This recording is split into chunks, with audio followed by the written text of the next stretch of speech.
That's not all though, because the Hadza people also possess a special ability to communicate with birds.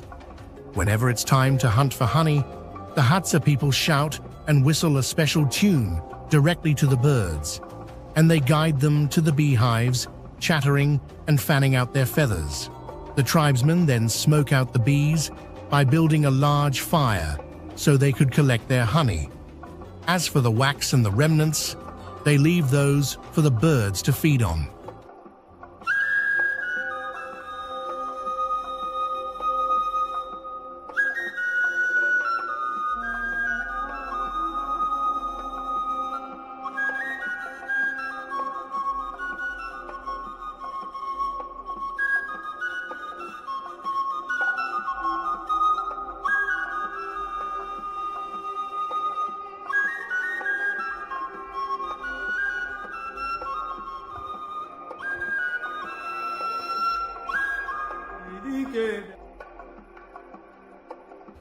In a world that is filled with a lot of unappreciativeness and a lack of gratitude, dua to you, SABA Tehuti Amenhotep Ra, for the altitude that you give and provide me to just be not only of greater acceptance of the greatness and the beauty that I have, but also just give the gate and the way and the path to continue to expand and not feel like I'm an alien, or not feel like I'm crazy for just knowing in my heart this standard, and this standard that I've always known my whole life. You gave me a breath of life by just making it plain to me that that standard was Ma'at, and that Ma'at never leaves us. It is just something we are to remember again. So just do it for the countless lessons, directly and indirectly, from the world and beyond this world, to just give us, like I said, a breath of life and a second chance at immortality. And for that is the ultimate gratitude. And as well, thank you for being the teacher that you are, and the kind of teacher that when I receive a lesson from you, I don't just want to learn the lesson from myself, but there's just this seed planted that the beauty and the wisdom and the power and all the things that I receive from your lessons deserve to be shared and extended beyond myself. And that is a beautiful responsibility as well as a beautiful honor that I am happy to receive and continue to grow within my Eve. So thank you for the Ankh, the seed, and allowing the NETERT and the NETER and the Netiru and Ma'at to again be. Peace. Uben Ra, Ma'at Hotep, glorious Tehuti Amun Hotep Ra. It is said good advice is rarer than emeralds. That led me to think Tehuti's advice and teachings is life's wealth. You are the doorway to Miao, the ancient conscious state. You are the wise one, an incarnating Ren that is breathing the Ankh, living from Ma'at, the Nefer, ancient Ba, the ancestor, Tehuti. I am incredibly grateful to have access to your podcast and guidance. Tua for your immortality and taking moments out of your day to help me. Tua for not leaving me to suffer in a world of matrix. Tua for teaching me truth, honesty, and teaching me that it is good to search for wrongdoings and make corrections. Tua for everything. May your exquisite NETERTS have a day as beautiful as them. May they always have clarity and never be under hypnosis. May they always be safe, never in harm's way. May they never receive headaches or stress. Their beauty like the sun's reflection on water. Their beauty like a snake wrapping itself around a harp. Their beauty like circumpolar constellations. And their beauty like luscious forests of green with cacao plants and bamboo. My greatest love and respect to your immortal Nefer Kemetic family. Tua. O Hotep, Great SABA Tehuti, Amun Hotep Ra. Health and prosperity unto you. May your monument be established forever on the foundations of Ma'at. May your posterity give you praise and offerings. May your goddesses personify devotion to you like the great goddesses Aset and Netet. To SABA Tehuti, Amen, Hotep Ra.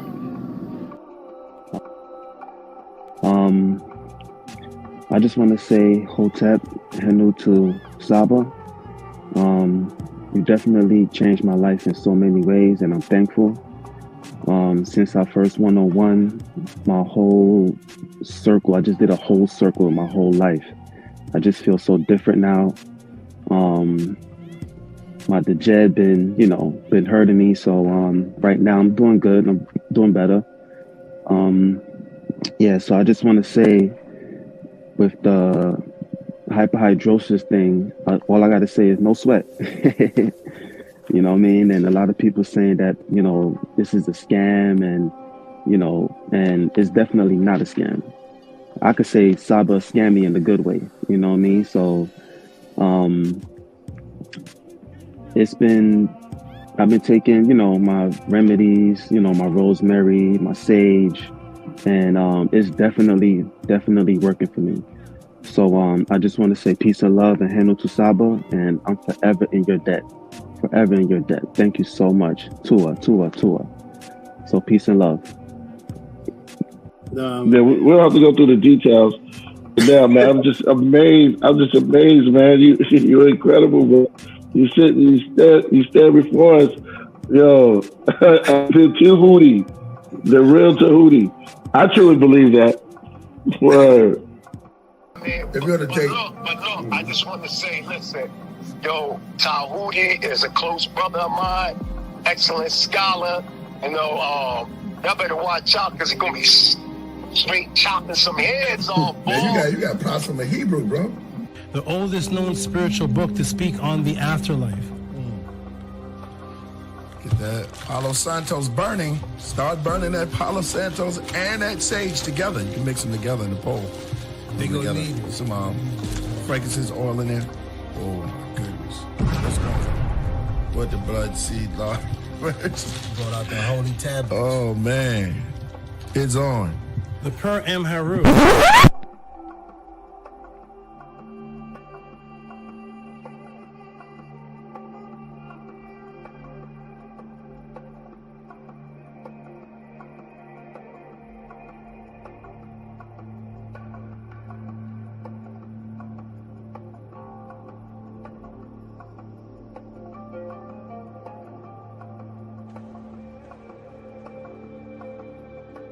Coming to you live.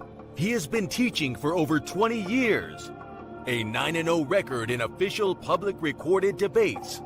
You've heard many teachers out there before in the so-called conscious community, but none with the demeanor, calmness, and detail as Tehuti Amun Hotep Ra on such topics as breaking out of the matrix, truth on religious origins, underground conspiracies, secret societies, mental, physical, and spiritual health, the Anunnaki, the Neteru, KEMET and the origins of Ma'at, meanings and symbolisms of MEDU NETER, the only one who will stand in front of question of this wide range of subject matters, answer, question, and debate. Some have podcasts, but Tehuti is the teacher, so he has a pod class. Subscribe to the channel for updates, classes, and much more. Join the chat, call in, participate live. Get your notepads ready. Welcome to the Tehuti Pod Class. Open your mind.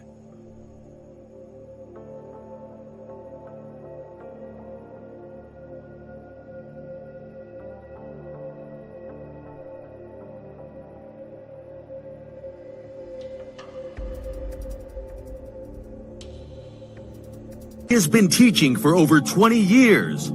A 9-0 record in official public recorded debates. Correction.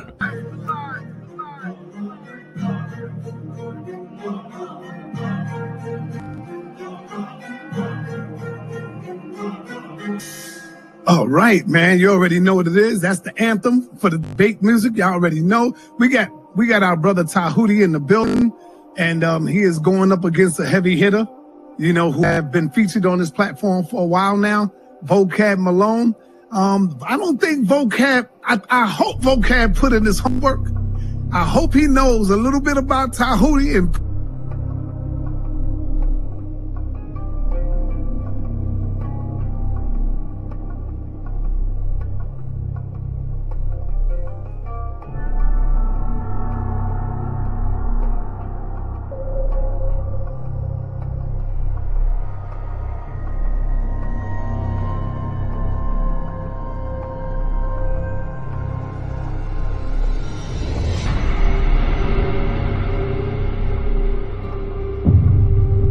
I appreciate everybody. press 1 for Tehuti, press 2 for JJ, y'all.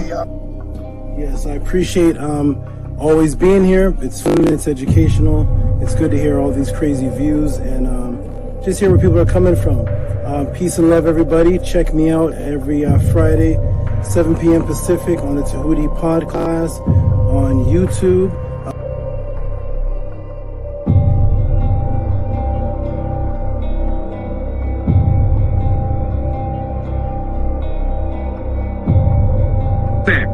That's your words? Brother, Stand on that's it, not the topic of the debate, JJ. That was not the I'm topic. talking about the whole word, I'm talking about the whole misinformation. I don't give a damn about the topic of the debate. No, if you look at the community wall, I mean, damn, Tehuti is like dusting you on that shit. He killing you, Jay. And this is why you upset.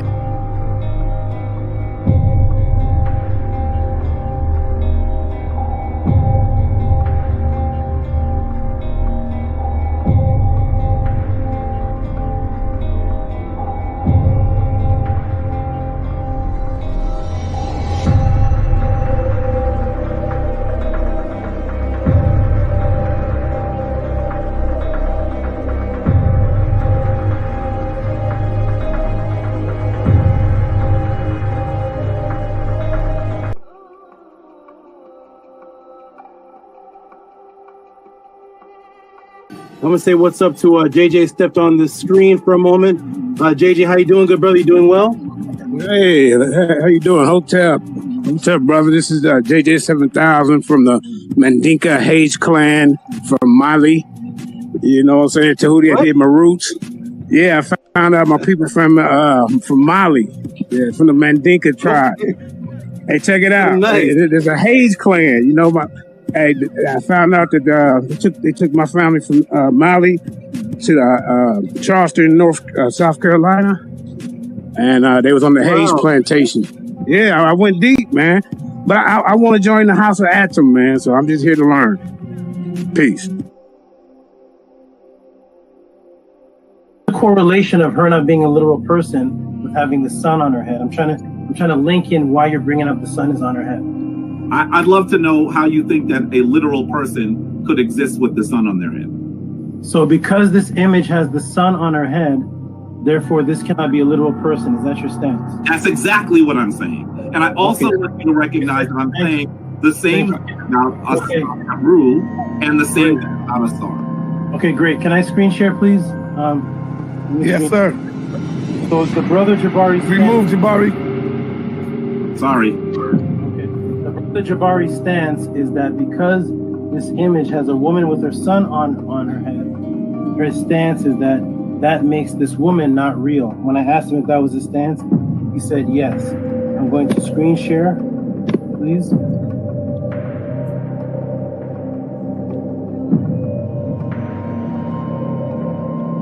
That is the premise that we are using.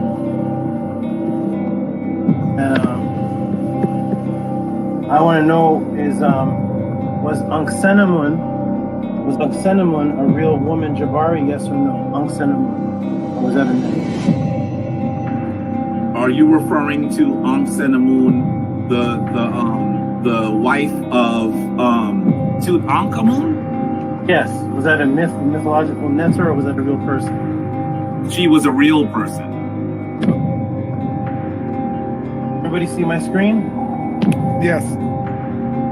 Everybody see Cinnamon with the same sun on her head and the same two horns on her head that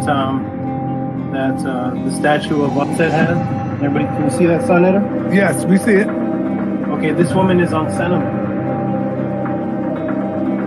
She has the sun on her head, the exact same sun on her head, and she has the horns on her head that Offset had on her head.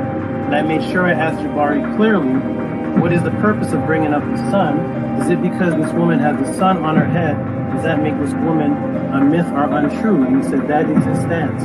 Well, here we have a real person that the brother Jabari just acknowledged as a real person with the exact same symbol on her head, and nobody's going to ask what's the temperature of the sun. So we need to erase. So wait. Let me see. I got to finish though. I got to finish. Go ahead. We need to remove, Jabari. You need to remove the statement that you made, the premise that because you said because, and you agreed that because this woman has a sun on her head, then that makes her unreal. When Cinnamon is a real woman, and can everybody see the sun on her head? That's a real woman. So yes, real women are depicted with images of symbolic suns on their head. Can I ask you a question, dear brother? But as soon as you acknowledge, my good brother, as soon as you acknowledge that having a sun on your head does not make you unreal. And you answered and you agreed with your stance. I think you're not my question. You are not answering my question. You are not, and I know you are. That's because you have a smirk on your face, because you know you're not answering the question. And this is a simple question. In fact, you asked me when we started to go back to the question. I don't know to watch the videotape of being beaten, but let me show you the videotape again. Because we could have started someplace else. But you asked the question. And I started by asking you how hot was the sun. All right. And let me say something. Let me finish on that. And I wanted you to explain to me whether it is possible for a literal person to have the sun on their head. And you are not answering that as yes or no. I'm not sure. That's your question. Is it possible? I've asked it like 7 times, brother. It's not possible, and that's why that is symbolism. Cinnamon and Offset were you. Answer the question. You're not answering the question. Is it Let me ask you again. It's not possible, but you set your premise on it. This is 8. I'm going to ask it to you one more time, and hopefully you'll give me a clear answer. Is it possible for a literal person to have the sun on their head? No. Oh, good. Thank you. Okay, all right. Let me right quick. Yeah, sure. Now, Jabari, you know I love you, brother. You did get hit with a straight right on this one right here. If the brother asks you, Jabari, hold on. In all fairness, the brother asks you Now, I agree.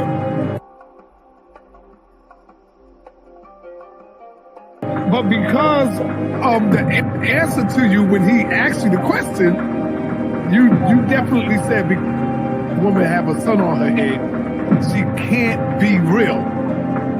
Brother then showed you a sun on the head of another who you did say was real. That's all it is. Hey, Jabari, Floyd Mayweather, the best of them gets hit with a jab, brother. That don't mean nothing. Come back and show the brothers and sisters out there why you are the Floyd Mayweather of the House of Consciousness. That's it, brother. It ain't nothing. This is the reason why you have to. All right. Hey, peace and Black Power family. Welcome to another Sonetta TV House of Consciousness, but y'all already know what it is. The brother making his way back to the House of Consciousness. He is now official House of Consciousness member. Welcome to the party, brother Tehuti. He made his official step through the door a few days ago, taking on the Floyd Mayweather of consciousness, brother Jabari. Most people in the got brother Tehuti winning. Now, hey, Majority rule. I can't be biased. I got to go with the majority, okay? Because I'm not the referee. So don't get mad at me, Brother Jabari.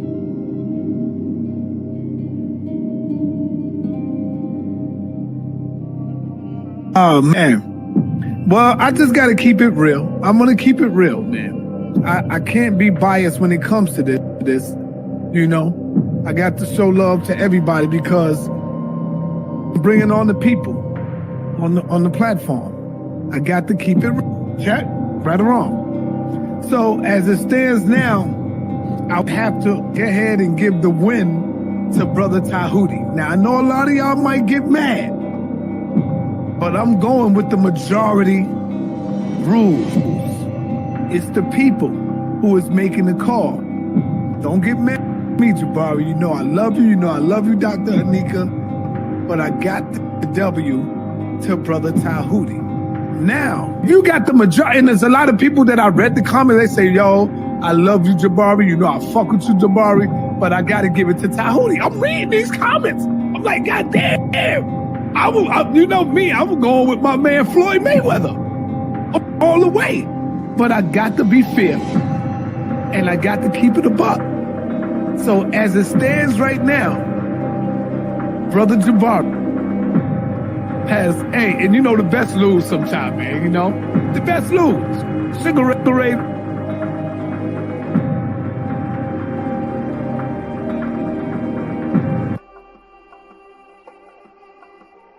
See, when you look at Floyd Mayweather, in order to beat him, you got to knock him out. In Tehuti, you gave Jabari a little knockout hit. You know what I'm saying? Because you caught him. I'm going to be real. You caught Jabari in that opening argument when you asked him about the sun. I got to give you that. And then you caught him again later on when you asked him about something else. I'm giving you that. How could I be biased? Everybody know I fuck with Jabari. See, when you look at Floyd Mayweather, in order to beat him, you got to knock him out. In Tehuti, you gave Jabari a little knockout hit. You know what I'm saying? Because you caught him. I'm going to be real. You caught Jabari in that opening argument when you asked him about the sun. I got to give you that. And then you caught him again later on when you asked him about something else. I'm giving you that. How could I be biased? Everybody know I fuck with Jabari. I just gave Floyd Mayweather his first loss to this brother.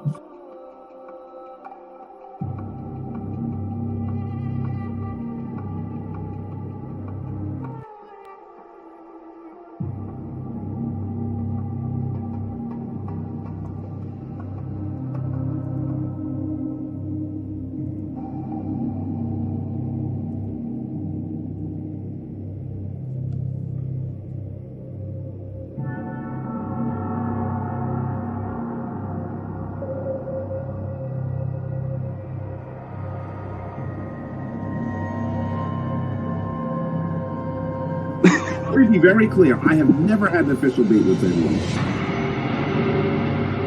And there is not, on SONETER's platform, SONETER announces the winner? And on the people, on the platform. I got to keep it check, right or wrong. So as it stands now, I'll have to go ahead and give the win to Brother Tehuti. And there is not, on SONETER's platform, SONETER announces the winner?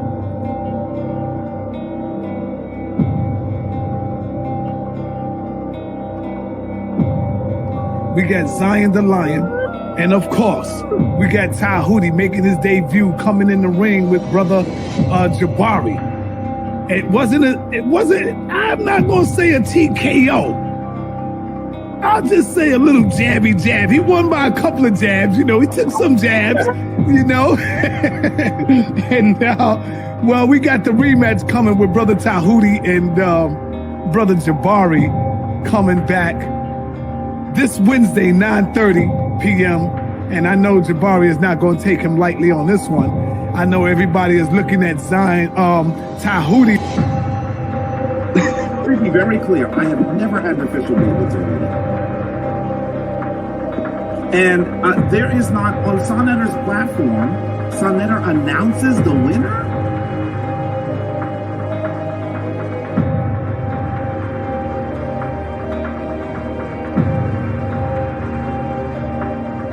Damn. We have Tehuti and Brother Jabari is coming back. Brother Jabari will be back for a rematch coming Wednesday night.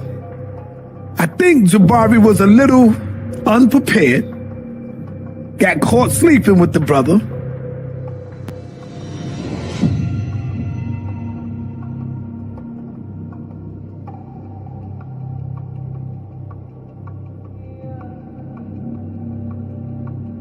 Shout out to HOK.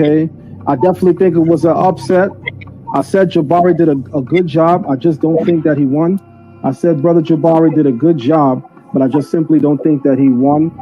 As I told the brother earlier this afternoon, the brother Tehuti, I told him that I believe that he could have secured that W over Jabari a little better. And there is not, on Sonetter's platform, Sonetter announces the winner?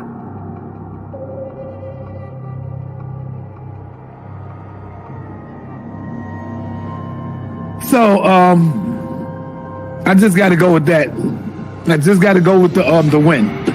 We're going to be giving out some powerful trophies coming up soon. So now.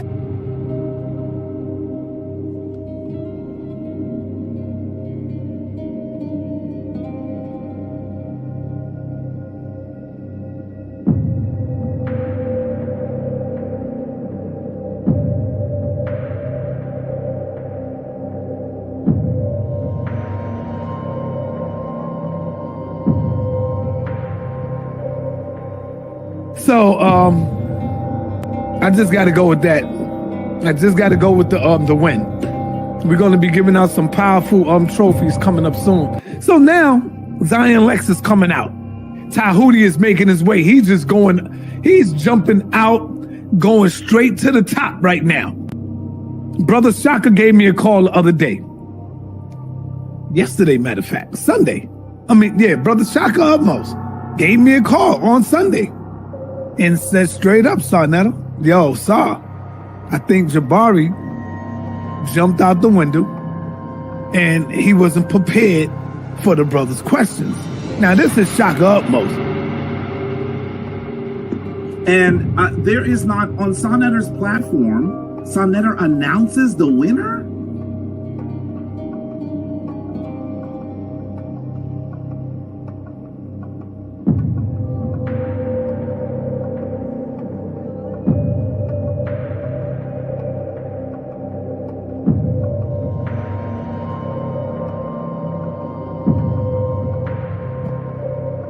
Yeah, we got Zion Lex. We got Zion Lex tonight going up against Tehuti. Could this be 2 for 2 for Tehuti? That remains to be seen.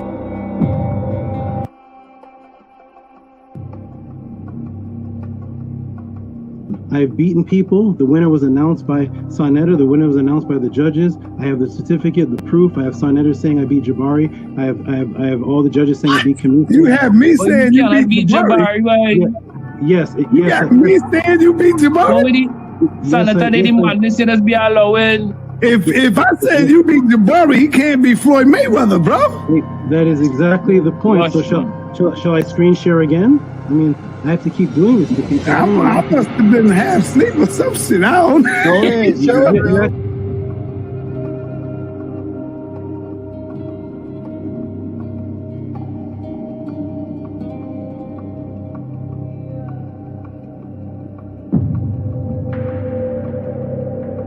If I said you beat Jabari, he can't be Floyd Mayweather, bro. That is exactly the point. So shall I screen share again? I mean, I have to keep doing this to people.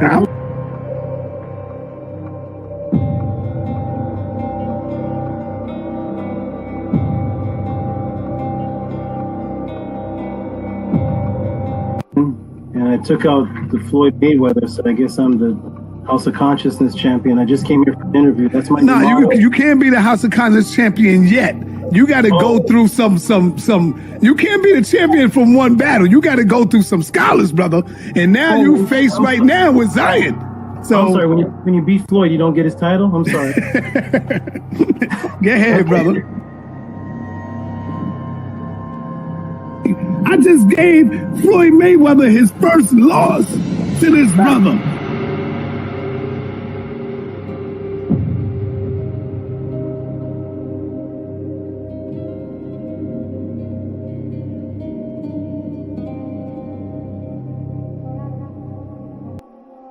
Let me ask you something. Where did you hear me make this claim? What event took place where you heard me making this claim? Have you ever seen me before on here? Yes, was it any kind of debate that happened where I was making the claim, or you just saw me on Senator TV? I think you was going at it with Jabari. Is that one? Yes. That's how you know. That's the reason why you know that I came in for my first interview and you immediately called it were the Netiru real, and then Jabari came in, and it was the first and last and only debate on that topic in all of the Kemetic since Dr. Ben till now. That's never been debated. Me and Jabari. So thank you for hosting, making history. That was the very first debate ever took place on that topic, right here on Senator TV. Okay, well, in the intro of my pod class, I have sections of me and Jabari's debate, and you announcing me as the winner, and then you and Shaka Akmo saying that he wasn't prepared for me. Right. I caught him sleeping and he wasn't prepared, so therefore we should have a rematch. Right. I never heard you say that about Jabari before in any kind of debate. Well, sometimes you got to be honest. That don't mean Jabari is not the champ. You can lose one bout and still be the champ. You can. What sport is that? No, you can lose one and still be the champ. Like your record is now like 75-1. Let me be very clear. I have never had an official debate with anyone. Maybe I think so. You do acknowledge. Me and Jabari did have a debate, and I won the first one. Yeah, I'll give you that because I already done came out and said you won that. So I can't go back on that now. I give it to you. I have learned to understand how you teach. So you're a very directed person. So you put up how can I say? Every time you speak, there's a sword and there's a shield, right? So there's something behind that, right? It's very directed, so you have a very controlled thought process. So I see a lot of people fall into hell when they have conversations with you because of your they don't see that you have a war pose like so you have a sword and a shield, and you're going to block and you're going to stab them because you already understand what is directed speech. So I've learned that from you. So although he did disappear. Can I ask you a question? Yep. Did Barack Obama meet Spider-Man? If you want to talk about Batman and Robin, brother, he can do that. It's his time to speak. Right. See? Even though Batman and Robin ain't got nothing to do with it, if he bring that up, then how many times Jabari brought up Spider-Man in a debate? He brought up Spider-Man. I discovered Tehuti on Senator TV. He was at the Jabari debate. He was a brutal one, very brutal. And I was one of the Jabari follower, and Tehuti won me over. I couldn't believe that somebody that I call a teacher, master teacher, was making stuff up. Tehuti Erakuti, I overheard you while I was in the background. You said that you were would you say your heart was broken when you saw your master teacher making things up? Was that Jabari? Yes, sir. Somebody's making something up. When you went in to see the debate, did you go in saying, "Oh, Jabari's gonna wipe this guy off the scene"? Did you know that you had faith in him? Like, hey, every Jabari debate on Sonetter, he blows everybody away. So here's just another one, right? Yeah, I mean, I saw all his debate. They claim him as the Floyd Mayweather. That time, I mean, it was just unbelievable. I was like, they need to give you the title, and until today, I'm still waiting. They still don't give you no title. I mean, in the same time, I feel this title is too little for you. It really was not a match. Hey, Mary Sekhmet, while I'm getting this ready for you, because I'm trying to fix something here. Were you once an Israelite? Is that why your name was Israel? Yes, that's correct. For many years. How long did you come out of it before you came across me? Just recently. It's not even been a month, sir, since I've had a full understanding thanks to you. So dua. Oh, so you coming out of the Israelite is a part of you attending the podcast. Oh wow. Were you in it over 5 years? Yes, a few decades. Since I was a young adult. Wow. Give her a round of applause, please, Annie. That's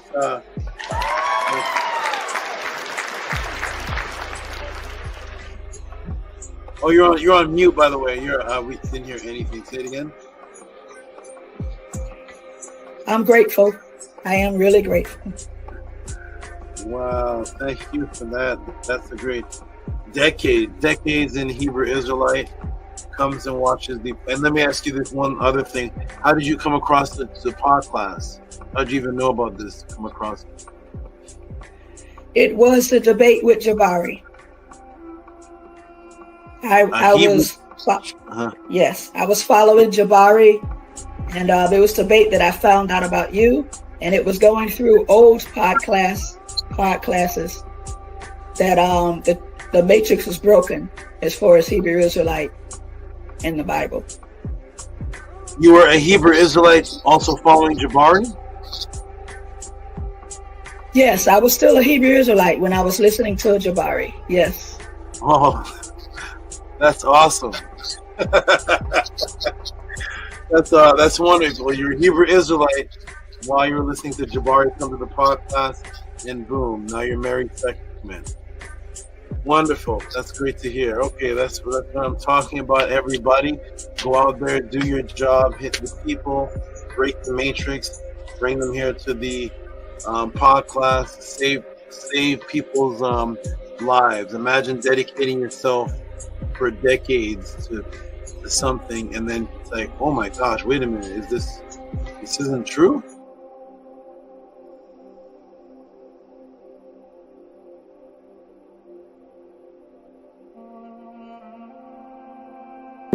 We were a great young group of brothers and sisters moving. You know what I mean? It just that things sort of went different, and we went to different black movements as we grew up.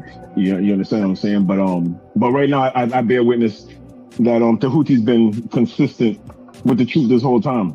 I can't lie about that. That's a fact.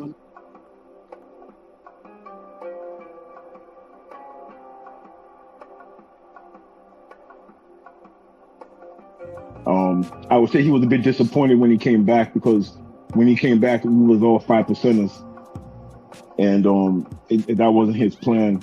At the same time, it was just how things moved, and it just how things grew, right? So today, I'm just glad that we still building, we still here. I still bear witness to the teachings that he was teaching back in the day. The thing is, too, what you're hearing right now, we was building about this like 30 years ago. You know what I'm saying? So it's amazing. It's amazing, and I never thought it would be like this.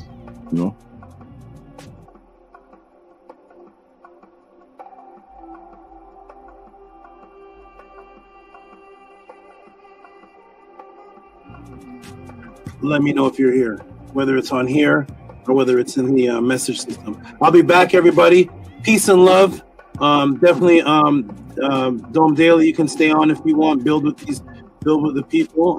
The people rarely get to see somebody who knew me from, what was it? Was it 90? What year was that? 89? It was like 89, 88 to 92. Yeah, it was just a long time ago. 89. Anu, what were you doing in 89? I was in NETERT. Ox effect. What were you built on in '89? What were you teaching on? I was a sperm. I was in my father's, area. Some of them daddy's big. Okay, maybe primordial. I know he was the primordial. He's gonna give up his age now. What were you doing in '89, brother? What spells were you breaking? What were you doing in '89? I was only 3 years old, running around acting whatever. Yo, we were.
Close to the stream.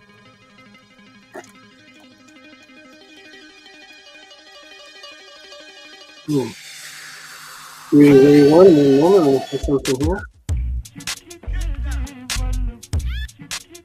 Interesting.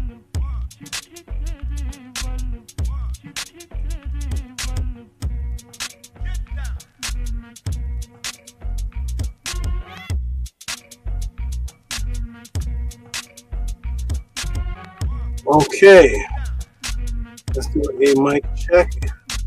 Make sure you can hear me well. Mic check, press the 9 if you can hear me. Press the 9 if you can hear me, please. Let's do a mic check and get this started correctly. Mic check, press the 9 if you can hear me. We check the room for the wonderful 9s.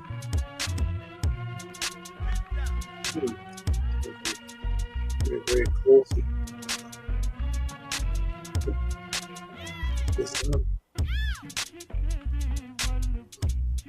Check for the 9s. Okay. Waiting for the 9s to pop up. There they go. They all popped up one time. Here's the name Kayla with the 9. Nancy Holtep with the 9. Nicholas Noatic. Peace to you, good brother. NETERT J. Peace to you. The 999.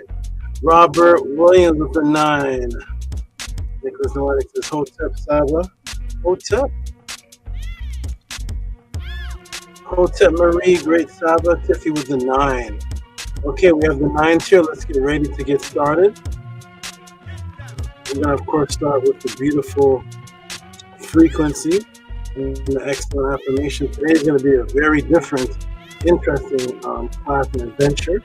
Today I'm going to offer something that I've actually never offered before, but I feel that it is necessary to offer. So we're going to start with the beautiful frequencies, and then we're going to get this wonderful adventure that we call the Tehuti Torah class started with great efficiency. So first we're going to put on the affirmation. For those who are new watching, the affirmation is how we start everything of importance, well, at least the morning wake-ups, the family meetings that we have for the House of ATTON gatherings, classes, my one-on-one meetings. Many things that are important to us. We start off with this affirmation, and the affirmation actually echoed across the world and actually started a phrase which became very popular, which you may see people saying on other platforms, different platforms. And that popular saying that people are greeting themselves with in the last, became popularized in the last 4 years, is Anki and Ma'at.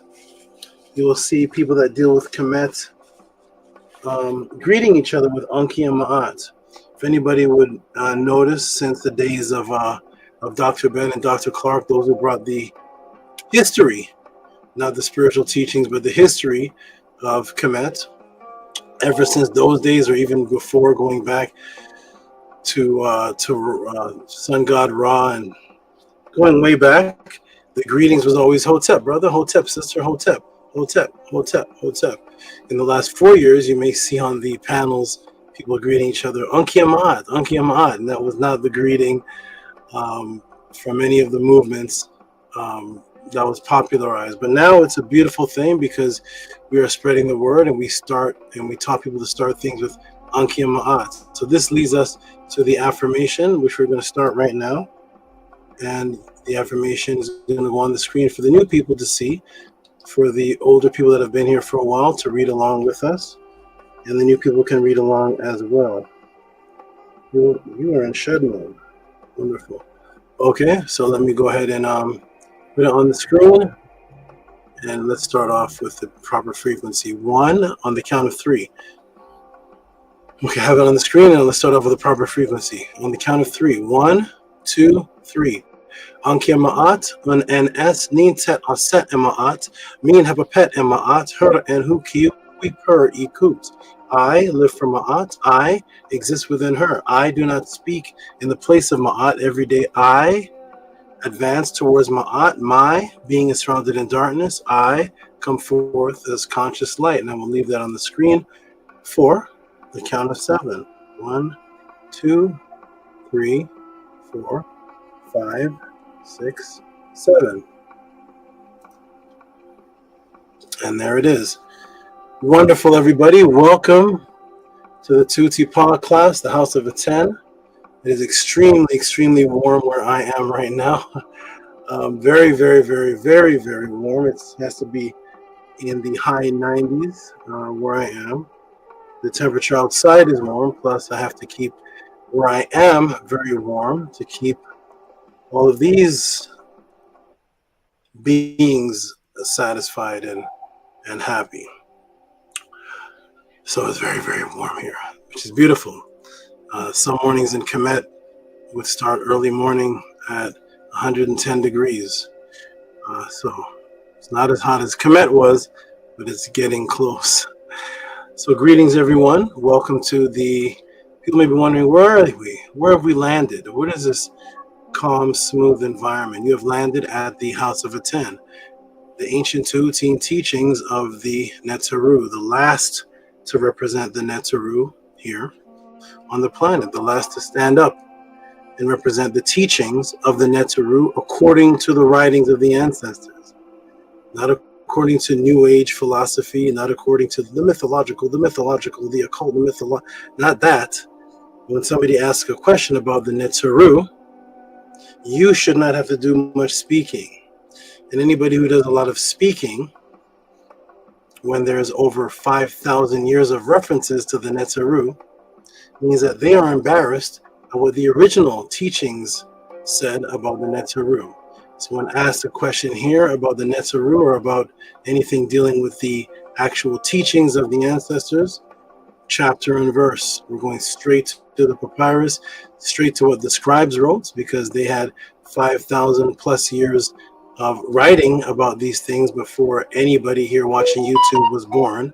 So if anybody on your YouTube channel or your current occult metaphysical KEMET teacher is doing more talking about the ancient teachings than reading what is there, then you know that person is not studied. That person is just egotistical, looking to answer questions from the top of their head for their modern day satisfaction.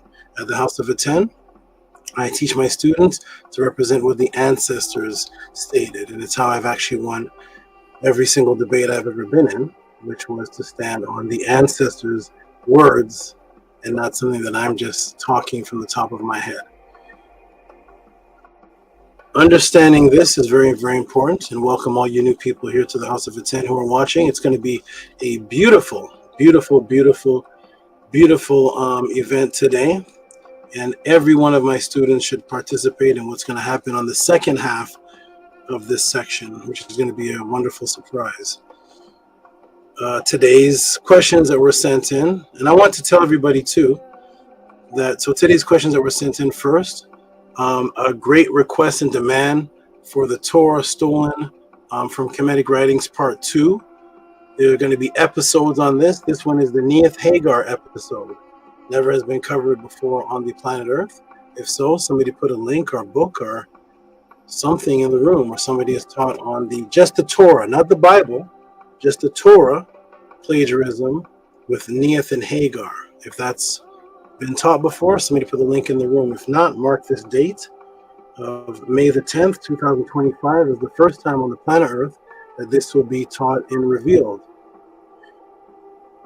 We have the Neith, the goddess of Osiris' spine, the hidden worship of Osiris within the Hebrew alphabet. How is that? How does the Hebrew alphabet have hidden worship of Osiris? The concept "you are what you eat," where did that derive from? And what did it originally pertain to? And then a special live how to teach questions section. This is going to be a little different than any other Tehuti pod class. A special live how to teach questions section, of which I will elaborate on after the first answer is done. It will be a beautiful participation class where you're going to see questions answered with reciprocity live on the spot. I will not have time to go look up, research certain things. I'm going to be answering questions as you ask them right here on particular topics. So welcome to this special episode and edition of the Tehuti pod class. It's going to be very interactive and very very lovely. So peace and love to everybody watching. My name is Tehuti. Amenhotep. I am your teacher today. And I am a title that has also never been introduced to the world, and the title is Question Answerer. A question answerer is much different than a teacher. A question answerer has to be a teacher, but a teacher does not have to be a question answerer. The difference between a question answerer and a teacher is that a teacher comes with a pre-organized lecture on what he finds is important that day or that week. Every teacher that you've seen, every lecture that you've seen, every YouTube video that you've seen, every book that you've read is based on the personal priority of the author of that particular book, what that individual felt is important, and then they bring it to the world, and a lot of it has been excellent, but it is what they feel that they want to speak on. A question answer is much different. A question answer that I have brought to the world, of which I am as the SABA, starts from beforehand. That means that the topics discussed here at the Tehuti pod class are answers to questions that the audience sends in with reciprocity. This is much more difficult because of the variety of type of questions that can be sent in. May not be something that I am particularly interested in on that particular day, but as a devout and vowed servant and guide, my job is to guide on the answer, whether it is on whichever topic of consciousness that is asked. And then this does a few things. One of the things that it does is it puts me in a position where I do not have the opportunity to wake up and be self-egotistical that day for what I feel happy to speak on. I immediately start off as a servant. I immediately wake up, look at the questions that were asked, and answer the questions, regardless of if I want to speak about, I could want to speak about Pharaoh Khufu, I could want to speak about what's happening with Donald Trump. I could want to speak about slavery. I could want to speak about what's happening with the internal organs of the body. Regardless, none of that becomes my choice. My choice is now what the people want to send in. And as the SABA, I have to answer the question as exciting and as excited as if it was my life question, as if it was something I always wanted to speak on that day. And that started when I was a young child, way before the internet was even invented, as far as how we see it today. When I used to be around these.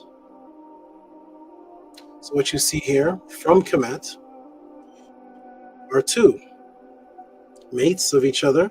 This is Sata and Satet. They are two cobras from KEMET. And these are the specific type of cobras that are in the oldest spiritual immortality portable papyrus writing on the planet called the Purim Haru. In the section called Kepara Sata, transforming into a Sata, which is a word that means to walk. It is the oldest word on the planet and the introduction to the planet to out-of-body experience. It was a word that meant to walk and to echo at the same time. Those who have been my students for years know why the word for walking and the word echoing is the same word when it comes to having an out-of-body experience, according to the ancestors and modern-day research. But these were the ancient words that meant the out-of-body experience. There were these particular type of cobras which had the two lines on the head, and they raised their head at times without flaring up. And sometimes they would flare up, as you see it raising its head right now. That's Sata, that's the female. The one with the grayer eyes is the Satet, that's a female. The one with the grayer eyes is Sata. And these are the cobras that are drawn in the Purim Haru. The oldest depiction of an out-of-body experience on this planet was the drawing of these specific type of cobras, because there are many different types of cobras represented in KEMET. These were the ones that represented the chapter of the Sata, the one with those two lines right there on the head. And that is their name, Sata and Satet. We'll be speaking more on that as the class continues. So when I was a youth, I used to be around the serpents, spending much of my time in the forest, in the fields, away from people, away from the modern day turmoils, modern day attractions, modern day, what do they call those things? Persuasions and temptations. I stayed away from most of all of that, and I would spend most of my youth around the fields and in the ponds and in the swamps, and I'd be around animals for several, it actually has never stopped. But it started when I was a youth, around maybe 7 years old or so, maybe 8. I can't remember the age, I don't even keep track of my age, but it started when I was a youth, and I would sit and watch the animals, and I would observe how structured they are. I would watch nature videos when I was home, and I would go out to the animals when I was leaving the house. There was no hanging out with friends, doing things. It was going out to the ponds and swamps. My mother used to ask, "Where have you been for these hours?" I was actually at the ponds and the swamps, and I'd watch the structure of the animals. Then I would come home and watch the nature videos, and then I would watch tribal videos. I'd watch on the same channel as the nature videos. There'd be different tribes like the Zulu, the Khoisan, different. It would show the tribes. It would show the Aztecs. I would show the Nahi, which we call the Navajo today, the Nahi people. And I was most interested in that. I noticed that the structure of the animals and the way the animals lived was synonymous with the way that the tribes lived amongst them and around them. One thing extremely interesting was that none of the documentary videos had Bibles in them. Whether it was a nature video of the animals, or whether it was a documentary of the Khoisan, the Zulu, the Dogon, the men and women of the Congo, none of those videos had any Bibles or Qurans. This means two things. And these started questions with me when I was a youth. and I started asking questions. And this means that if none of the animals or the ancient tribes for tens of thousands of years had Bibles or Qurans, then this means that they were living completely fine without Bibles or Qurans by God's choice. As I started asking questions in the household, I started reading certain books. I started coming across this group that had books. At the time, they were called Nuwabians. They had questions. They had books questioning Christians, like 360 questions as a Christian, 360 questions as a Muslim, and it matched. It was perfect because I was like, oh, this is a whole movement asking questions, like I'm asking questions, but mine were on the on nature-based, and some Bible-based. I was listening to KRS-One. Why is that? Dun, dun, dun, dun, dun. Listening to these songs, and I was rebelling. I was not satisfied with what was taking place in the household as far as spirituality. And this situation, peace to the new people that came in, Rainwater, what a beautiful name that is. Muad'Dib El-Ka, oh yes, he was in here earlier. And who's this? Chem Easy, I like that name. The M is doubled. Chem Easy. Okay, peace to Chem Easy. This is where you come, Chem Easy, where you want the vibrations to be easy. When you're done with when you're done watching the arguments and the, and the I'm right, you're wrong. What do you say? Oh, let me set you straight. Let me set you straight. What you don't know, shut your mouth. After all that, then you come here to the easy vibration. So shout out to Muad'Dib El-Ka, Rainwater, and Chem Easy. So these questions arose, and I started questioning in the household, and of course it set me into a situation where I was challenging the structure around me, and I was about to be kicked out of the household until I set up a debate with my mother. Well, actually, my mother set up a debate for me. Shout out to the new people in the room, Fight Bleachers. Any new person in the room, we always give shout out to, whether you agree with the teachings, disagree, whatever frequency you are on, the fact that you're here, you get acknowledged and you get a shout out. So shout out to all the people in the room. So a debate was set up, and this debate was for me to keep the roof over my head. Now, as a young man, when you're a young man growing up or a young woman growing up, it gets to a point where you have to leave the house and experience neurologically the very first time that you have to support yourself. The first thing that you do is you try to find an apartment of your own and move out of your parents' house. That's the very first thing you start doing as far as getting out on your own. You look for a job and you look for an apartment, and this is your first experience on leaving mom's house. And something happens to you neurologically when you finally are able to get that job and you're finally able to get that new apartment. When you're settled in, something happens to your brain. What happens? A sense of maturity develops. You start to breathe and say, I'm not at mother's house anymore. I'm not at father's house anymore. This is actually the food in my fridge that I'm going to put there from this small 9-to-5 job I have. And you start to transform neurologically into a man or a woman. You start to change your mental development through biological imperative association with working to bring a roof over your head. Well, mine was quite different. My very first experience to have a roof over my head was the very first experience to have it not over my head. And that was, I would have to leave the house premise, not to have time to find a job, not to have time to go look for an apartment, but I would leave the house based off of my teachings. I could stay in the house if I was able to beat a 47-year-old pastor, and I was not even half that age at all, and I had to beat this pastor, and in beating the pastor, I was able to earn a roof over my head. So my first neurological reference and association with earning a roof over my head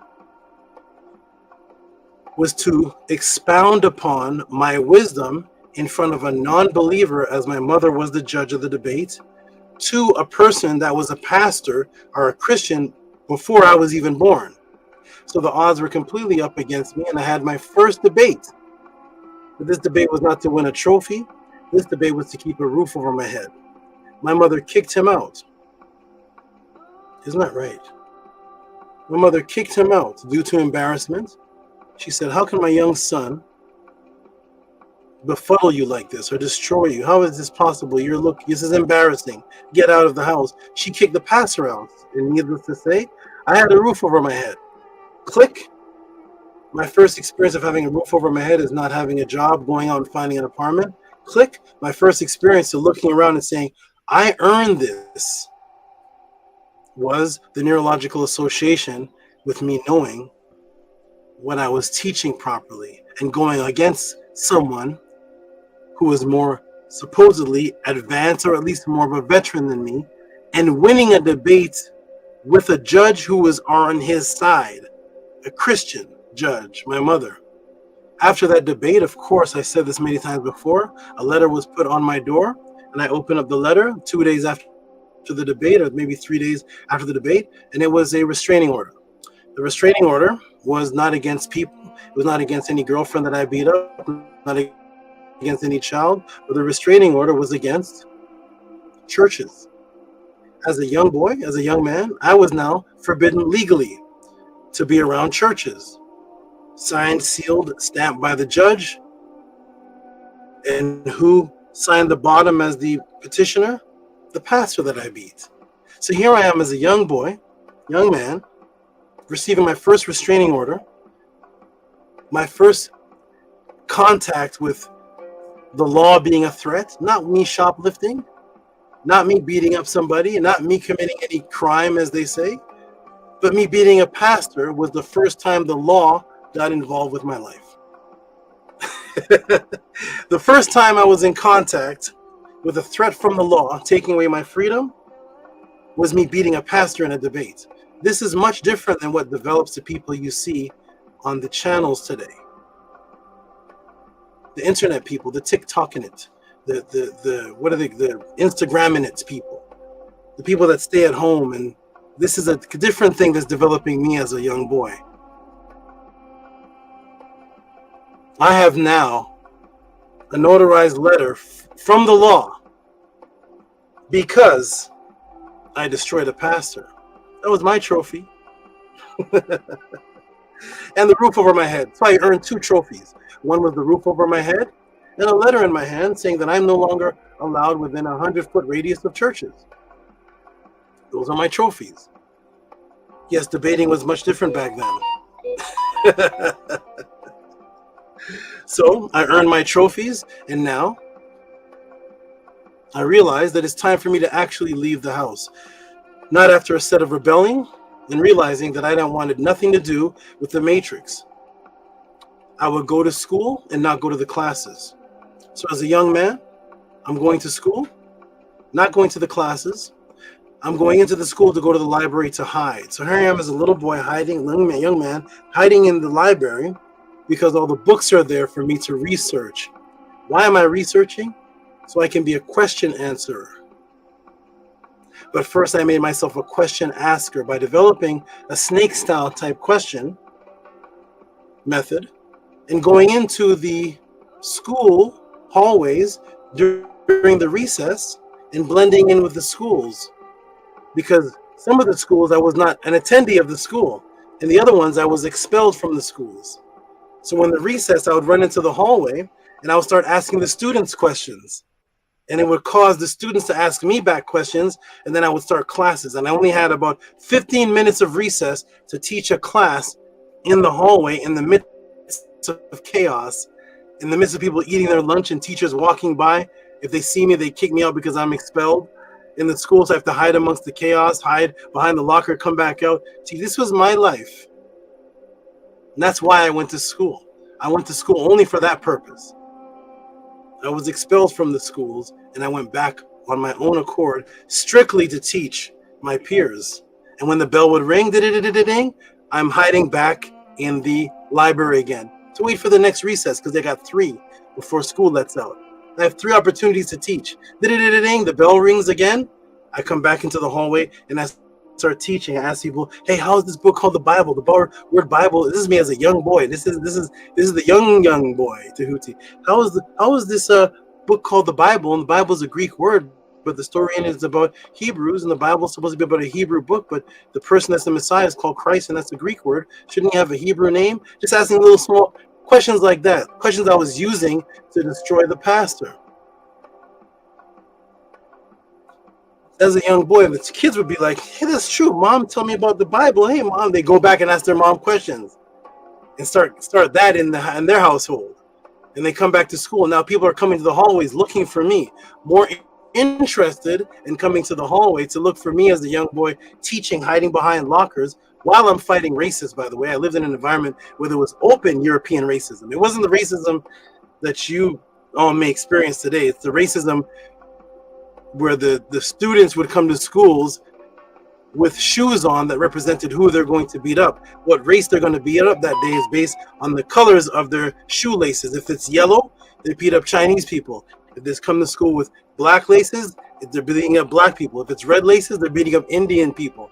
This is what's happening in the schools in the particular area that I lived in while I'm teaching the classes. So I'm teaching the classes, and some of the recesses, the white racists would come and try to fight me as I'm teaching the students, and they try to fight me. I remember the first guy, PJ Savello, came and tried to fight me, and I have to fold him up and put him in a locker and lock it so that I can come back into the hallway and teach the student. He's in a locker. Then at the end, I told the teachers, go to, there's a locker there. Somebody's in it. I don't know what's going on.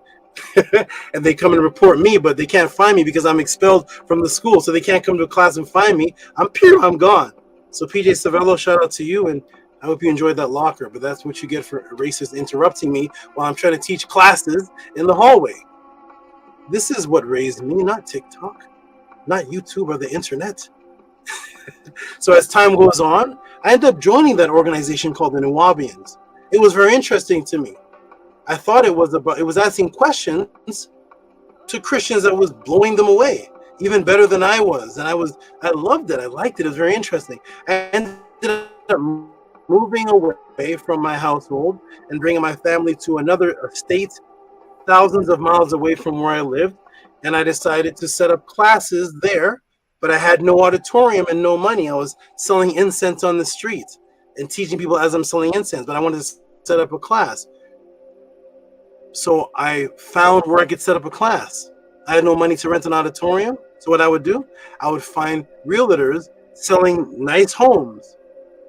And I would go to the printer shop. I forgot what it was called then, what printer shop was called back there. And I'd print out flyers that I would make. I would make up flyers and I would print it and put it at the address of the realtor's house that they're selling. Nice realtor home. Beautiful inside. 6 o'clock, come to such and such Rosa Parks Street. That's where we used to live. Rosa Parks Street. Come to such and such Rosa Parks Street. And then I would have to go there after the realtor left, kick down the realtor sign, run an electrical cord from wherever I could find electricity through the street, through the window, and set up lights and set up things in this house for sale, bring the for sale sign to the backyard so nobody could see. And I would have people from the streets coming into the class, into this nice, beautiful house that wasn't mine, that I could get arrested for trespassing. But this is what I was doing to get the truth out. And when it was done, boom, we cleaning up, make sure that there's no sign of us being in the realtor's home. He's going to come there, and if he sees that it's broken into, he's going to call the police that, hey, somebody's here cleaning up, meticulously cleaning up everything. Boom, we're out of there. Next week, back in the realtor's for sale. Until he sells that house, we're in there teaching, and I'm in there leading class. That was a question and answer class where you could come and just ask questions. It was mainly on the Bible, how to break out of the Bible and how to get to truth. So I was teaching about Samaria and anything dealing with original ancient truth. I was using my animals to teach. This went on for a long period of time until the actual teacher saw me as, well, basically told the entire movement, if you want to learn how to teach, go to Amenhotep. And that was the first time I was highly exalted, because unlike the internet world, we'll be talking about that today, unlike how the House of ATTON is now, unlike how the internet people are now on these different channels, unlike that, I had to have my classes videotaped and approved and sent in and viewed and rewatched and then scolded if I get anything wrong. My videos were sent in, and the entire organization was told, if you all want to learn how to teach, go to that brother right there, Amenhotep. This caused a lot of jealousy in the organization, and I started teaching using my animals and using things that weren't inside of particular books. The other people in the organization that were top teachers came to my domain with torches to burn everything that wasn't coming from this organization. And I said, why? I said, is it the truth that I'm teaching? They said, yeah, this is not coming from this. And so I had to escape. I made my way out of that organization because it became dangerous. People started talking about putting me in black body bags. People started thinking that I worked for the FBI. It was very, very strange. It became dangerous. I talked to the teacher at that time, and he said, I can't raise everybody up to the level that you are. I will lose members. He told me this. I'll lose members if I start teaching where you're at. And he started asking the class, have you ever heard what this brother here, Amenhotep, teaches on nature? Do that. Tell us what I saw in the video you were teaching about nature that you destroyed the pastor with. And I started teaching the class about things that were not inside of his books upon his request. And then he said, I'm taking that. You all can get mad at me, but I'm taking that. What the brother just taught, I'm taking that. That thing about the Morphophilus plants in nature in Indonesia, I'm going to take that. And this caused a lot of chaos. I got out of that organization, moved away from the organization. But as I stress to everybody, when you leave an organization, do you leave your original agenda? If you are true, absolutely not. So what was my agenda when I got into that organization? It was to teach indigenous truths, to break people out of the Bible and the Quran, and to teach about nature. So just because I get removed from that organization, unlike many people when they leave an organization, they spend their YouTube videos talking about that organization, talking about those people. Why shall I do such a thing? Why shall I do that? I have an agenda. My agenda doesn't change because I'm not a part of the organization. I still stay as the truth bringer. So I continued to teach. I continued to do everything. Continued. Organization backing me or not. Because when you leave an organization, why did you leave? Oh, because I found some falsehood and such and such. Fine. Then teach everything else except for that falsehood and continue your agenda. Why do you leave and become Craig and Roxanne? You're in the organization. I am Ptah Imhotep, Mufendishi Asar. My name is Sekhmet Aset, Neith the goddess. And then you leave the organization. My name Carol now. I'm Carol, man. What's your name? Yo, my name's Shaquanda. My mama named me Shaquanda. What happened? Hold on a second. You should still be a part of the same agenda that you were, which is to bring the truth to people outside of the organization. If you change, then you are the problem, not the organization. Because if the organization is still moving forward without you, mistakes are not, drama are not, whatever it is are not, and you leave and now your name is, my name Carol Smith now. My name is Randolph Bryant. My name Randolph Bryant. Let me tell you about that organization as Randolph Bryant. My name Tyrone Hill. My name Tyrone Hill. Let me tell you what's wrong with that and what's wrong with this and what's wrong with that. What's wrong with them and what's wrong with him and what's wrong with him. And he was with this woman. He was that woman. And I did a mistake. And I made a mistake. My name Tyrone Hill now. What happened to Imhotep, Infendishi Asar, Ptah, Amun, Sahu? What happened to Sekhmet Aset? My name is Sekhmet Aset the Empress. You leave the organization. My name is Shaquanda. My name Valerie now. Then you were fake. Because regardless of what you leave, if your objection that you entered a thing was to find the truth and teach the truth, then you should still be continuing that if you leave the movement or the organization.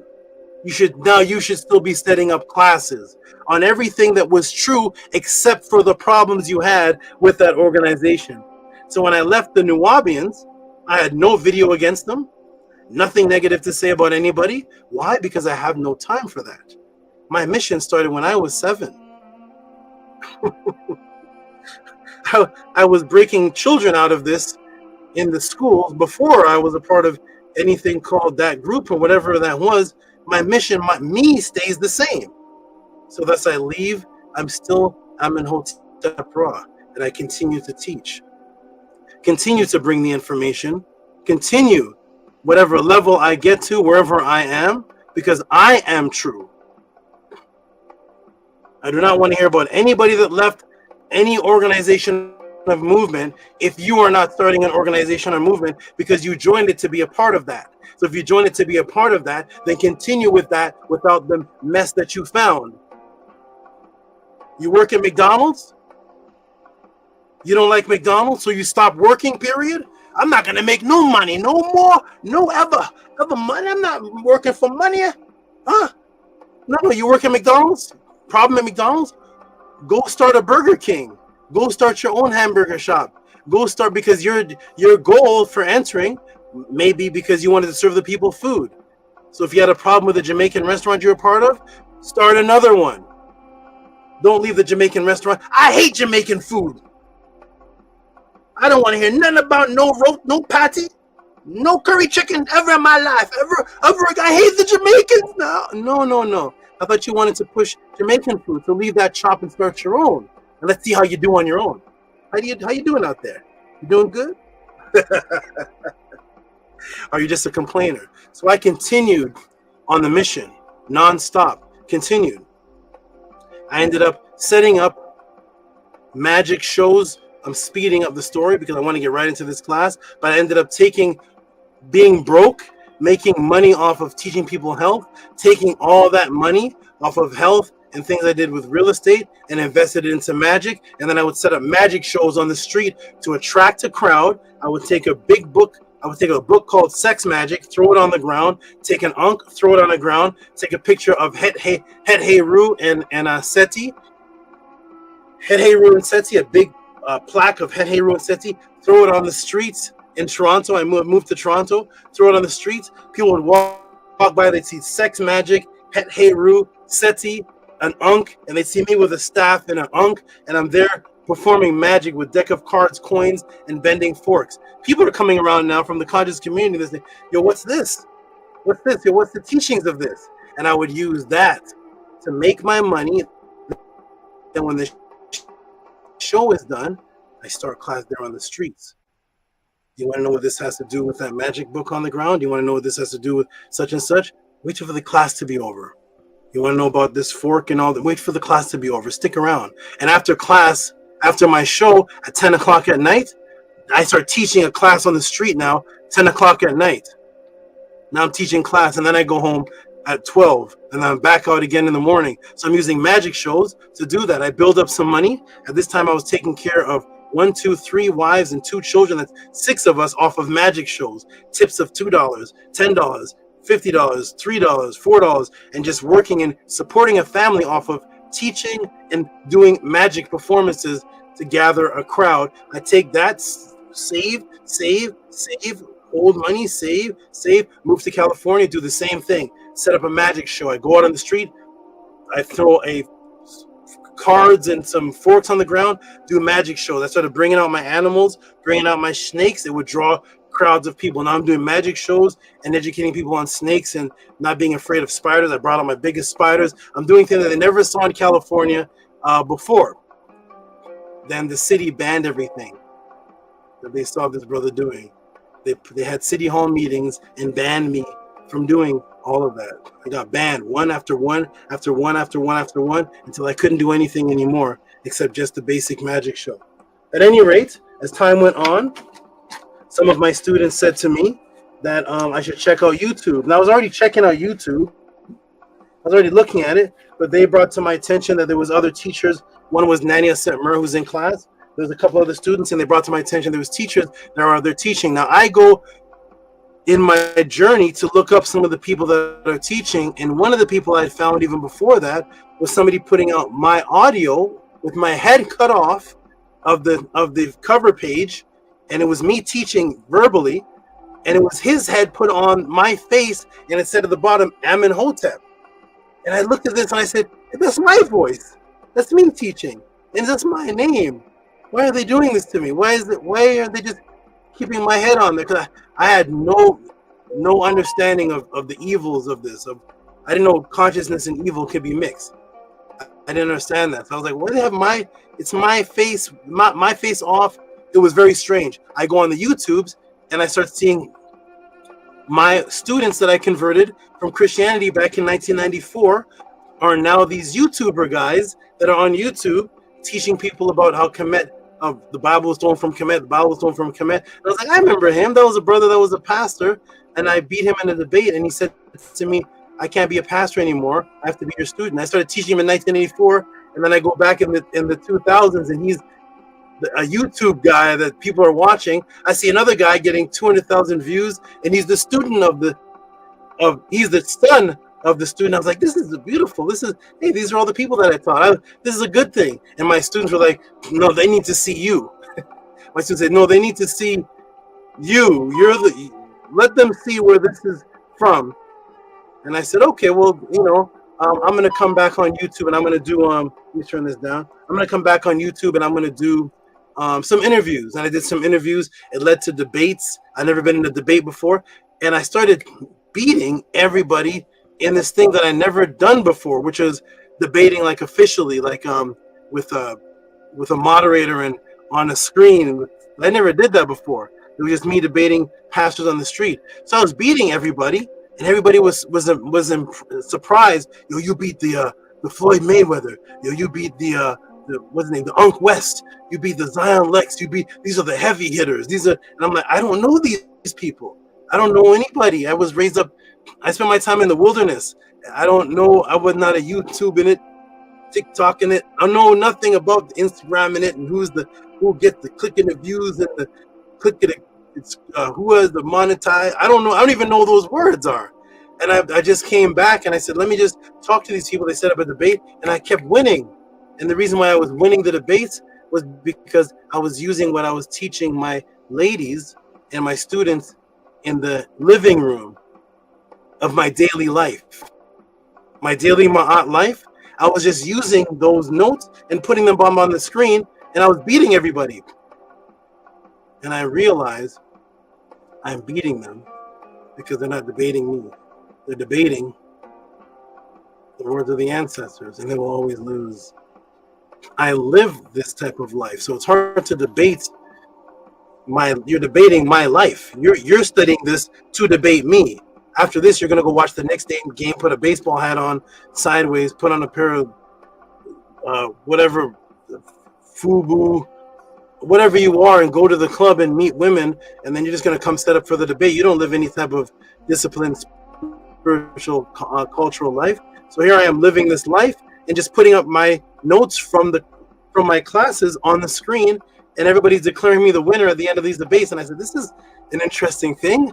I'm not used to this, but Ma'at is winning. And I started becoming the champion of this, the champion of you be the Floyd Mayweather. That's why I have that intro up there, because the people are claiming this never happened.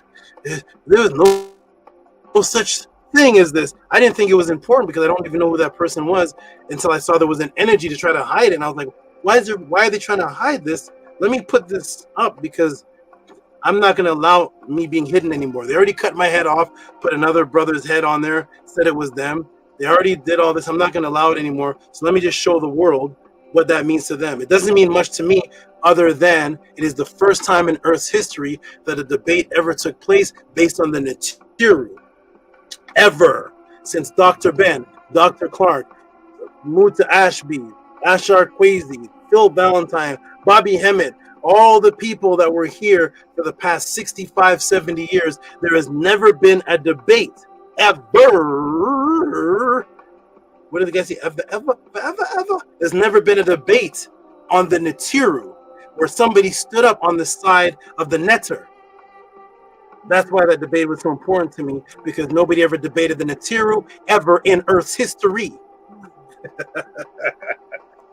Shall I say it again? In Earth's history. In the history, the oldest deification of spiritual energy on this planet has never been officially debated in Earth's history. where somebody stood on, I represent the Netiru. So I had that with one of their scholars, and beat that to me was for the ancestors. You're not going to beat the ancestors against me because I lived that. You are a professor. You live some other kind of life and put on stuff to come to a channel. When the computer shuts down, this is the same shirt that I met Minty Hotep in 13 years ago. It's the same. My clothes doesn't change for the YouTube videos. This is the same shirt that I met Minty Hotep in 13 years ago, before internet anything. It's the same clothes. I don't dress up for things. I came to the Pathways of the Awakening in another one of these. The same thing that I wear this. This is what I live. This is what I do daily. So at any rate, I end up going to the Killer Priest show, where Killer Priest was very impressed, because when I contacted Killer Priest, he was one of the channels I decided to go to. When I contacted him, he found out who I was in that past organization, and he said, "Oh, we need you. Oh, we need you. You're firsthand. You have firsthand. We need you." I go to the Killer Priest show, and I give him a master class. It was only for him. I did that for you, Killer Priest. I didn't care about an audience. I didn't care about views. I still am not familiar with the internet and get it up. I know nothing about the super chat in it. I know nothing about that. I came to give Killer Priest a master class, blew him away, and from there I was on from the next show I ran the Killer Priest show. The next show Killer Priest gave to me to run the show without him walking through the door. That has never happened before. So the next show after I introduced myself, I ran the show. I was in the Killer Priest seat. That's how much he trusted me and enjoyed what I gave him after the first time meeting me. I ran the next Killer Priest show. Go back and look at the Killer Priest show. Killer Priest wasn't there the next show. He didn't give it to one of his friends in the Wu-Tang or someone he known for 35 years. He gave it to Amenhotep to run the show after meeting him once. So I run the show, do an interview. After that, I started having class after class, live people sending questions into the Killer Priest show. Killer Priest said, "What are you doing? We've never seen this before. How are people sending you questions and you're just able to answer them and you've never took time to go research?"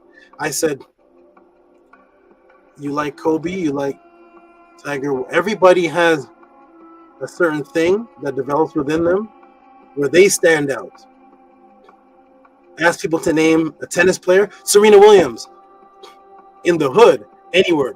Williams. Name a golf player. Tiger Woods. Like, there was 3,000 golf players before Tiger Woods, but something made him stand out. King of pop, Michael Jackson. There's literally 5 million pop singers other than Michael Jackson, but something makes these people stand out, and everybody has a gift that they focus on. My gift was staying away from the Matrix, teaching people to break out of the Matrix before the movie The Matrix came out. I was teaching people from a book called The Matrix, breaking people out of the Matrix. Then the Keanu Reeves movie came out, and I was happy. There's a movie on me teaching this. I'm already using the word The Matrix. The movie's out now. Oh, interesting. The movie represents what I'm teaching. Beautiful. I'm teaching from the book. So everybody has something that develops in them, because everybody has the ability to be a netter. Everybody is a supreme being within. It just depends on what your neurological focus is on, and then your spirit follows that, and then your body follows with it, and then everything moves along that frequency path, and then you become greater and greater and greater at that frequency. If it's boxing, you may become a Mike Tyson. If it's basketball, this man Michael Jordan moved this way, not just this way. He moved this way. I have a video of him moving this way. He's not moving this way. He's moving this way. That is not what a human does. People advance and they begin to stand out. Why? Because we're not really people. We were taught that we were people. So my focus was to be hypersensitive to the Matrix. And I did certain things to myself and went through certain things to advance that. So I told Killer Priest after a while, AD took his wallet, dumped it in my hand and said, "Take this money. You deserve reciprocity. You deserve money for this." I never received reciprocity prior to that. He said, take this. We should be paying you. And I'm going to get Killer Priest to pay you. Take this money. We've never paid anybody at the Killer Priest show before. We should pay you. After time went by, I was answering people's questions, and I decided, I said, Killer Priest, you know what I'm going to do? My answer to taking up this whole show. I can still come to the show, do a section, but there's so many people now that remembered me, recognized me, and want to get the questions answered that it's taken up my entire day, and it's taken up the show. So I'm going to invent something called a pod class, because I heard there's a word called podcast. I never heard that word before. A podcast. I still don't know what I guess you're casting people. I don't know what it is, but I said, I don't know what cast is, but I'm a question answer, so I'm going to ask, put class, pod class, and people are going to come to my channel, and they're going to send in questions based on reciprocity. And the reciprocity concept was that my aunt told me, asked me a question, one of the first questions I could not answer. She asked me, do you get paid for this? All these answers that you're giving and all these people's lives that you're helping, do you get paid for this? I said, no. She said, there's people that do lectures that are not 1/4 of what you do. You have to pay $100 to go see them. They put out books, they put out DVDs, they put out all type of different pamphlets, and you have to pay for them to sit in front row seat, third row seat, 10th row seat, and go see them. And she said, they're nothing compared to how deep you are. She said, you don't get nothing for this? And she looks at me in shame. I couldn't answer the question. I told Killer Priest, I'm going to set up a class, and it's going to be based on reciprocity, which means that I am going to not come with a prepared class. I'm going to let the people ask a question and support. And I realized there was a thing called Cash App. I'd never heard of that before. I am not technologically advanced I never know nothing about these things, Cash App and the PayPal. I never use a PayPal and the Cash App and whatever these Zinmo. I don't know what these things are, but I noticed that when somebody sent a Cash App or a PayPal, there was writing at the bottom. And as I'm looking at them sending them, I got to send this person money. This is for your taxi. And on the PayPal, it'd say, thank you for your investment. I said, oh, you can write? You can send money and you can write something?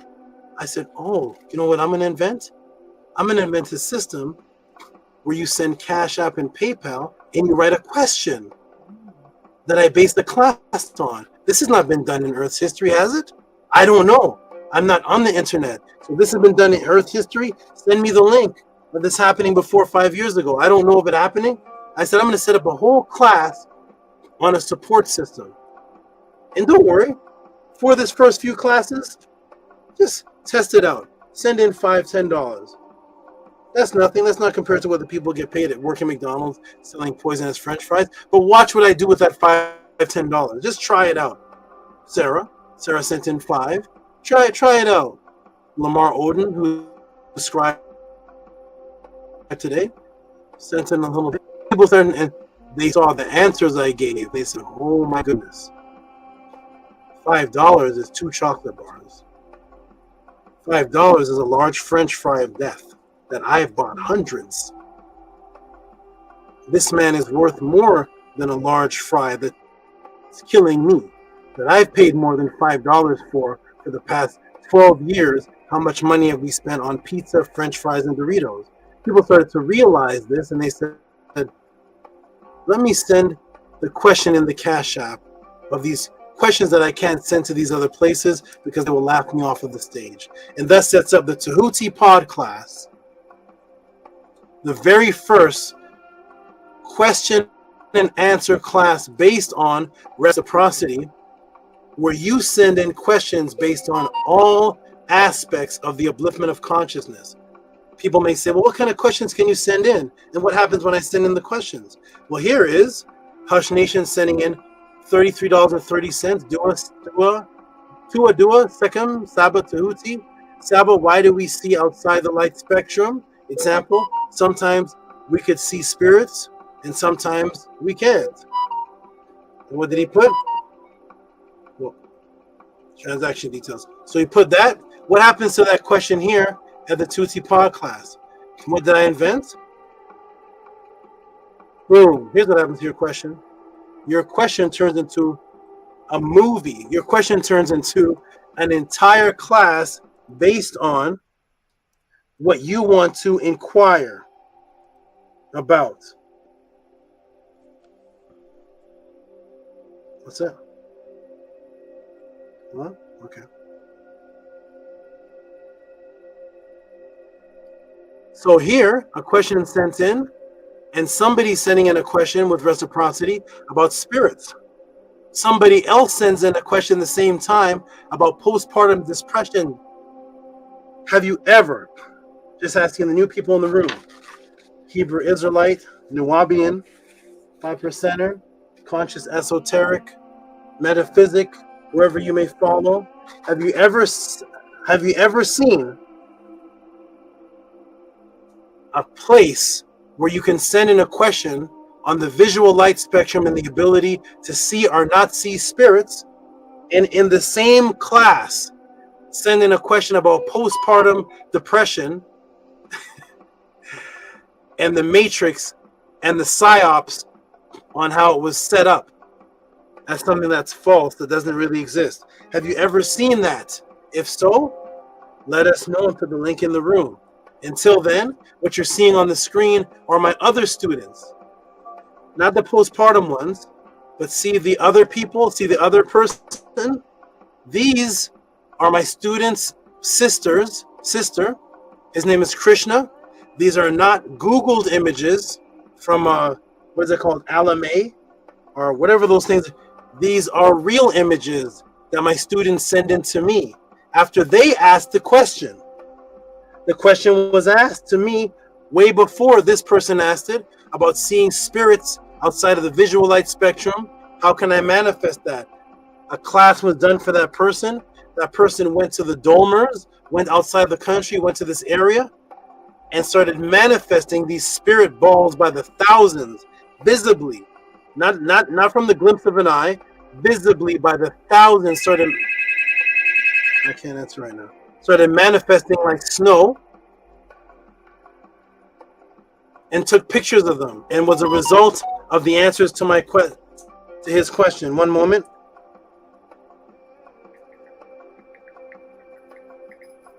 One moment.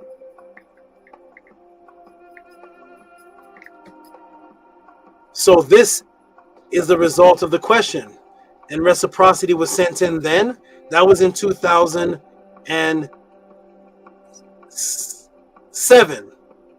and the question again is sent in 2025. Both reciprocities were sent in. What happens, Tuti, when I send in a question? Well, here's something that has nothing to do with postpartum depression. It has nothing to do with seeing spirits. Can you do a class on the Montauk Project? What happens to your question here, the Tuti Pod class? Boom, movie time. The entire class now is based on your question and extra that was not even asked. Kemetic birds was not asked in the question, and neither was conspirators study the Great Pyramids of Giza for time travel in the Montauk Project was not asked, and boom, that's done for you. Somebody asked a question about pregnancy. Are there any symptoms or stages of pregnancy nowadays that have been created by the matrix, like cravings, gestational diabetes, etc.? How aware are babies in the womb? Do their personalities, likes and dislikes begin since conception? For example, there was certain things I could eat with my last 2 pregnancies, and there were certain foods that I really enjoyed eating. I had to eat my food in sections because if I combined my food a certain way, it would cause for me to get nauseous or couldn't eat the food anymore. Osset, which is her newborn baby that was in the womb at that time, will become very active when she's hungry, and once I eat, she calms down. Do you see the diversity of the questions? Pregnancy cravings, Montauk Project, seeing spirits, postpartum depression. What happens to your question about pregnancy cravings? And she also sent a question about breastfeeding. Boom, an entire Tuti Pod class, consciousness in the womb, pregnancy cravings, and then somebody sends in a question has nothing to do with any of those things, incest in KEMET, and where the NETERT depicted as family because of cosmology. Look at the difference in in diversity of questions that are in one class, and then boom, breastfeeding. Somebody sends in a question, the same person sends in a question about breastfeeding, and another sister sends in a question about her cat. Imagine that. You can send in a question about your cat's eye color changing, and you get an entire pod class based on your cat, the history of cats, cat symbology, why scientifically the cat's eye is changing. All of this in the Tehuti pod class, while the other sister's getting an answer on the breastfeeding psyops. Hair standing up on the back of your head, the hippocampus area, not showing, but the hippocampus area of the brain, and it's connected to spirituality. Exorcism, 666, mark of the beast. Somebody says, I don't want to know anything about the Bible. I want to know about ADHD. That class blew everybody away. Somebody says, I don't want to know about ADHD. I don't want to know about exorcism. I'm a man. I'm not having a baby. I'm not having any pregnancy. I don't want to know about the Montauk Project. I don't want to know about out of body right now. I want to get my body in shape. What happens here? Boom. Bodybuilding nutrition. Is there, please, if somebody could type in the room, has there been in all of Earth's history, has there been a class you can go to, one class you can go to, one platform you can go to, get information about bodybuilding and change your body? This person dramatically changed the body. Ask about bodybuilding, get results. ADHD, 666, mark of the beast. Pregnancy, breastfeeding, the Montauk Project, the Ubaid and Sumerian, seeing spirits, the Torah, hair standing up on the back of your head when you see spirits, the origin of libations, algebra, Oregon energy, feng shui, the never-ending story, Gnosticism, visual impaired eyesight. You have hyperhidrosis since you're 9 years old and you want healing of it. You get healing here at the Tehuti pod class. Forget about hyperhidrosis. I want to know about the Matrix movie. I don't want to know about the Matrix movie. I have depression. I don't want to know about any of that. Let me throw you a curveball and ask you about the Navajo Native Americans. Does this exist in Earth's history? If so, put the link, put the book, put the movement, put the group, where you've seen sets of questions, these questions asked, and 1 hour to 2 hour answers with visuals, glowing words, videos, references, science, actual magic performances done in the class live is only here at the Tehuti pod class. It doesn't matter what the question is. This brother asked a question that was priceless, and I changed his life. That's another thing about the Tehuti pod class. When you ask the question, your life is actually changed. This person asked a question about UFOs, out of bodies, ended up having a one-on-one with me. His mother passed away as I'm teaching him. So I'm teaching him and his mother's alive. During the lessons and during the teachings and his experience here, his mother passes away. He wants to know how to have an out of body and how to contact his mother like the ancestors did. What's the result? He now has direct contact with his deceased mother and family members on a regular basis. And out of body in other dimensions, he's now having communications with them. And they've proved to him who they are. The fact that you can come to the Tehuti, the fact that you can come anywhere on the planet and ask about Navajo Native Americans, hyperhidrosis, ADHD, depression, heart stroke, and get information to contact your deceased family members is a phenomenon that exists nowhere else. And if it does exist, put the link in the room, put the name of the person, and I will feature that person here at the Tehuti pod class, and I will give that person the donations of the questions that are asked here.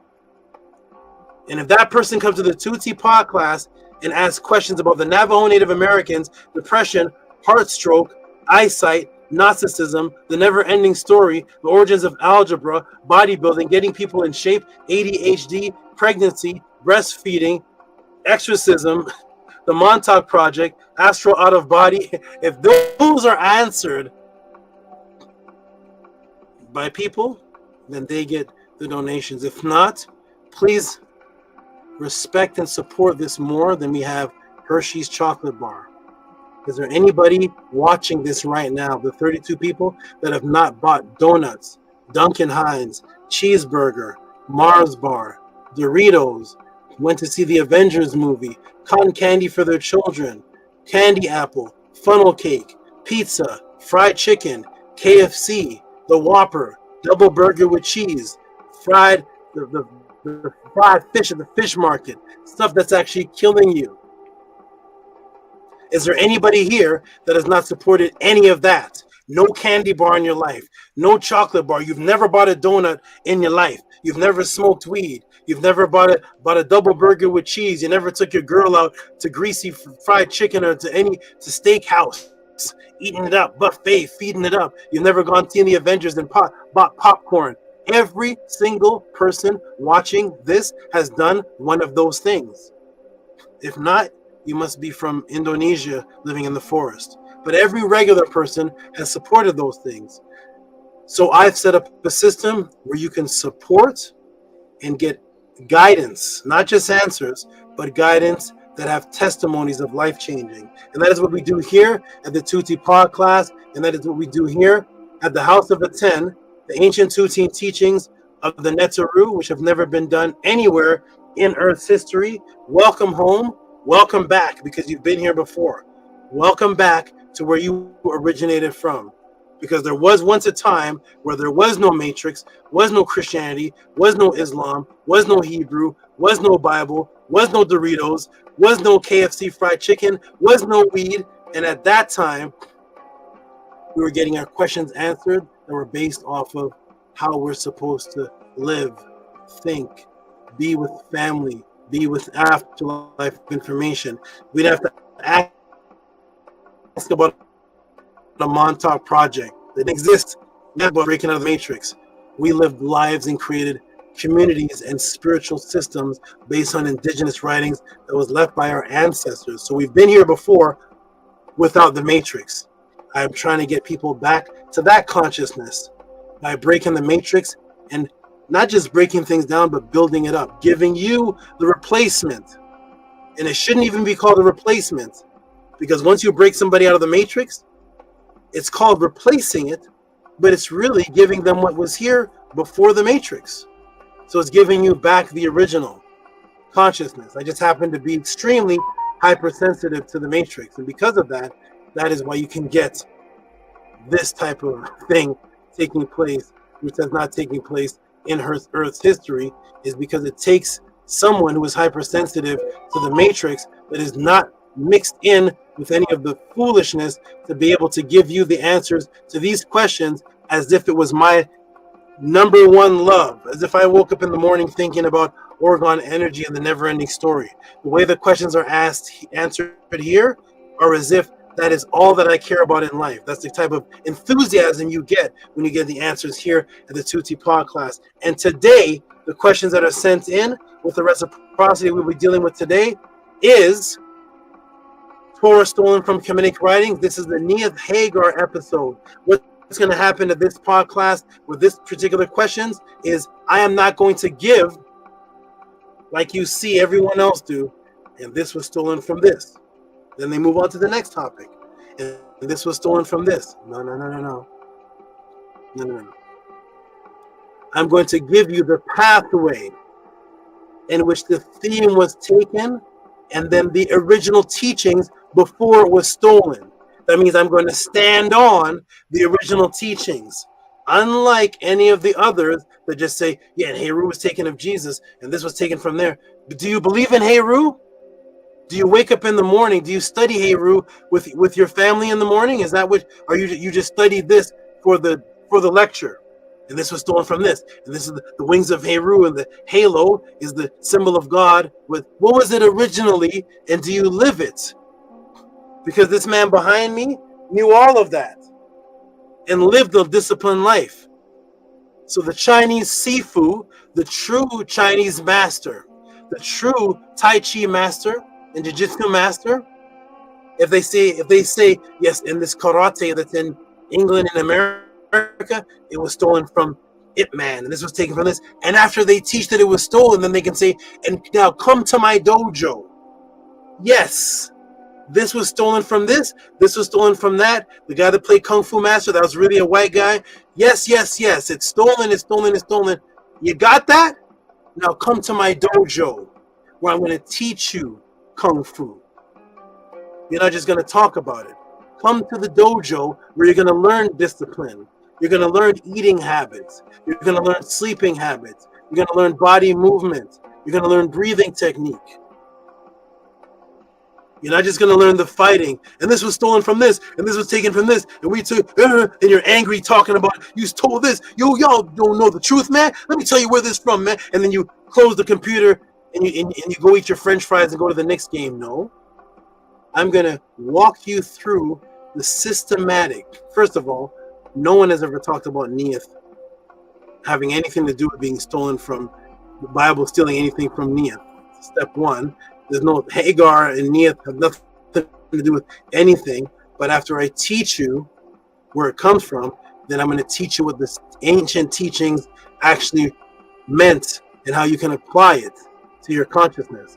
So it's going to be different. This is the Hagar Neith edition because it was heavily asked for. Part 2. We're going to get into hidden worship of Osiris within the Hebrew alphabet. Anybody ever heard of that before? Anybody been taught that before?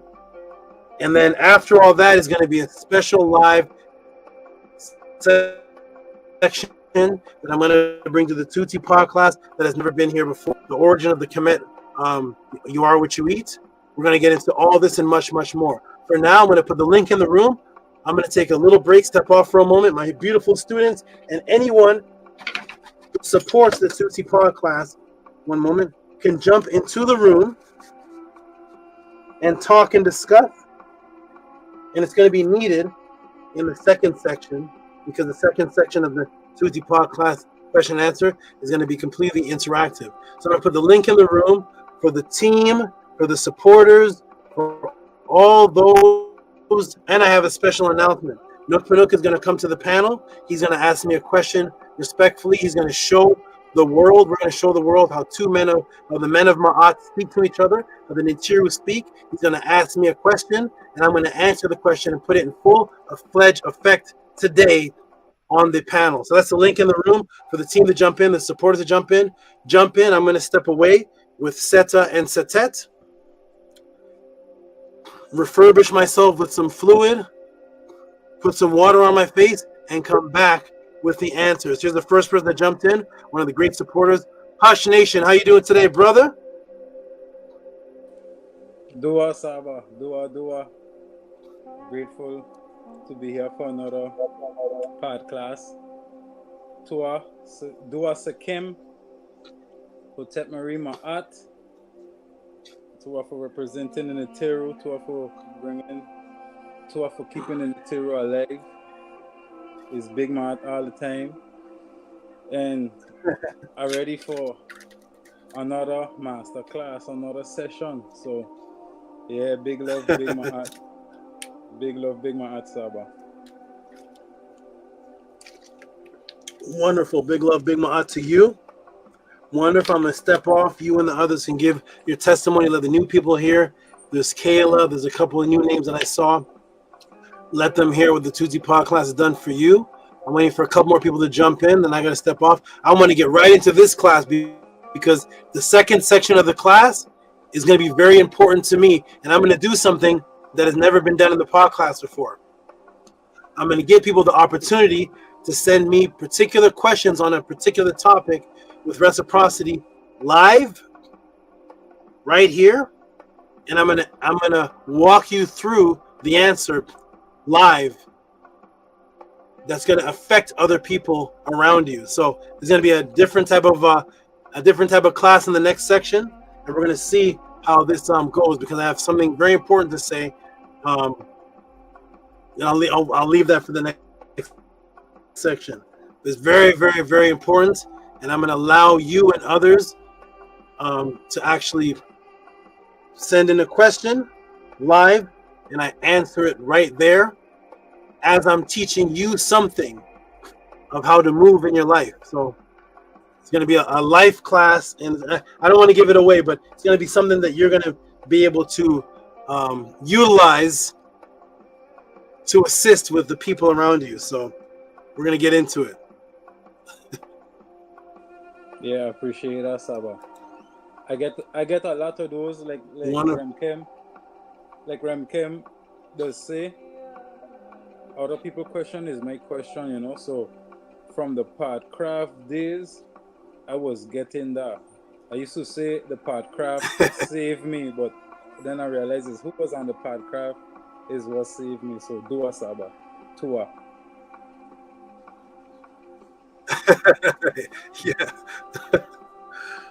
Yeah, because you're right. Excellent observation. I'm sure a lot of the people that were on the Podcraft, the other people didn't have much to do with saving you, but you recognize who it was, and here you are right here. So that is a beautiful thing. Wonderful. We're going to get on with Amun and Amunet. Let them speak for a moment. I'm going to let usually Patah. I'm going to find a way, Amun, to also give you the ability. I don't know how many people I can give the ability, but it's the ability to let people in the room when I step away.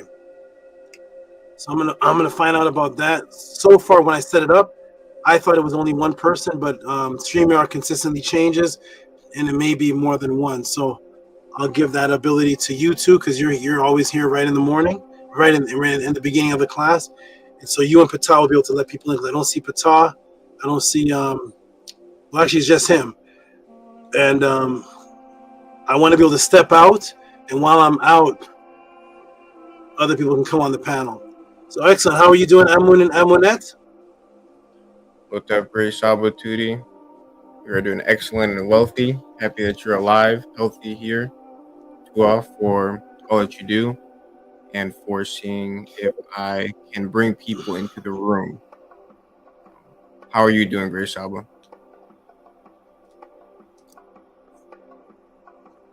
I'm doing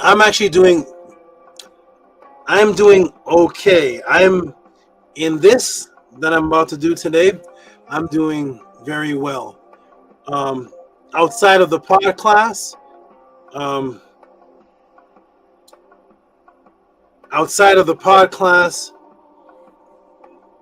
I have to. There's something that I think I've injured within myself that may be of importance to go. It is of importance to go look at.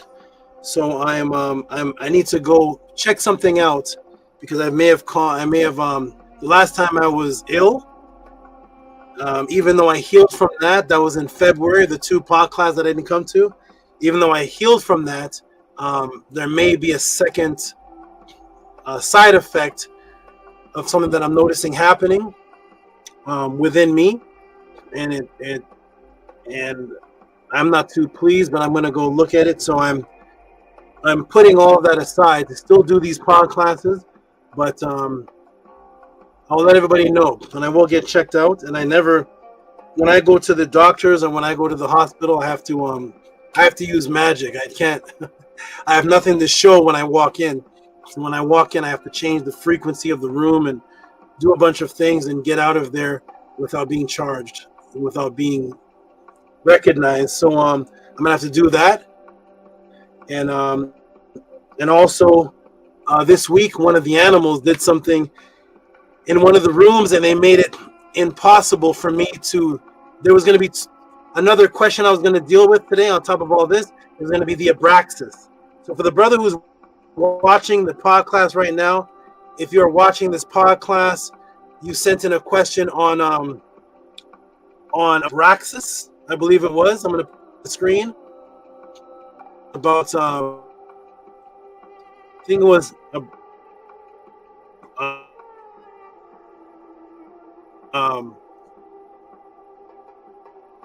Who is abraxas? Let me see if it's here. I wonder if it's even here. I don't see it here, but it was a question about. That's odd. It was a question called "Who is abraxas?" or "What is abraxas?" I don't see it. I'll find it when I go take a break. I'm not sure why it's not here. That's really strange. That's very odd. But it was a question about who is Abraxas, and I couldn't answer that. I couldn't put that in the pod class question because on top of what I was going through in the week with this side effect from the last time I was ill, that may have torn or affected something internally inside of me that I have to go look at. On top of that, one of the animals did something that made it impossible for me to work on the pod class in the room that I work on it. In the room that I work on it in, I had to cut everything short, and I had to actually leave this premise to go to my other premise area and hurry up and do it there because it was actually unworkable conditions.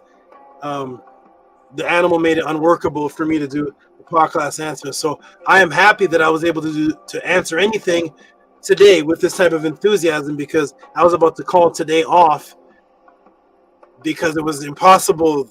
The environment that was created, plus this strange thing that I'm going through even right now as I talk.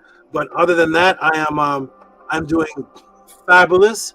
I am focused, and I will be well. And that's all I can say for right now. Thank you for asking, though.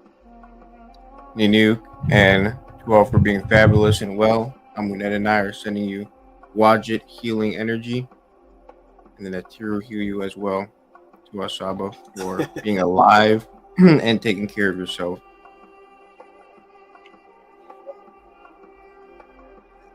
Thank you. I even had one of my NETERTS put a stethoscope on my body. She does nursing and home care. She put a test with that. I said, "You're the only person I know that owns a stethoscope." And she had a stethoscope on my body, and she was listening to noises. And I said, "Do you hear that thing?" She said, "Oh yeah, what's that? That sounds odd." So I'm gonna go see what this thing is because I was under a lot of strain the last time I was ill, and that strain caused me a pressure on a certain inner muscle, and I think something happened to that. I'm gonna go definitely get looked at because that I don't want to go out like that. I don't want to end up having something bad happen to me because of that. So thank you though for your love and concern. I'm gonna do my best to make sure that everything is good within me, but you will know if it's not because I'll let my NETERTS update everybody. But other than that, thank you everybody. Good to see you, Eminette. What's up? Peace and love, great SABA. I'm really happy to hear your voice and really happy to be here. And Uncle Justin, up to you times 10.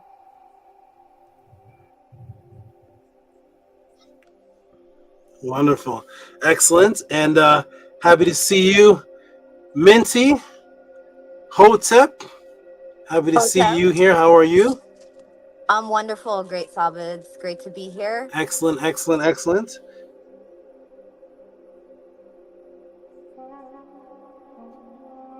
Excellent. Great to have you here. Thank you, Tua. It's hot out here. Yeah. Okay, everybody, that's it. I don't know where anybody... It is, right? It is. It is. That's why I'm... That's why I'm... I turn off the animal lights on my animals and... Oh my dear, it is very, very warm. I didn't want to come to the pod class with just a...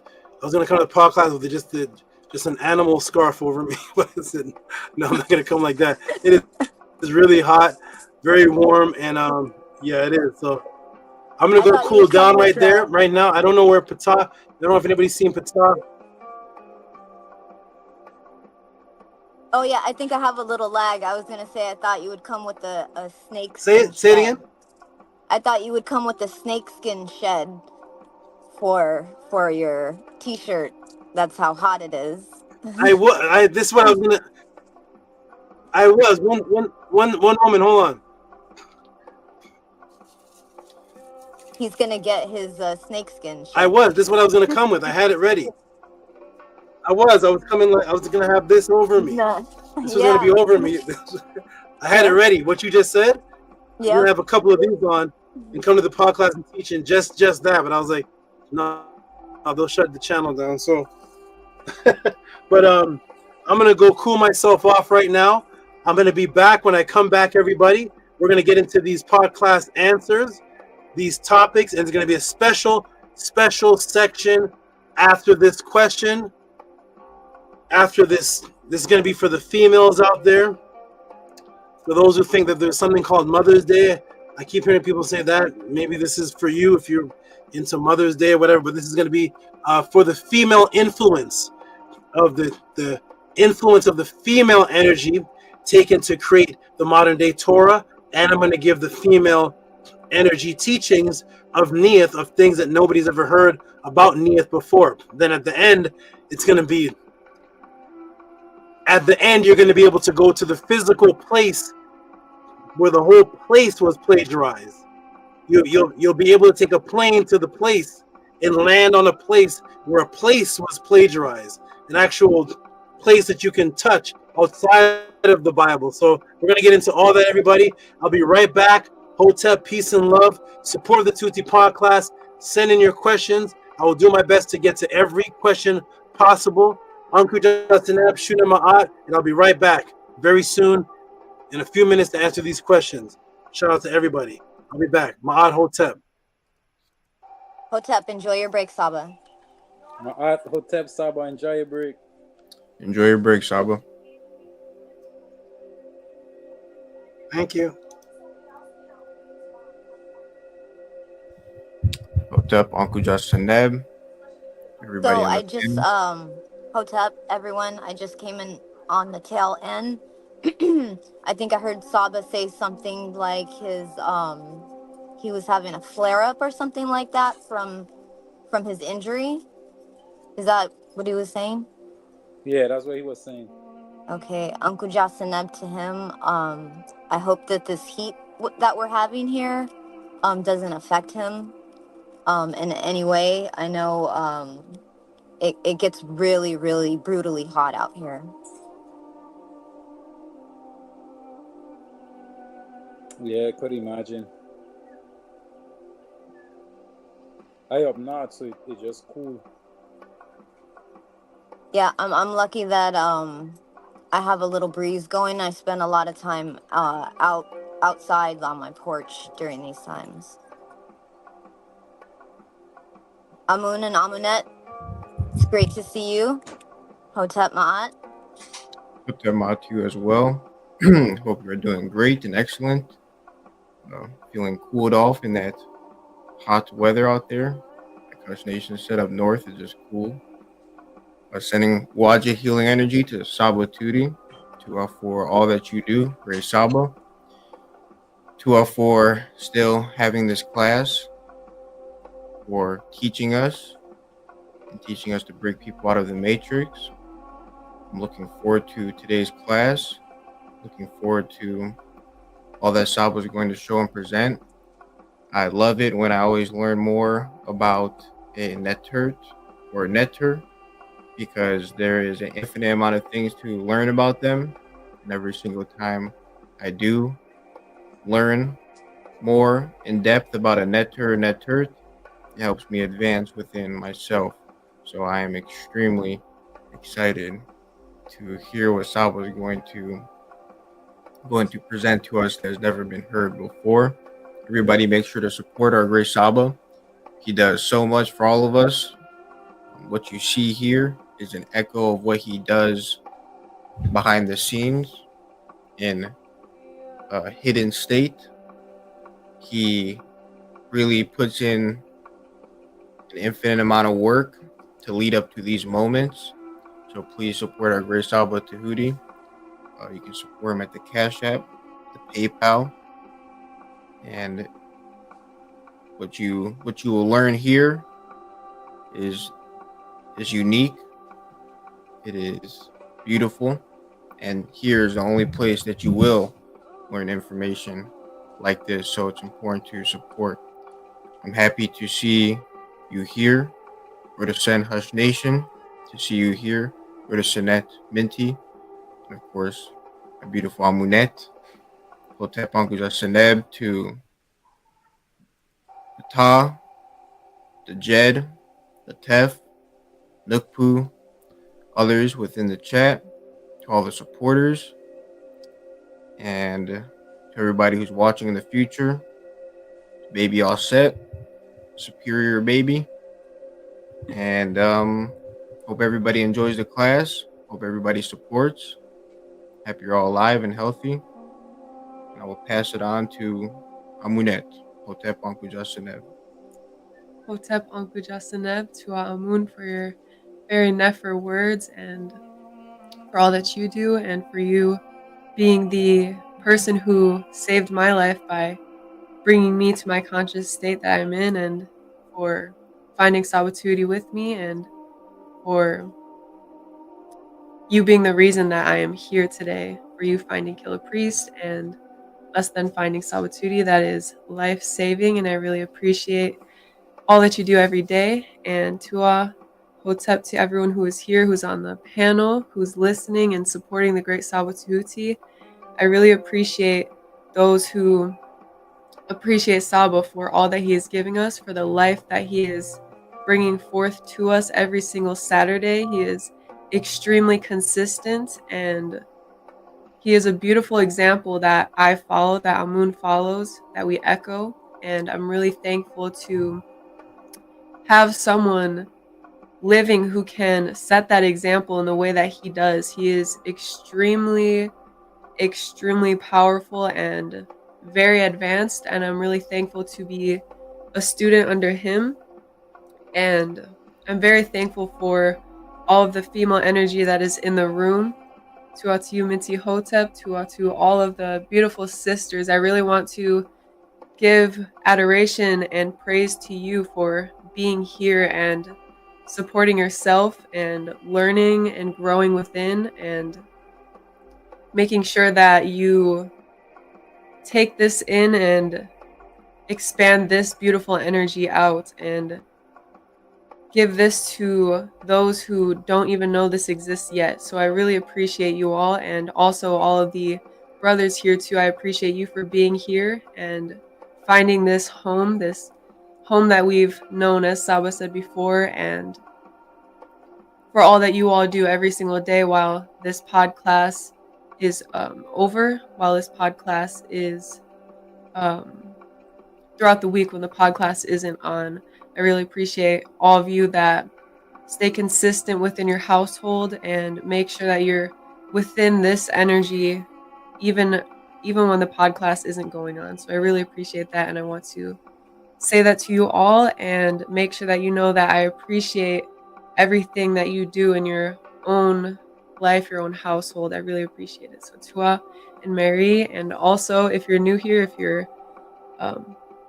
if you've never heard this before, the House of ATTON has social media that you can follow. We have beautiful videos that we post every day, and you can like and share those videos so that more people can see and be aware of what's happening here on social media. And it's a beautiful thing because on social media there's so much chaos, so much random stuff on there. So it's beautiful to have House of ATTON videos and the Tehuti pod class, all of the beautiful teachings on that platform, on those platforms, and to offer all the support that people give on there as well. It is very helpful for every comment and like that you all give, and I appreciate and see all that do that. So I really appreciate that. And to and Mary, to everyone who is here and listening, I will pass the mic.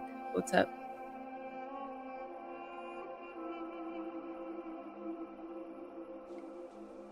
Hotep. Yeah, I could echo that. Adoration, because I going off of the consistent. When I say going off of, I mean the Pekka and Ku that affecting me is off of the consistency from Minty, Amun, Amunet, Anipata, Tehuti, Atefrem, Kemet, the Jed, Sejem, is the consistency of you. You know what I mean? That's what I going off of, because I pull up like 3 years late, you know. So for you to keep the House of ATTON pushing so long that it reached me, I got to send adoration for that, because everybody was supporting you in the beginning, starting the, I don't know how to call such a powerful movement or operation, you know, but are you echoing my act for so long from the beginning with SABA is what bring the per M ATTON here. So I have to salute you for carrying the House of ATTON far enough to reach me, so I could learn this HEQR infinity, you know. So dua for that. Dua for the supporters as well, because the questions, y'all questions, affecting me. And that was showing SABA from the podcraft, because I didn't know it was, I know it was SABA, but you know, the whole vibration from the podcraft just affect man, you know. So the whole operation war Killer Precinct 80 running, I appreciate that a lot, because that's where it start for me, you know. And for the podcraft to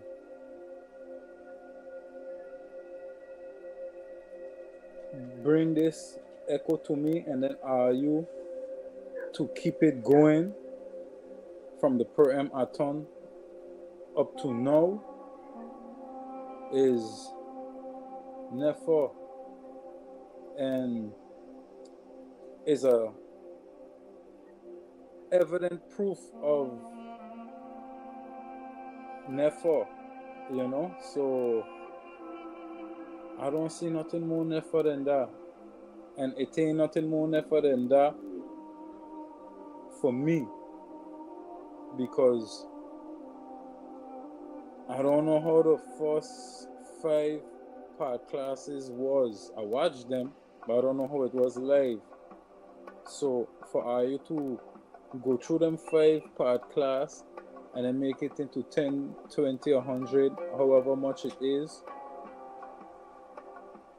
I appreciate that a whole lot, you know. So to for that, everybody was supporting and sending in the questions, were helping me and helping everybody else.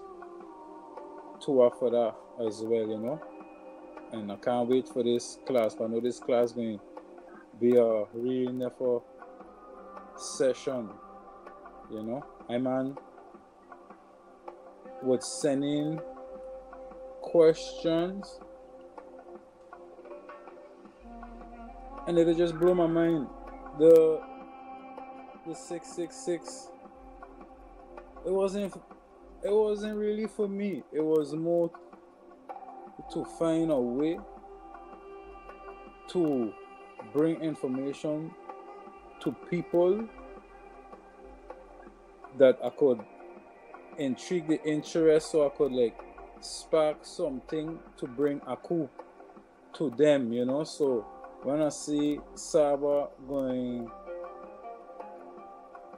bring a special class like this to us, what have to do with bringing information to people, which is power, I know that can be really powerful. So I strapped in, you know, I got my seatbelt buckled up. You can't see it, but it buckled up, and I'm ready to roll on another session, you know.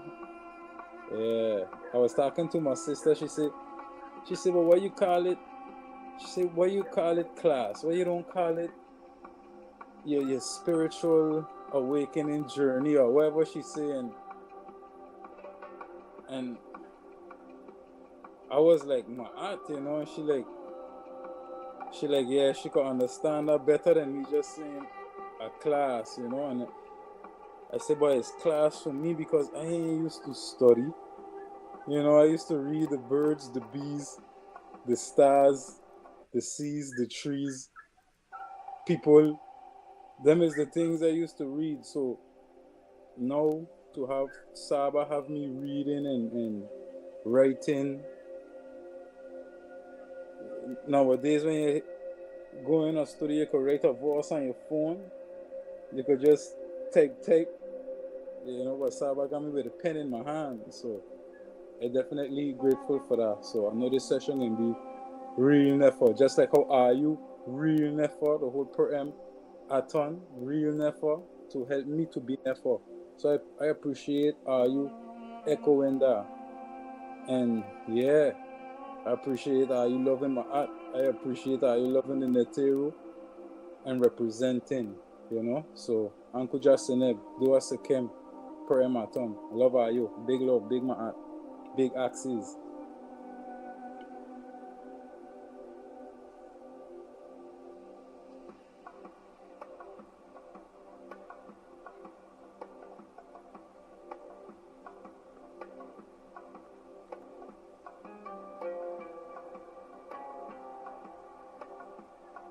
We waiting on you, Minty. No worries. Yeah, We patient. We patient over here. Yeah, it's so goofy on the controllers.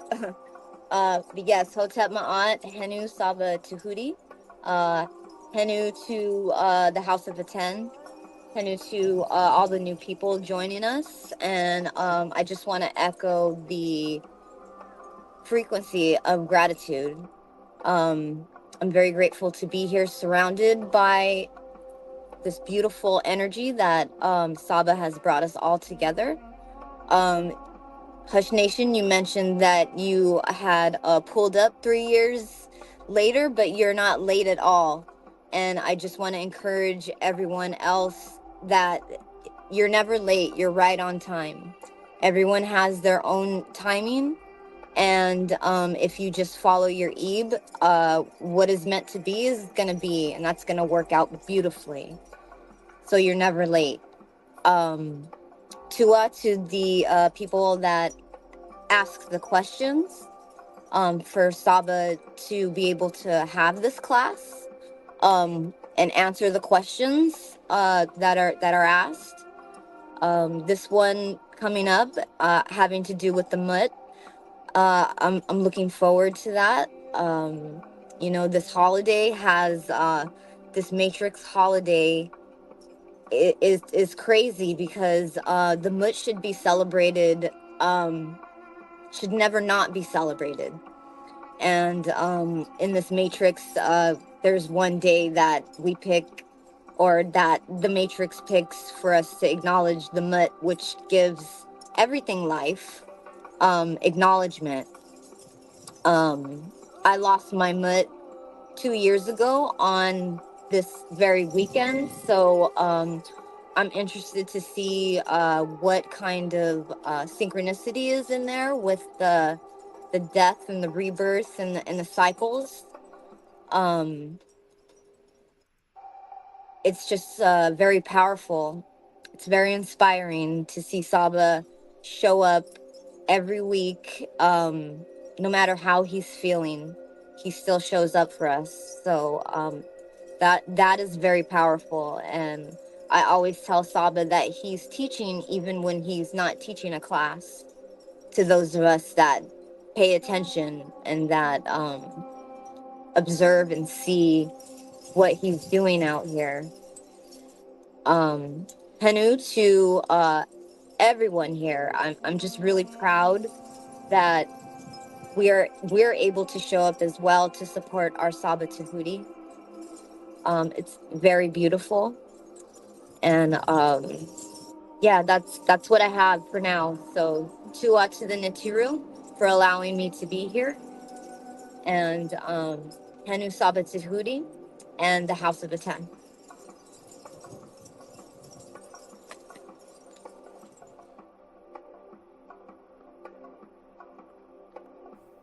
Nefer words, Minty, First Nation, and Amunet. Hotep Ordesan Ptah. Are you there?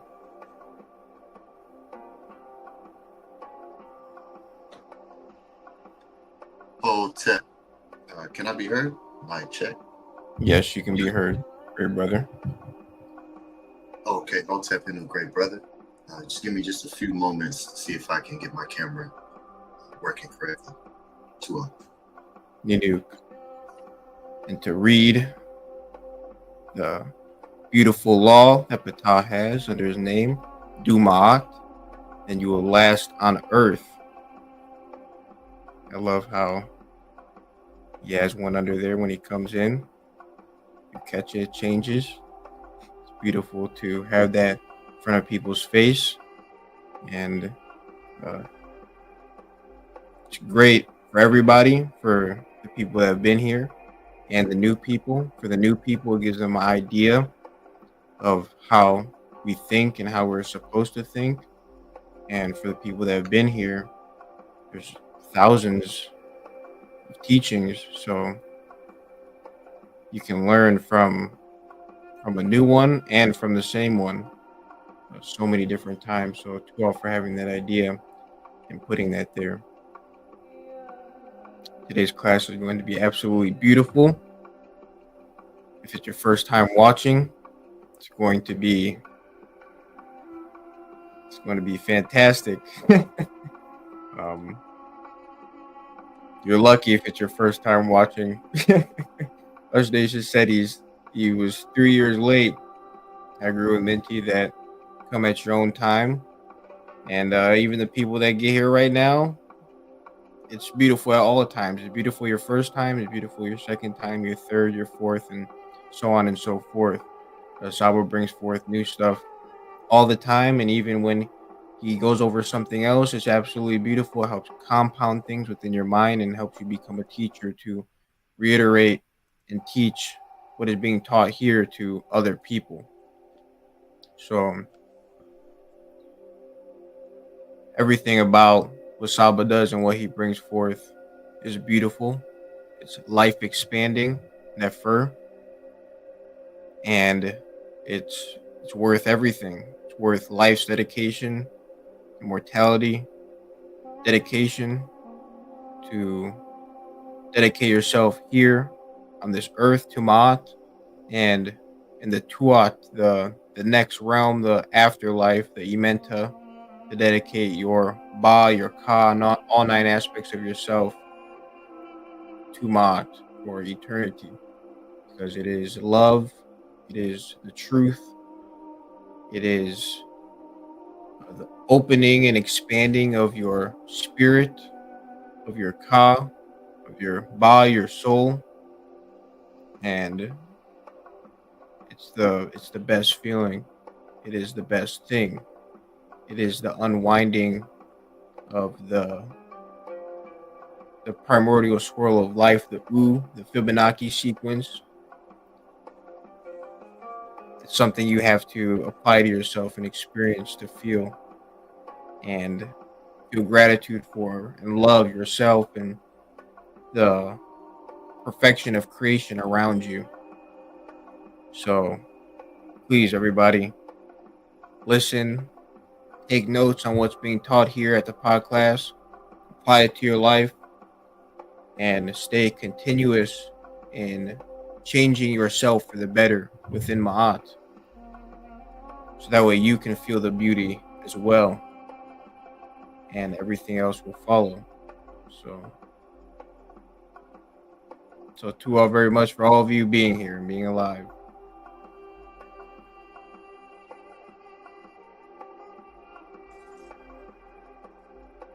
I love that. I love that do ma'at, because we're all out here doing ma'at, and I believe that's what we'll receive in return, because we won't take anything less. So that's very good. I believe that's from Ptah Hotep. It's a very powerful one. It's one of the lines that really stuck out to me. So Tua for that. And I just wanted to say that, you know, I think all of us are out here teaching and learning when we're not even in class.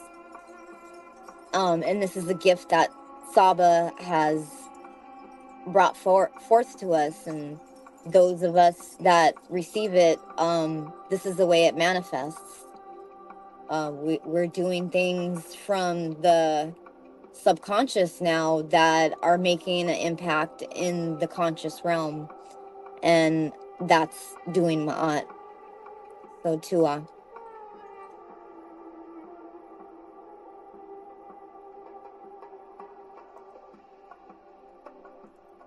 Peace, Hotep, brother.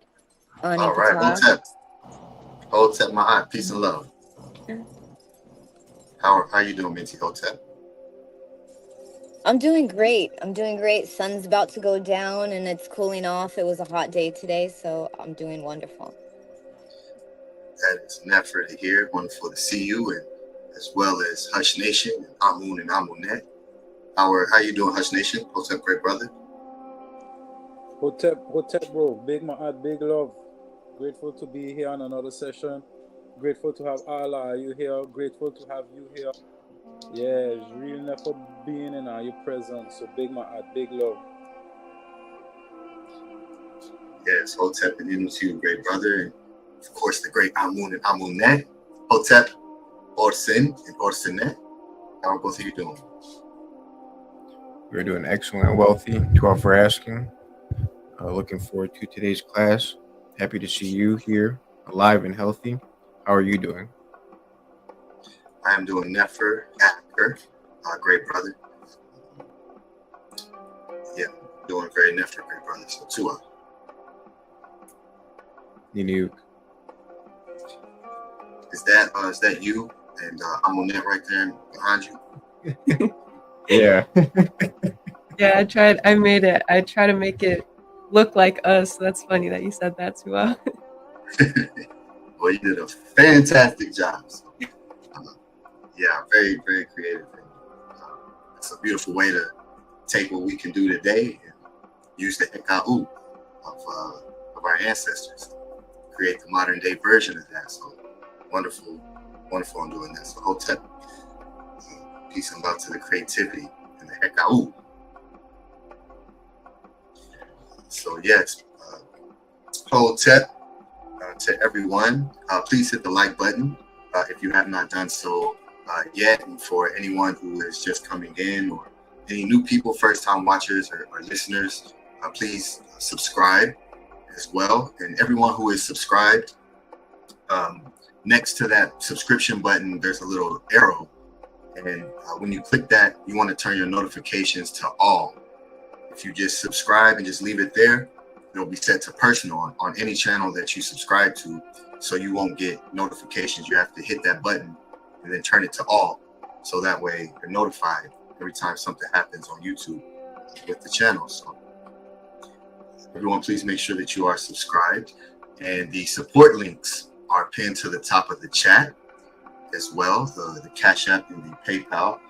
So they are pinned there, so it's always there, accessible, visible. That is how we show reciprocity here at the Tehuti Pod class at the House of ATTON, by enacting the teachings of Ma'at on reciprocity, right? So to be a part of that, utilize those links and ask your questions. And if you do not have a question, you send in support for the answer that you're receiving from the support that someone else sent in to ask the question. So everyone receives the benefit. For those who are taking in the information, the sound vibration, the tones that the Great Saba is bringing forward based on the question, and one is receiving benefit from it. So enacting of Ma'at is to show reciprocity, to allow what you just received to allow it to then work in your actual life. That's the trick for any type of information, knowledge. It doesn't really become accessible until you create a system of reciprocity that allows it to then work, right? Our great ancestors understood that at the deepest level. That's why they did what they did and built it into every single aspect of the language and of the way of life. So they laid the blueprint on how to build, and all we have to do is just follow what the writings say. So it's a beautiful thing. houseofatton.org to also support the House of Atton and the Great SABA Tehuti. And yeah, there's a lot of beautiful things there. So out to everyone who supports through the website, and also leaves reviews over there as well. All of that definitely assists with the energy that it takes to bring forth the proper eyes, right? Because all of the action that we do, all of that is accounted for, and that's what creates the algorithm, right? The more motion or energy that goes into the keywords that we use, right? The more it places it in the eyes of those who use those words. So there's definitely a technical side when it comes to the internet world, the digital side of getting seen, and it starts with each of us just liking, sharing the videos, coming back to the classes to comment, sharing, resharing. All of that helps a lot. So out to everyone, and I heard Aminette speaking on that on the social media side as well, which is very powerful. So out to everyone who does participate in that, and with that, comes a lot of beautiful things. So, and Aminette spoke on that, placing the great teachings that have been here and the House of Atton, all the creations that are being produced, putting it on these platforms, where most of the people are, and throwing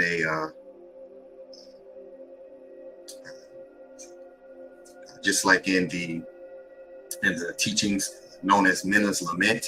It's not really very, very popular when it comes to the SABA.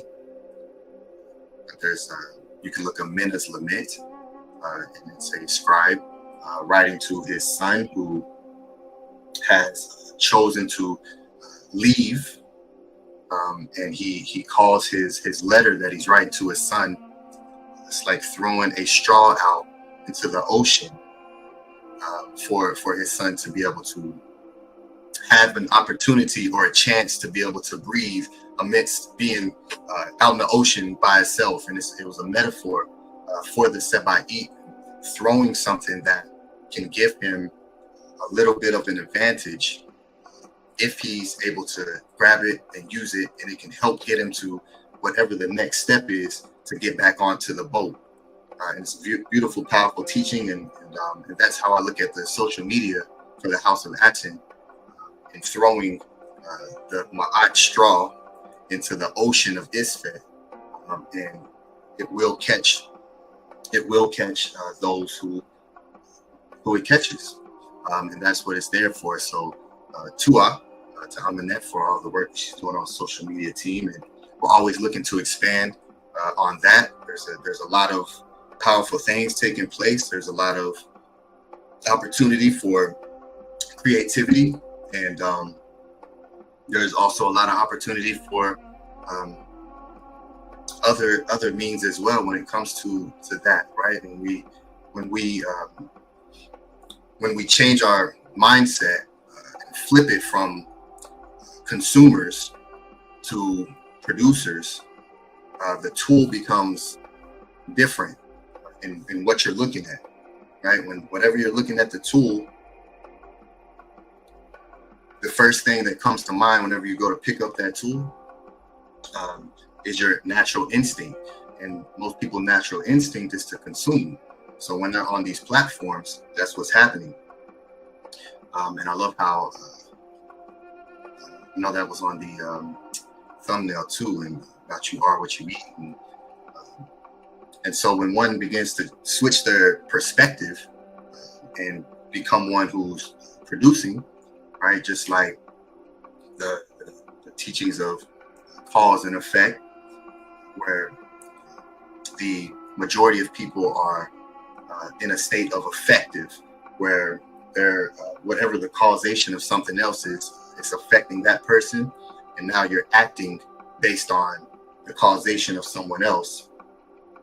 But when one learns how to put themselves in a position of being the causation, creating the effects, you now then attain a power to create what happens around you. And a lot of it happens with the switch of perspective. And that's a big thing when it comes to social media, because there's a lot of opportunity there, a lot of different spaces. When one takes the time to study it and see what's available. So to everyone who steps into that realm to learn these tools that are at our disposal. We use it to fight ISFET. That's what we use it for. So it doesn't matter what we're doing, what we're coming forth with, what's being created, what's being produced, what's being shown. It's all based within the fight of Ma'at, and it's to combat the ISFET, right, and to create different bridges. So it's all extremely purposeful with all that we're doing, right? This isn't like anything else that exists. The purpose and the foundation is established and built upon multiple times every week here in the Tehuti Torah class, in the HouseofatTon classes as well. So there's a lot of powerful things in what we can do today. So to use it and apply it to Ma'at, to the Netiru, right? Like what you see Amun and Amunet doing right there, right? That's taking the tool and utilizing it, the tool of technology, and using it to reestablish Ma'at. That's all that we're doing, and when that's the focus, and that's all that you do, it becomes our ability to create is infinite, right? And the more that we learn, the more that we dive into that, the more you're able to bring forward, right? To be able to take an idea and bring it forward, because it all starts with that. In a lot of cases, the only thing that stops one from bringing the idea forward is the how, right? How do I do it? And again, that's within the SABA itself, within the teachings of Ma'at. It's taught to not ask that how to do it. Once you set your intention and you start moving, when that's all that's on your mind, every action that you do is in alignment with bringing that forward. So it will come forward. Everything will move out your way. Things will start to be presented before you when that's all that's on the forefront of your mind, and every step is being moved to generate that thought that you want to bring forward. The how just happens, and it's a beautiful thing. It's a very beautiful thing. So just taking that and applying it to today is a beautiful thing. So Uncle Jasa Neb, to everyone. So yes, please follow us on all our socials. The links are in the bio. Everything is there, and and you know, take the time to look into these things. And of course, with the beautiful thing about Ma'at is it expands and deepens your own discipline. So just on a foundational level, so no matter what you apply it, no matter what you go to do, because Ma'at is the foundational discipline that is enacted, right, when no one's looking. Anytime you put your focus into something else, it will always manifest itself in that way. And that's the beautiful thing, right? With that, again, brings about a different type of mindset and to put one into a productive state. So, because that's the matrix is completely enacted to distract, right? So when we know that everything that we look at outside of our own environment that we create is created to distract you and throw you off any type of path of Ma'at, right? Righteousness and cleanliness and discipline and all of those things that we made sure to put a focus on.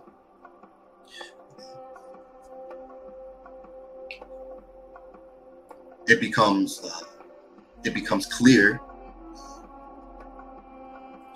the importance of what you intake, what you watch, what you listen to, all of it.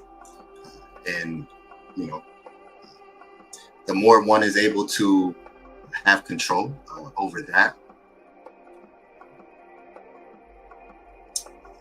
the more you're able to come forward as that thing in which what you intake, right? So when we have the weekend of Saturday and Sunday, Tehuti pod class, House of ATTON, all these powerful teachings and ancient writings and MEDU dictionaries, and you know, and then Monday through Friday, you're just in a whirlwind of ISFET.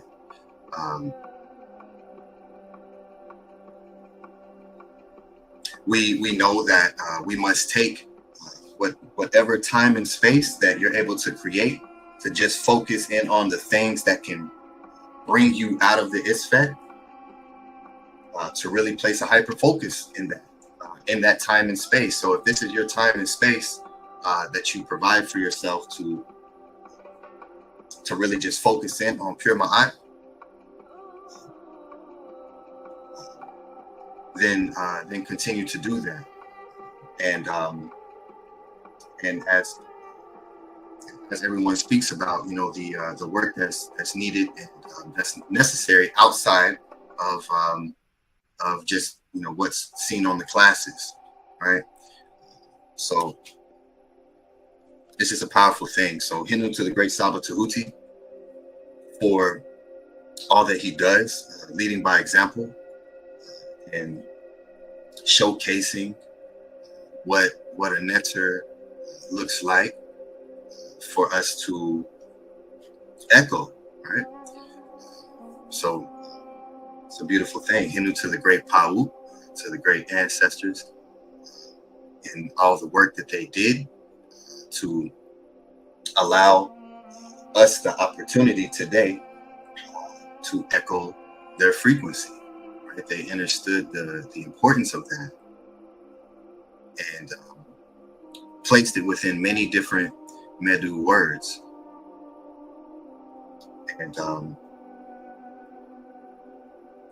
And just thinking about, you know, putting oneself into, because a lot of a powerful meditation I do is when I look at any particular ancestor and visualize rising, right? Waking up, how we rise today, and whatever it is that we do, and putting oneself in a position of the ancient times, right? And what would be on the mind on an initial rise in a space where Mope existed, right? And it's a beautiful thing. It's a very powerful thing, because one can only begin to create a picture when you read the writings, when you see how people spoke, when you see the intent that went into everything that they did.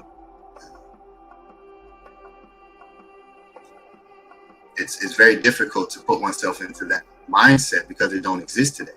Everything is sporadic, unfocused, distraction, right? It's the opposite. So, you know, with the reading of the writings and seeing, again, because with what you intake, you then become a reflection of. So when you read what the Seba'it is, you become an echo of that. You start to think and speak like that in situations that arise. Your Seba'it comes to the mind, right? And then it becomes a staff for you, you know.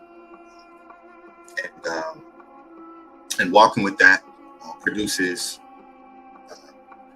some powerful energy. So with us that you see here on the panel, who come forward and showcase the consistency within Ma'at, within the studies, right? The Seba'it, Hotep teaches about the Sechem and the importance of Sechem, which is to listen, to receive, and how one who Sechem is a Shimsu Heru, right? Which goes into something very deep, but the importance of the Sechem, they understood that, right? Even in those times where the majority of the people are enacting Ma'at. So in today's time where that is only happening here, that is a beautiful motivation to look at, to continue to keep doing the work, to bring forward the proper frequency and combat this isfet. So Hotep Hinu to everyone who does that. Peace and love, great Saba Tehuti. Welcome back to the panel. Hotep. Hey, okay, there we go. Peace and love. Okay, I see Pata's here. Great, nice to see you, Pata. Nice to see everybody here. Peace and love, everyone. It's going to be a special class. Great words from everyone. I heard bits and pieces of what everyone was saying, and Tua to you, Minty, for inquiring about what was going on, the injury I was talking about. Tua for that, and Tua to you, Pata, for your great words of the Seba'it. And to everybody for their great words. We're going to get into a beautiful class. The second section of the class, I don't know if you heard Pata, but this class is going to be different. The first answer is going to be a regular Tuti Pa class answer. Then I'm going to open up the floor to give the opportunity for something that I find very important for everybody. And I'll discuss what that is after the first question. After we receive the donations, I'll discuss what that second thing is. And I'm going to open up the floor to actual live questions with support that deal with real life situations and deal with the upliftment of, oh, thank you, Angela, deal with the upliftment of you and others around you. So it's going to be a very interesting second section of the show. I'll put it up here. And it's the Torah stolen from Kemetic writings, part 2, heavily requested, Neith HAGAR episode. There's going to be a different episode every time somebody asks for this particular topic. There's going to be an episode, a special live how to teach question section. Very, very, very, very important. Do not miss this, everybody on the panel, everybody watching. When we get to the second section, this, if you listen to my intro, this is the most important aspect of my intro. Without this aspect of my intro, nobody here on the panel exists. Nobody in the chat exists. Nobody, you exist, but you exist as whatever Tom Rollins or whatever you were before. This aspect right here, the special live how to teach question section, is literally how everybody got here. Not necessarily just the information, but how to teach. How did I teach the information on the Killer Priest show to get everybody here? How did I teach it? What is it? Oh, peace, Nanny. What is it? What is it? Basically, if I were to take the information from a Tehuti pod class and I was to give it to one of those guys on this other channel, if I was to give it to if I was to take one of my Tehuti pod classes and throw it to any of the Smashy guys or any of them Hotep, Jabbar, whoever, any of them guys, would they be able to take the information? If they found my file, would they be able to take that and do what I did on Killer Priest? It's the same information. Would they be able to do it? So this is not just about the information. The second half of this is, how do you do something? I was always taught there is knowledge, wisdom, and understanding. Knowledge is just the information. How to work the vacuum cleaner is the information on the back of your instructions of a vacuum cleaner. How to become the best door-to-door salesman of offering your ability to clean people's homes is not on the back manual. It is not on the back of the instruction manual. How to make a hamburger: one piece of dry bread, one piece of dry white bread, a piece of cheese, and a burger. That's how to. Is there anybody on the planet that you don't think ever knew how to do that? Anybody that didn't know how to take one piece of bread, a burger, and put a cheese on top? That's how to. Everybody knows how to do it. So what is the difference between what's the difference between McDonald's and every of the other 7 billion people on the planet that knew how to do that? Why is McDonald's a thriving billion-dollar company off of something that everybody and their mom and every 5-year-old could do? Is there something special about the McDonald's cheeseburger that no scientist can figure this out? What is this unique thing that they're doing at McDonald's? Cheeseburger and a French fry. Oh my goodness, how do you do that?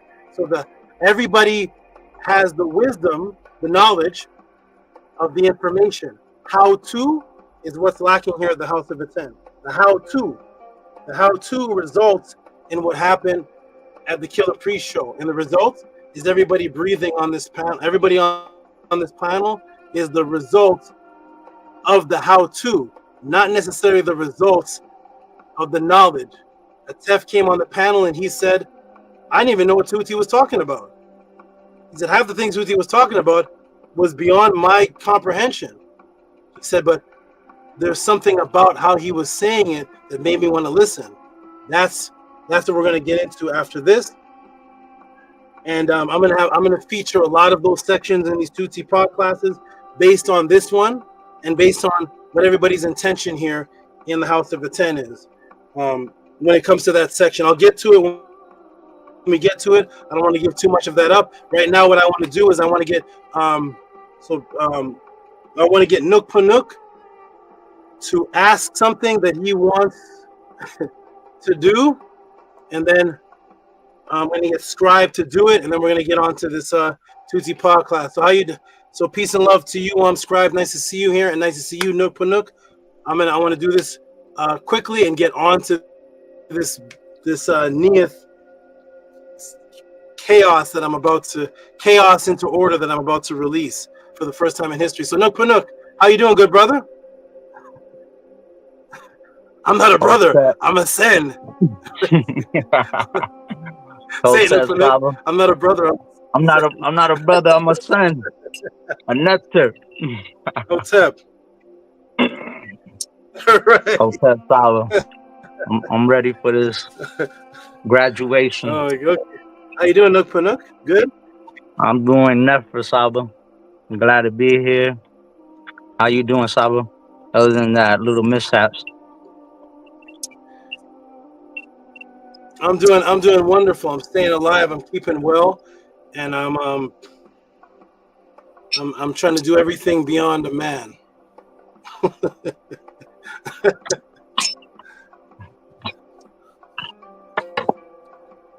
But yeah, SABA, so I want to ask you for the honors I think to there's a be a lag. moderator.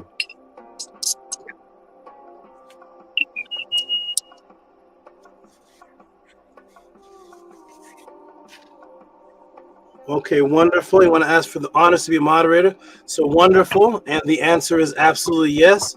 And this is because you are the next, you are already the next in line that was going to be a moderator that I was going to do for that, because you, ever since the beginning of the 2T pod class, you single-handedly are the most interactive, most typing. You're the entire chat. Sometimes I scroll up and it's Nook Panuk talking to Nook Panuk, talking to Nook Panuk, talking to Nook Poo, Nook Poo. Nook Panuk is talking to Nook Poo, Poo Nook is talking to Poo Nook, and and at one point it was Nook Poo talking to the other name. I think I saw them both at one time, so I was like, hold on. So I saw the other name in there too. So you've been the most interactive. So of course, and also you will notice that everybody on the as a moderator have received a REN or was in the process too, or then did receive it. So you sent me a particular email, so everything was in the process. Everything was going to happen anyway. So the answer is yes. You are going to be a moderator. I was reluctant to make anybody else a moderator because my moderators keep taking trips and opening BitChute channels. So I don't know. I was reluctant to create more moderators. So I got to keep changing the. It's me. Like I keep changing the graph and taking somebody off, putting somebody off, changing the thing. So I said, I think Nook Poo is going to be here for a while. I don't think I'm going to find Nook Poo joining the Nation of Islam and making bad videos about me. SABA hurt me. He didn't like my mask. So, yeah. Never that problem. Don't follow those bad leaders that hurt your feelings.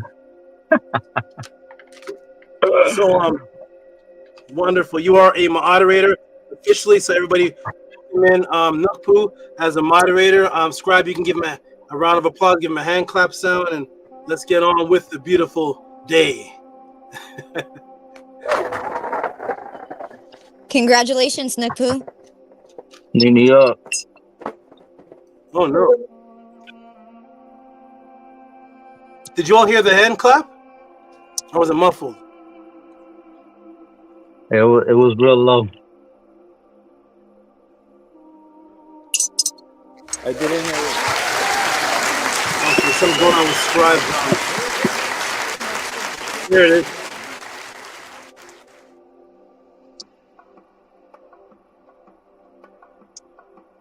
Okay, wonderful, wonderful, wonderful. Let's get on with this, everybody. So I'm going to say peace and love to Scribe. Everybody stick around for after this question. First of all, stick around for this question answer. It's completely different, completely unique.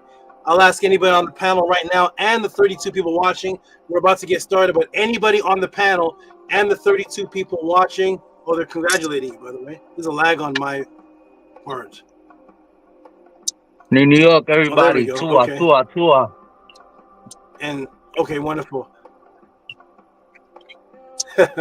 Wonderful. And Nook Poo, anytime right now you can type something and we'll see if you have a wrench there. Scribe is doing it, but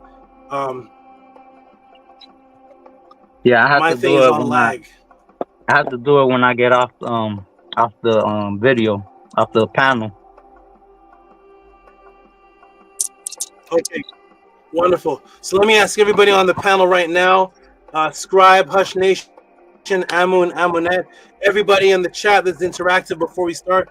Minty Otep, I don't see her, but everybody on the panel, everybody in the chat, as far as specifically the Torah being plagiarized, has anybody heard a class, a book, a writing, and anything that had to do with the Torah being plagiarized in Neith?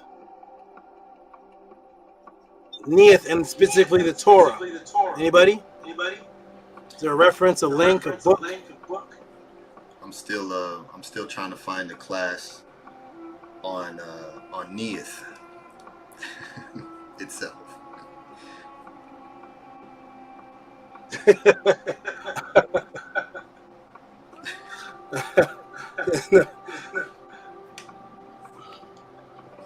No class on Neith. Nope. No class on Neith. Nope.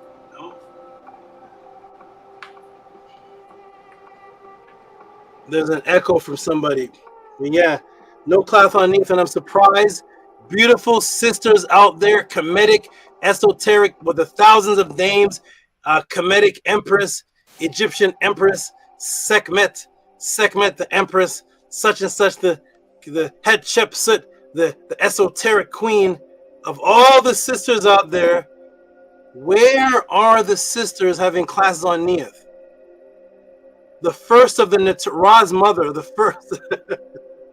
Where, before they talk about the left vesica, the left Pisces retrograde with Mercury entering your third, the cleft on your eye, before all of that, where are the females out there with classes discussing the actual NETERTS, coming from the writings of the papyrus, not putting an alamy picture of a goddess on the screen and see, you got to tap into your goddess energy power within. The goddess energy will make you stand up as a woman strong. Not that where they put a NETERT on the screen and they say coffin text utterance 611 says this about Neith, while coffin text 311 says this about Nunet, and they both work together in coffin text 300 and in the Per Haru chapter 18. Where is that from the sisters?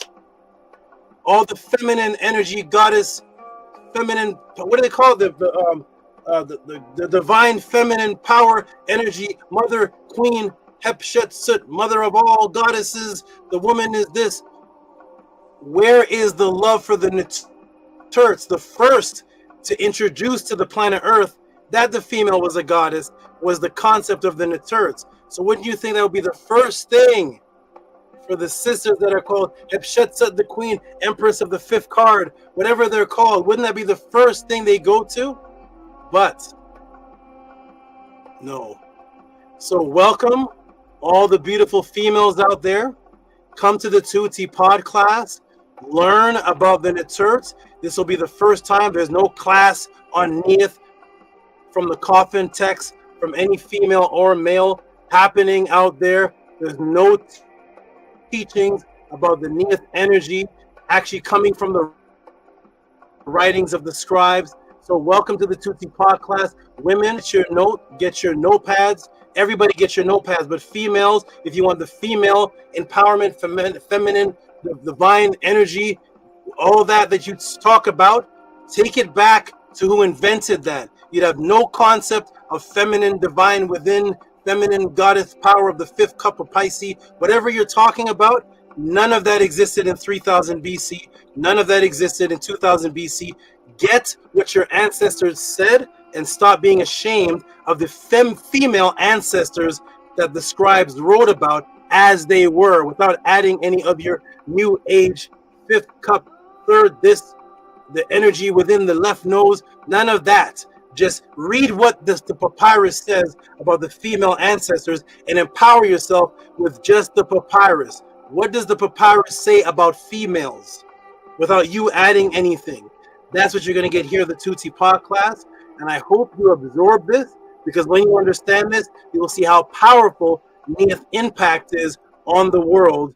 And we're going to see how Neith actually influenced the genealogy. That's why I'm breaking this down into parts. The first one was on Noah.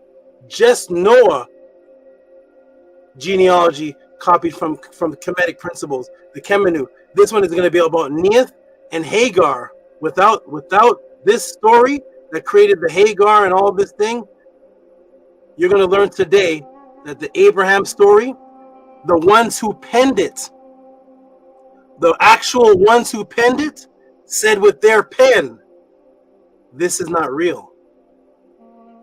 The Bible authors, I'm going to show you where the Bible authors themselves said with their pen, this thing, Abraham, and this is not even real. I'm going to show you that in the Bible, the author's saying that. And then we're gonna go right into where the story came from. Here we go, everybody. Get your pen and your pads out. Get everything you need to absorb this information. We're gonna get into Neith. We're gonna get into something never discussed before. Neith Osiris. You all are familiar with Neith Osiris? We're gonna get into Neith Osiris. We're gonna get into all the things that all those other teachers are ashamed of. We're gonna break the matrix, and at the end, it's gonna be like, at the end, you're gonna say, "Whoa! Like, what in the world just happened?" So everybody, get your pen and pads out. Get ready. I'm actually very excited about this class. It took me a lot to put this together in the pain that I was in, and it was one of the animals did, destroying the environment that I make the pod class in. I had to work through that. I had to leave my property. So shout out to Komodo for destroying the place, and I worked through it. So here we go, everybody. Peace to you, Pata and Peace. Much love to you. Much love to Hush Nation. Hush love to Nukpu. Hush love to Minty Hotep. Love to Amun and Amunet. Everybody jump back in the chat. We're about to get into this. Get your unks in the air. Get your pen and pads out, and let's do it. Are you ready, everybody? Here we go. Shout out to Ja Rashid. Ja Rashid, get ready. Get ready, Ja Rashid. Get ready.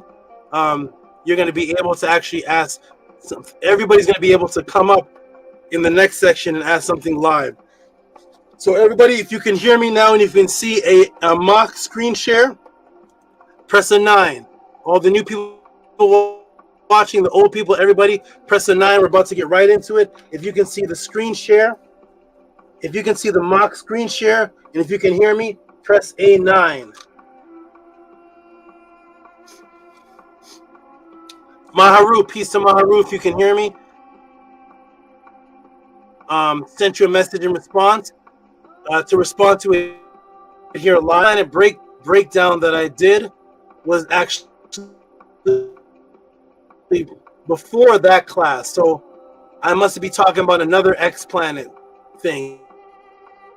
So if you want to actually switch your question to the X planet, you can, because the ones I'm talking about came before. So go ahead and send that in if you'd like. That's absolutely fine. So Maru pressed a 9. Angela Gates pressed a 9. Nicholas Noatic back in effect. Back healthy. Nicholas is back in a full effect. Harass Did is here in full effect. Amunet Kot. Sunk Tehuti in full effect. Robert Williams in full effect. Ja Rashid says, I'm ready. I'm ready. All right, everybody, get ready. Where are all the new people watching? Are there any new people watching? Go ahead and just press a 9. Let me see if Kayla hung in this long to get to 9 now. With the question in, I'm about to put on the timer, and let's do this. Are you ready? Sata, you ready? Here we go. Boom. Timer going on. Where's the timer? Timer. Nana, you love Nana.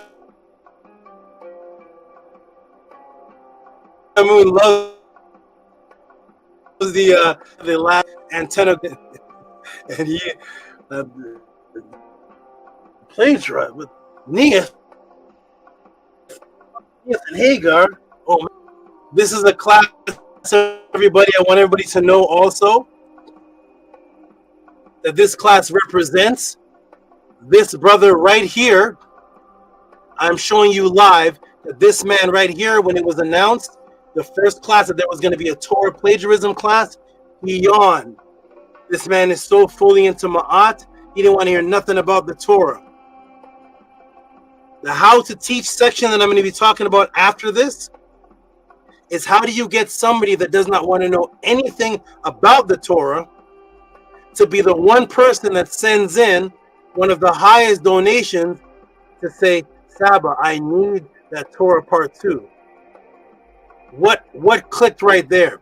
That is what is of importance. How do you take something that, no, he's not even interested in the Torah. He's yawning to SABA, I needs that. I need that Torah part 2. Here's a huge donation for it. That man right there, nook for nook. That is how you have to teach. So here we go, everybody. Ready? Let me get the timer back on. I'm going to come off the screen for just a moment.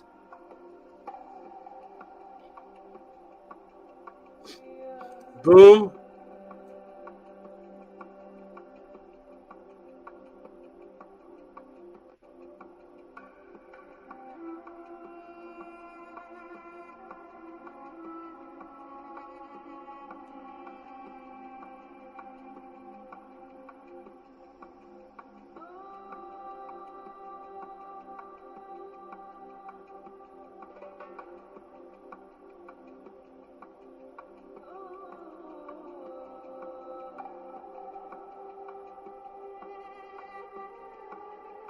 Screen, everybody, are you ready? The man who said, I don't want to hear about this Torah thing says, you blew my mind. You ready for your mind to be blown again? Here we go, everybody. Ready? Boom. Boom. Everybody can see the screen share. Here we go. Ready? 1, 2, 3. Welcome to the Tuesday pod class, the question and answer class of the House of ATTON. Due to the kidnapping of history and your spiritual identity stolen, millions of people have questions about who they are, where they came from, if immortality exists, what is the original religion, original languages, spirituality, who are the NETERTS, what about my physical health, what about my mental health and mental detoxification? How about out-of-body experiences? Are those new age? Are those something from ancient references? What about government conspiracies, government psyops? Are those real? Are those real? Telepathy, quantum entangled consciousness. Now, fortunately, now that you have left Christianity, Islam, Hebrew, etc., thinking that you have escaped the matrix, so now you go to the common conscious platforms. Little did you know you have stepped into another matrix, unfortunately, and the agenda of atheism now hidden in the disguise and is infiltrated in the form of New Age, Black consciousness, atheists who have disguised themselves as conscious teachers, Kemetic teachers, esoteric guides, metaphysic teachers, and the agenda of the matrix just to focus on knowledge, but not the spiritual disciplines of the ancients with indigenous references. With indigenous references. Most, if not all, of their lectures, showings, panel discussions are from the top of their head. They will not have classes on the actual teachings, disciplines of the ancient writings of the indigenous people themselves and their spiritual beliefs, but just wear ancient symbols for fashion and egotistical self-gratification, who do not live by any actual written culture. Thus, they can only teach from memes or do what is called counter-teaching. Counter-teaching is to just go against what someone else teaches. They only do debate, debunk, expose, challenge videos to other spiritual beliefs. The subject matter stays on the beginning phases, which is limited to, these are good topics, but they're limited to just the Hebrews are wrong, the Bible is stolen. But after showing you where the Bible is stolen, none of them stand on the actual specific part it was stolen from and give the original teachings of that specific part with the actual teaching and where it is coming from and what it actually is in the original text and how they apply it to their lifestyle. They do not stand on the original teachings that was stolen, that it was stolen from, as their actual way of life. Their focus is just to show you that it was stolen and leave you right there. That is called breaking something down, but not building the thing up. If you show that something is stolen, then show how we should adhere to it in our original mind state prior to it being stolen. But that part takes discipline. For the next topic of focus is usually the Egyptians are black. But I don't want to follow them. I'm only proud of what they physically look like. But as far as the discipline, forget about that. Or let me, so everything is just telling you something, but not following anything. Or let me tell you what's wrong with this such and such group. All of their titles are argumentative subjects, such as the pyramids in America are older than the ones in Egypt. We are the Native American Indian, not African, but never on just what the pyramids in America are for.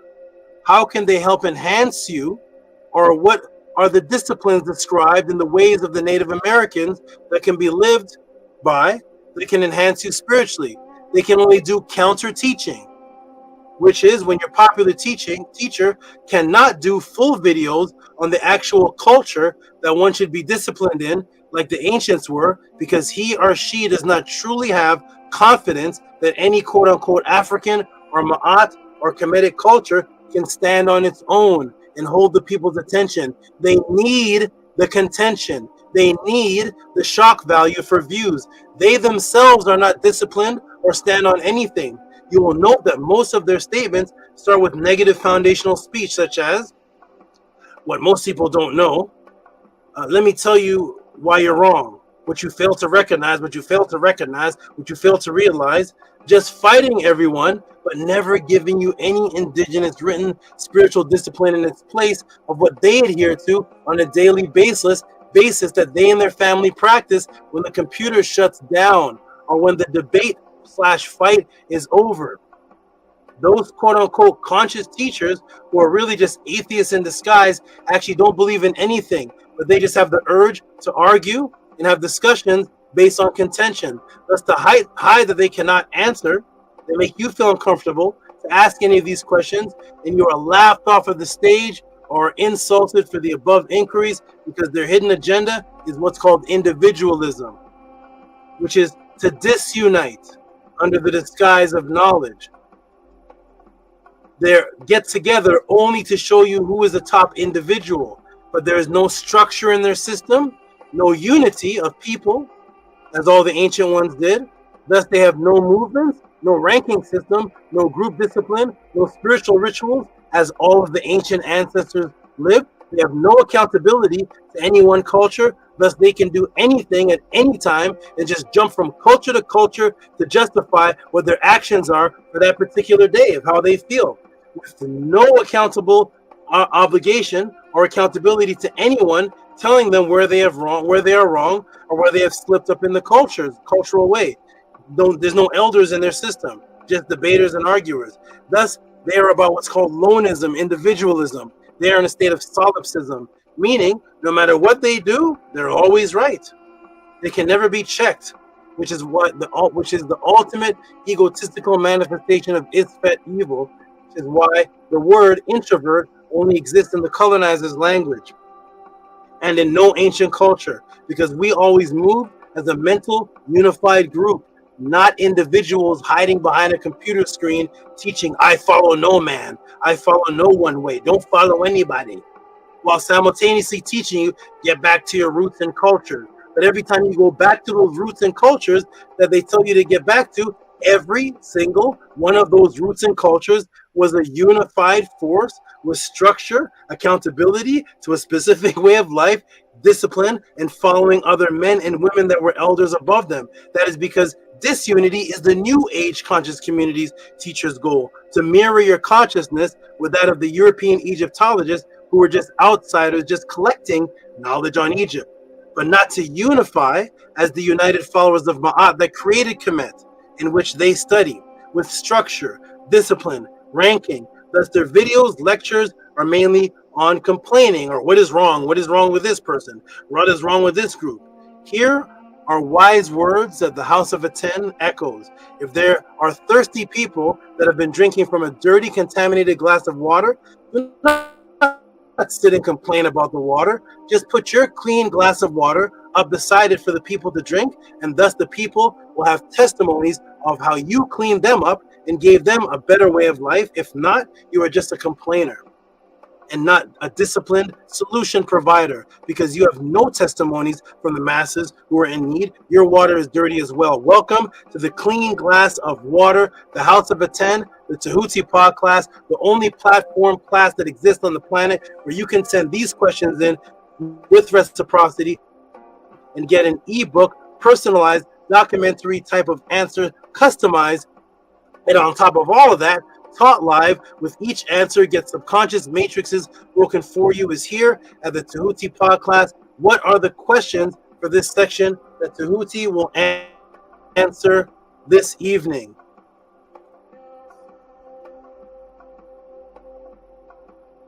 We go over here.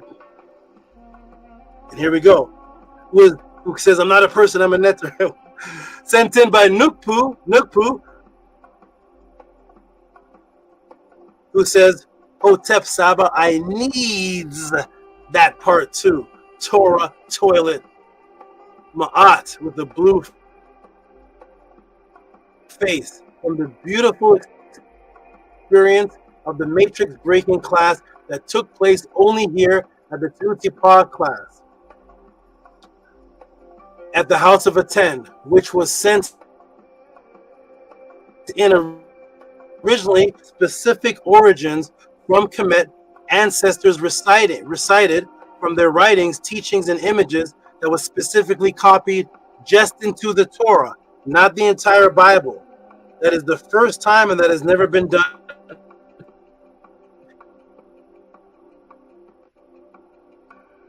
in Earth's history. This is the part, we'll go look it up. Tehuti Torah stolen from KEMET, Noah, and the secret serpent code, how to reach your Christian friends. Today's class is part 2. That one was the Noah Moses genealogy episode.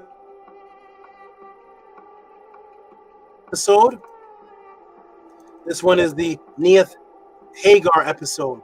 The answer was so explosive that it was announced. Great student Nukpu was not interested because he is not too interested in the biblical plagiarism topics. But of course, only here at the Tehuti Torah class can Saba take a high-level Kemetic student and turn him from someone uninterested to giving the highest donation support for a request for a part 2 of something he was not even interested in, and specifically going from uninterested to saying, and I quote, I needs that part 2.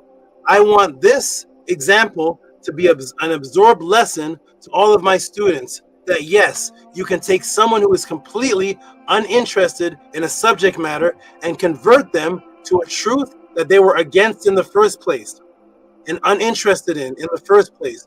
I want the theme of this class to weld in the minds of the masses and my students that we must be able to speak the truth to someone who is in the matrix and wake them up through specific techniques of delivering that truth.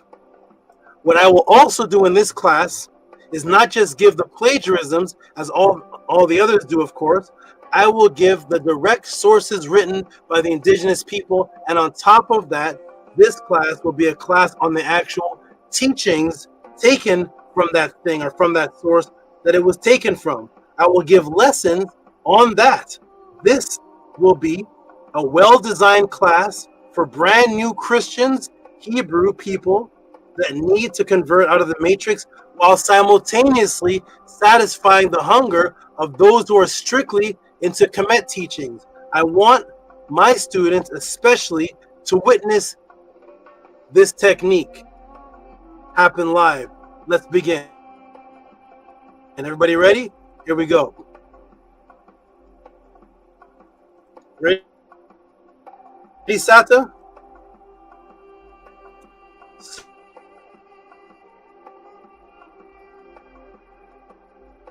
So some of even getting into the abduction of the Kemet Ma'at culture to create the Torah. What most importantly are the years it dates back to. The reason why this is of such high importance when you're relating this to a Christian or a Hebrew is because when we have the concept of the Torah being stolen or plagiarized, people were teaching under the concept that there were actual Hebrew people in existence that were in contact with the people of Kemet and were copying. That's how people teach this. Once I emphasize on the dates of the oldest books of Genesis to Deuteronomy in the Hebrew language specifically, then you will see and understand a new perspective. There's a typo. You will see and understand a new perspective. And that perspective understanding is the reality that men had thousands upon thousands of years to copy this and study this before putting it together. This did not happen in real time, as in Hebrews sitting there beside the Ptah and other ancient scribes and copying this. This is the work of having access to an original story for over 2,000 years. Thus, you have a plethora of material to copy from and analyze in thousands of years of this to analyze, which is why it is so intricate. Let us look at the dates of the oldest Torah and the oldest Hebrew Genesis to Deuteronomy one more time, like we did last class, but I want this to weld in because this is how you're going to teach your family and friends. This is how you can begin the conversation. And that's why I'm going to teach this part over again, this first section. For those who missed it and for those who saw it, who cannot teach this from the top of their head. If you walk up to a Christian, Muslim, or a Jew, and it's time for you to talk to them, can you quote this from the top of the head? If not, we're going to go through this section over again so it can weld into your mind. Okay, so what we're going to do, we're going to look at the dates of the oldest Torah, the oldest Hebrew Genesis to Deuteronomy, one more time for those who did not catch the first class, and then we will go right into the plagiarism and then directly into the teaching of what it was plagiarized from. Let us begin again with the Aleppo Codex, the oldest Hebrew, quote-unquote, 5-book Torah. Does anyone here remember how old this is? And the answer is probably no. Here it is right here, the book of Deuteronomy from the Aleppo Codex. And here it is, the Hebrew language, okay? Aleppo Codex. They call it the Tanakh. That's another class. There's no such thing called a Tanakh either. But here we go, everybody ready?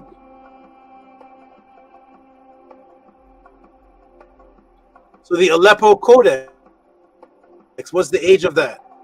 Let's scroll down. So here we go. Aleppo Codex again. Historyofinformation.com. Aleppo Codex. The earliest surviving manuscripts of the complete Hebrew Bible. What age? 930 CE. When you see that CE and you present that to your friends and family, let them know the CE means Christian era. That's the Christian era, not the BC. So here's the Aleppo Codex, CE, Christian era or common era, or AD, manuscript of what's called the Hebrew Bible that they call today the Tanakh, associated with Rabbi Aaron ben Asher. You see? So the Aleppo Codex, the earliest existent manuscript of the complete Hebrew Bible, was written by a scribe named Solomon about 930 CE. It was proofread, vocalized, and edited by Aaron ben Moses ben Asher, who lived in Tiberias. Asher was the last of the important family of Masoretes, or textual scholars of the Bible, who preserved and handed down the common accepted version. See? So again, was this written by Moses? No. This is written by a scribe called Solomon in 930 CE. So when they show you the Torah and they show you the Hebrew, they say this is the Torah of Moses. Yet in real history, it's never written by a man named Moses. It's written by a man named Solomon in the Christian era, 930 years after Jesus. Let the people know that this is step one. This is not a debate. This is not an opinion. This is what every Christian Hebrew will find out if they research it. Thus, there is no way the Tanakh was even existent in 287 BC to translate into Greek. What original books can we find factually that could have been quote-unquote translated? None actually. These are the actual documented, dated Torah, Hebrew, Bible pages, and they are very young, 7th to 10th century Christian era. The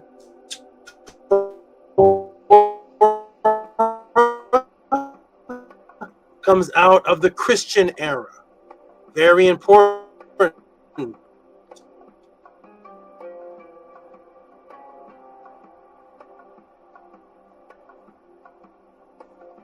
Not the PSYOP's definition of the Torah is 3,000. Let your Christian and Hebrew friends know this. The oldest writing of this Torah, this Deuteronomy, is 3,400 years after. 3,400 years after Moses, who was supposed to be the author of the Torah. Welcome to the Matrix. So the author of the Torah, the actual Torah in Hebrew that people have, is 3,400 years after the author. No opinion, just a fact. So what of the actual Torah? Now, for those who had the last class, you know that the word Torah was actually what they say Moses received, which were laws. The word Torah is a word for law. So he received laws and commandments on 2 tablets of stone. He did not receive 5 books, but the modern day Jew, Hebrew, Israelite, and Christian are calling the 5 books the 5 books of Moses. So we'll address that the 5 books of Moses came 3,400 years after Moses. Now, what about the actual thing that they say Moses received, which is called the law, the actual definition of the word Torah itself, the law version of the Torah, because there's different versions of the Torah. There's the 5 books version, and then there's the law version, and the law version is the one that's given in the Bible. This is supposed to be the one directly from Moses. Does anyone remember how old that Torah is? The one, let me come to the class. I want to interact with you. The one that was actually, that they say was actually given to Moses. Does anybody remember my last class? How old is that one? The actual Torah, not the 5 books, but the written laws and commandments. How old is that one? Boom, look, 800 years old. I use these same references today. There you go. There you go. John Rashid says, brother, we've been hoodwinked. In the Malcolm X voice, we've been hoodwinked, bamboozled. SABA Tehuti, thank you, my brother. Nini Ook, you're welcome. Here we go.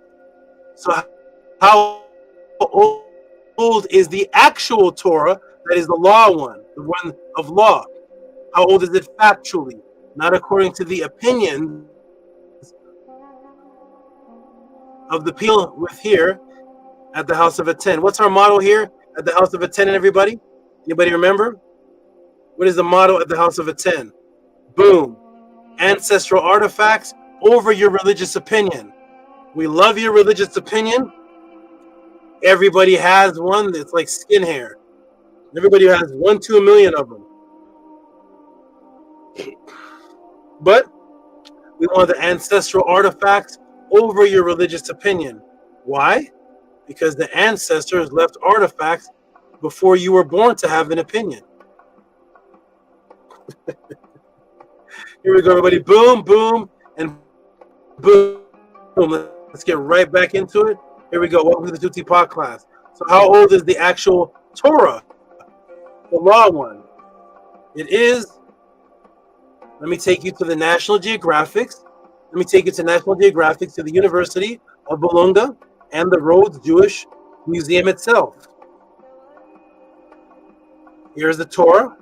It's unveiled by Aaron Hassan and Stella Levi.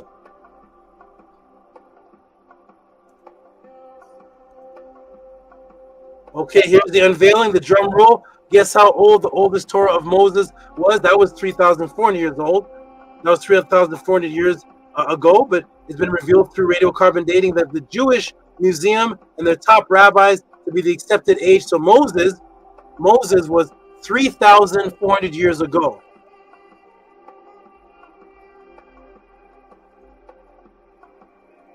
How old is Moses' writing? The Torah that he received, 3,000 confirms the world's oldest Torah. A scroll, the University of Bologna is shown to be 800 years old. After it was originally thought to be much younger.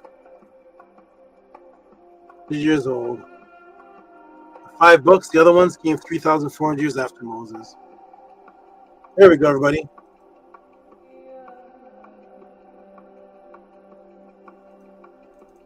Boom. 800 years old is the oldest book of Moses. The oldest writing of Moses, who was 3,400 years ago. His oldest writing is 800 years old, which means his oldest writing came thousands of years after he died. They play with your intelligence daily. And what does this show you? That you can show your friends and family or Christians and Hebrews. Other than this is not an ancient book, it shows you one extremely important thing. And that is, there was absolutely no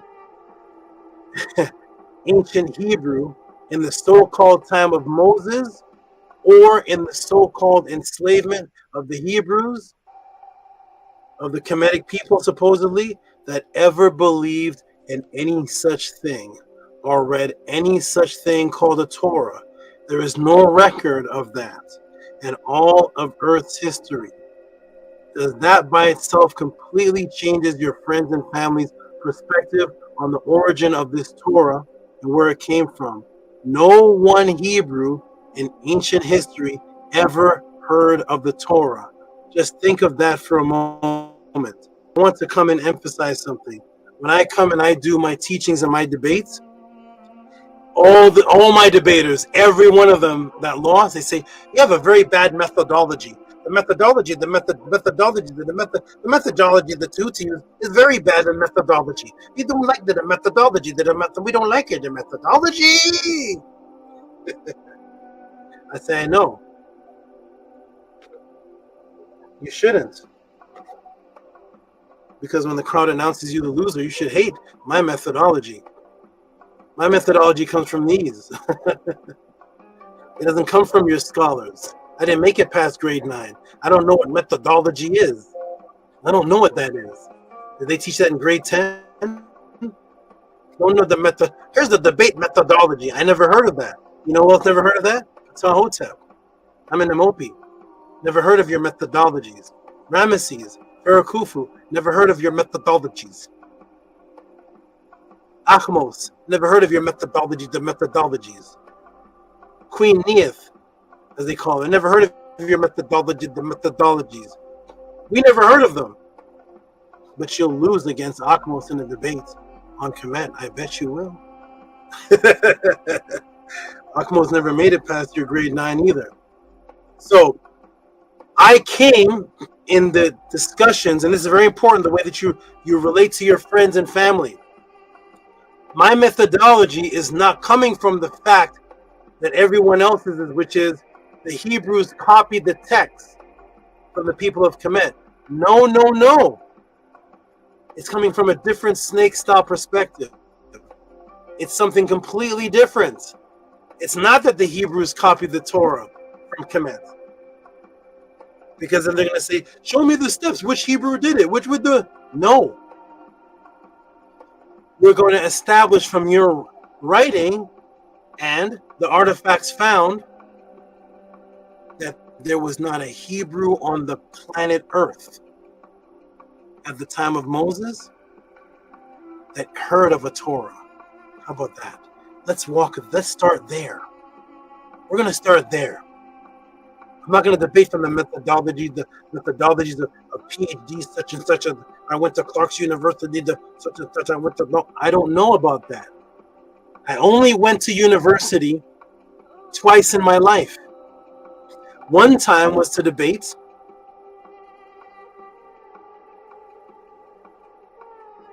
A 67-year-old scholar that at the end of the debate was rushed to the hospital. That's the only time I've been. The only other time I've been to college was to go set up to convert the people out of the matrix. I used to go to FAMU College almost every day and set up a table in front of the colleges to convert people and teach people out of the colleges. Those are my dedicated trips to a college or going out there to meet people. So I went there to debate a man that got put on a stretcher and went to a hospital after our debate. Sorry about that. I was only 20 at the time. I was young and vibrant. He was 67, and I apologize. You got taken to the hospital. That's how the debate. That's how I won that debate. Was the competition was pulled on a stretcher. Outside of that, I go to the colleges to teach people. So I don't know about your methodologies, but I'm not going to address it from the Hebrews stealing something. No. I'm going to say the Hebrews never even heard They're going to say the Hebrews didn't know about the Kemetic teachings. No. Let's rewind. The Hebrews never heard of Torah teachings. How about that? Let's start there. Let's go back and now you're going to hear people use. Let's go back 3,400 years ago to the time of Moses. Let's walk back there with historians only, not your opinion.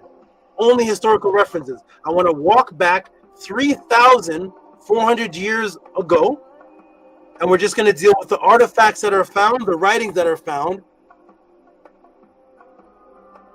and show me that there was one Hebrew that heard about. Go ahead and show me. I'm going to stand 10 toes down that there was not a Hebrew in Moses' time at all that ever heard of a Demidbar, of a Bradashit, of a Torah writing. Never heard of it. If so, show me one that professes they believed in it in Moses' time, or 100 years later after Moses. Show me one Hebrew that says we stand on the Torah, we read the Torah. Show me the Hebrew Torah that they believed in. You cannot. So thus, the Torah itself didn't even come from the Hebrews. How about that? The methodology. You don't like my methodology. I want you to hate it. Hate the methodology. Please hate it, because you hate the Neteru. So you're going to hate the methodology. My methodologies come from the Neteru. Yours are coming from PhD, Clark University. Last time I debated a PhD at the university, he was taken away on a stretcher with the methodology called the snake style. It's called stretcher methodology. Let's go, everybody. Here we go. So there was no Hebrew that ever believed in a Torah. Show me one. We'll give $1,000 for every Hebrew that's presented that believes in a Torah. $1,000 from the class for every none. Here we go. So think on that for a moment. That is the technique in which I debate and teach and wake people up. And if I were to tell you that the theme of the Torah was copied from Kemetic indigenous texts spiritually and concepts that was going to be a continuation of the last class into the Neith class, we'll begin it with Neith and end with Neith, and there's never been a class taught in Earth's history about the plagiarism and compilation tying into the great and first of the NETERTS, one of the great and first of the NETERTS, Neith. You know, for that, of course, what do we got to get into, everybody? What do we have to get into that? There's not even Kemetic classes about Neith.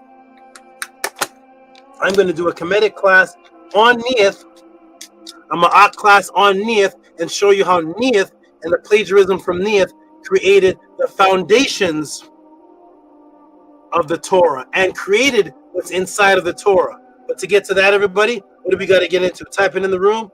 What do we have to get into? What do we have to get into to get to that? You ready, everybody? Go ahead and type it in the room. Ready? Here we go. Get your pen and pads out. We're going to step it up a notch. What level should we go to, everybody? Where should we go, Steta? Where should we go? What level should we take this to? The class knows. I think the class knows. Let me go and check the chat. Where should we go, everybody? It's time to get into Nicholas Noatic. Tehuti Overdrive. There we go. Big Vapes. Tehuti Overdrive. Amunet. Tehuti Overdrive. Angela Gates. Tehuti Overdrive. Nookpoo. Tehuti Overdrive. Here we go, everybody. Ready? I think it's about that time. Hush Nation. Tehuti Overdrive. Yvette. Tehuti Overdrive. Ja Rashid is ready. I know Nana Moon is ready to take the notes. He's somewhere in the back listening. Tehuti Overdrive. Robert Williams. Tehuti Overdrive. Level 999 to the 9th power. Are you ready, everybody? You are absolutely right. For the newcomers, the new people watching, we're about to step it up a notch. And anytime we step it up a notch, we're going to get into what's called you ready, Sasha? You ready for this? Let's step it up a notch. Show them the methodology. snake style methodology. Ready, everybody? I'm ready. Are you ready?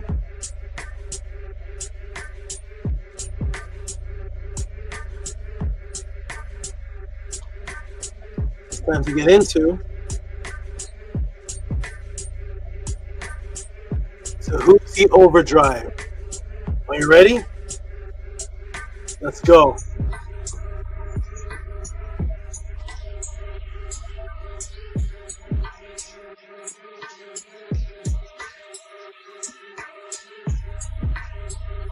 And for the first time, Harass did love this spawn. Here we go. Let's see into the sun spawns. And for the first time in history, you will see a focus class specifically on the plagiarism, specifically of the Torah, dealing specifically with the female goddess Neith. This has never been done. There's a typo there. This has never been done in Earth history. Are you ready? This is called, today, Torah Plagiarized the Neith edition. Question for the class. Who do they tell you is the very first Kemetic woman's name is in the Bible? Type it in. New people watching, old people, students, people in the chat, people who are not in the chat just watching. Who is the first Kemetic Egyptian woman named in the Bible? It's the first. Seth, we're going to give him a couple minutes. Let's see all of those people that remember the good old Bible. Who was the very first Kemetic woman ever mentioned by name in the Bible? What's her name, everybody? Type it in for me. The very first Kemetic name in the Bible. Type it in. In the Bible, what people are putting Saint Marie in the Bible? Sarah? What verse is this? I think he bet has a Kemetic Bible. A Kemetic Torah. Hold on a second. Hold on a second. Wait a minute. Again, the King James Version of the Bible that Reverend T.D. Jakes has in his hand, who is the first Egyptian woman mentioned by name in that Torah. We're dealing with the Torah, actually. In the Torah. What is the first Kemetic woman's name? There we go. Bing, bing, bing, bing, bing, bing, bing. You're right. Hagar. Hagar was the very first woman mentioned by name called the Egyptian woman. Whenever they mention her name, and Hagar, the Egyptian, and Hagar, the Egyptian woman, they make sure they emphasize that beside her name is Hagar, the Egyptian. Beside nobody else's name in those beginning texts in the Torah is to say, and anybody, the Egyptian. But when it comes to the first female mention, Hagar, Hagar, the Egyptian. Hagar, the Egyptian. So Hagar, remember, this is to walk your pastor, your mother, your friends and family through. So when you ask them, this is for them. When you ask them, who was the first Egyptian woman mentioned by name? That means such and such, the Egyptian. They're going to open up their Bible. They're not going to see somebody put Eve or some. They're not going to see Eve the Egyptian. They're not going to see Mary. They're going to open up their Bible, and it's going to say Hagar the Egyptian. Remember, this is for the Bible believers. This is for your mom. When your mom opens up the book, what does she see? What does Reverend Ribs see when you open up the book? Hagar the Egyptian. So ding, ding, ding, ding, ding. Got that right. Everybody put those who put Hagar. Jarvis put Hagar. Robert put Hagar. Absolutely, 100% right. Here we go. Hagar the Egyptian. This is how you relate to people. This is how you relate to people in their book. Is you're going to ask them these questions. Hagar the Egyptian. Absolutely. Ready, everybody? Here we go. Boom. Boom. Boom. Boom.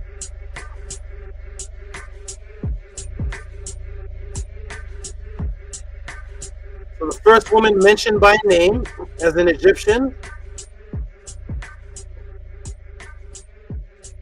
in their Torah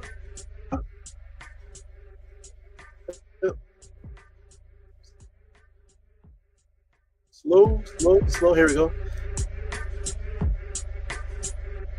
The first woman mentioned by name as in his class. So we first mentioned my name. And for those who said Hagar, ding, ding, ding, ding, ding, ding, ding. Yes, there you are. Look at Hagar. Hey, Hagar. How you doing? There's Hagar, the Egyptian. So the Christian believer is going to say Hagar. And here's where the matrix begins. Here's how you know that they're playing games with you. With these biblical stories and writings, the stories, as they go based on events that have already happened. I will break the matrix for you right now. Even if we stay within the Bible, within the Torah, if we just stay within the Torah, we don't go to any Kemetic text, and we leave it right there, and we go to the definition of her name. Anybody know what does Hagar's name mean? Does anybody know that? The word Hagar. Hagar the Egyptian, what does her name actually mean? I'm sure that most people in the class do not know what it means. I'm going to show you. Here we go. So what does Hagar's name actually mean? And shout out to all those who contributed, whether your answer was right or wrong. I appreciate that you are participating. So I can't say the name because the font is too small. It looks like it's NETERT, but the font is too small for me to read. But shout out to you and any new person in the room that is participating. Hagar means flight.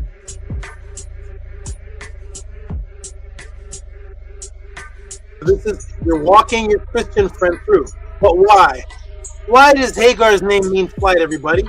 The Bible gives the answer in Genesis 16:8. Here we go. And he saw Sarah's maid. Where have you come from and where are you going? She said, I am fleeing from the presence of my mistress, Sarah. Genesis 16:8. Hagar, flight, handmaid of Sarah, an Egyptian by birth, the mother of Ishmael, afterwards put to flight by her mistress. So we see that her name Hagar, when you look it up in their definition, they say Hagar means flight. When they give the reasoning behind why the name Hagar means flight, and this is how you walk your Christian and Hebrew friend through. You say, look, friend, Hagar means flight. Why does it mean flight? Because she was fleeing or flying away from Sarah. She was running away from Sarah. So this Hagar means flight. Okay? Your Christian friend will say, yes, that is true. That's what the Bible teaches me. Ask the class, what makes this sense? Typo here. So, no, there's no typo. Let me ask the class. That makes sense, right? Or doesn't it make sense? Tell me in the class right now. Let me get class participation. Why does that make sense? When you walk up to the Christian friend and say, Hagar, why does Hagar mean flight? And the Christian says, it says in the Bible right there, Hagar was fleeing away from Sarah. She took flight. Type in the room right now, why doesn't that make sense? Why does that not make sense? Type in the room. Why does it not make sense? The Christian reason or the Bible reason of Hagar's name. Why does it not make sense? Does anybody know? Does anybody catch it? I'm about to break the matrix right now. Hagar took flight from Sarah. Ready? Why does that not make sense? Not me? Walk you through. Here we go. Ready? Boom. Boom. Oh, here we go. Humble Books. Humble Books submitted this in because she must have had a name before fleeing from Sarah.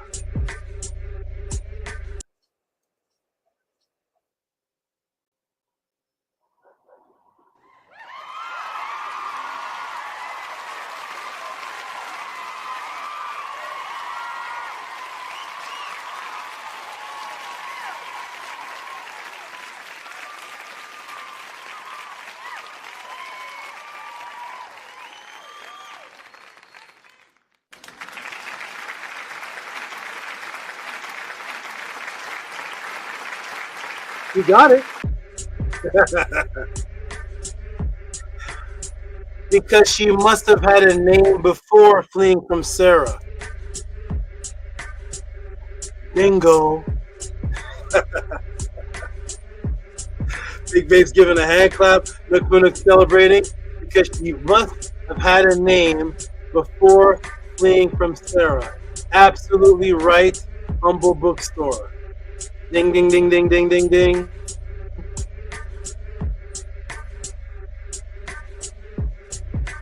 Let's walk through this matrix. Bingo. The matrix caught red-handed. Like the brother, what's the brother Reverend X? You're caught red-handed. The brother Reverend X, crip walking, reading the Bible. You're caught red-handed. Here we go. So caught red-handed. We go back again. Here we go. And Abraham rose up early. So absolutely. She must have had a name before she fled. So thus, how can her name mean to take flight, which it does? But she must have had a name prior to that event. Now here's the next one. Does this make sense, everybody? Abraham rose up early in the morning and took bread and a bottle of water and gave it to Hagar, putting it on her shoulder. And the child sent her away, and she departed. Let me shrink this down a little bit.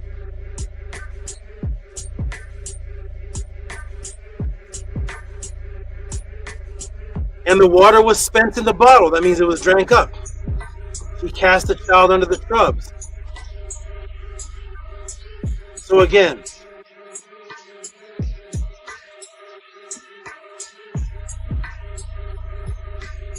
we'll go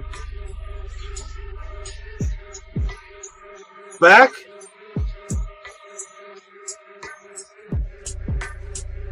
Is, of course, and here's how you know that they're playing with these biblical stories and writings, the stories as they go based on events that have already happened. You see? They have already happened. I will break the matrix for you right now. So even if you stay with the Christian as you're talking to them or talking to the Hebrew, don't even go into the Kemetic text, don't go anywhere. Even if you stay within the Bible and the definitions and leave it right there, if you go to the definition of her name, you can show your Christian friend that, wait a minute,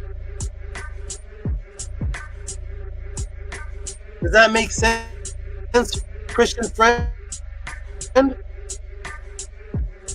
For her name to be take flight, but she named by Sarah or Abraham, she already came with a name. So whoever wrote it, if we just stick with the Bible and don't even go into Kemetic text, matrix number 1 broken, whoever wrote that story wrote it after they heard about the story. Now, does this make sense? Abraham rose up early in the morning and took bread and a bottle of water, gave it to Hagar, putting it on her shoulder, and the child, and sent her away. He departed and wandered into the wilderness of Beersheba, Genesis 21:14. And the water was spent, which means drank up, in the water, and she cast the child under one of the shrubs. Here is good old Hagar and Abraham. Hagar was thrown into the desert with a bottle of water and a loaf of bread for doing absolutely nothing wrong.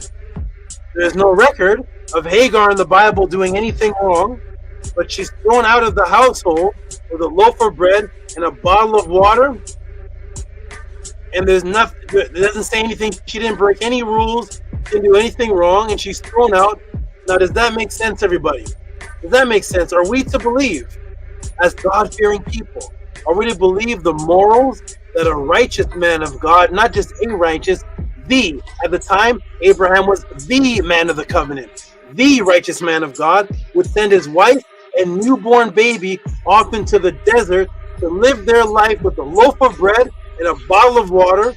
Right off the bat, we know the story writer is already playing with your intelligence, and that no man on the planet, not even a serial killer, would believe that a newborn baby and a woman could survive in the hot desert with one bottle of water and a loaf of bread?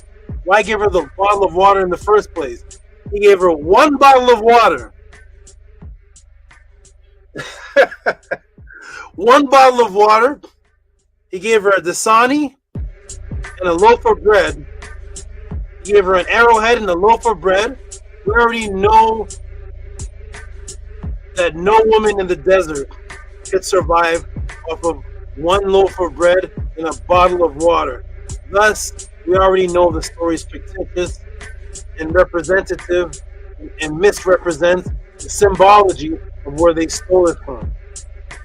So, number one, her name could not have been Hagar because the event happened after she was a full-grown woman and she has a child already, so she already came with the name. Nobody says, and Abraham gave her the name Hagar because she fled from Sarah. Whoever wrote this section in the Torah wrote it after they already heard about her fleeing. Do you understand? Do you get it? Do you comprehend?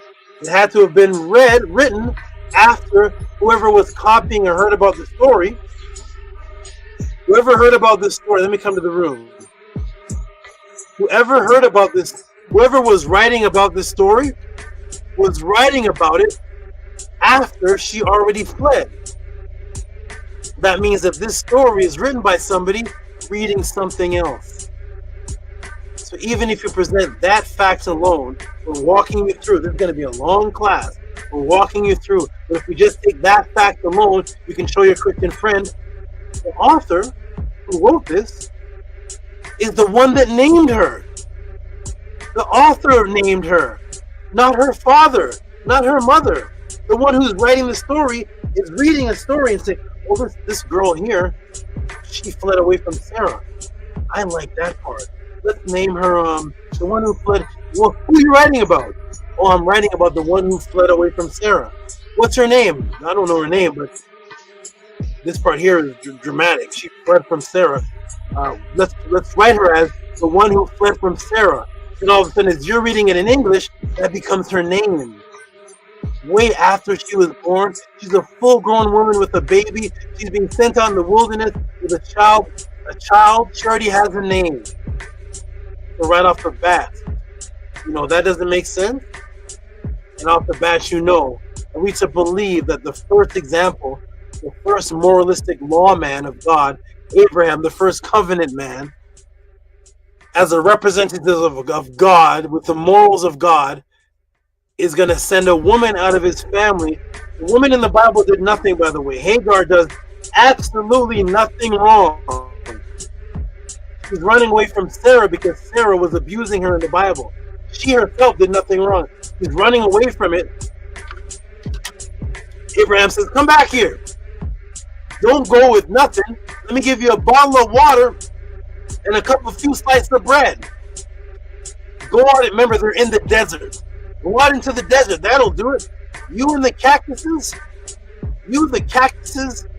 the venomous snakes, the wild dogs, and a loaf of bread and some water. Raise that child. So you already know this is talking about something else other than a real story. Here we go, everybody. Ready? Boom, boom, boom. We're walking you through. This is how you walk your Christian friend, your Christian, Muslim friend, Torah, Hebrew friend through. Here we go, everybody. Ready? Boom. Let's go. Let me ask the class a question. If I were to put you out in the desert with just one loaf of bread, what would happen to you eventually? What feeling would you have after about 2 days or so? Type it in the room, everybody. What feeling would you have if you were to go out somewhere to survive with one loaf of bread? Or he didn't even say a loaf of bread. With a piece of bread, a slice of bread, the amount of bread you can carry in your hand, what would happen to you in about 3 to 4 days? What type of feeling would you get in your body after having a piece of bread to survive off of for about 3 days. What would happen to you? Go ahead and type it in the room. I'm going to put the screen back on the room, and I'm going to put people's answers in the room. I'll be right back. Hold on. Here we go.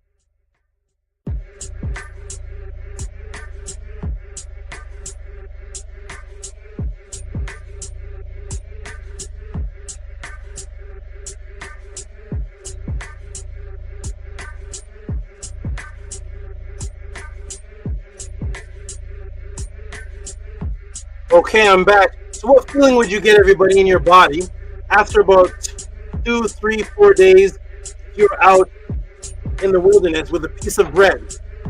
That's what you have to survive off of. What is that anatomical feeling and your inevitable feeling in your body that you get after the first going on a week or even the first couple days? What's the name of that feeling, everybody? What's it called?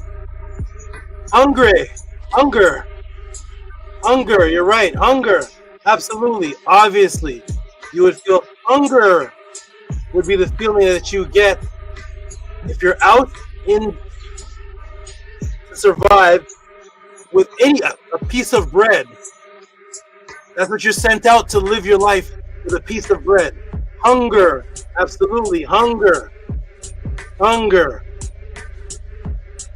Hunger. Ready, everybody?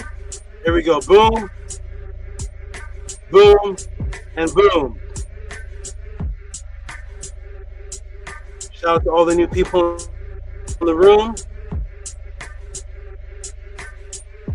Edward says, is this an Egyptian? Yeah, the Bible says Hagar is an Egyptian. I'm not, but Hagar is an Egyptian. Here we go, everybody. Ready? Boom, boom, boom. You see the screen? So if you were to be put out in the desert with just one loaf of bread, what would happen to you eventually? What feeling would you have after a few days? And absolutely, the answer that people gave, the obvious answer is hunger, of course. Yes, of course. Absolutely. Of course. Hungry. You'd be hungry. Now remember, we have seen that the Torah authors gave her a name based on a story that hadn't happened yet. Yet thus, yes, that would be impossible for her to have a Hebrew name at birth, which describes her fleeing from Sarah, hungry. She fled from Sarah. All she had was a loaf of bread when she was sent out. A loaf of bread, the water was drank. But she runs away from Sarah, hungry. So her name could not have meant running away from Sarah in this hungry state. She must have had a name before that.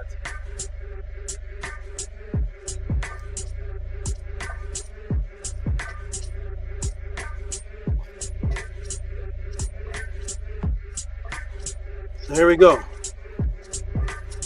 So when you're sent out with just a loaf of bread, so for the Edward brother that asked the question, now Sarah, Abraham's wife, had born, here we go, had born him no children. He had an Egyptian maid, his name was Hagar. So Hagar is the Egyptian, not me. Here we go, everybody. So we know that she could not have had the name fleeing. And where does the Torah say she's from? Good timing, Edward, because right when you asked that question, right here, is this Egyptian? Yeah, Hagar is. The Bible says she's from Egypt. You know the place wasn't called Egypt, but we're just going by what the Bible says because you're walking Christian friend through this. So here we go.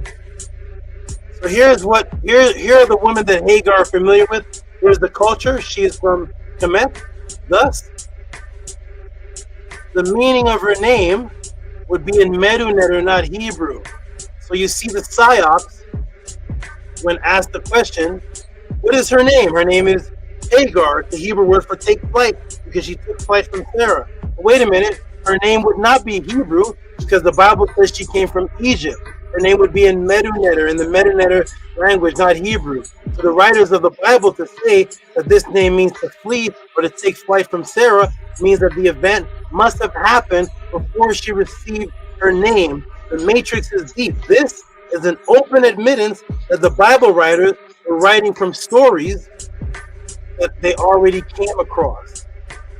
You have to come across a story of a woman running from Sarah for you to give her the name.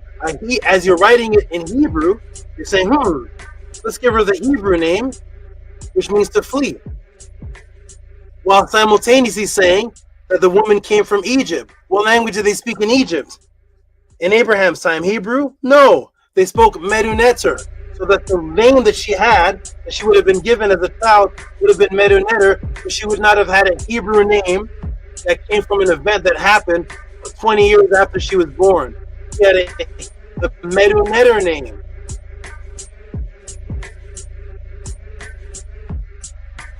Ready, everybody? And this alone reveals the entire plagiarism of this one person from KEMET. They would have had a MEDU NETERT name. And why would a Kemetic mother and father name their daughter, our daughter's name is going to be fleeing from Sarah at birth? This is absolute nonsense. Obviously, the story is written after the fact, and the characters are penned in to match the events that have already happened. So what is the ancient concept of the name Hagar? Hagar, who was thrown out and left hungry. Well, HEQR, pronounced in MEDU NETERT, HEQR, is a MEDU NETERT word. Guess what the word HEQR means? What does the word HEQR mean? It's with a harder G sound that becomes a Q. And if you know about MEDU NETERT language, you'll understand that a T sound can be a hard T or a soft T, then it becomes the letter D. A Ka can be a Ka, as in cur, and it can also be pronounced gur. Because there's hard pronunciations and soft pronunciations, and in English, you just have a T and a Q to choose from. So in MEDU NETERT, there is the word HAGAR. It's not said Hagar, it's said HEQR, with a harder G sound, which is a Q or a K sound. Guess what the word Hagar means? So, this woman's name wouldn't have been Hagar, meaning to run away from Sarah. They pinned the characters in to match the events and the stories that have already happened. So this person fleeing from Sarah in a hungry state with a loaf of bread couldn't have been named that at that time. She must have had a MEDU NETERT name first. So they took this word Hagar from the MEDU NETERT, and they took it from a principle and a concept that exists in MEDU NETERT. What does the word HEQR mean in MEDU NETERT? Go to page 514, HEQR. What does it mean? Guess what HEQR means? HEQR means to be hungry. Boom. The word HEQR in MEDU NETERT is a word that it's a word that already meant hungry. So they're gonna take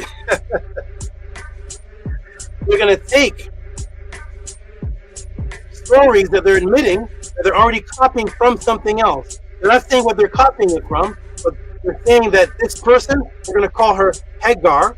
Well, what does it mean? It means to run away from Sarah. Well, how could she have that name if she ran away from Sarah some 20 years after she was born? Wouldn't her mother and father given her a Kemetic name, a MEDU NETERT name? Where did she come from? Egypt. Where are the people taking the stories from?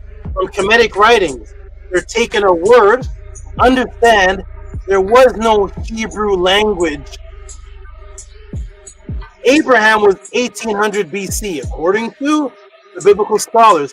Ask your friends, ask your family, ask your Jewish scholar, ask the reverend, ask the rabbi, ask the moher, ask everybody.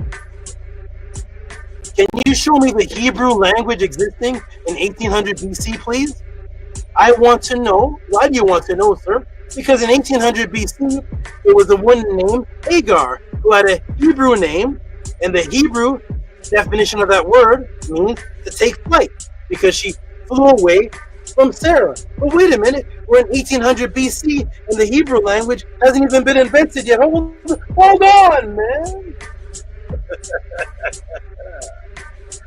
So if this story is coming from a 1800 BC concept, what was around in 1800 BC? If we were to time travel and snap our finger and say, let's go back to 1800 BC right now and look for the word HEQR.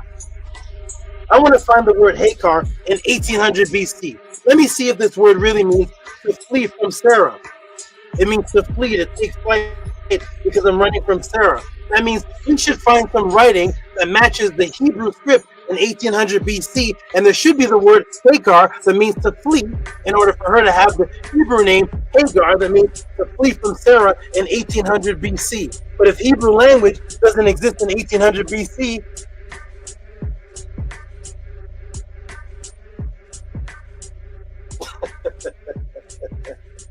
and that word HEQR, hey, we're here and it, we time traveled in the Doctor Who phone booth. We landed in 1800 BC. Man, I'm looking for the word HEQR. What's this word HEQR? We landed in 1800 BC. Only few people can write in 1800 BC. Step one. Step one. So if you're looking for a word with a definition, first you have to look for a culture that's writing in 1800 BC. We got to find the word written in 1800 BC. So who in that area is writing anything in 1800 BC? The Sugagi people, the people of the Nile Valley. We're not anywhere near China, so you're not going to find a Chinese word. We're not in Russia. No Russian would speak in 1800 BC. Who in that area there that's close enough for you to grab a wife from Egypt? You're close enough to Egypt where you can grab a wife from there. I'm in California. I'm in Los Angeles. I'm close enough to grab a wife from Compton. I'm not close enough to grab a wife from Beijing in 1800 BC because there's no planes yet. So you're close enough to this area where you can say, let me grab a wife from Egypt. Come over here. You're close enough to get somebody from there. Abraham did not have a chariot. Hagar did not have a chariot and a boat. So this area was in an area where there's MEDU NETER. And when we go to that area, we don't find Hagar, meaning to flee, in 1800 BC. We find HEQR, meaning hungry. And then all of a sudden we read about a story of the very first Egyptian named in the Torah who sent out with a loaf of bread to live in the wilderness. And it said it's being spent. The water gone. She's eating it. It's only her and her son. So she's starving.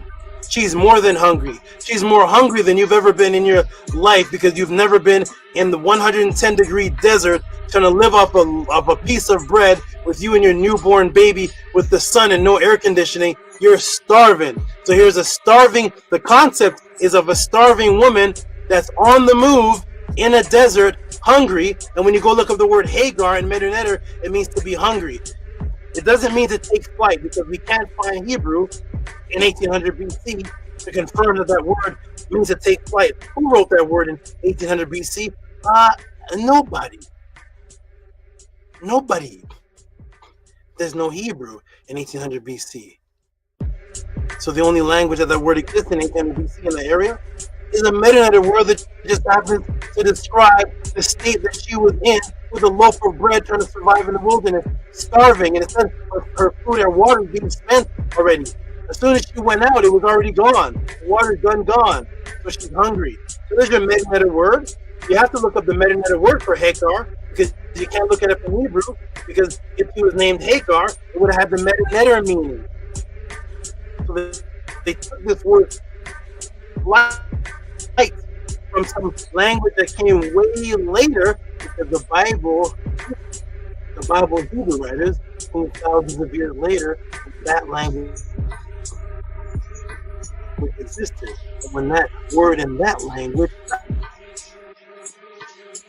thousands of years later, meant flight by then. So as they're writing this thing and apply it to the concept of a woman who's hungry. Welcome to the podcast. Here we go, everybody. Ready? Boom, boom, boom. HEQR, to be hungry. Here we go. Boom. HEQR. HEQR. Boom. HEQR. HEQR. HEQR. Because I'll tell you, in the Hebrew, there's no, it's not spelled with the vowels. It's just the consonants, okay? So it's just HQR. Or HEQR. HEQR, hungry. The Medinated word for hungry. And Abraham rose up early in the morning and took bread and a bottle of water and gave it to Hagar, putting it on her shoulder and the child, and sent her away. She departed and wandered in the wilderness of Beersheba, and the water was spent in the bottle. And she cast the child under the shrub. She's starving. She's throwing the child back down. She's panicking. The water's gone. The loaf of bread has to be half gone, but by now she's starving. She throws her child down on the ground. This is a hungry, starving, abandoned woman whose name means in MEDU to be hungry. And that's the state she was found in when she started praying to God. She was in a hungry state. She had run out of all of her food, and she started praying to her God. Here we go, everybody. Ready? Here we go. 1, 2, 3. Boom, boom, boom. The Kemetic female now in the Torah, who is associated in the Torah as surviving with just bread and water and is hungry because it is running out. Now let's get to Neith. Guess what Neith is over in the afterlife, in the pyramid text, which you have learned for the first time from your SABA. The real name is Nefer Unas Aset. Guess what? This is Neith here. Guess what the role of Neith was? Neith? Guess what her role was in the pyramid text, or the Nefer Aset text? What was her role, everybody? Guess what it was? In the Nefer Unas Aset. Here's Neith. I wonder what her role was. Set rebellious on that day, because Set was who? Set was the god of the netter of the desert. Set rebellious on that day of storm over the two. Here we go. The two lands. The great ones are brought to him, and bend of the Westerners. They know the God equips of worthy spirit. Men bring for him. Men bring to him for the meeting of his needs. Men approach him for the quenching of his thirst. Ho! You're opened by Neper. Water is measured out to you. The now God, Neith will come to you with her attendants. Ho! Your breakfast is fashioned up and above this day.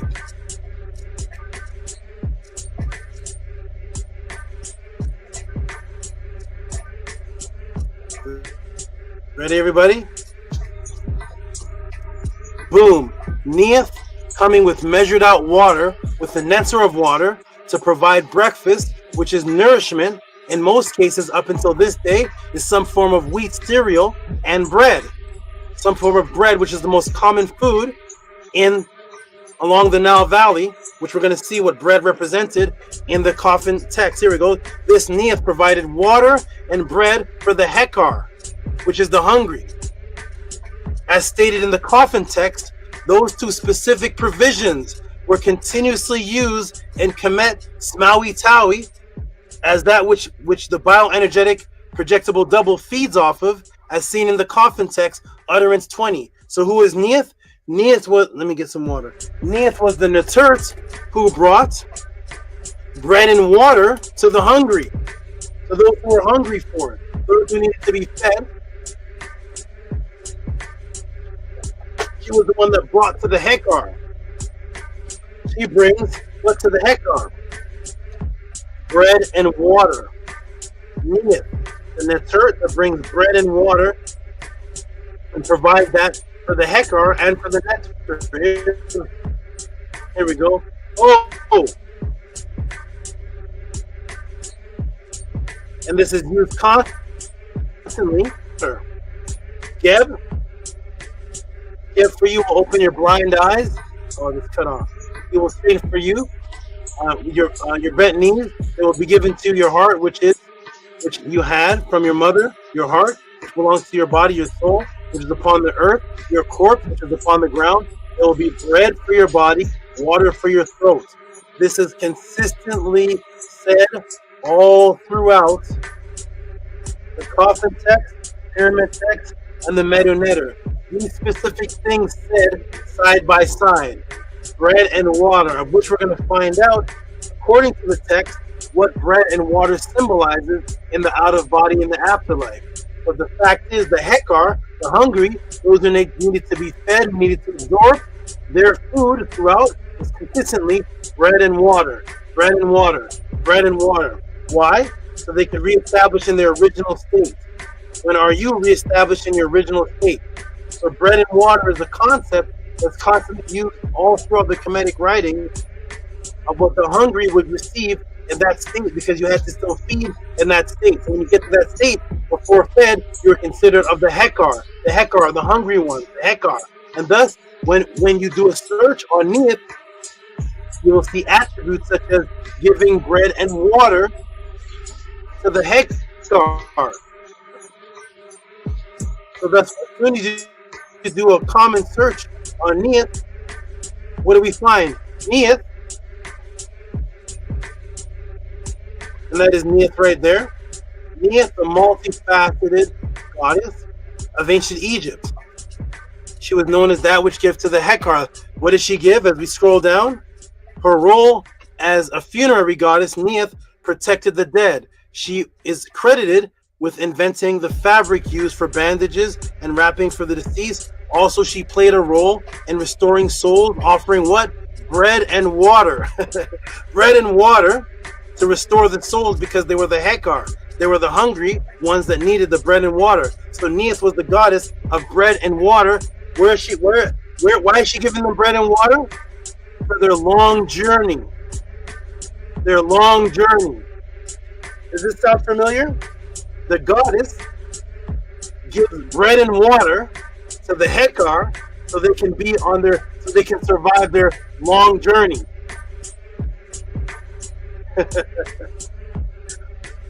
The goddess of bread and water.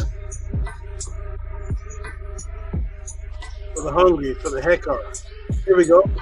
And thus again, the very first Kemet woman ever mentioned in the Torah becomes Hagar, strangely and unrealistically, if it's a real story, which of course is given just bread and water to survive. We've established that whoever is writing the story is openly writing it, reading something else. They're reading something else.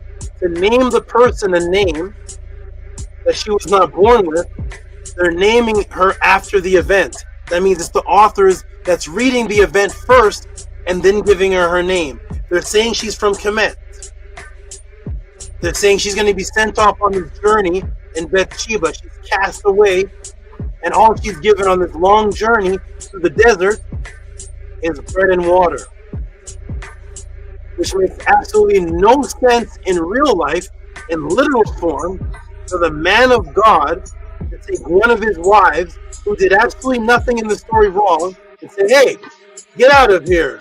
You've done nothing wrong. Leave, and I'm going to send you on a journey. You're going to go on a journey through the desert. And what am I going to give you? Bread and water. That makes no logical sense in real life. What is the bread and water even for? For her to survive? What, 2 days? She's not given a caravan of food. She's not set up with one of Abraham's friends, a farmer. She's not set up. This is a woman from Egypt, from Kemet, named HEQR, the hungry, who sent off on a journey, and on that journey, for her to live, is given bread and water. And we know the biblical authors are reading something to get these concepts, because the one who feeds the HEQR is Neith, and she's the NETERT that gives them bread and water so they can be on their journey through the desert. By the way, here we go, everybody. Ready? 1, 2, 3. This is going to be a class of classes. Oh my. Here you go, Nook to Nook. I hope you're liking this so far. It makes no sense in actual real life. It makes complete sense. This makes no sense. This is the man of God. Abraham rose up early in the morning to do what? He rose up to take bread and a bottle of water and give it onto the HEQR, put on her shoulder, and to go out in the wilderness of Bathsheba. And every time they show you a drawing of where she is praying, it's in a desert. And the water was drank off. She threw the child into the shrubs. That is not a real story, but it's a story taken from concepts of the Hagar, which is the hungry ones. The hungry ones of the NETERT, who get fed by Neith. Neith is the goddess of bread and water, giving it to them so they can be on their way, on their journey, as the Hagar. Ready, everybody? Woo, here we go. Let's go. Guess who was the oldest recorded woman in history to receive recitations in the out-of-body afterlife of bread and water? Who was that? Here we go. AMZ, newspaper, discovery, archaeological discovery of Queen Neith. Queen Neith's tomb at Saqqara. So here is Neith again, another Neith, who is the first known recorded. This is the tomb they took it back to 3100 BC. That's back in what the people call the pre-dynastic, with the first recorded woman receiving the bread and water of the afterlife, and her name is Neith, going back 3100 BC. So boom, Neith, one of the 3 wives, are the Hemps of Pepi. Pepi 2, so sorry, 2000, Pepi 2, 2250 BC. And what is given, is seen here in the coffin text, which real name is revealed in the Tehuti Torah class as the Keres, as the HEQR. What people are calling the coffin text, its real name is the HEQR. It's in utterance 820. So here's the coffin text, HEQR.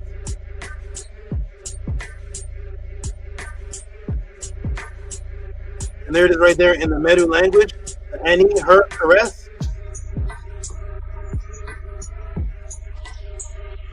Now we're going to go to the coffin text, and what does it say? On the spells, HEQR, spell 820, having power over water, being with Neith. There's Neith and water again.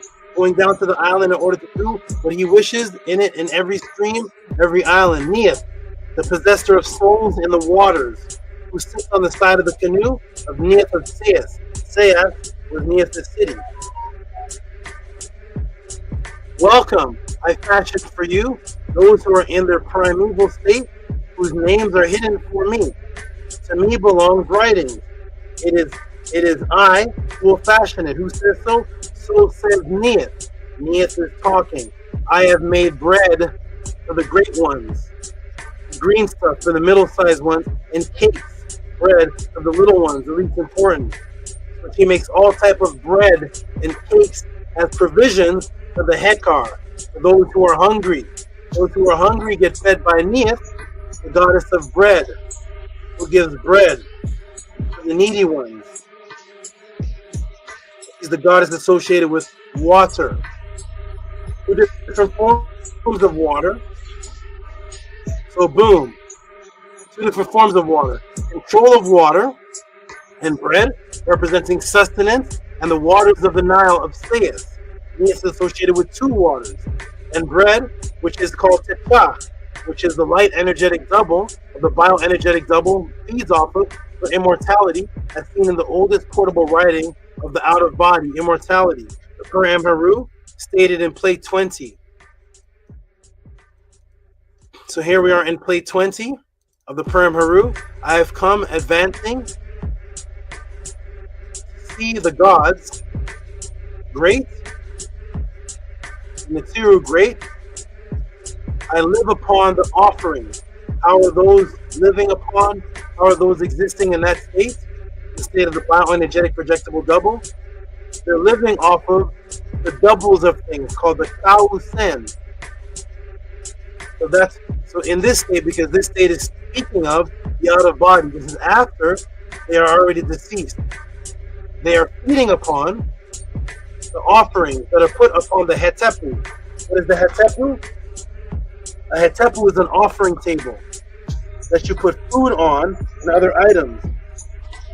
And then the deceased in the double realm, the realm of the bioenergetic projectable double, they feed off of the double energy of what you put on the offering table. So it literally says they live upon and eating on the doubles. The doubles, the bioenergetic projectable double of the physical matter that's put on the offering table. That's what they feed off of. Here is the MEDU word for bread. So here's the original concept now for bread. So bread, of course, is a physical thing, but bread in the afterlife represents something. Notice that it's in a particular shape. We see it's in the same shape as the oldest structure on the planet that was the immortality generator that refocused this energy, as seen now discovered by scientists in Physics.org, July 31st, 2018. So you notice the way they drew bread. This does not look like a regular loaf of bread, does it? What does it look like? It looks like an aku and another aku. This is a double of something. Do you see this? You're looking at a triangular shaped object and another triangular shaped object that is the smaller of the larger. Because there is bread in the physical realm, yes, that is what you eat in the physical realm. But in our teaching, we always acknowledge what the Greeks understood as a microcosm and a macrocosm. The word macro means larger, a larger of something. The word micro means a smaller of something. That there's a more refined state of something, of a physical object. So as you have a physical object, or that which you can touch because it's based on the electron fermion, beneath that you have its echoed energy force, which looks exactly like it. So thus they're drawing the food that people live by as the shape of the object that is used for immortality, that is associated with immortality. And they have two images of one shape and another one, a larger shape and a smaller shape within it. Because the bread that is spoken of in the Perham Haru is the more refined aspect of the physical shape bread. And is due to the same thing as what the Aku, the pyramid, represents, which is associated with immortal life. And of course, if you're living upon the double of the bread, then that is also giving you the sustenance for immortal life. So this is what the real Hagar would have known as bread in the Ma'at culture. The actual ones who were taught of the hungry ones in the afterlife, the Hagar, would have known this, that bread and water represented these deep manifestations of microcosm and macrocosm survival and the shape of what people are calling a pyramid, and why this does not look like a loaf of bread, but it looks like an actual pyramid. It actually looks like the Osiris triangle, because the actual larger aspect of the shape was a refocuser of electromagnetic energy, as discovered now in Physics.org, July 2018. And that's why when you go to Physics.org, July 2018, and their study of the Aku, the study reveals the Great Pyramid of Giza can focus electromagnetic energy, and when they show it with the invisible energy that you can't see with your physical eye. And now scientists are studying that the actual Aku is refocusing, or it can focus energy. It's a director of energy.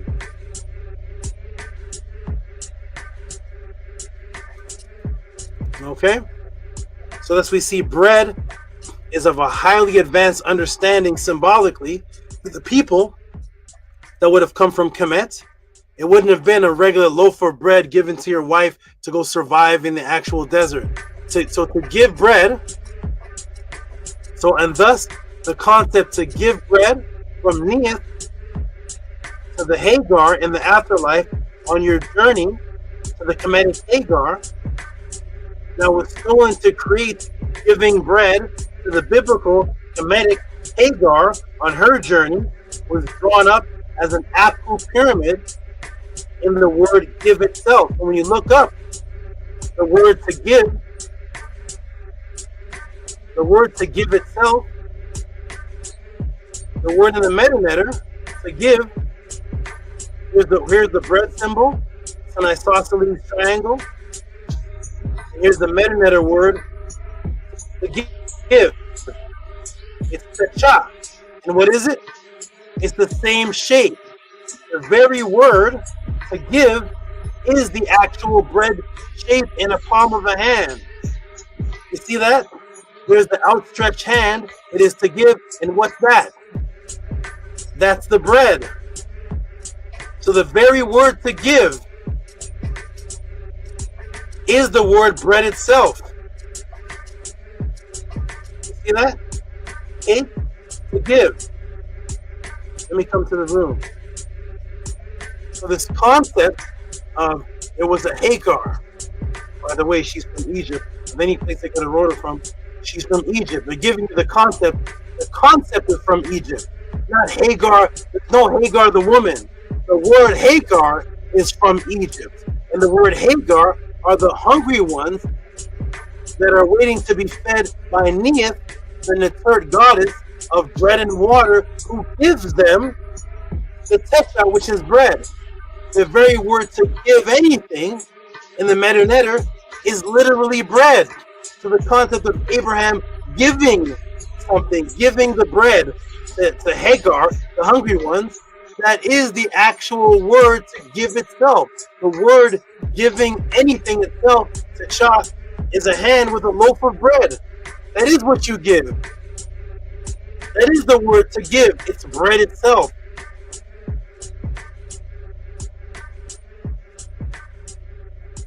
So there's no Hagar from Egypt. There's the word Hagar from Egypt. The hungry ones that are given bread and water from Neith, the goddess of bread and water. The concept of the bread is that which you feed upon in that realm for eternal life. Because you're not eating physical bread, you're eating the bioenergetic projectable double of the things that are here.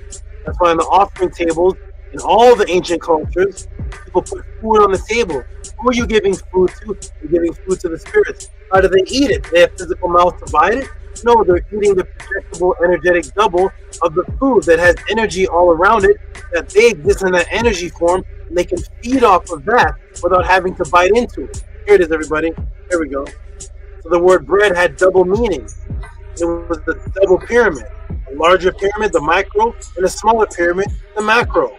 Right inside the word bread, that's how deep just the word bread is what it itself.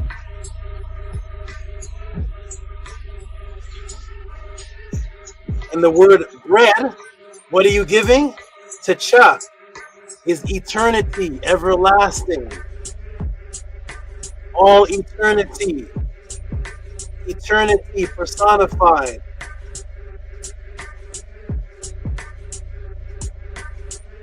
That's because you are now able to feed off of the eternal conscious light, the TCHA cake you become eternity personified and can take flight out of the out of body. Why?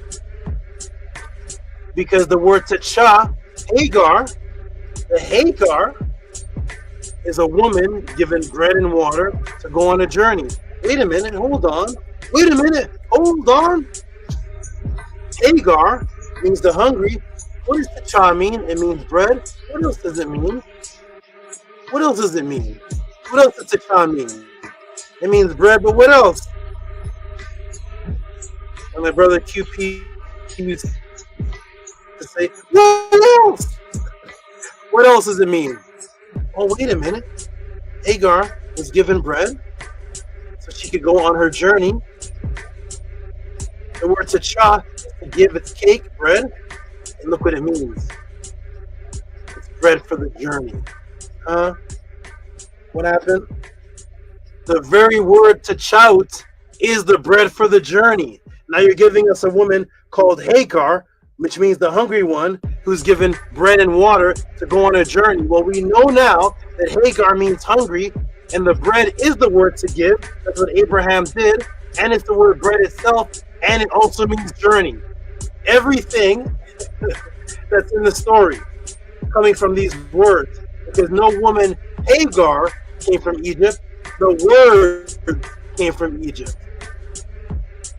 The concept, because the concept is you become eternity personified.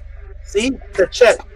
You are a personified eternity, because now you are a neter. And now in this real story of the MEDU neter, now you can take flight. Now you, as the Hagar, the hungry one, given the bread and the water to be on your journey from Neith, now you can come out of the body, and now you can take flight, as seen in the Purim Haru, chapter 77. Now you are the hungry one that is fed the Hagar, and now that you are fed, and now that you can move about, how do you move about? The first step is that you take flight. The first step to the immortal heaven of what? What does it say here? Ani, may I rise, even I, in the Sheshet chamber. Like what? Going too far. Like a hawk of gold coming forth from his egg to do what? To take flight. Hanu Kenenu. May I fly, may I alight. You see, everybody, what's happening? You've been given your bread, your sustenance, you can survive. You are now in this immortal existence. You're on a journey, given the bread. You were first started off as the Hagar, the hungry one. Now you are able to take flight, to go on this journey, take flight out of the body. May I rise. And how do you rise? 7 cubits. The master Kefharapis have 7 cubits at his back. Now you can take flight. 7 cubits at his back is 2 wings, being of Ucha, that's health, mother of emerald because it means green. Of the Kamat, south, may I come forth from the second boat. Now you take flight. You are the one that took flight in the story of the Purim Haru, after being fed, after you were a Hagar, coming out of the body. You know now that the original meaning of Hagar in the Bible story, now you know what it is. The meaning was KEMET, a person that goes on a journey and receives bread and water to survive. Now that you know that, and now you know Hagar, what do they say it means? Oh, well, the word Hagar. What are the Hagar? The hungry ones. Oh, that takes flight. Of course, because that's what it says in the Purim Haru. That's what it says in the coffin text. May I rise, may I alight. Now I am going to take flight. Boom, which makes absolutely no sense in the biblical story, because she could absolutely not have been born with that name if the event happened when she was an adult, but makes perfect sense in the original KEMET origins as the Hagar equaling the hungry ones in the afterlife, being given the bread and the water so they can continue on their journey in the field to bypass Set's realm, which happens to be the desert, so that they can align their spiritual spine and take flight. I'm going to take a break right here.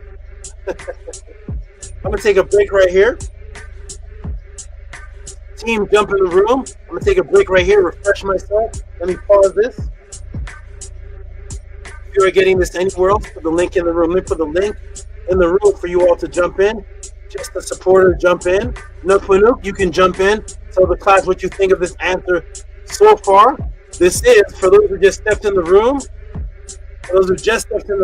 wonder, what in the world did I just watch? What has happened? This is the Torah stolen from KEMET writing, part 2, the Neith Hagar episode. That's what you're watching right now. We haven't even gotten into the hidden worship of Osiris in the Hebrew alphabet. Jump in the room, team. I have to alleviate myself, take a little break, and come back in a few minutes, in a few moments, and continue this.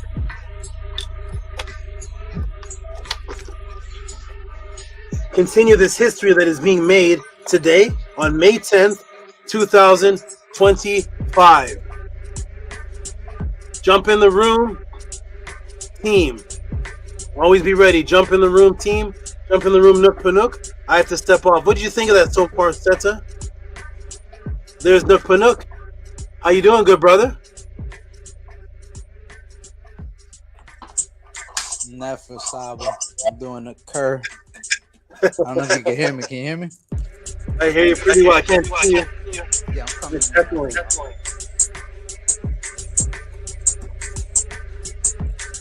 Changing the music.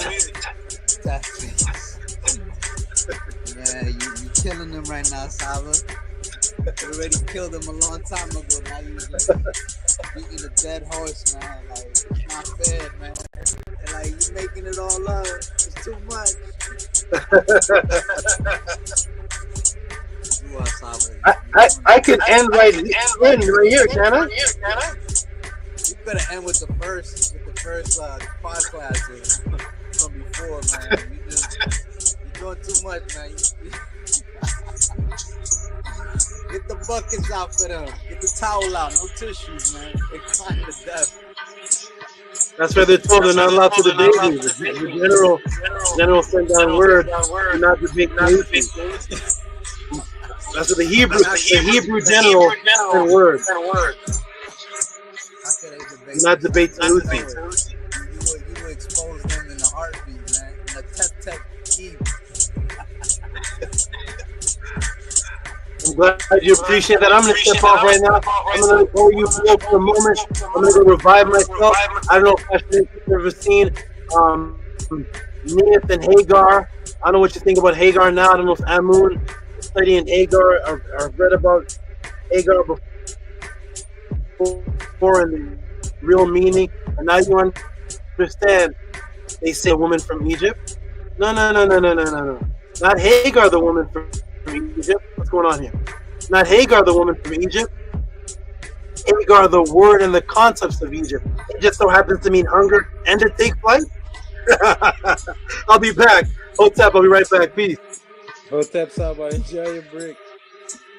And support the podcast, everybody. If you're watching this so far and you appreciate this so far, send your support right here.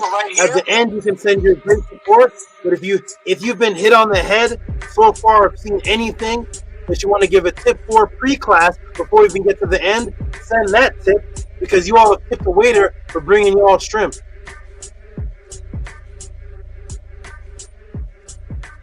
Why? Free knowledge. This crazy. I can't believe I just getting all this knowledge. Why? I just soaking up. But this is more than knowledge because this is the root, you know what I mean? This is straight from the ibis, so it's more than knowledge. It's crazy because you just be curious and you just be trying to learn certain things. And right before Saba said support, I was checking like, wow, how I could send reciprocity for this. I got to run in the bank and that still ain't gonna be enough. So I was checking like, boy, you just be checking different things. You just be checking different sources to get the knowledge. You just be seeing everybody looking like they have the knowledge. Everybody looking like they know it, they have it. And then I just be checking like, I'll be like, it's only me who don't got it. And I'll look at here with Saba.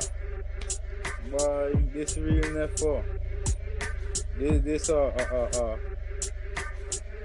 a well appreciated adventure. So Tef Dua.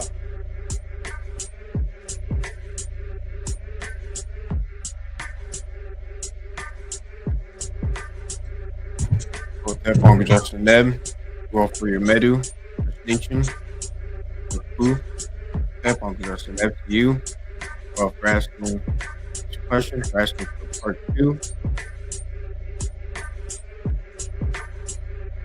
We really are blessed and lucky to have SABA come across SABA and to be within his life and have him within our lives, because this is the only place that is going to do this information. The past really speaks for itself. It's absolutely mind-blowing and beautiful the way that SABA is able to present the plagiarisms of the Torah, the Bible, to us, at the same time build us back up with the truth, Ma'at. And all while doing that as well, setting an example how to teach other people to do it, because he did it himself. He taught people about the matrix himself. So what we're experiencing here right now is a phenomenon. It is one of a kind thing that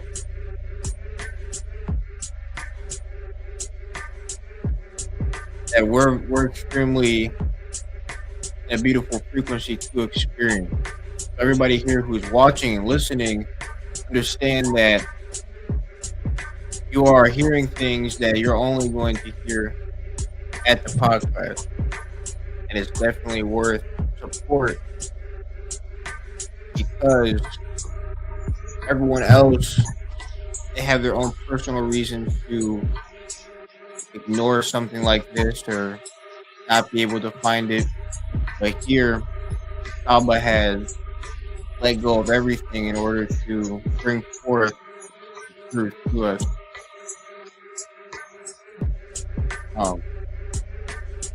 Absolutely beautiful the way that he's able to present this to us, bring this forth to us. And me personally, I never read the Bible or anything like that. I never cared about any of that stuff growing up. So I was never a Christian or anything like that. So I'm personally learning about everything. I'm learning about the Bible for the first time, and thankfully, while I'm learning about that for the first time, I'm learning about the plagiarism. SABA continues to bring forth more and more stuff. I know he's gone over things like Serapis and how the Ptolemies created the foundation of the Abrahamic religions, and he continues to show more and more and more and more. It's like Nook said in the chat, that SABA has this in his back pocket. And I know he has so much more as well. It's absolutely, it's vast, fascinating, and it's great how just one section, like one of these classes about the Torah, the Bible, can absolutely destroy someone's belief in the Abrahamic faith, and also at the same time build it back up to something else that's worth living for. So yeah, I'm very appreciative, SABA. I'm appreciative that you're in my life, I'm in your life, and hope everybody else here is appreciative and sending the reciprocity and support, because people look at what the Abrahamic religions have done to people's minds, chaos and destruction that has caused around the world, and colonization, the killing and stealing. For many people, if they understand that, look at what it's caused, and then look at what you're bringing forth and freeing people of, this should be worth 10 times as much of the opposite of what they caused. They created nations based off of this falsehood. So what you're presenting right now is worth everything. To break that matrix with somebody will create better, beneficial mod nations in the future. Because this is life saving. Like I said, people just look at what these matrices have caused, what is being taught here right now to free people from that. It's absolutely life saving. I'll mention the synchronicity and I'll pass it. I was I was at work the other day and somebody was asking me what I believe in, what I follow, and I explained it to them. And they laughed. They said they like it better. They said they don't like their religion because they're a Catholic. He said for them it's horrible. He said that if they mess up, they just go to hell, eternal damnation. And, he's scared of that. So to see that now I have this class and I'm getting my arsenal ready, I'm just like, oh, okay, well, I'm gonna have to try to get you out of that fear right there. Yeah. So that's a good example. A lot of people are afraid. They're in it because they're afraid and they don't even want to be in it. So to have a class like this, be able to just see that one thing that, like people that believe in Abrahamic religion, a lot of them, they live in a glass house and you just have to throw that rock. Next thing you know, it goes down. They can help them build it back up. So, thank you very much, Saba, and I will pass it on. Uncle Justin. Uncle Justin, for your nefer words, Amun. And I will echo what he said about learning all of this here for the first time. I've never known these things before, and have it here right where the source is.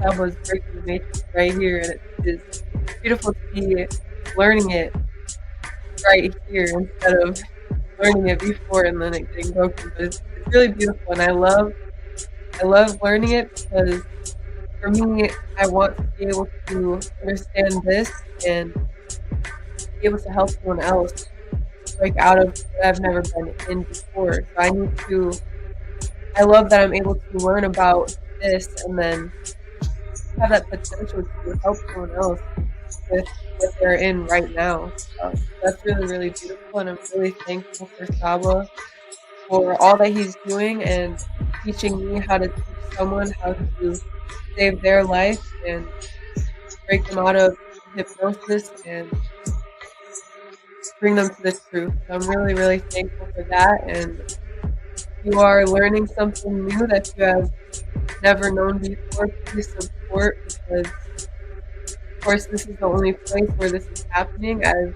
never seen this ever anywhere else before, and it's extremely special. It is a gift to be here. Saba is giving his gift to us, and that is so beautiful, and I'm so thankful to go to the next group for Saba Tehuti. And please make sure to send your reciprocity for what you are receiving today, the energy and the knowledge, all the consciousness that he is bringing forth today. Please send that energy back with the love that you have for the podcast. You want it to continue. You support him to make sure that he knows that you like what he's giving out, that you want this to continue in the first place. You do that if you feel that way. Show him and prove it with your actions. They will speak loud. So I very much all his support, and I want to hear from Nukku what you think about the answer so far. Thank you.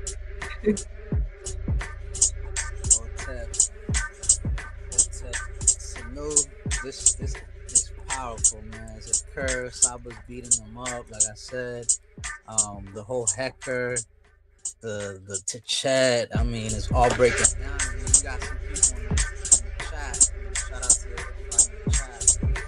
But some people that are just coming in, I'm trying to disrespect y'all, but y'all trying to reverse reasoning it, trying to make sense of it. Like, oh, the blood means eternal life. And this and that. It's like, Your volume does sound a little low when I hear it. Can you hear me better now? It's the same. I might have to. I'm gonna see if I could. Yeah, we hearing you, but you're soft. You're low.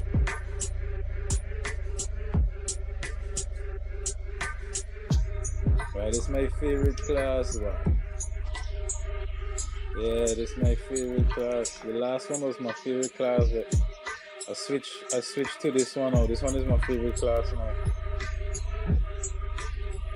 All right, what about now? Can you hear me better? Yeah. Yeah, now we sounds hear great. you. Hotel. Yeah, they hacking into my phone. That's what they do. But a lot of people trying to reverse reasoning to as to what Saba's talking about with the Bible, still trying to defend it. And it's funny because earlier today, the synchronicity. This is something I was having a discussion with some Christians that they happened to be at the park while I was working out, and I was able to pull them in by having to do a certain workout that they wanted to do. They see me doing it. They're like, "Oh," I'm like, "Yeah, I could teach y'all." So I pulled them into that. And then I was talking to them about KEMET here and then, just throwing it in there. And then they're like, before I left, when I was leaving them, they're like, "Oh, can I pray for you?" I was like, "No, man, you crazy? Don't get those spells on me, man." But now I was being more gentle, more snake style, because I recall Saba saying that. So I was telling them about, the last class that Saba was breaking down and other previous classes Saba was talking about. And I was trying to rail them in. I got one of them to be intrigued, like, "Man, you got a lot of information on KEMET and also the Bible." So because I know a lot of the Bible, it's easier for me to snatch them up, because the Bible to me is real basic. It's something that I learned when I was younger. So to know the Bible, to know the stories, I see how important that is, because you're becoming more relatable to these people. And once they see that you know that, but they don't know KEMET, it's like you got no choice but to listen. You know what I'm saying? Like, I'm not ignorant of the Bible. You're coming to me trying to convert me into the Bible, into Jesus and all that. But it's like, I've been past that. I ain't never believe in it, but I know about it. I know it from front to back. Like, with this class, man, I was about to make me into Reverend X, the next Pope, you know what I'm saying? And it's like, they mention about going to Bible studies with them, and I don't like that kind of stuff. I used to do that, but I don't, like I said, like, it's boring to me. Like, it's too basic. And at the end of the day, one of them was intrigued and was interested, but the other one was, because these were hardcore, these were like almost scholars type people. And it was just funny how I ran into them, Uchara. And for Saba to break this down now today as well. And then the other guy, he was just like, "Nah, I'm biased. I believe in Jesus. Jesus changed my life." So it's like, when it comes to that, it's like, oh man, what do you say then? So I just kind of backed off a little bit, let it ease off, let them speak, because, the SABA teaches, one of the SABA, the Tahotep teaches that in order for you to be heard, you have to be listening. And that's what Saba was talking about earlier within his class as well, with being Sajim. So you have to give leeway to allow them to speak, even though, it's pretty basic and slow to me. It's like I know what they're going to say before they even say it. And I peep out how they do that as well too. They're not really trying to listen to what I'm saying. They're just trying to find key words to rebuttal. So I focused on showing them, like, I know the Bible. I know what you're going to say. And just break it. You beat them down with that, they got nothing else to say after that. Because it's like, that's something that they would use for a basic person that's depressed or, just going through it in life that needs something to cheer them up. And they never heard of the Bible. So the Bible to them is like something intriguing and like, oh, wow, life-changing.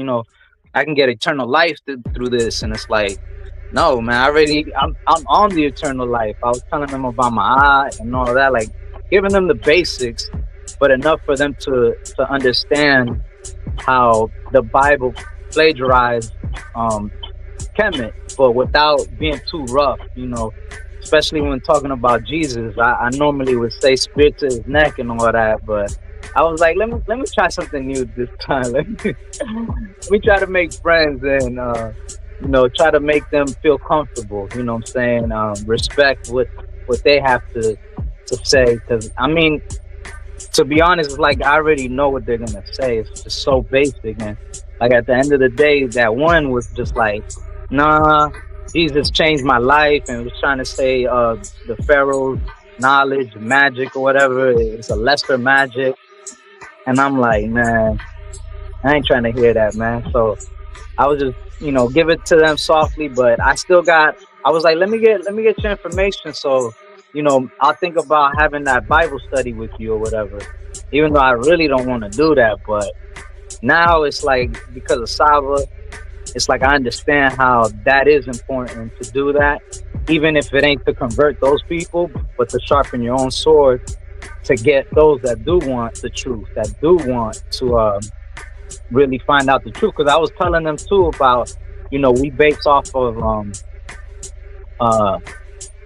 ancestral artifacts over religious opinions, and that got them to think as well. Both of them, it was like, oh yeah, you're right. And they're like, they try to rebut and say, that's what I've been doing, going back to the Torah and this and that. And I'm like, man, listen, man, the Torah only goes like 800 years, you know, back. It's not even that deep, you know what I'm saying? And a lot of the writings of the prophets was written after they passed away. It wasn't themselves writing it in firsthand or nothing like that. So, but I see how you can ease into them. You just gotta show them basically that you know what you're talking about as far as with the Bible. So it's never that both of y'all, Amun and Amunet, is learning this from SABA, because to learn it from the Matrix, it would have been a mess, man. You would have been in an entanglement. You know what I'm saying? I know Fix already know what time it is. You know what I'm saying? Fix is a reverend too. You know what I'm saying? But I just glad. But you know, while you talking, I checking back. I wish I had known the Bible, you know, because it was so confusing. And then I was cleaning up my house or making a general cleaning, and then I see like Bibles. I see like Bibles and things, and I just throw them out. I checking like, no, I'm making a general cleaning, so I have to really clean up, and I throw them out. And now I need one. I checking I need one now, because but I never thought about I want a Bible so bad. I want a Bible now, and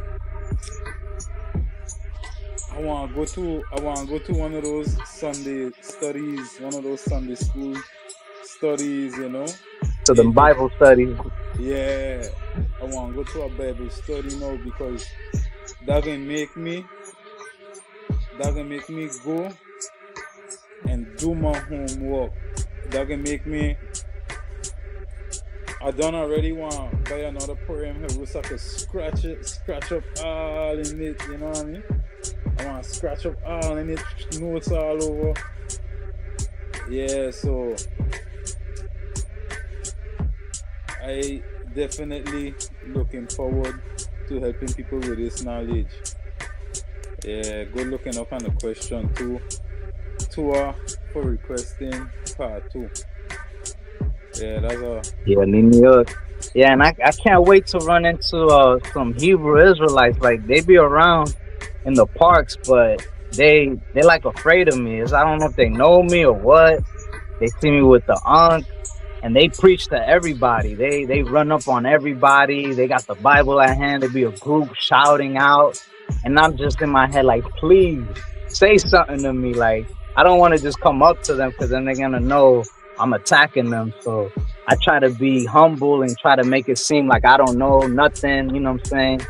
Because I've seen them do that to certain people around my way.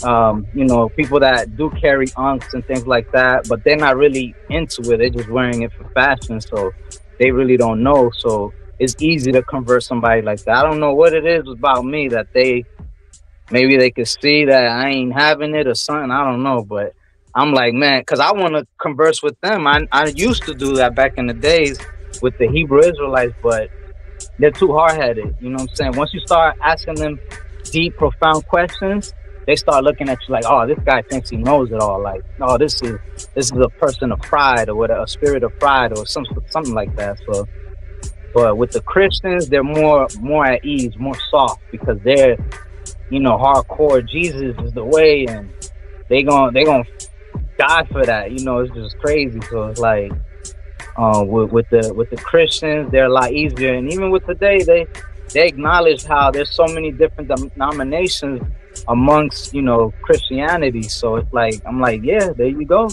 You guys are fighting amongst each other. You know what I'm saying? Like, when we talking about Ma'at, there is no fighting against each other. Like, obviously there's people studying KEMET and so-called Egyptian knowledge, but that's different. Ma'at is the balancement. It's the true spirituality teachings of what KEMET was, you know, studying and learning about. And this is how they really built these structures and had such a Nefer civilization. It wasn't through the studies of KEMET. It wasn't through the studies of Egypt and things of that nature. And even with Ani, last class that he had also, that helped me out a lot as well too, where he broke down about the Greeks. And that to me, at first, like, I was like, come on, man, I don't want to hear this, man. You know what I'm saying? And then it makes sense, because it like, I can use that towards these scholars. And the guy that I was speaking to today, he was like that. He was like a scholar into like the old texts and all that. So by what I need, you know, spoke of and taught last class on his class, that went hand in hand. Like, that's Nefer. And, you know, to me, it's like, I look at it at things like that, like it's basics. I just want to learn MEDU. I don't want nothing to do with the Bible. Like, I feel like I'm being put under a spell every time I hear anything coming out of the Bible, anything from a Greek. So it's like, I want to close my ears, but I understand the importance of it. If you want to help other people and relate with other people that are in that matrix and want to get out of that. So, you know, I can't be greedy. You know what I'm saying? I can't hold on to all this Ma'atness to myself. Like, I gotta meet people halfway, or meet them where they're at. Like, with other religions, I'm not that fond of them, but definitely Christianity, anything to do with the Bible, the Torah, things like that, I could definitely dibble and dabble with that, but not for too long though. I gotta go back. I gotta hit him up with this right here. But yeah, it's Nefer, man. Oh, Tep. Amun, we need to hear more from you though. Go ahead, fix. Hotep. I want to hear from Amun too. I just excited, you know what I mean? The excitement just got me. Okay, everybody. Welcome. Let's go. I'm ready. Welcome back. Thank you for being back. Let's go. Let's get into it, everybody. We're about to jump right back into it. Let me fix this. Everybody ready? I'm looking for enough. I love it. You want to close your ears at first. You got to realize that's what the next section is going to be about. If I do it, I wanted Annie Patan and the DJED. Where's the Tef, Annie Patan, the DJED? Where are the brothers? Or I don't know, but I'll still do it. But let's get back into it, everybody. Are you ready? Press the 9 if you can hear me. I'm gonna say peace and love to Nuku, peace and love to Hush Nation, peace and love to Amunet. Jump in the chat and let's get right back into it. Ready, everybody? Get your pen and your pads out. We're about to get right back into it. I put Seta down for a moment. Seta's relaxing, and let's get into this pod class answer continuation. Let me get the timer ready. Boom. Timer ready. And ready, everybody? Press the 9 if you can hear me. Press the 9 if you can hear me. I'm going to put on the screen share, and here we go. Right back into it, everybody. Neith, HAGAR, here we are. 1, 2, 3. Timer back on. Boom. Everybody see this? Let me check the room real quick. Make sure the 9s are pressed. 9s are pressed. Let me see. Nines are present. I see 2 9s. I see the 9s. Boom. We are back. Here we go. And boom. So we got the here we are. So, you know, now that the original meaning of Hagar in the Bible, now you know the original meaning of Hagar in the Bible story. What was the meaning of KEMET? Was a KEMET person that goes on a journey as a HEQR and receives bread and water in order to survive, and then in order to what? Afterwards, takes flight. They say the word Hagar, boom, they have Hagar, and now they have Hagar as the meaning that takes flight. So boom, this makes absolutely no sense. This is what I want you to present to your family, friends. It doesn't make sense for the word Hagar to mean flight in the context of the Bible story. Absolutely not, because she was already a full-grown woman. So this makes absolutely no sense in the Bible story, because she absolutely could not have been born with that name if the event happened when she was already an adult. This makes perfect sense as Hagar meaning flight and hungry in the original KEMET origins as HAGAR, the hungry in the afterlife, being given bread and water so that they can continue their journey in the fields to bypass Seth's realm, equals, by the way, the desert, so that they can align their spiritual spine and take flight. All of those words and all those concepts make complete sense in the MEDU original stories of the out of body, but make absolutely no sense if you're taking it as a literal biblical story whatsoever. So obviously they're taken from Kemetic concepts because the Bible authors themselves acknowledge that they're giving the names after they're already reading the previous story. So this is the spiritual spine. This is called the PESTCHT. The PESTCHT spine, which I reintroduced to the world, is composed of 7 mehe, which the New Agers call chakras, which I reintroduced to the world as the mehe some years ago. This is the illuminated aspect of the pure energetic projectable double that supports it.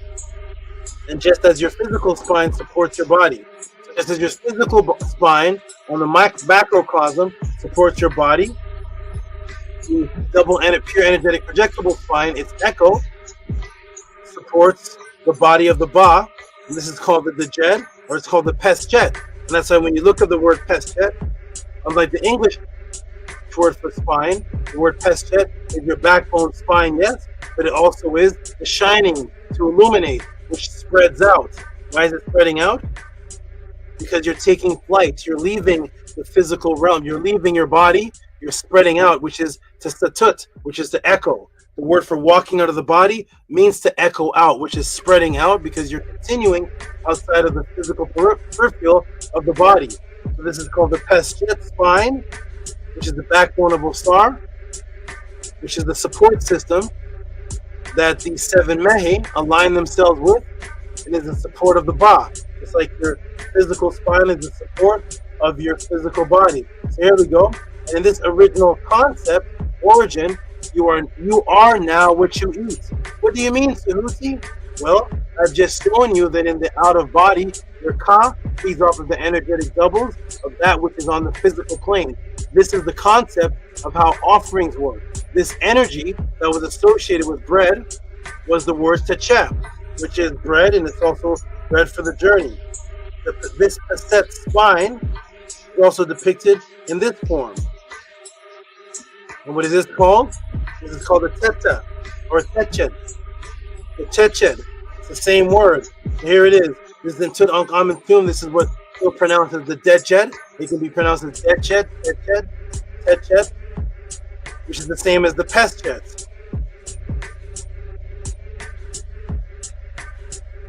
And guess what this is called? Boom. TCHA, which is the support, to be stable, that which supports you just like your spine, to be stable, to be permanent, abiding, established firmly, lasting, enduring. TCHA, lasting, enduring. Those who are permanently lasting, TCHA. It's the same word for the bread. The same word that people are pronouncing DJED is the same word for the energy that you're feeding off of, the bread, the bioenergetic double of the bread, which is what's feeding the spine, giving the ability to give you sustenance to be able to fly out of the body. Let me shrink this down.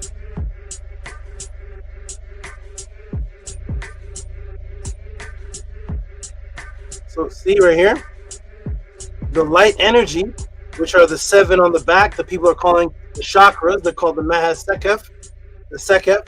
Oh, what is that? What is that, son? Hold on a second. What is this? Hold on, this is interesting. Let's see if I... One moment, everybody. Hold on. What is that?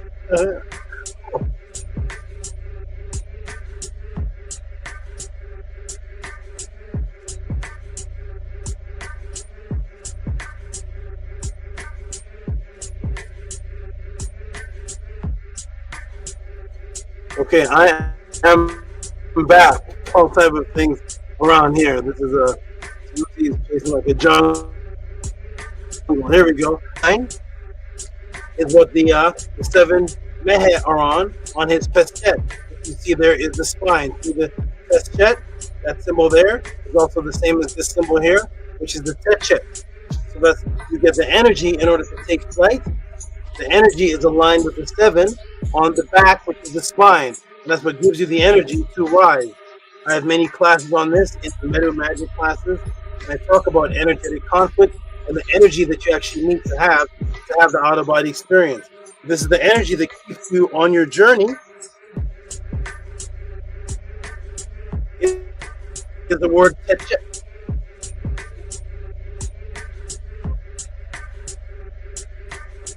Oh, strange. Press the 9 if you can hear me. My computer just, 1 second. Press a 9 again if you can hear me. My computer just did something like some type of reset. Let me see if I'm still in the room. Press the 9 if you can hear me. I see RPM. You can hear me right now. That 9 is for when I asked, right? Okay, good. That was very interesting. Okay, here we go, everybody. Ready? Ready? Here we go. Boom. Boom. And boom, we're back. Thank you, Lunette. Thank you, Hush Nation. Thank you. This name is so small I can't see it. Is it Kurt Kepper? I can't see this name. It's tiny. But this brother right here. Oh, okay, I can see it now. It says Kepera. Okay, shout out to the new person here. It says Kepera. That's the C. That's the Ka. That's the Ka. There's the Kepera on the middle. And that's the R. So it says. I got a big screen now. Now I can see it. It says Kepera with the determinative of the Kepera. So peace to the new person, Kepera. That's what it says in MEDU. All right, shout out to Kepera, the new person. I was giving a shout out to all the new people. Ready, everybody? You can see me good. It's good. Everybody can see me. Here we go. Boom. Boom.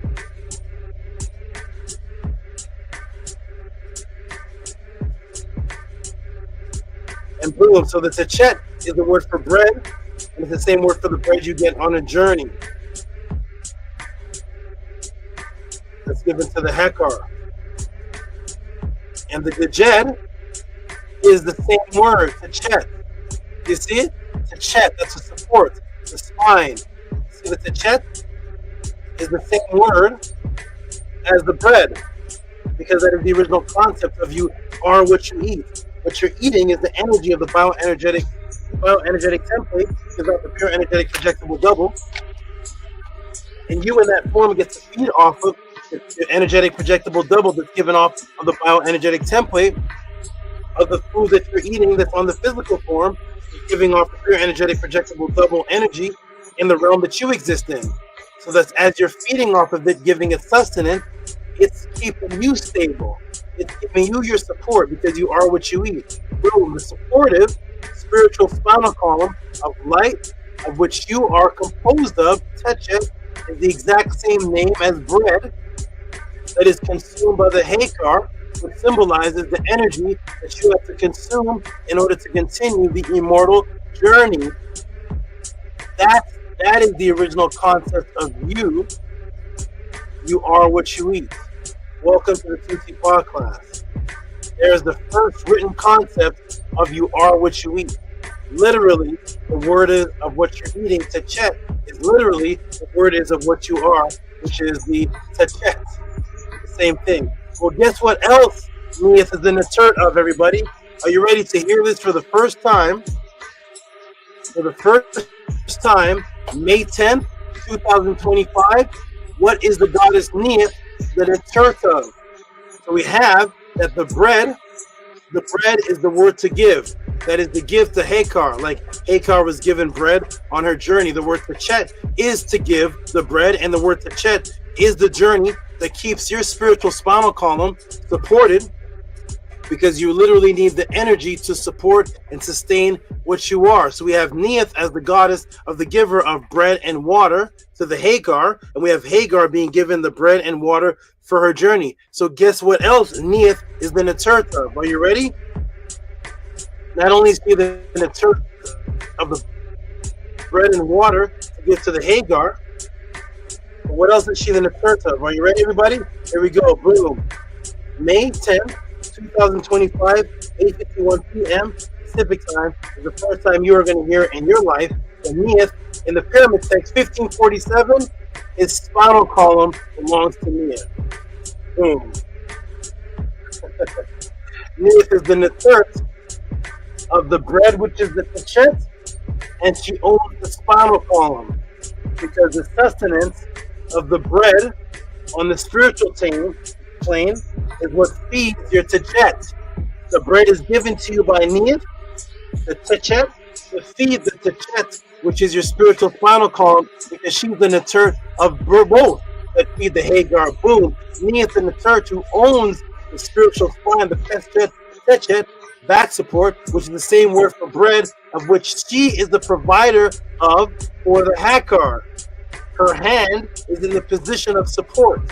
If you notice, you will see the NETERT, whether it is Oset, NETERT, they have their hand behind a star. They're supporting the DJED, which is also the word for the support, which is to sustain, to be stable. That which keeps you stable is supporting you. That's why they call it a pillar. They call it a pillar because a pillar is the support system of a temple. It's what stabilizes. The thing that stabilizes a building is the DJED, the pillar of the temple. Just as your spine is that which is the support and the stabilizer of you. Neith is the NETERT of both. He's the provider of the bread. So of course she has to be also the NETERT of that which the bread is providing for, which echoes the same word, which is the spiritual spinal column upon what the 7 Masakep are on, that gives you the ability to take flight as the one who just left the state of being a HEQR, because you're always going back to a HAGAR. You're always that. Why? Because on your journey throughout the whole Purim Haru, throughout the coffin text, throughout the pyramid text, you're always on that journey, and you are always a HAGAR. Why? Because you're constantly being fed.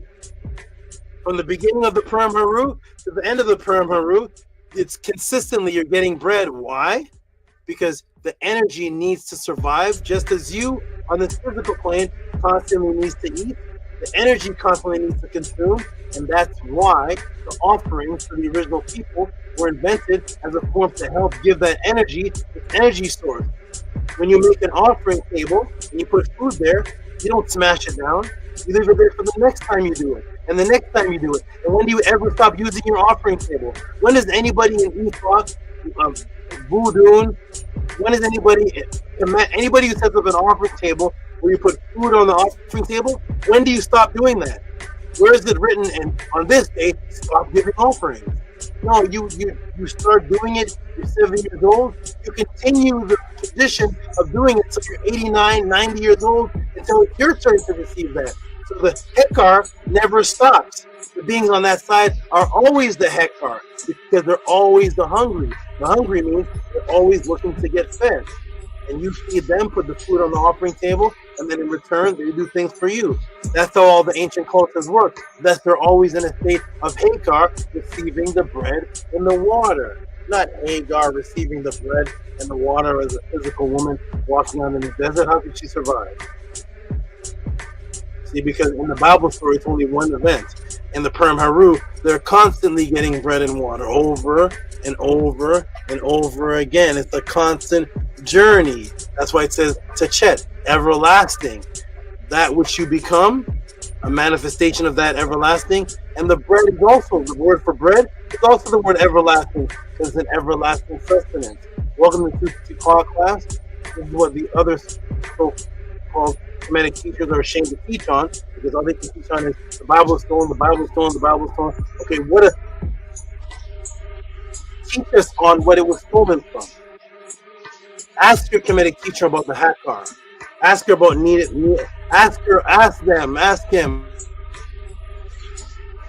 ask them to walk you through the Purim Haru.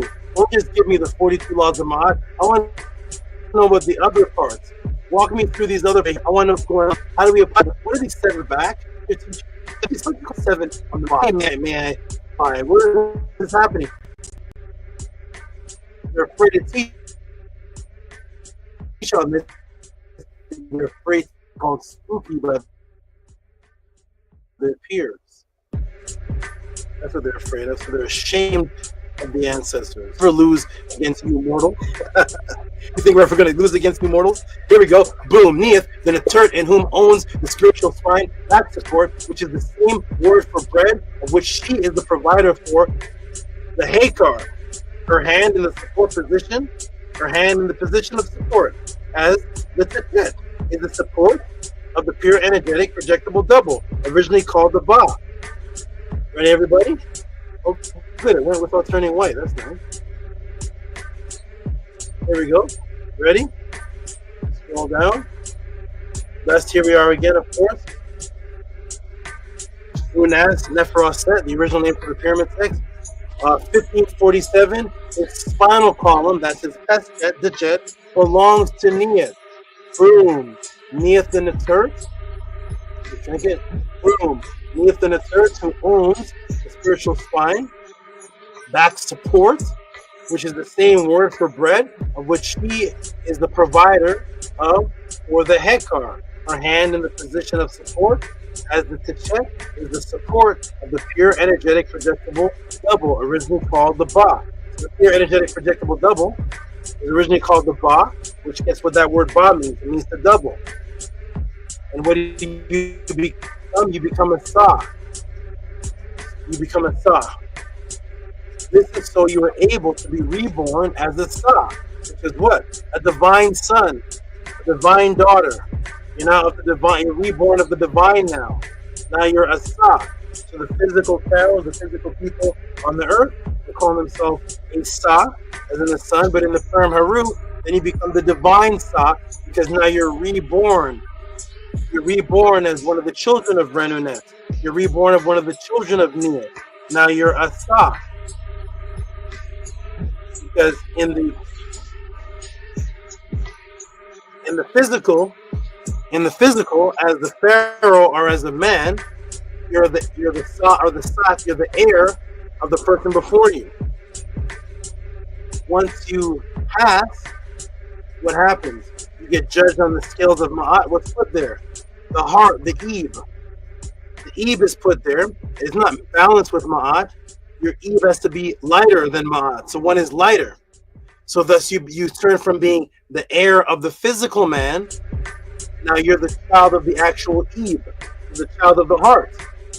Dude, you're making it all up. What do you mean? Yes, because now you're no longer concerned with your physical mother and father on the other side. You're reborn. You're per M. You're coming forth M as a Heru. Heru was the child of Aset and Asar. So now you're reborn, but you're reborn in that realm now. You have different parents now. It's not your physical mother and father. You have different parents. You're reborn as it's called the child of Renunet, child of Neith, the child. Now you're the child of the NETERT. Now you're called the divine son, the divine daughter, the Sa, because now you're the child of the Eve.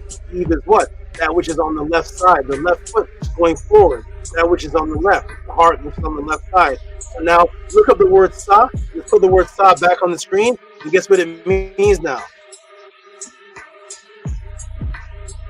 You're still an heir, but what are you the heir of? You're still an heir, but what are you the heir of? You see it? You're the divine son, remember? Son of, who is the heir? The heir of what? Son of the heart. You see that right there? That's what you're the heir of now. You're the son of the heart. You're the son of the heart. You're from the son of the heir to the son of the heart. You're the daughter. You're the divine one.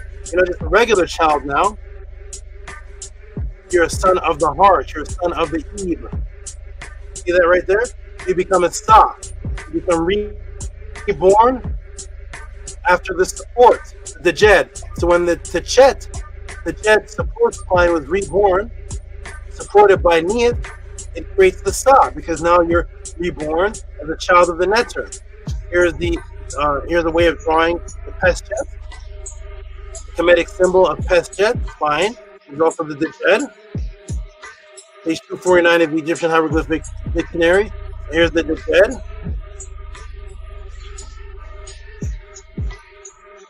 And note that the DJED and the PESTCHT have a piece here, and then there's these lines here in the upper part. We'll get to that if somebody asks me about it, but you see these? So the vertebrae, notice the vertebrae, what appears to be the vertebrae, are on the upper part. They're not going down the whole thing. Notice there's a long line here, and there's 1, 2, 3, 4. 1, 2, 3, 4. Notice that shape, though. I just want you to notice that shape. Oh, by the way, are you ready now? My Hebrew Israelite friends, Christian friends, here's how you teach people. Are you ready to drop the bomb of Ma'at on them? Oh, by the way, guess what the symbol in the Torah for the letter Sa in the time that they say the Torah would have been written? What's the symbol for Sa in the Torah? Huh? I wonder. Uh-oh. Ancient Hebrew. Let's go to the Sa. Hey. What's that? Huh?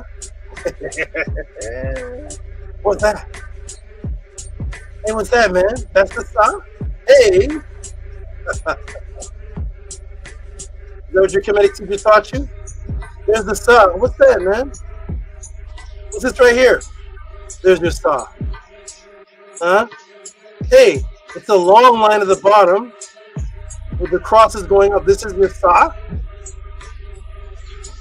Wait, but there was no Hebrew in 1800 BC. So if somebody went and looked up what they're calling the Sa today, it's this. What you become, that the DJED becomes the Sa, because you're reborn out of the body and become the divine son. Huh? There's the DJED. Hebrew alphabet, that they're calling the Hebrew alphabet. There's the Sa for the son. There's your Sa, the DJED. Why would that be the word Sa? They're calling this ancient Hebrew alphabet. Ladies and gentlemen, you like that? Nook Panook, Robert Williams, Robert and ex-Robert. You like that? Huh? Boom. The Sa is the DJED and what they're calling the Hebrew alphabet. I'm sorry, but that alphabet is not the Hebrew alphabet. Nobody who wrote that called themselves Hebrews. But you're saying it's the Hebrew alphabet, so we're gonna go with it. Let's go. Let's dance together. Let's go with it. Let me snake you out. Let's go with it. That's the Hebrew alphabet. Okay, wonderful. The Hebrews. You mean the Hebrews as in Hagar, the Egyptian, was married to the Hebrew man? The first Hebrew Egypt connection right there, the marriage right there. That's what she knew. That's what she would have seen. So if she's seen that symbol, she would say, "Oh, the PESTCHT, the DJED." Abraham would say, "No, it's the Sa." Yeah, Abraham, that's the Sa, because the Sa is the divine son that the DJED becomes. No, in Hebrew it means it's the Sa. It's, you know what? I don't know what that means. We don't actually have any teachings in the Hebrew writing that describe why that symbol looks like that.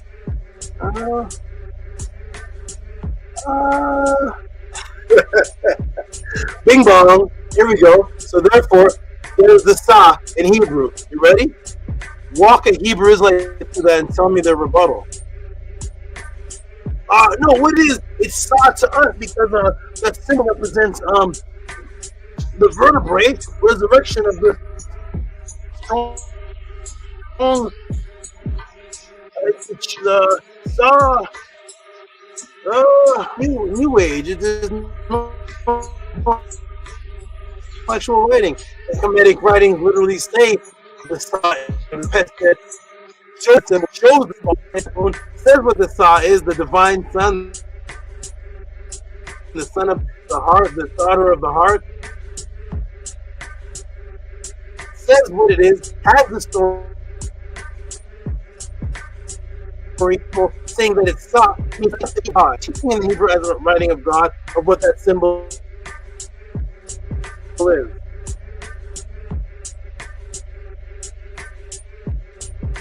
Remember, that's supposed to be God's language. So if he gave that symbol, what does that mean to God? Tell us, Rahim. We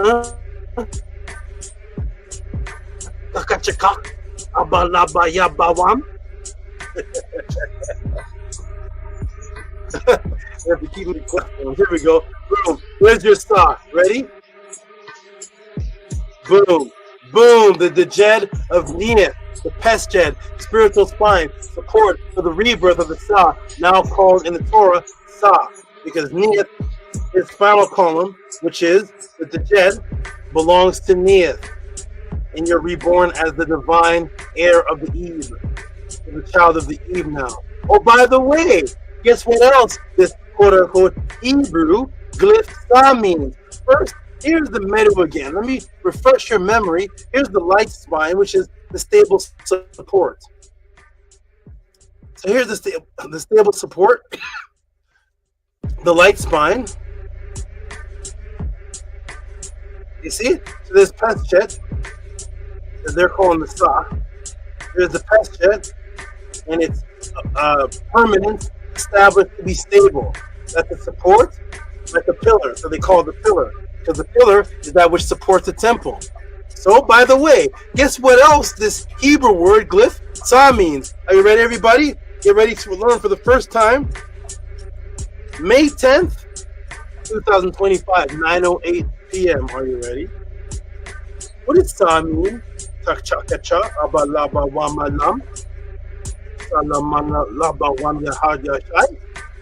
does it mean in the Torah? The Sa. Let's go back to the language of what you're calling the language of the Torah. Hey, there it is. Uh-oh. Support. What happened? What happened? I'm drowning. In your Hebrew language, there's the Osar, the DJED, which means support, to be stable like the spine. In our language, because it matches the story of the culture, why does it mean support to the Hebrews? And it's called the Sa, and it's also called support. You all see that? Let me blow it up for you, Nukmana. Huh? Are you going to tell me you can't show this to a Hebrew Israelite or your Christian friend, and they won't be at the podcast next week? Support. Ding, ding, ding, ding, ding, ding, ding. There's the DJED, Kemetic symbol PESTCHT, the DJED, the support spine. Here's our set and NETERT in the bowl with their hands behind, protecting thee. When you protect, it protects the Sa. There it is right there. And there's their word for Sa, and they openly say their word Sa. That symbol is a word that means support.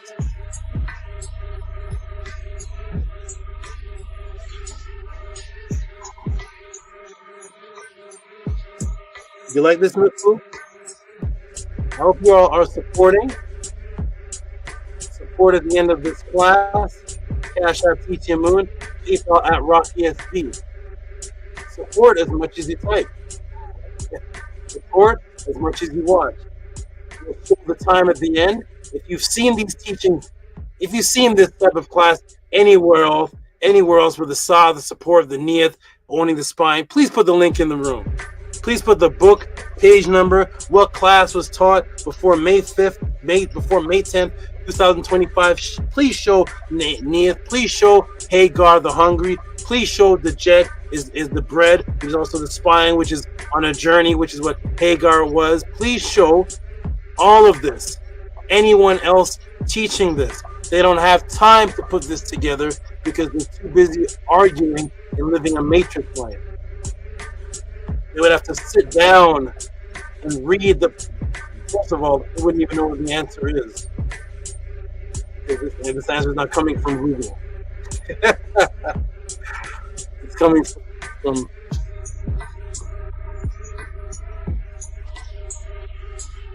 Here we go, everybody. Ready? So there we go. There's the chet. There's the Hebrew word for support. Is the chet. You like that, Robert Williams? Boom. Chet.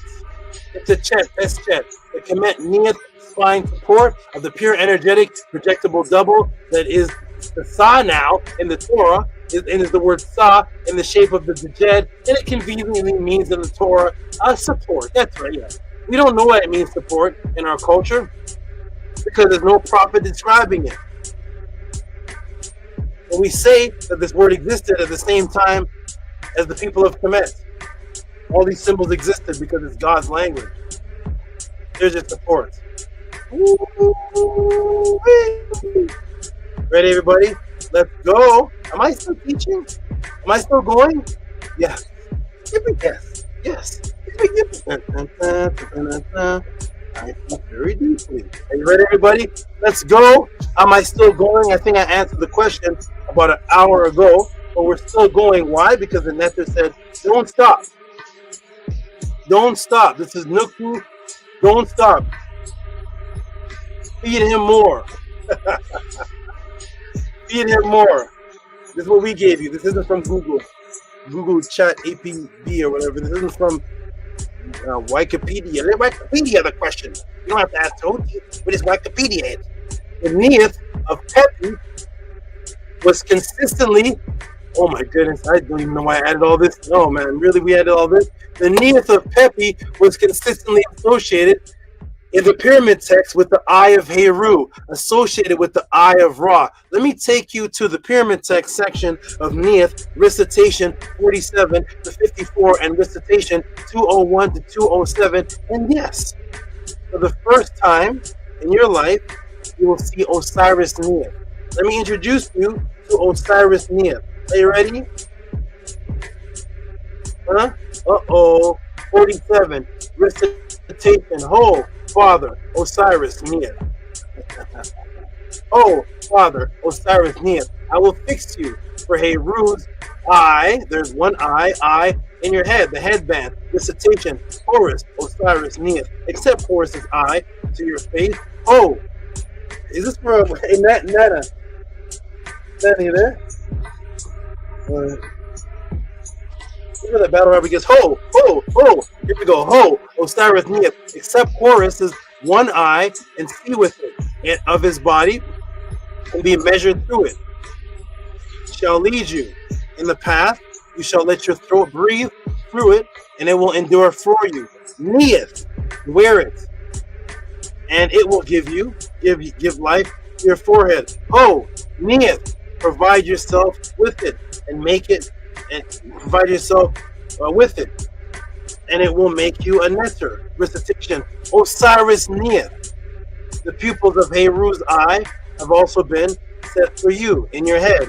Neith, they have been set on you. Osiris Neith. They will extend protection over you. They will be with you. Osiris Neith. As your two cause with their agas around you, and they will lead you. Recitation, Osiris Neith. These are Heru's two eyes, which should give you either side of your head. Give to either side of your head.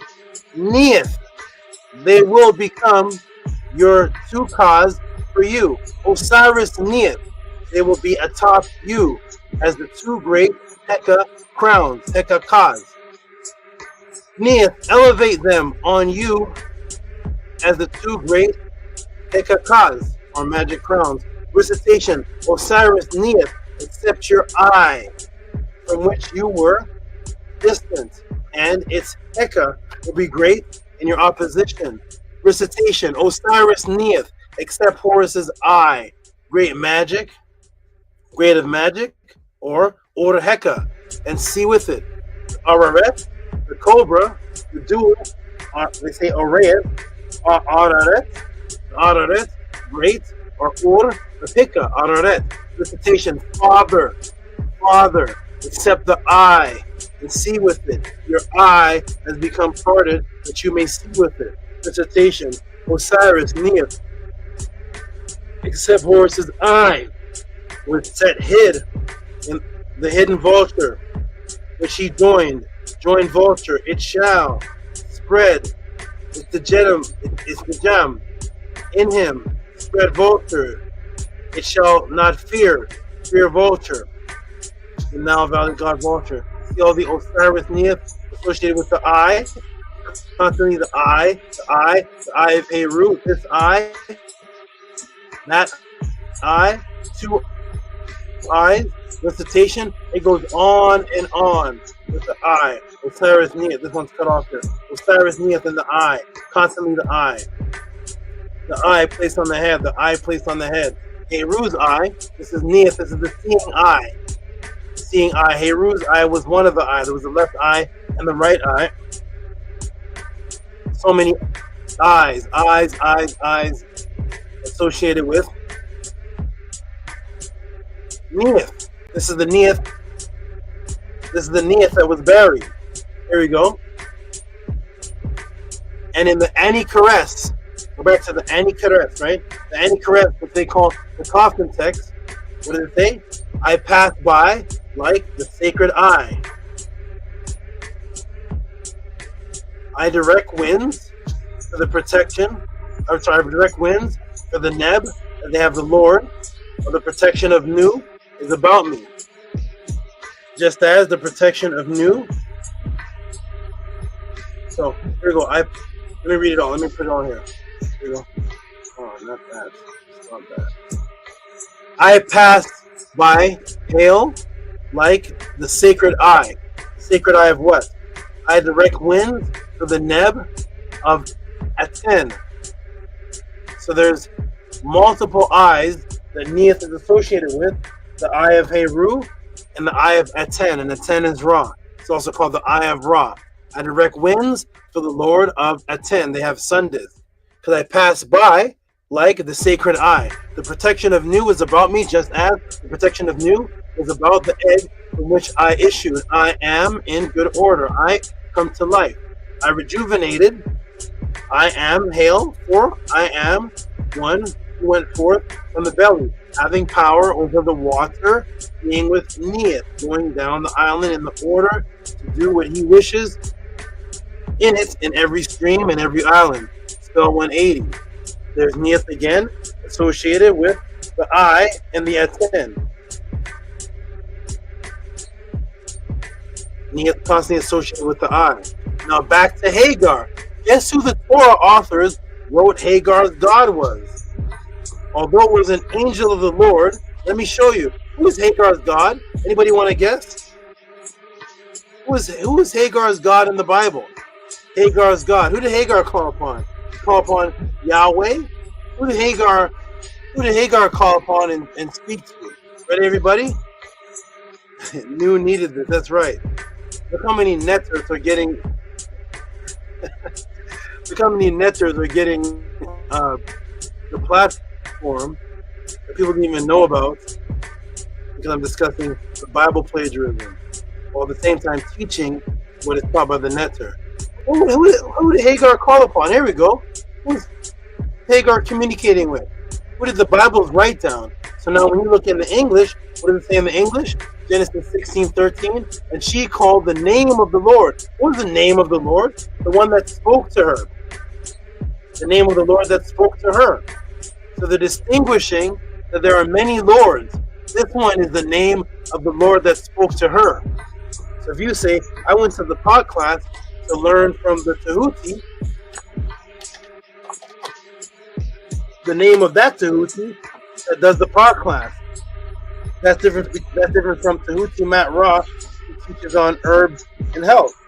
There's different Tehutis. So this one is the name of the Lord, the one that spoke to her. What does it say in English?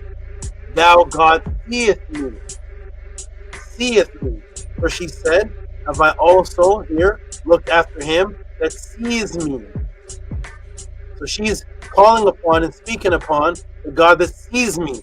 That's the eye God that sees, like the eye of Ra that represents the sun that gives sight. But let's take it even further. Let me take you directly into what they call the Hebrew of the Torah. They say, Tehuti, you're pushing it. You're taking it too far. Because she said the God that sees me, that doesn't mean that it's talking about the eye of Ra. Well, the specific Lord that sees her, that's separated from the other lords. This is the one that sees her. She said, that's the name of this Lord. You see? So when you talk to, I want everybody to be very clear and understand right here. When you're talking to your Hebrew Israelite friends, Christian friends, and you're walking them through, ask them what the name of the Lord is. They'll never say this one. What's the name of this one? The Lord that sees me. You say every other name, Yahweh. You say every other name, El Shaddai, all these different names. What's the name of this one?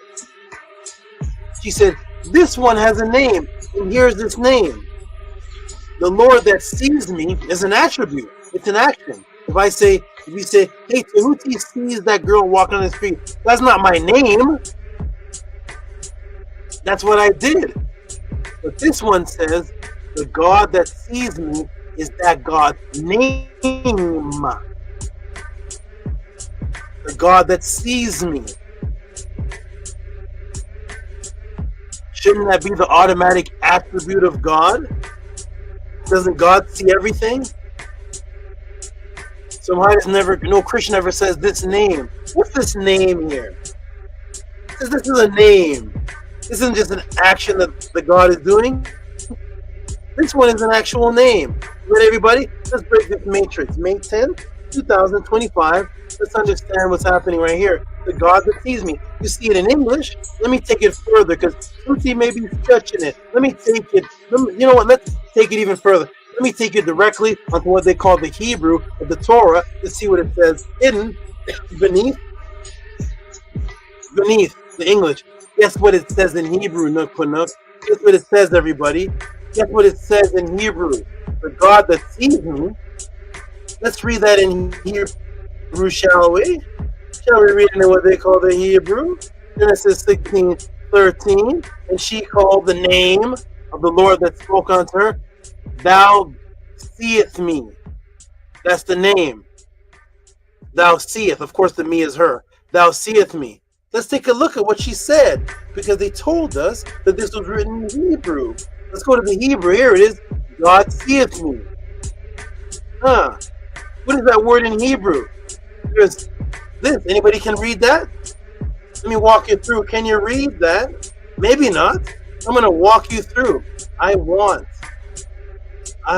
the class to match up. Interact with me now. Interact with what you see on the screen. I want the class to match up those two letters based on the so-called Hebrew alphabet. And I just want you to pronounce these two letters together for me. Please go ahead and type the pronunciation of these two letters here. I'm going to put them on the screen. See these letters here? I'm putting them on the screen. That symbol at the end, that's ownership, like my. Like if you say Eli, that Eli, lama sabachthani, that I at the end means my God, my God.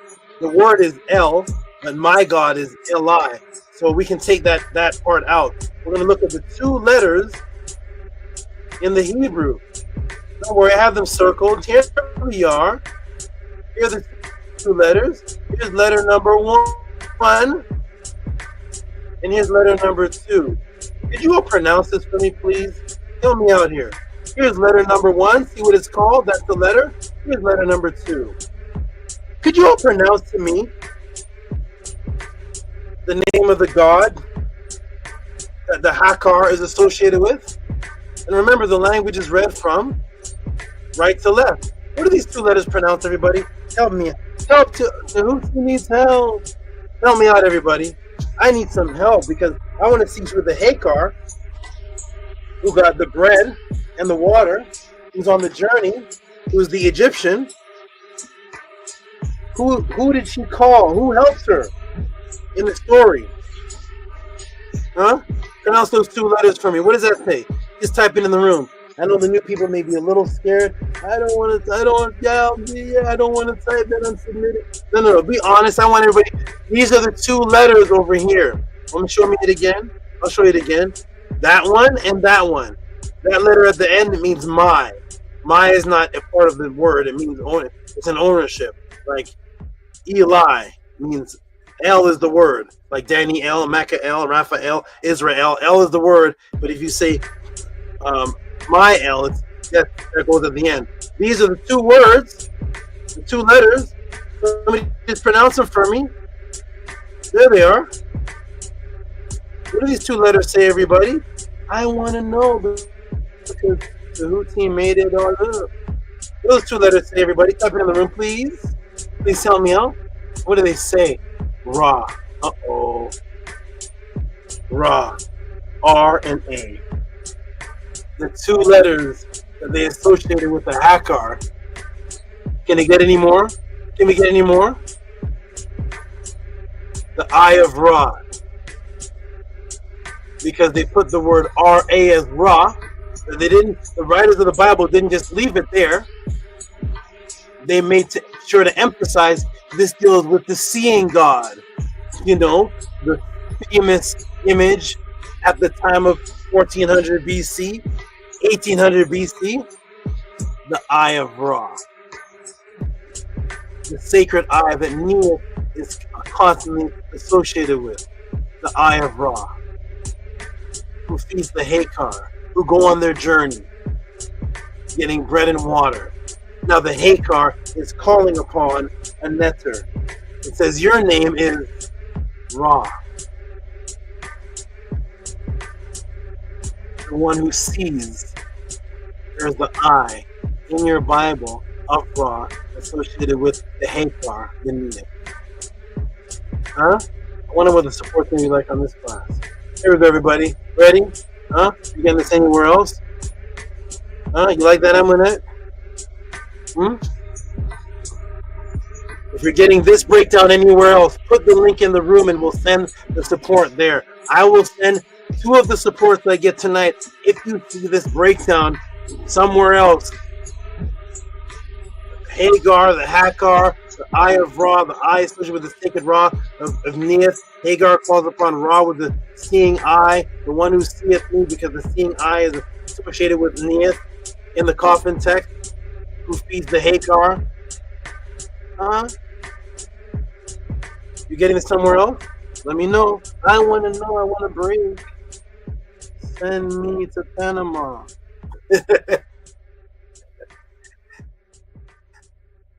I want Ra. Huh? Tehuti made it all up. He wrote the Bible. Boom, Ra. The authors of the Torah even penned it in to make it complete. The first KEMET woman, Hagar. Clearly now you know it's copied from Hagar, the Neith, who was associated with the sacred eye and called the great. She was called the great sun herself. Neith was the great sun. Hagar in the Torah, who is given bread and water, is now written in as calling her God Ra, the eye, the seer, right there in the Torah. Right there in the Torah. I don't have to read the Torah. And she called the name. That's the name. The name was Ra, the all-seeing eye. Why? Because when Tehuti made it all up, when he wrote the coffin text in 1800 BC, this is what Tehuti put in there to match this podcast. There's the Neith, the sacred eye. The sacred eye of what? The winds to the Lord of ATTON. The great sun, which causes you to see the great eye. The great eye. Associated with who? Neith. The sacred eye for the winds of the Lord of the sun disk, which is ATTON. Over the water being with Neith. It says, who said this? Who saith this? Neith. Welcome, I fashioned for you those who are in their primeval state. The names are hidden for me, who belong with the writing, and it is also I. It is I who will fashion it. Says who? Neith. I'm the one that made the bread. I'm the one that gives the bread. I give the bread to the Hagar. Neith. I'm the one associated with the sacred eye. I'm the one associated with the sun that Neil was called the great sun herself. I'm the one that feeds the Hagar. Not your Hagar in the Bible calling on Ra. I'm the one associated with the great sacred eye. Huh?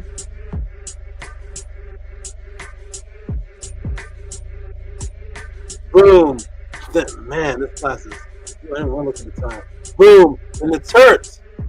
The NETERT goddess Neith of providing bread for the hungry, the HEQR, the seeing eye, and now placed in the Torah is who? Hagar, a hungry woman who was provided bread and water, who called out to the seer, the eye, Ra.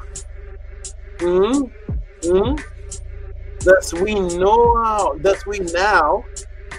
Let me get this all in here. Thus you know now, and you can speak to your friends and family, obviously because the name Hagar is after the fact of the event, and as I am showing you, matches the concept of Hagar, of where she would have come from. We know that the Bible story of Abraham, the Abraham drama, is an allegory. That's something that's not actually physically true and was copied. Wait a minute. Wait, Tehuti. Wait, your friend or family may say. Wait a minute. They may tell you. If it is an allegory, that means the entire thing is untrue in the physical world. Well, first, let us look at the word allegory and show your friends and family what the word means. What does the word allegory mean, everybody? What does allegory mean? Are you ready? Everybody watching, you ready? Welcome to the TCHA class. Ready, everybody? What does allegory mean? Let's look it up. In etymology. Because everybody was using etymology in debates before Tehuti debate too, right? Let's go. Allegory, figurative. Allegory, figurative treatment of an unmentioned subject under the guise of another. Do you see that, everybody? You see that?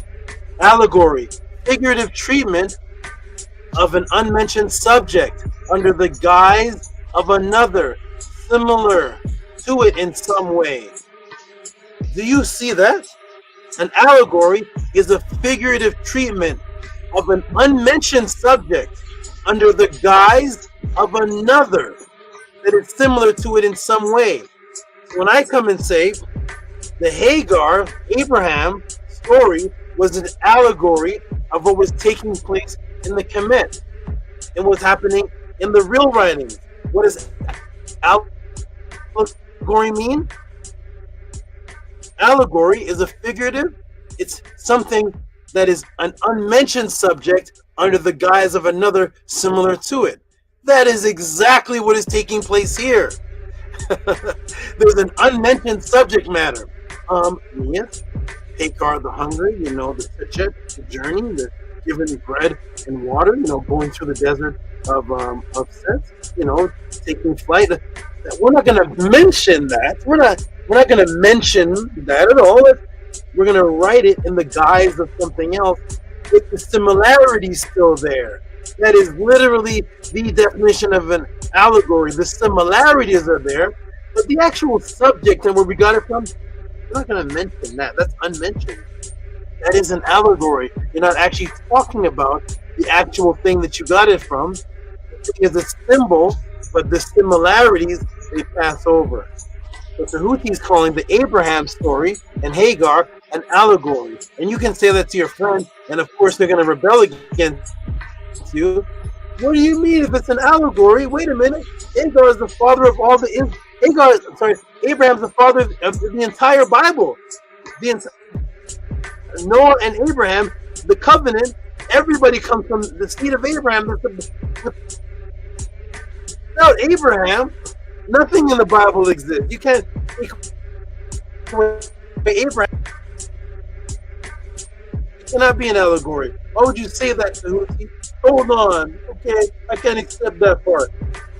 Then you ask them, Is there any way, according to their belief, that this story of Abraham and his 2 wives and his 2 sons, and one being thrown out into the wilderness as a newborn, and his other one receiving a promise, was an allegory? Because if so, then that means that everyone that descends from Abraham is also a fictitious story and a descendant of an allegory.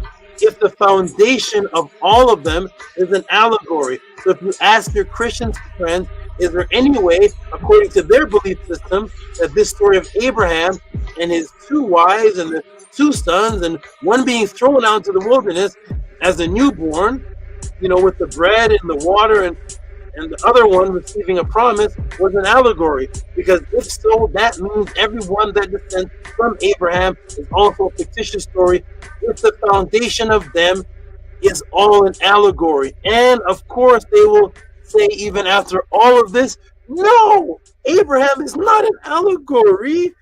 Thus I say to them, okay, I will agree with you that it is not an allegory, and that the story of Abraham is not an allegory unless God says so himself. And would you agree or disagree if God said so himself? And of course the Christian or Hebrew would say they would agree. Tell your Christian friend, I'm not going to say it's an allegory. Forgive me for the blasphemy. Astaghfirullah Jesus. Astaghfirullah God. Whatever you want to say. We'll let the Bible talk. We'll let the Bible authors speak. What did the authors of the Bible say? You know, the one that took the story and, you know, the ones that named her. Her mother and father didn't name Hagar. The authors named her Hagar because it came from the story itself. Let's see what the Bible authors say. Let the Bible authors end this debate. I'm going to step out. I'm going to step out of the debate. Forget that I ever said that. I didn't say that. Take that back. I take it back.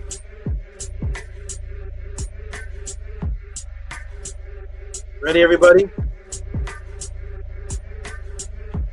What if I were to tell you that the authors of the Bible that copied it disagree with the Christians of today? Let me take you to Galatians 4:22. Disagree with what? Galatians 4:22. Let's go to the good old Bible. Good old Bible. Are you ready, everybody? Let's read. Let's do like the Hebrew Israelite. Galatians 4:22. Read. For it is written that Abraham had 2 sons, and the one a bondman, and the other a free woman. Galatians 4:23. But he who was of the bondwoman was born after the flesh, but he of the free woman was the promise. This is who? Abraham and Hagar, and the 2 sons. Right? So Bible authors, what do you say about this? What do you say about this?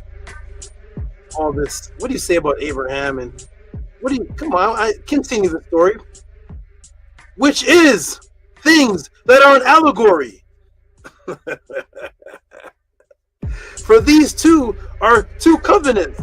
The one from Mount Sinai, which gendereth to bondage, was Hagar.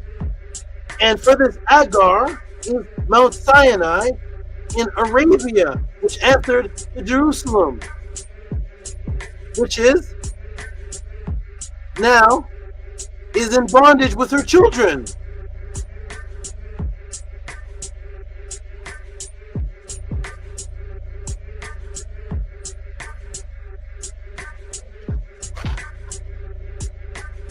Bible authors say this story of Abraham and the covenant and the promise and Hagar having 1 son and Sarah having the other son, and one representing 1 covenant, and Hagar, who was an Egyptian bondwoman, and the other one who was a free woman.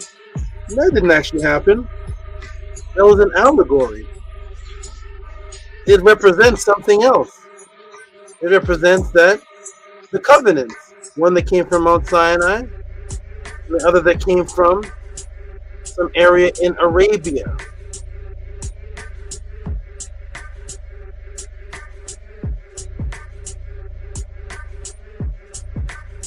Hey, Mom.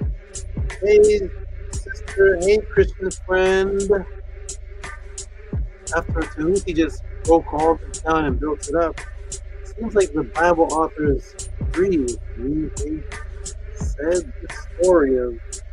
I sound like one of the agents. Agent Smith. Mr. Anderson, it seems to me that you do not understand the choices you have here. Choice number one, Mr. Anderson, we can believe that Hagar is a real person. Choice number two, we can go by what the Bible actually says, that the story of the free bondwoman, and the other one, this is actually an allegory. Abraham is an allegory. It's actually talking about some covenant on Mount Sinai. That's what the Bible says. Mr. Anderson. Oh my. Oh my. I know why you're not allowed to debate. I know why I was banned from debating. Here we go. Ready? Boom. Uh-oh. For it is written that Abraham had two sons, one by a bondwoman, the other by a free woman. That's Hagar and Sarah. But he was one of the bondwomen born after the flesh, but he was of the free woman was a promise, which things are an allegory. These aren't people, these are two covenants. Oh, boom. From the Word of God itself. From the Word of God himself. The story of Abraham and Hagar is not a genetic genealogy story that is physical. It clearly says it is an allegory. And at this point, I just stare. Just stare at your friends.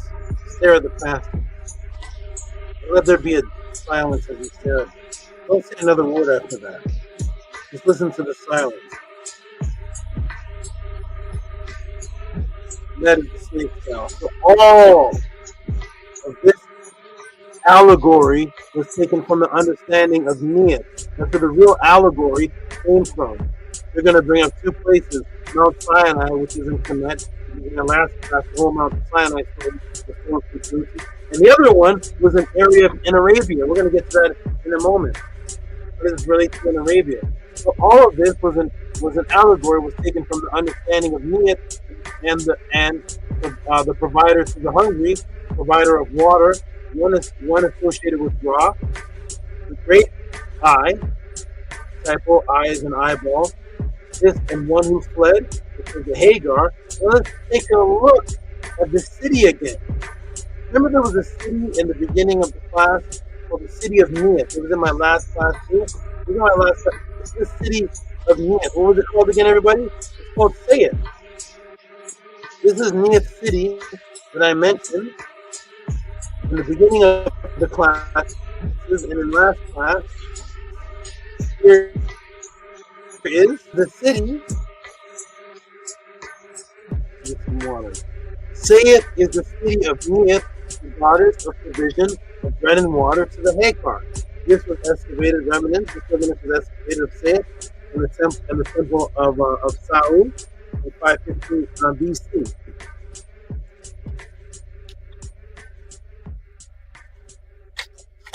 And here is Hagar. Hagar who? Hagar, the one who receives the bread and the water, called the Hagar. She was eating and then she being twice, and you know, the whole allegory thing. And guess what? The religious people who believe in Abraham and the Torah, that's what they call Neith today. Neith area is called what today? Are you ready, everybody? So Neith, the city of Neith, the city of Neith, that's what it's called today. Are you ready? Are you ready, everybody? Here we go. What's Neith city called today? I wonder. Huh?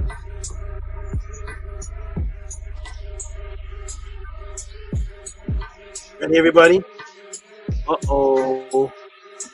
What's Neith city called today? Here's Neith city, say it.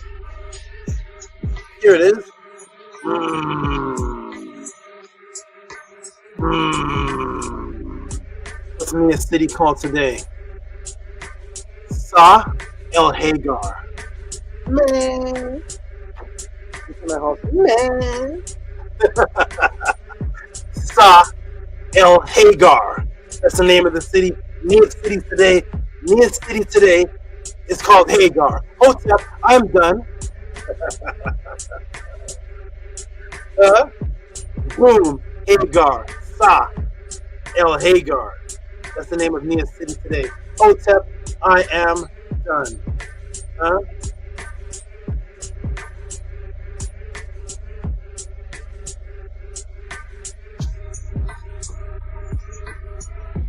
Matrix broken. Those who have appreciated this more than the waiter.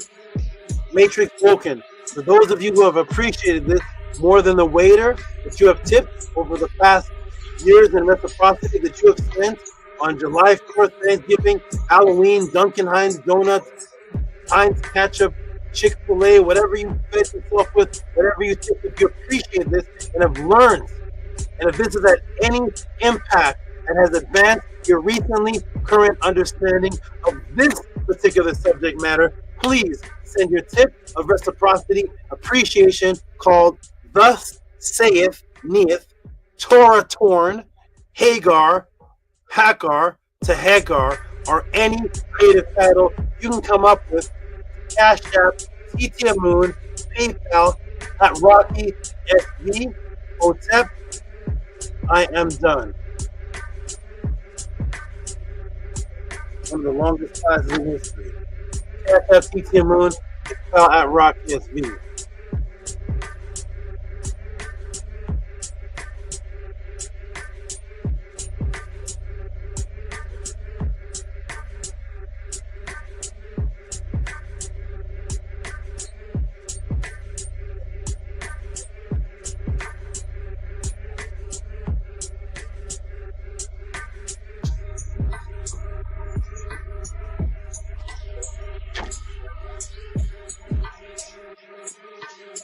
I'm going to check the chat to see what people thought of the answer. I'm going to put the link in the room. And we're going to, of course, immediately go to the Cash Apps, the PayPal, Jara Sheed, you stuck in there for the whole class. 2 hours and 45 minutes on a class dedicated only to the Torah plagiarisms, only to the theme of Neith, while simultaneously teaching you how to speak to your Christian, Muslim, Hebrew friends.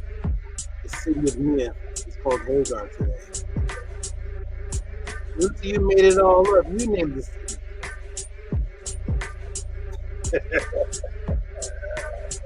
There's a link in the room. Jump in the room, family. I'm going to go right to Nook. You better jump in here doing the kid and play kick step,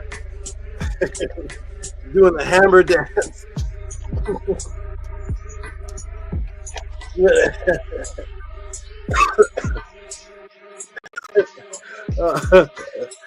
Oh my goodness. Where's everybody? Where's Patal? Where's everybody? Where's the jet? Is the second class? Was the jet at last class? Yeah, maybe came later, so I'm not sure. We're just finally waiting for the jet. Where's the jet today? Where's everybody? Snake style broke the matrix. Very fine teaching, SABA Tehuti. Jump on the panel, the supporters. We're going to go directly. Cash App, TT Moon, PayPal, Rocky SV. If you have ever seen this teaching anywhere else happen in the history of mankind, put the link in the room, put the book, put the pamphlet that it came out in, put the YouTube, put the Instagram, put the TikTok in it, up, whatever, what's the other one? Put the Rumble, BitChute it, wherever you've seen, bring a book, the days of Dr. Clark, Dr. Ben, bring them from whoever you, crazy, wherever you want. If you have seen this anywhere, put the link, page number, timestamp in the room. If not, you have just witnessed history, you have just witnessed something that there's no way at the end of this, if you take this conversation to any of your Hebrew Christian friends, what are they able to say at the end of this conversation? You made that all up. Absolutely not. There's Amun and Amunet in the room. Peace and greetings. Let me take this off. Everybody should know the Cash App by now. Peace. Tap on Justin, peace to you, great job with Tutti. Well, for this magnificent, wonderful, detailed class. Really enjoyed all of it. I learned a lot. I am more equipped now to talk to Christians and Hebrews. I love how you give us information. Well, me personally, give me information. The way I receive it is to be able to teach other people, and also personally as well. It's important to me to learn about Torah and also learn about Neith. And I love that part about with Ra. And nobody calling. I love the part with Ra where the Lord she was talking to was Ra. Nobody has ever said that at all whatsoever. And the entire class was fantastic. The ending was absolute bomb as well. And them saying themselves it's an allegory. So I love very much the class. Nini Uk, and I want to tell you the very first one, the section of Hagar and Ra, that was actually that part was actually brought years ago by Malachi under a completely different context. So I actually was not going to put that part in because I want it to be a class where nothing has ever been said by anybody before. But the context that he put that in was that Hagar was an actual physical woman, and she was the daughter of Ptah. He was teaching it that they were actually all real people. Hagar was the daughter of Ptah, and because she was Kemetic, she knew about Ptah and Ra. That's how Malachi was teaching it. The concept that I'm teaching is completely different. There is no Hagar. The concept is HEQR, associated with Neith, the feeder of the HEQR, and Neith is associated with the great eye of Ra, over and over and over again. The NETERT Neith and Neith, the wife of Apep, is called Osiris. Neith is like the eye. There's over 20 verses associating the eye with Neith, the woman, and Neith, the NETERT. And it's an allegory where the concept is stolen. Whereas Malachi was teaching that it was a real woman, Hagar, a Kemetic woman, calling upon Ra because her father was Ptah. No. So that's the difference. I wanted to throw that in. But yes, that was never taught before. What I was teaching, no.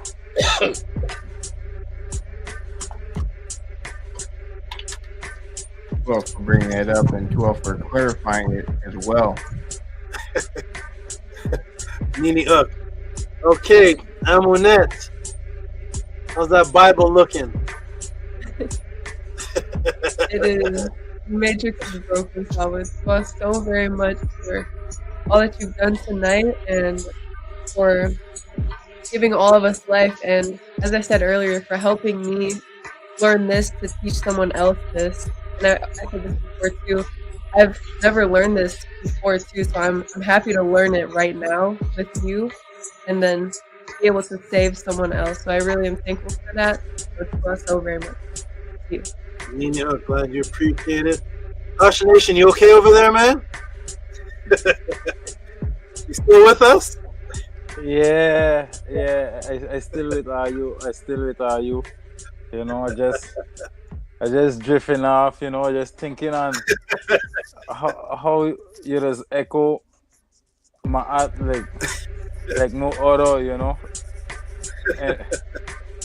And the hit a pet with a offering table, with the bread and the other symbolism as the aku inside of the aku, with the double with the offerings to the magnetic, electric feeding, That was so never, you know. The Hagar, I definitely know what's the Hagar now. I definitely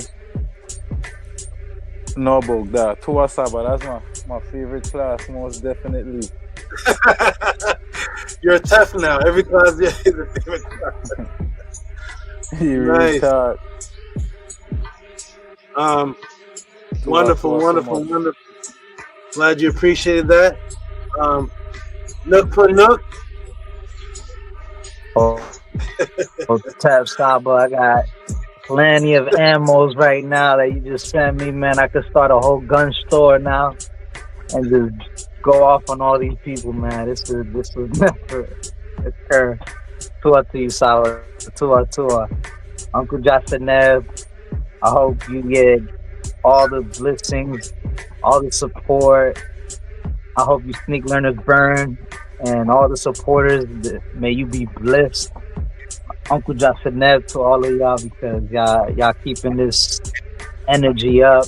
So to everybody, this was powerful, Saba, in every way. Definitely can hurt a lot of people with this. And there's so much to this, man. I mean, how you put it all together, that took a lot of effort, a lot of power. So Sakem, Uncle Jasanev to you, Saba, Mary Ma. Nini, glad you appreciated that. I put it together with a damaged side, and I put it together. I put this together in pain. And if you remember,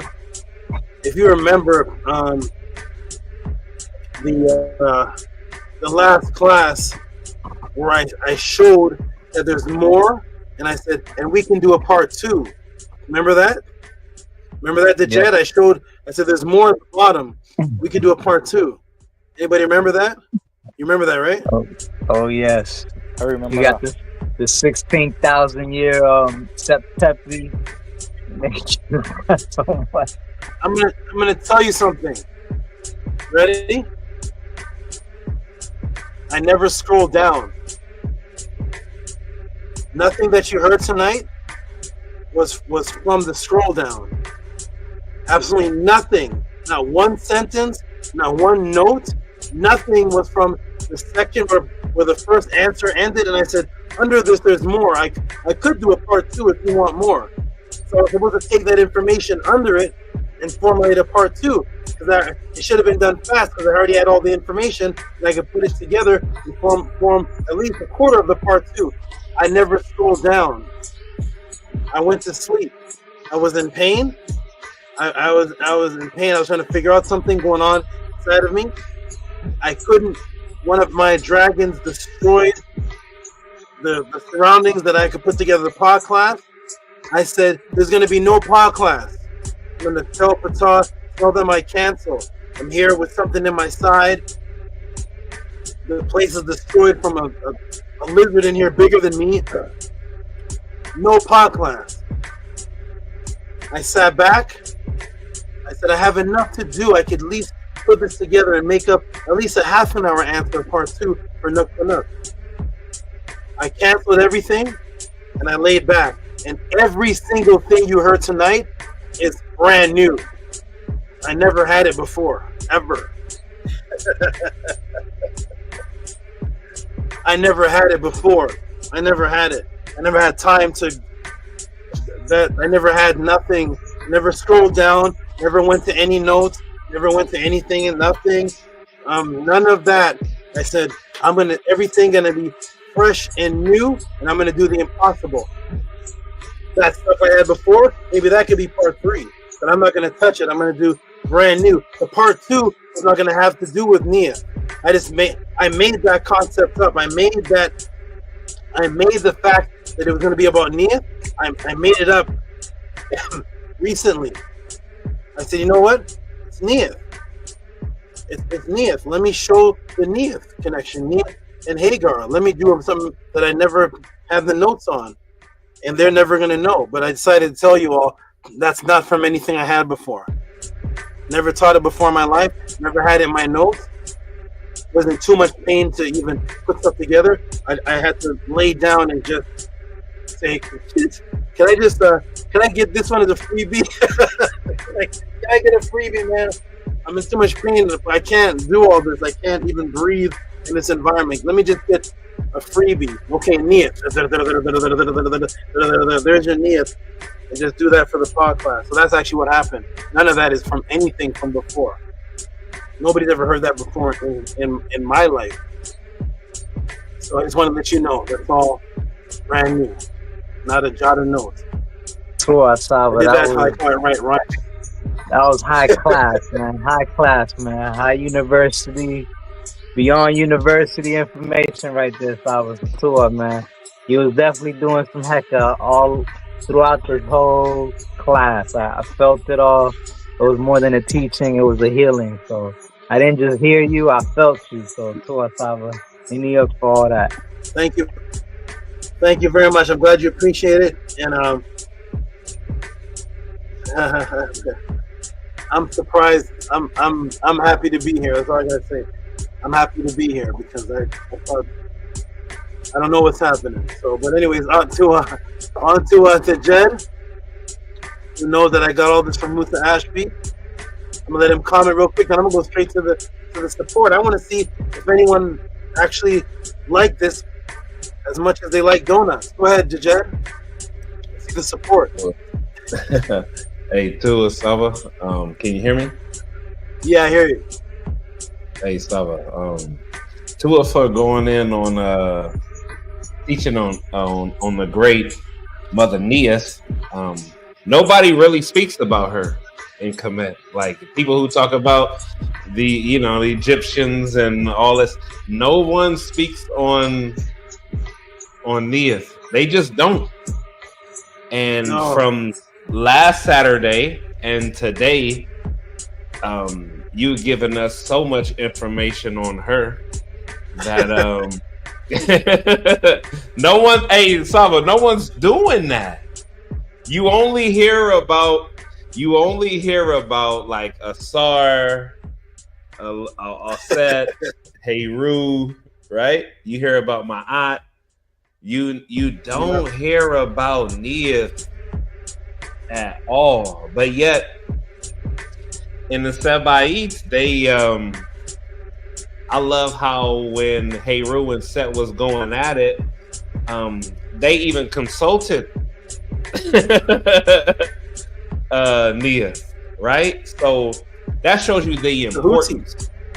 Yeah, the importance of her was monumental. So you're bringing her up and making two pod classes about her. To you, Great Saba. I definitely appreciate you. Hotep Hanu.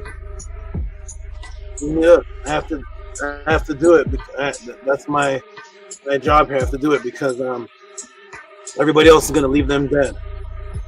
So I refuse.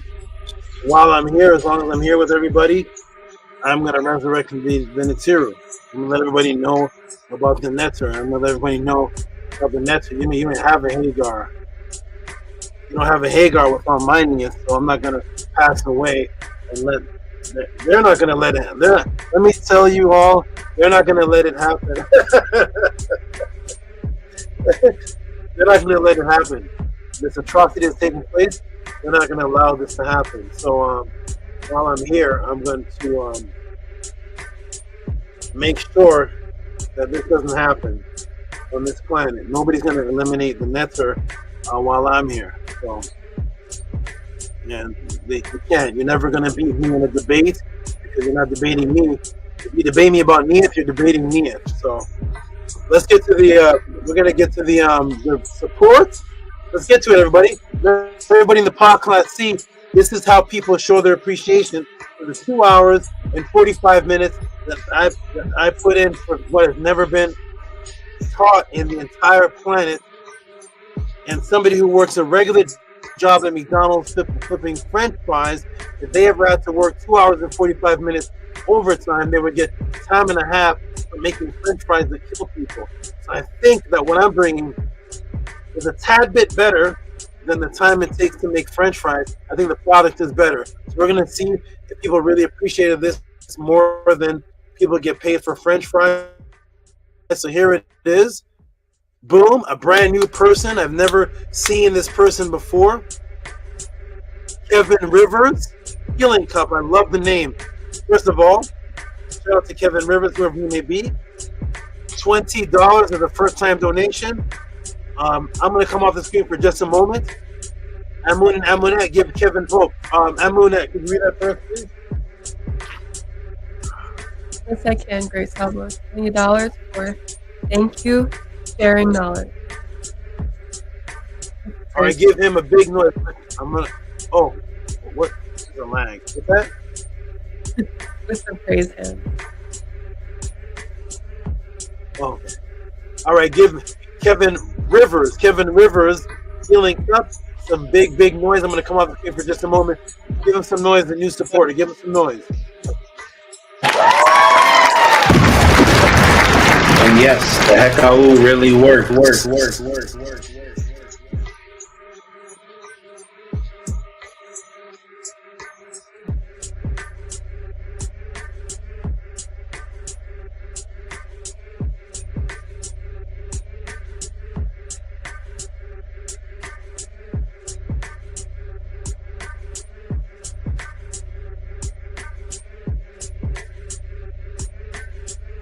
Shouts out to Kevin Rivers, Healing Cup. Ooh-ah. Yes, do it. That's how you do it. You are You Kevin sneak, Rivers. learn, Wonderful. learn.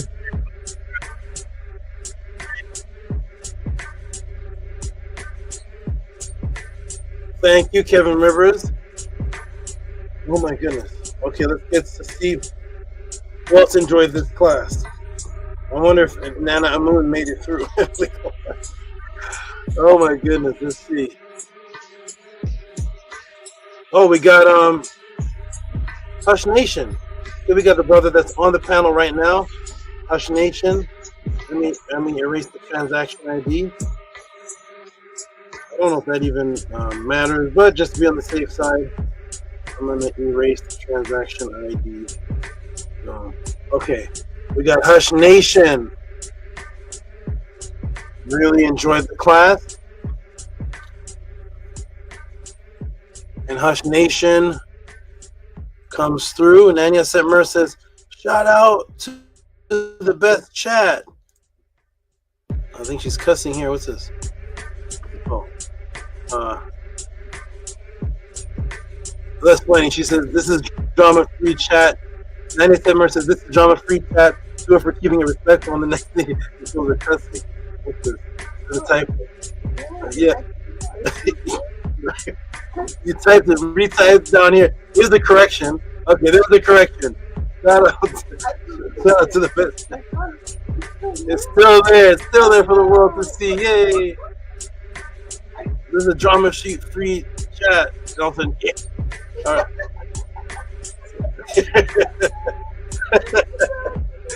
Then it's emerged on schizo. Okay. But Tehuti, you made it all up. All right, so we got Hush Nation. Hush Nation comes through. Oh, you know what? Wait, no.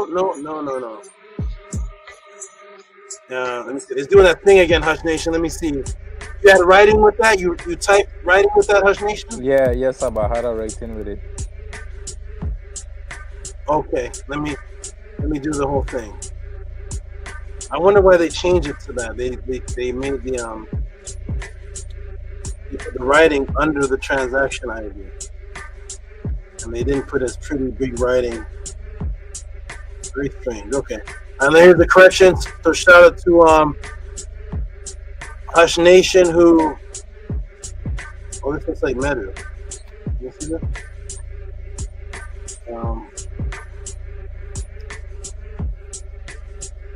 Computers. Is a middle class order, yeah. Okay, I see. Let me fix that. Okay. Shout out to Hush Nation. For those who are just watching, these are the classes here. They're called MEDU Magic classes, and these are the classes where I actually teach. See how tonight I taught about the altar and the double energetic projectable double and the feeding off the Ka energy. These are the classes here where I teach you how to do it. So these are called MEDU Monday classes. It's anything over $20 as support, and you get the how-tos of how to do things. I don't give the how-tos of how to do things here in the pod class. You get them in the private classes, and they're 2 hours of straight teaching. No much interruptions, and you can order them by just sending into Mystical Television. I'll put the email up. I don't think Patton's here, unless the Tef is here. You can put it up, or Jed. I'm not sure how. I think it's not.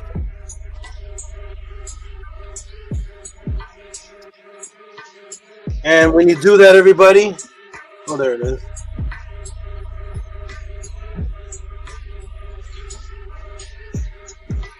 When you do that, when you send it in, and I read it on the day of the pod class, here's the email you send it in to request amendment of classes. One, simultaneously understanding the meta. So you send it into that, and you get the meta class and the benefits of it. If I read it here in the pod class, you actually get the class within seconds. So just like I put on the screen right now, Hush Nation right now already has Meta Class 6 in his email while I'm talking about it. So give some big noise to Hush Nation, please.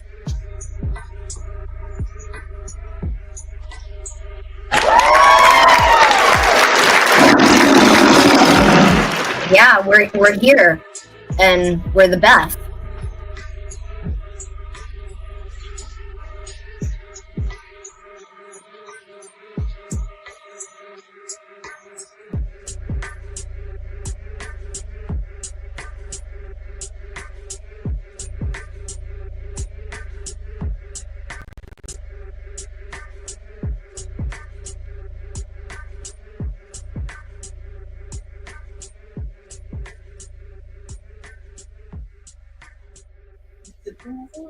Mm-hmm. The audio is on? It's off, yeah. Oh, it's off. No, it's on. Okay, thank you, Hush Nation. Appreciate that. Appreciate that very, very much. Nini of SABA, Nini of Tua. Wonderful. Wonderful. Let's go to the support and see who else appreciated the pod class. We got Nook for Nook, who is the one that asked the question. Where's all the support tonight? I don't see much. I'm trying to make these answers shorter. I know people lose their attention span, but oh boy, it's I have to find a way to make these answers shorter. I know people lose their attention span, and then they're leaving before the class is done without giving support. And then I just do 2 hours and 45 minutes, and there's only the same handful of people. I'm gonna try to make it shorter. I'm just doing it off trust to hope that the people do appreciate what it is that I'm doing here. We got Nook for Nook, who gave a couple of these. So we're gonna get him to read it. There you go, Nook for Nook. Read that, please. What's up, SABA? Yeah, these people have no morals, no principles, no dignity, no integrity. They just gonna get a spear to their neck. So Hotep SABA, this right here. Hold on, let me closer. All right. Hotep SABA, this from me, Nuke for Nukfu. Hotep SABA, I knew I needed this. With the eye of Ra that you just broke down about. And then me, my blue face, ice cold, the dua hand up with the Ka Uncle Justin Nev energy. Shooting at my eye with the blue E, the Ka energy, and my eye swing. Old Tep Saba, Uncle Justin Nev. Tua Prasa Kem HEQR. Wonderful. Wonderful, wonderful. Thank you, Nupu. Give him a hand clap because he gave a couple of these, but of course, he's the one that asked the question. So give him a hand clap for this, please. New York.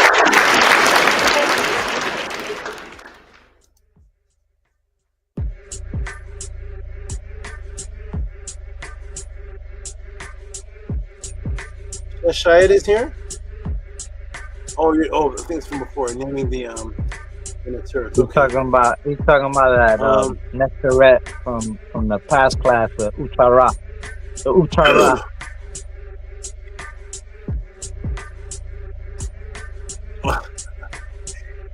Okay, yes. All right. And we got no, it's not much tonight at all. This is very strange. Yeah, I'm gonna eat soon. There's not much support tonight. It's because you got a lot of people crying, Saba. They're in bed right now, shaking under their bed sheets, crying like, "No, Tehuti made it all up." Yeah, this is strange. This is the least amount of support ever came in the podcast, unless I'm missing something. Unless there's some PayPals that TT isn't saying. This is very odd. I'm gonna check with PT. Maybe I don't see Maharu. Maybe there's some PayPals that didn't come in. Strange. Okay, so we got the DJED here. We got the DJED.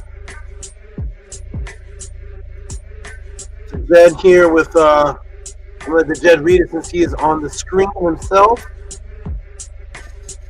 I'm right here, Saba. I think he's on. Okay, good. Okay, there it is.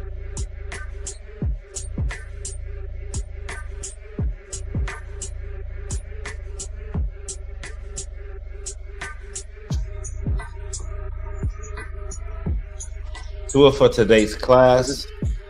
Saba Right here, can you Tehuti, see it? Neith, and the Great Rock.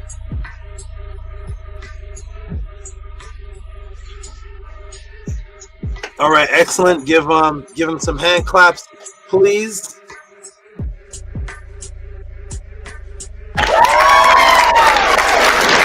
And yes, the HEQR really worked.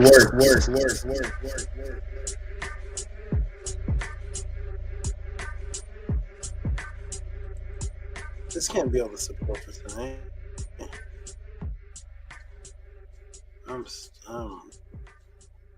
I'm confused. Let me refresh this page. I think Timon,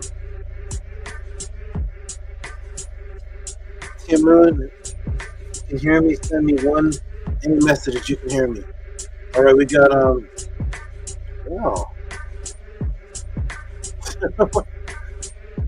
Oh, we got Amon and Amonette. My Gmail must be locked. There's no way. This is like the second. Oh, what when I did the second podcast ever. And nobody knew what to do. And nobody was told what to do. Okay, so we got Amon and Amonette. Okay, here we go. Amon and Amonette on the screen. And now we're gonna put them for the support on the screen. There we go. Okay, guys, we got Amon and Amonette on the screen with the support, and any one of you can read this for us, please. $40 for today's whole podcast. To offer your guidance, Mary. Excellent. Thank you, Amon and Amonette. Steph's not here, so give yourself some big noise, please. Welcome.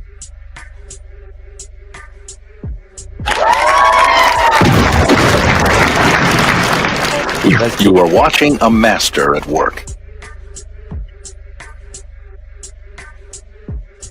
Thank you, Amonette. Awesome.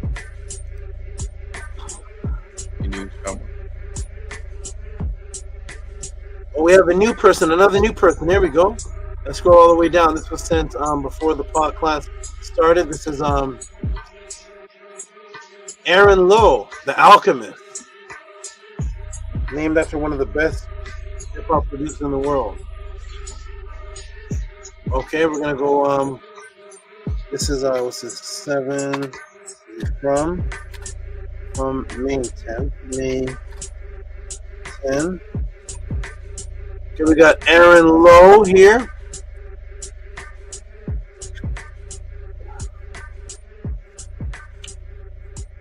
Yeah, I'm gonna have to change the format or something. Okay, who's it? Is this Aaron Lowe? Yes. We got Aaron Lowe here. A brand new person again, asking a question. And Hush Nation, could you read that for us, please? Yeah, to SABA. Aaron Lowe send $40 for can you explain the Kabbalah and the Tree of Life?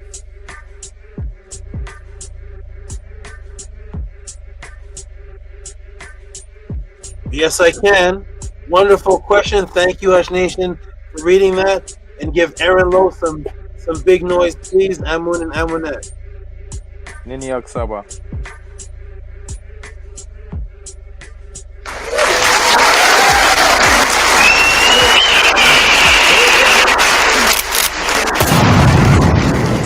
You see, that's how it's done.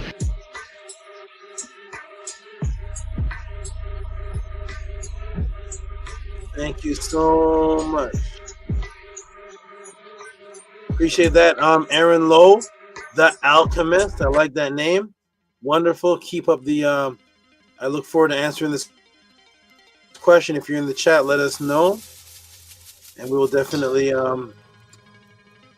put your comment on the screen. And of course, now you can also come to the panel.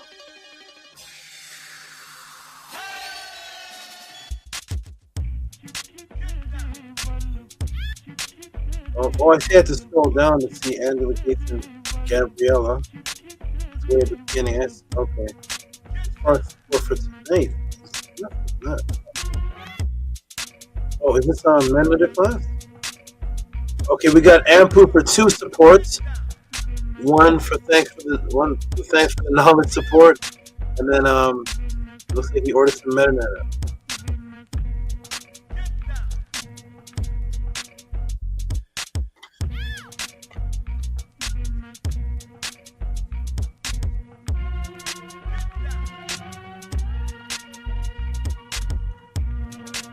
Okay, shout out to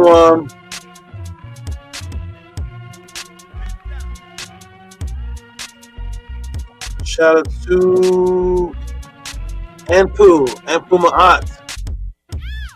$15. Thanks for the knowledge. Thank you, Ampu. Appreciate that.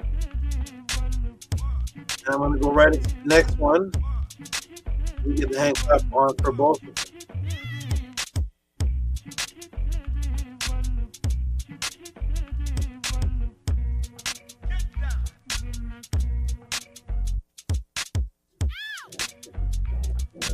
Okay, we got call this MEDU. Okay, shout out to Ampu.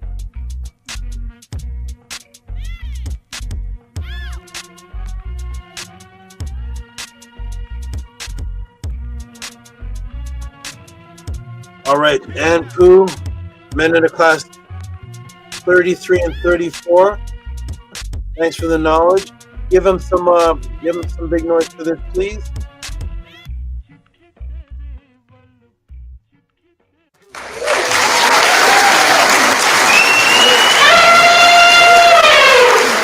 I came to overcome before I'm gone by showing and proving and letting knowledge be born.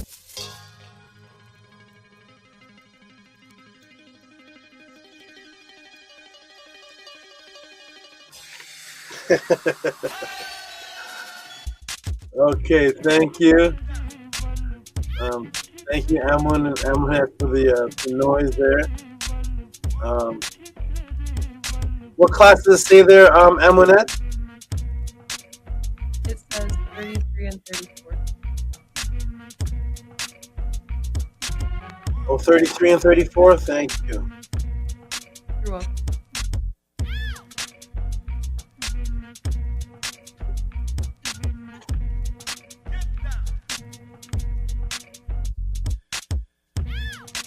All right, so 33 and 34. So thank you, and Pooh, for the thanks for the knowledge, and also for the 33 and 34. And you already have the classes are already in. So you have the class already in your email already. So tour for that. Okay, wonderful. I'm gonna read a couple more, then I'm gonna take a break, and hopefully when I come back, I will see more. I'll see some support, more support. Strange right here. Here we got Robert Williams. Here we go. We got Robert Williams, and I think I saw Nook Poo's name just flash up on the screen again. I think it's the PayPal's that maybe not coming through. Maybe that's it. Okay, so this is who's this? This is Robert E. Williams. Shout out to Robert E. Williams. Let me send a message out.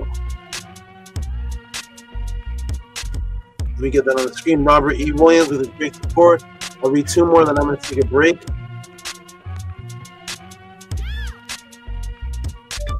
PT, check the PayPal. Let me know if you've been able to check them in the last 30 minutes. Thank you. Okay, there it is, Robert E. Williams. And Nook Panook, read this for your brother Robert. Hotel SABA.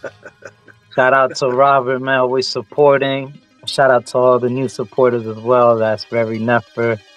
And very Nefer what you're doing. So to keep up the support. So it's from my order send, NETERT, Robert. He sends in 3372. Dust, Seth, Neith. I had no idea. Tua. And then he put the jabby jabs, knockout, the ones that you gave, you know who. So Tua Sava. Nini, give Robert Williams some big noise, hand claps, and a couple sounds. Thank you, Nook Nook. In New York.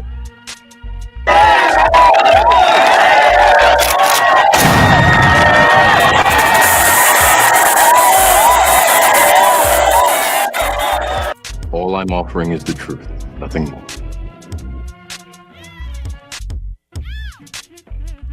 Excellent. Wonderful.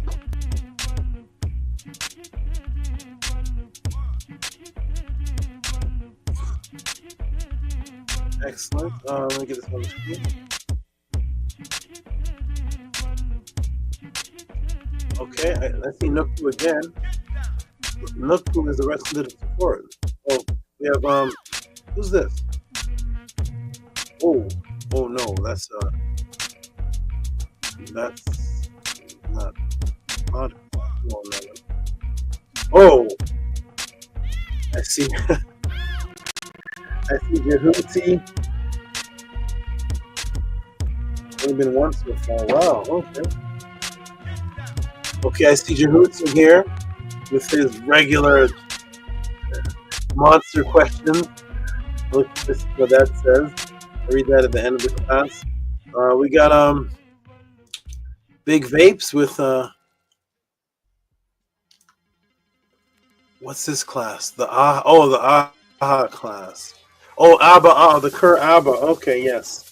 The KER ABBA class, that's right.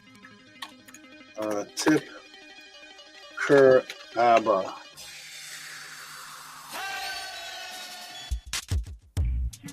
Okay, shout out to Big Vape.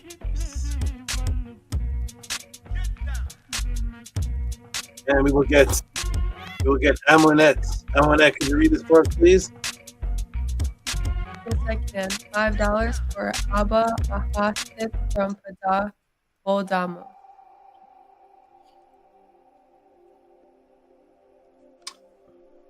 Thank you, Amunet. And give him a hand clap for this.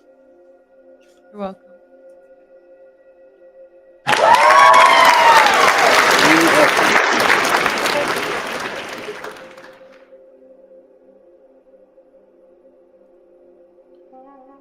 Okay, I see a Tefram Kema'at there.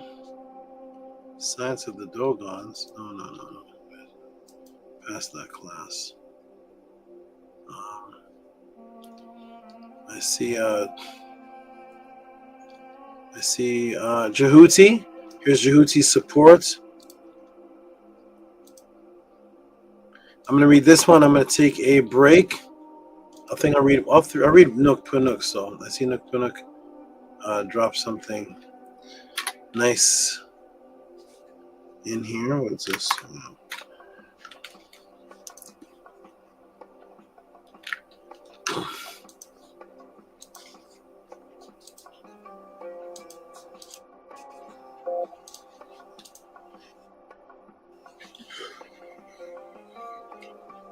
All right, we got Tehuti.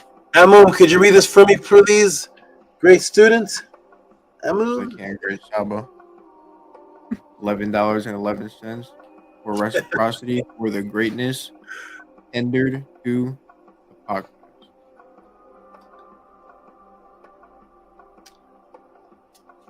Wonderful. Reciprocity for the greatness tendered to the podcast. Thank you, Tehuti. I'm gonna save your round of applause for the other one that you gave. The other one is coming up. You're gonna get a big monster noise for that. Okay, I'll read this Nook Panuk and then I'm gonna take a break. Oh, I see who's here?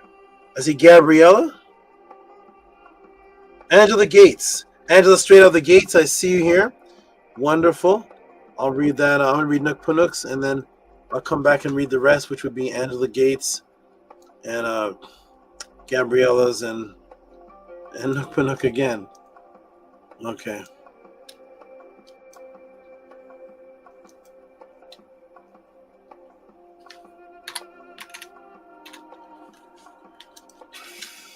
Okay, and go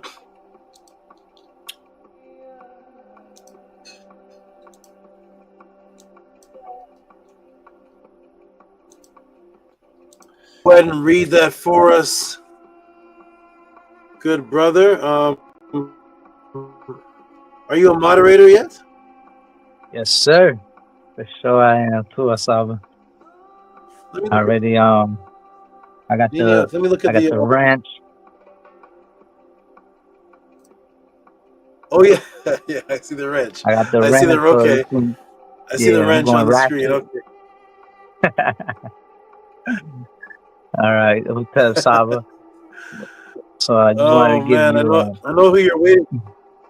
I know who you're waiting for the wrench. He's already on the chat, man. He's been disrespecting already, man. But I'm just letting him slide right now. I'm gonna let him. He don't know what's coming to him. That's why he changed his name, his whole image, everything. Like I see. But we letting him slide, you know. He said some disrespectful. He's in the chat. Yeah, you gotta. I know how to read him. He tries to disguise himself, but I can see right through him. Like, yeah, I know who you are. He said he don't want to send no donations to you, Okay, Saba. this is so. I get used to the internet. And here you are talking about Sa being supportive, everything. Like it's yeah. It's all intertwined. So dua Saba.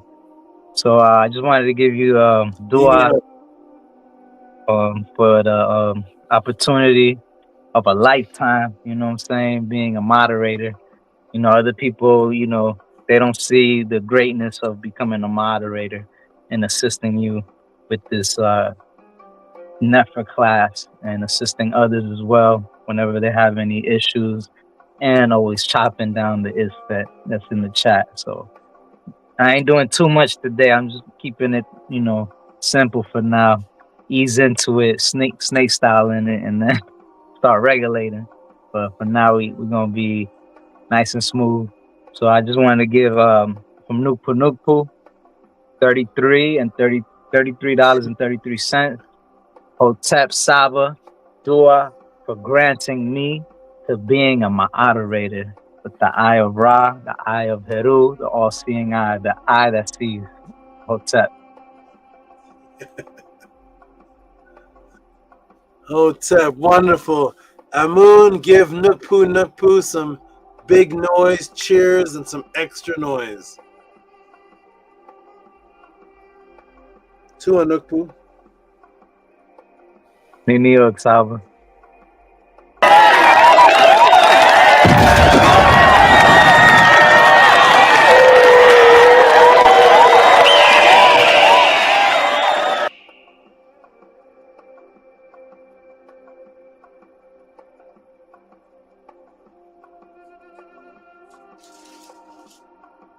Okay, is that it? Okay. Okay, wonderful. All right, ladies and gentlemen, I'm gonna take a break. Oh, we got Terry Patty just jumped in. I knew it. I think I called this. I called this. I knew it. I said these are the classes that Terry Patty likes, that Nana Amun likes. Wait, where's the thing? And I said, I wonder if this knocked him out. It was so much. And he just sent the support just now. And I'll read this one. And he said that it knocked him out. He'll have to rewatch it. Okay, let me go ahead and put this on the screen. Then I'll take a break after this. Oh, man.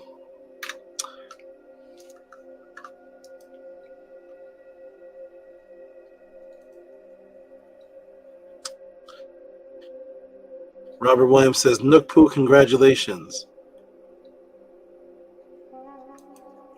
All right.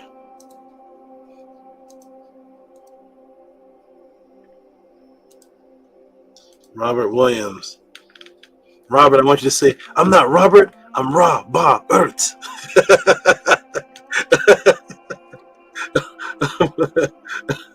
Okay, here we go. Shout out to Terry Patty. There we go. I'm going to read this one. He says, Hotep Saba, I will have to rewatch this class. Information overload. It crashed me out. Laugh out loud. We appreciate you and your dedication to bringing us these classes. Tua with an exclamation mark. Amun, almost said Hanu.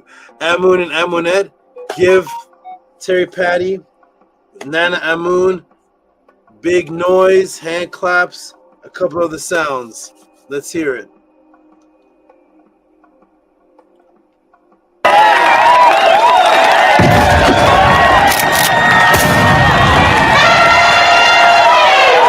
You see, that's how it's done.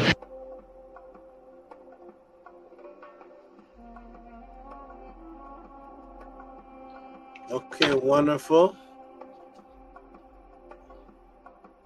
Excellent. Let me come off the screen.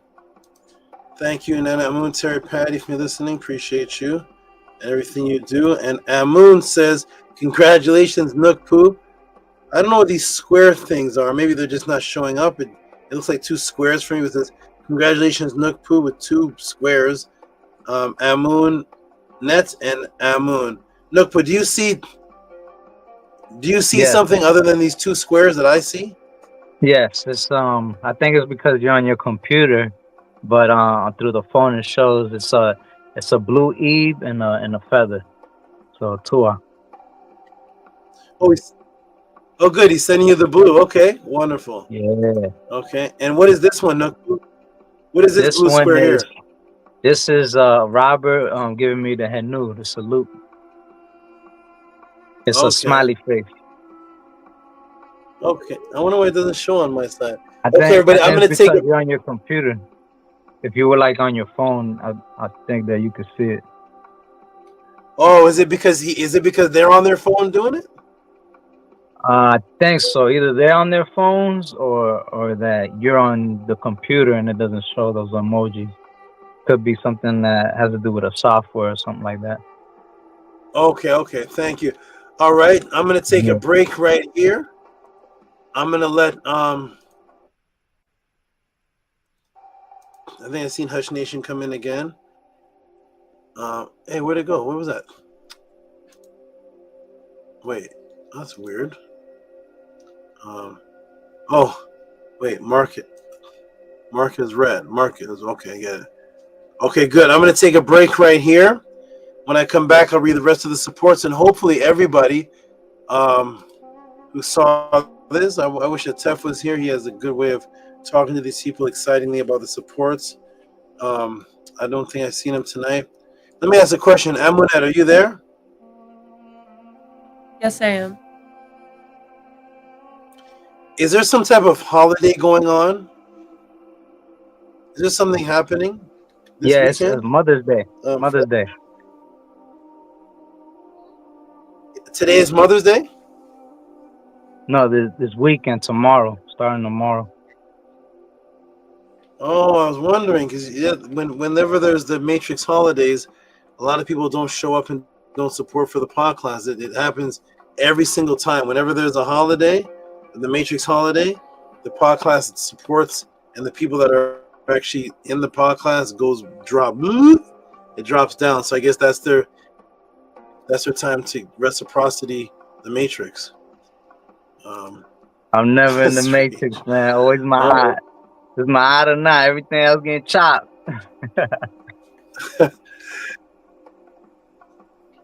Okay. Yes, thank you. I guess it's the holidays.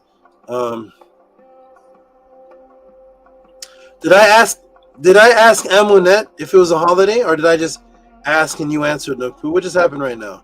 Yeah, you asked Amunet, but I didn't see her on the screen. So I figured I'd answer that real quick. And she might have, I don't know if she knew either. Because they're not, I know she's not in the Matrix. She probably don't know. I didn't know yet. You're right. That is incredible. That is awesome, man. That's awesome. That's awesome. That's great. I love it. Okay, I'm gonna take a break here. You all build amongst each other. When I come back, hopefully everybody who's watched these classes, all the new people, there was about 50 people watching or so. A lot of people typing in the room. New faces typing in the room. I don't know what happened when it comes to the support, but it is Cash App TT Moon, PayPal at RockSV. When I come back, I'm going to read the rest of the support, and depending on the time, I'm going to see if I'm going to get into the second part. It was going to be interaction with all of you, and Tef's here. Wonderful. What I wanted to do with all of you, looking at the time, because I do have to wake up early tomorrow, but I wanted to do was offer everybody a chance to send a live support, and it was pertaining, and I want you all to build on this when I step off. The House of a 10, the only thing that it is lacking, the main thing that it is lacking is the tenacity and ability to be able to express this information in a successful way to others. So in my introduction, I elaborate on the lengths that I took to snap people out of the Matrix. I did not have a House of a 10. I did not have a Tehuti teaching me. I did not have a Nukpu as a friend. I did not have an Atef. I did not have a Hush Nation. It was me. It was me as a young boy going to the schools, breaking into the libraries, and coming into the hallways and teaching under the premise possibly of being kicked out again. I was the one running extension cords, to houses that were not mine, handing out flyers. I'm on the streets handing out flyers to random people. I'm going in the roughest neighborhood, Smiley Court, Two-Lane Court, gangster world. There's guys on the block with guns the size of me, just standing on the block in Alabama. I'm running up, handing out flyers. Come to this house, come to this class. The tenacity that I had to get this truth out was converting people. I would walk into churches, random churches that were never been to before. I would just see a church that would say Bible study, and I would just walk in with the intention of speaking to people before the church starts. Nation of Islam meeting, I would just go to the Nation of Islam meeting and come out with 5 people. My tenacity and focus was to break people out of the matrix, to learn how do you communicate this high level of information in a pathway to somebody who's not there. Even recently, even during the COVID time, I stopped after that. I would jump on the bus and just start conversation with somebody, and they were coming over to my house, and I'm converting them. I jumped on the bus, taught a stranger. That person was one of the moderators here. All the people that you see, a lot of the people that you see and don't see, they're from me and the years just going out and about. The House of ATTON, because it's an internet. Is Atef still here? I want to see her. If I can see everybody, please, before I just step off for a moment. If DJED's here, or Atef, or Amuna. DJED, are you here? Amuna. I'm gonna take a break after this. Yeah, we hear Saba. You already know. Okay, good. So I see that this is an internet-based. It's internet. It's so to me, this is a soft world. It's very soft. This is a very soft world. I'm not tough in the streets because I'm not rough in the streets, but I soften up the gangsters when I go out on the streets and do magic. I turn them all into babies. So I don't know nothing about the street life and rolling snake eyes, whatever those guys tell you they're doing out there.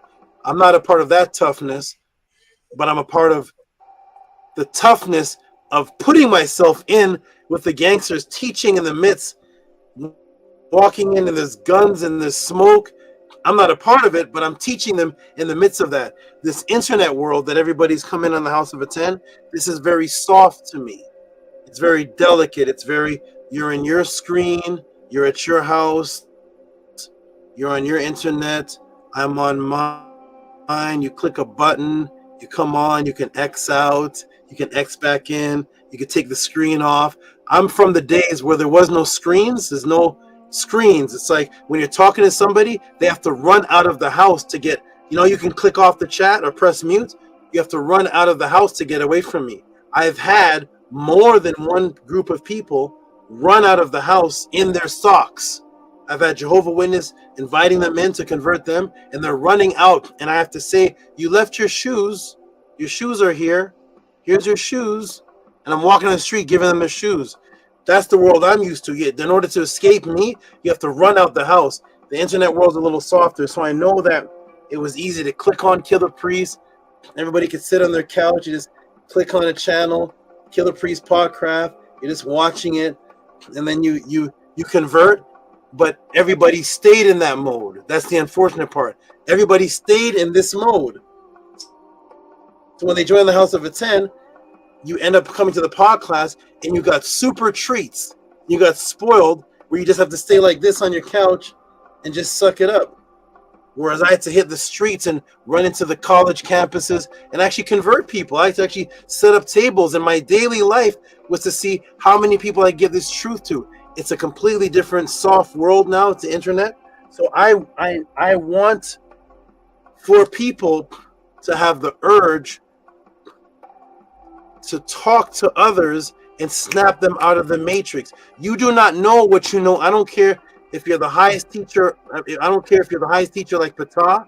I don't care if you're a Tefrem Ma'ad who always says, I don't know what's going on. I don't know what's going on. I don't care if you're DJED who makes documentaries. Black Anpu, Black Card, who's just quiet. whoever, I don't, whatever you are, whatever you think you are, you do not know if you are a teacher until you can snap somebody out of the matrix. That is the test. I don't care if you're Nook Panook and set up the blue room and you're living in your own world, or you're working out like the Jed. I don't care if you're Amunet, you set up the great altars in the house, and you, whatever it is everybody's doing, you don't know if you can convey this knowledge unless you can take it to somebody on a baby state and snap them out of the matrix. Because it's not like the knowledge is lacking. Tehuti's knowledge is not lacking because I snapped you all out without seeing you. So if you have any friends, I said to my NETERTS a couple days ago, I don't know what people are doing on their free time. I don't know if nobody knows anybody. I don't know if anybody knows anybody, but does anybody have any friends, family? Do you go to work? Is there anybody there? Do you go to a gym? Is there somebody there? Is there anybody at any of the places you go to? No, nobody knows anybody other than when you come to the pod class. It's very strange to me. So me, when I go to the gym, I'm converting people. I have people from the gym that start off as workout guys. Now they take trips to KEMET and they're reading Stepping Out of the Matrix books. This is my focus, is to see how can you express this to other people, because we don't want to be selfish. Selfish is to say, I got Tehuti. I got this knowledge. I don't need nothing else. Nook Panook had to break out of it. The Torah, and then he heard it. He's like, part 2, I need that. Because why would he need part 2 of the Torah? And now he's calling it ammunition and guns, because he knows, how can I talk to the people around me? I'm going to open up the Purim Haru and start talking about the Kur Abu. The Kur Abu, and this is my altar. Well, nobody would. No, who are you going to convert with that? You have to be able to do what Tehuti did. Talk to the babies. The babies are your 40-year-old friends, your 30-year-old friends. They're babies. I promise you. Introduce me to those people. All those people that you all think you can convert, put them in a room with me. Just put them in a room with me for half an hour. Watch how they come out. Watch how people come out when they talk to me. It's not because of just the knowledge which you all have, the technique, and how do you talk to somebody? How do you snap the neurons in somebody's mind to make them want to say, what is this? I need to get out of this matrix. That is what I want to teach people tonight. So when I come back, what I'm going to do is I'll take some Cash App, and you get to ask a question about one of your friends. Nobody here can tell me you have all converted all of your friends and family. All the people around you, are they reading they're already in KEMET? Or are you in your own little bubble and the people around you are just in their bubble of the matrix and you just interact with them? How do you snap people out of it? Do you have any churches around you? Anybody who says there's a Christian? Find out from Tehuti. These are some of the kind of questions that people need to be sending in to me, because all the questions are beautiful and they're beautifully selfish, which is a beautiful thing, because you should want to advance self. Self is first. Though your ba is first. You brush your own teeth. I teach that. So selfishness is beauty, but also to stay in selfishness is isfet. So if you're not sending in classes like, I got 4 friends that don't want to hear none of this, how do I reach them? Obviously, what I'm doing now is unsuccessful, because there's nobody in the pod class that say I'm here from Nook Panook, I'm here from Hush Nation. If I were to say it, I'm going to say this before I go. If I were to do what every other leader, guide of any other spiritual movement would do, how successful would this be? If I said, okay, the Jed, you're in San Bernardino. I don't even know where the Jed is, but you're in Luxembourg, California. A Tefrem, you're in Florida. Oh, Nukpu, you're in Florida. Hush Nation, well, Hush Nation's all over the place. Amunet, you're in what's it called? Khoisan, Kenosha. You're in Kenosha. What's the place called?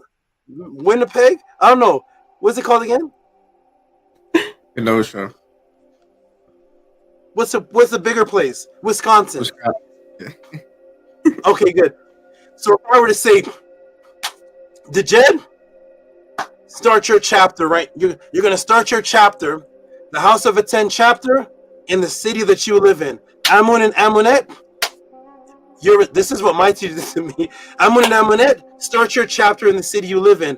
Atefrem Kema'at, you're over Florida. Nukpu, you're over your part of Florida.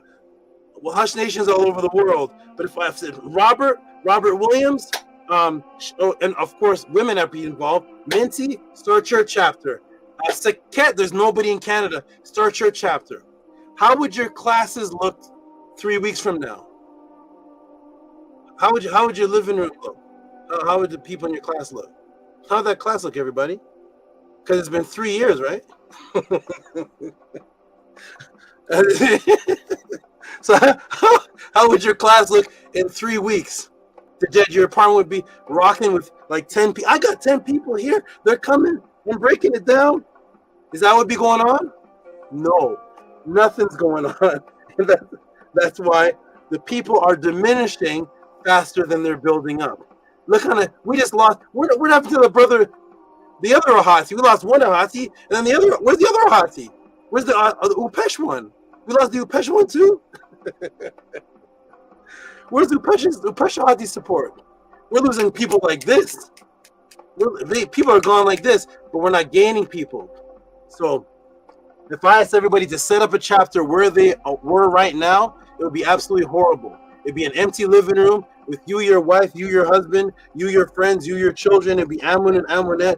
Right now, it'd be Nook Panuk. He'd be in a blue room. He'd teach on this side. He'd run over to the other side. He'd be the student. He'd run back over to this side. He'd be the teacher. He'd have Patah. Over there is a statue teaching Patah. No. How do you relate to real life people? So I want to emphasize on this because anything could happen to me, and that would be a tragedy. At least people would have the pod classes. But regardless of anything happens to me or not, are you doing your job with reaching the people? Why do you put out videos? Why is the JED putting out documentary things? It's obviously for the people. Why was the other Ahati, why was he putting out videos? Why is the Tefrem Kema'at reading on YouTube? He could read in his bathroom. Why is he put on YouTube? Why is Scribe doing Scrabble sessions and this Wednesday, this class, that class? Why are people doing this on the public? Just do it in your bathroom. You're obviously doing this so you could reach people. So your intention is to reach people. The technique is not working.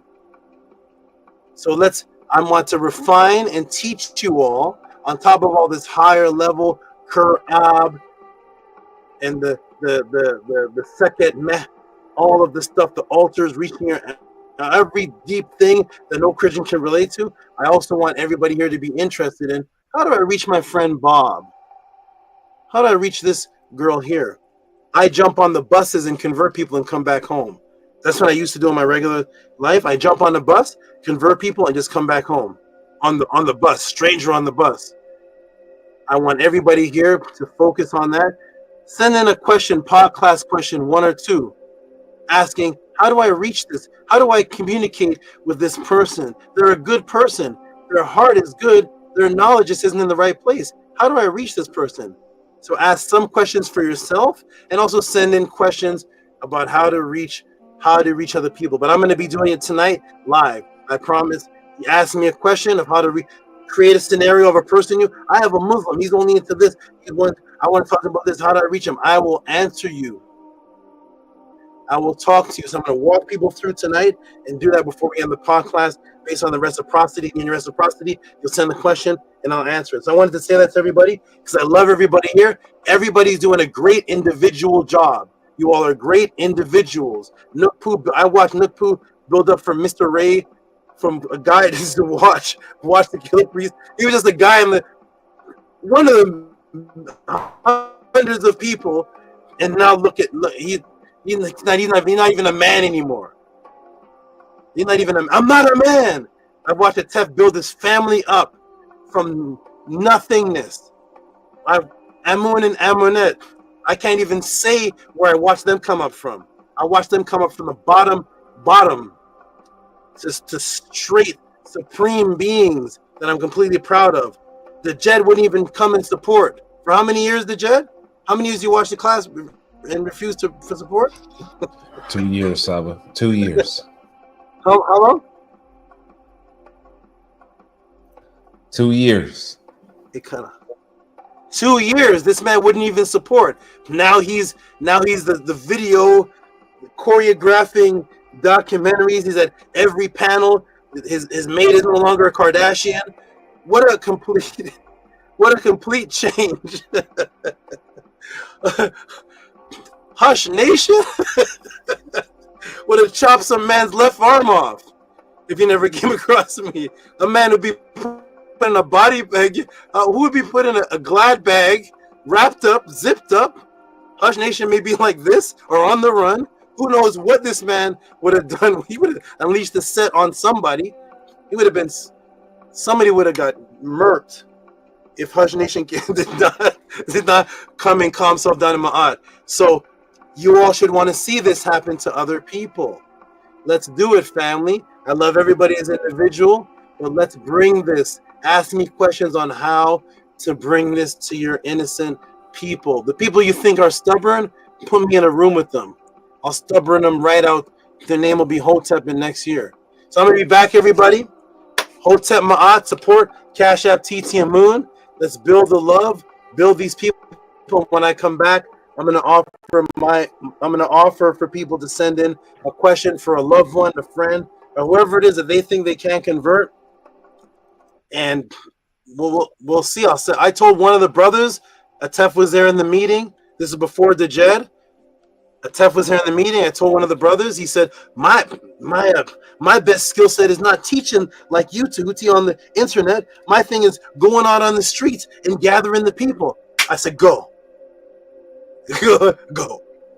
go! I love it. I want you to do it. Go gather all the people. We'll have another meeting in 5 months." It's been, been a year and a half? I've seen not one person. Because I'll let people hang themselves in their own noose. Don't.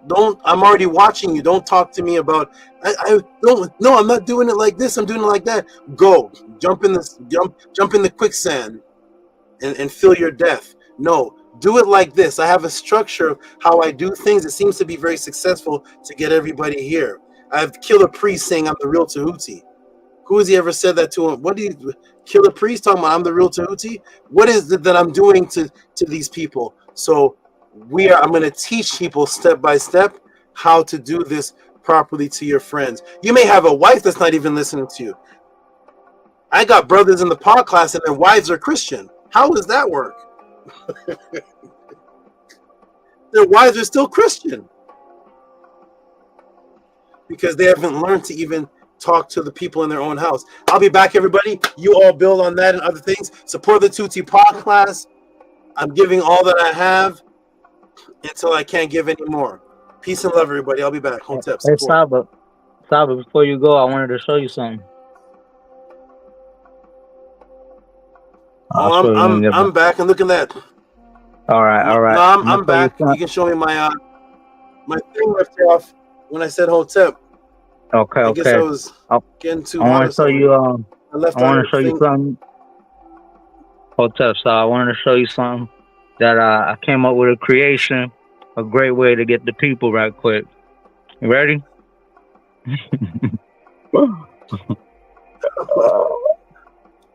I got the metal netter in my grill. I don't know if you can What see is that? I'm scared. I don't know what's happening. Stop it. He got the grill with the metal He has a with the metal in his teeth. With the metal in his teeth. He has a mouth of gold. He looks like those the conscious version of those monkey rappers. Look who has a gold thing. He's the dirty red guy.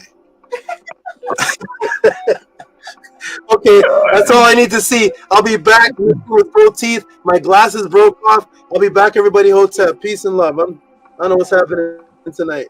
I'll be back. Saba, Peace. enjoy your break. It's crazy. Saba. Enjoy your break, Saba.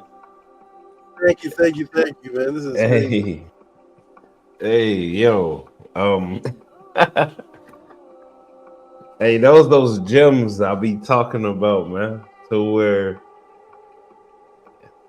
hey, where's the rebuttal? Right? Like it leaves you in silence. there's no like, hey, no, Saba, like, nah, I feel like it's you know, this and that, right? Like, it's none of that. Saba leaves you where it's checkmate every time. Every time he give you a gem, it's checkmate. And hey, he makes me think, man, and that's true. It's true. Hey, it's so true. The fact that because within my mind, I feel like the people around me, I'm like, man, they ain't even looking for this. Like, they ain't even. You know what I mean? Like, all hope is lost to the people that's around me, right? Like, the people that I know outside of my out. Oh, man. I feel like, man, it's a lost cause. But if Saba can go in and go sit on a bus somewhere and just talk to somebody and just, boom, snatch him out of the matrix. Hey, it's like it's for the picking, right? It's harvest time. Hey, what you say to that? How can I get there? Biological imperative. Bruh. You already know, Hush.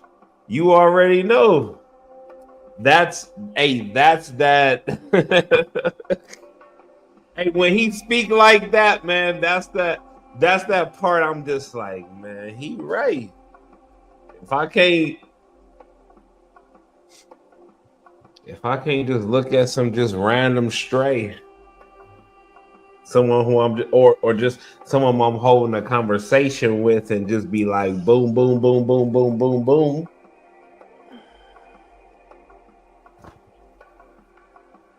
Man, I gotta do something better.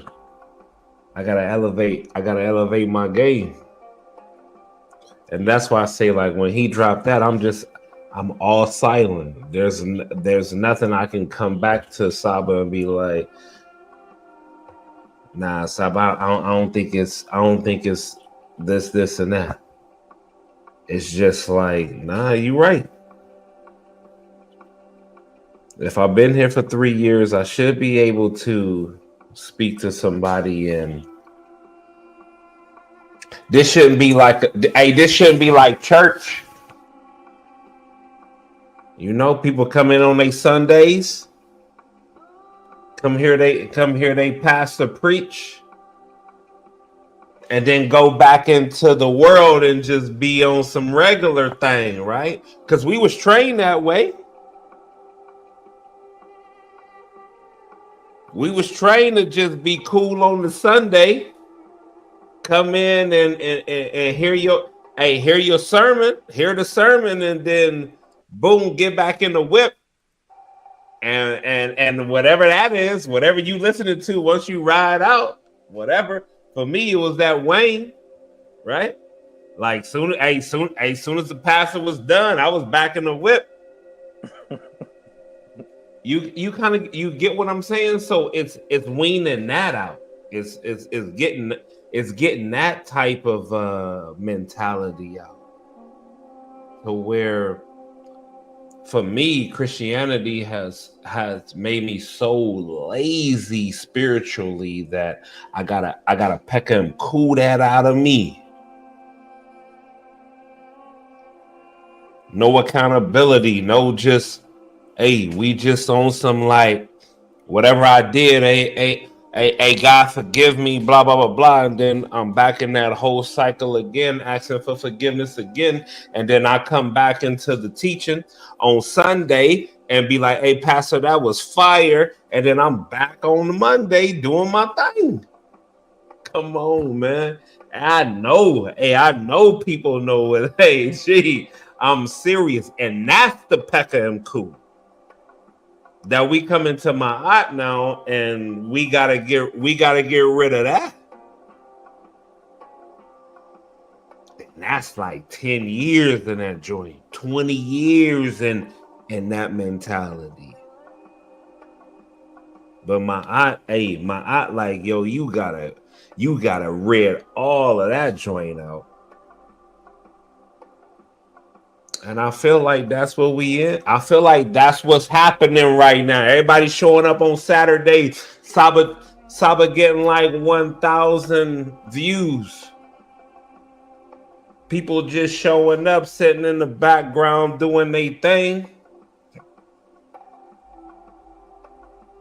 And they show up to the class. They watching. And if they don't watch live, they watching tomorrow. And they watching on Monday. And everybody's showing up to the sermon. And then bam, run right back into the matrix, and then boom. So, hey, how you come out of that? So when SABA dropped them gems, that's all I hear. Hey, and within me, that's all I hear when SABA talking about what he just spit right now. How you come out of that church mentality, or that no accountability, just on some like I repent. And then I come back on Saturday, and all praises to the Neteru on Saturday, and then Sunday back into the matrix, gang, right? So I love when he talk like that, man, because it's checkmate every time, checkmate.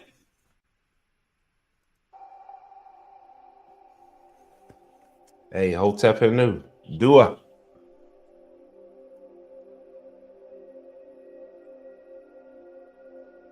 Yeah, a lot of these people, man, the Matrix is real, got a real grip on them. It's like you said, DJED, with the religion aspect of it, it made a lot of people lazy. So it takes a lot of energy and power for them to peck and cool into just trying to even look for something else, another solution, because it's like I was saying earlier, if you can't relate with them with the religious aspect, you can't show them that they're stuck in the matrix, because they feel like they got the solution. You know, a lot of people, they feel like, what I got to learn about spirituality for if I got eternal life with Jesus or whatever deity that they believe in? So it's a lot of matrix going on where people their mindset is stuck on money, stuck on stupid, you know what I'm saying? Because even with the entertainment that they entertain themselves with is melting their brain, and they don't care. A lot of people don't care. I say that it's a lot of people are in a state of depression, and they're not even aware of it, you know? So it's like you have to have that energy to not only take care of yourself, peck and cool yourself, but now you have to peck and cool others as well. And that's one of the things I find myself in the predicaments of, like, I gotta go so far deep, and like sometimes I have conversations with people for hours, you know what I'm saying, thinking like, well, you know, let me try to break something down to them, and then to find out they just back into the, you know, to nothing, to the nothingness, you know, back to worshiping a pep and set. So it's a lot of work. So, and you know, even with people being part of the, like how SABA was mentioning earlier, being part of this and then running away, like where they're at, you know what I'm saying? It's because there's a lot of energy. Like the Matrix is, you know, it's constantly attacking these people, but they don't know how serious it is. Like how some people can send reciprocity for like $2 for a question to SABA. Meanwhile, they're spending $20 on cotton candy. Like, that's real. Like, SABA be mentioning cotton candy, and people think cotton candy is 50 cents or $1, but people are paying $20, $30 for some cotton candy, for real. Like, what? Like, for some movie that's brainwashing them that they're gonna forget about the next day, or just remember all the violent parts and all the gruesome parts. So it's a lot of work, you know what I'm saying, to get to it. The way I look at it is like you just can't, you just got to keep going. And these type of classes that Saba just gave out today, you know, like I said, like that's one of the reasons why I even was interested in it. Because to be honest with you, like I was saying, I don't care about no Greek philosophy, no Bible philosophy. I don't care about none of that. I just want to learn straight Medu Neter, learn all the stories of Medu Neter, and that's it. But that's what triggered me to even ask this question, to even to ask for part 2, because I'm like, when he gave out the breakdown last time for this class, it's like, oh, that's interesting. Like I could use that to break people out of the matrix, because it's like I don't need it. You know what I'm saying? I'm not going backwards in the Bible and being like, oh, well, Moses might be right. You know, Jesus might be right. Nah, I'm not thinking like that. I'm like, these fictional characters, get them out of here, man. I don't want to hear about this. It's like I was saying, I feel like I'm putting myself under a spell every time I look at the Bible or any Greek philosophy or any other religious text other than Kemet. So, you know, this is part of that, you know, swimming for them. Like, not only are you swimming, but now you got to be a lifeguard, jump in the water and save people too. You know what I'm saying?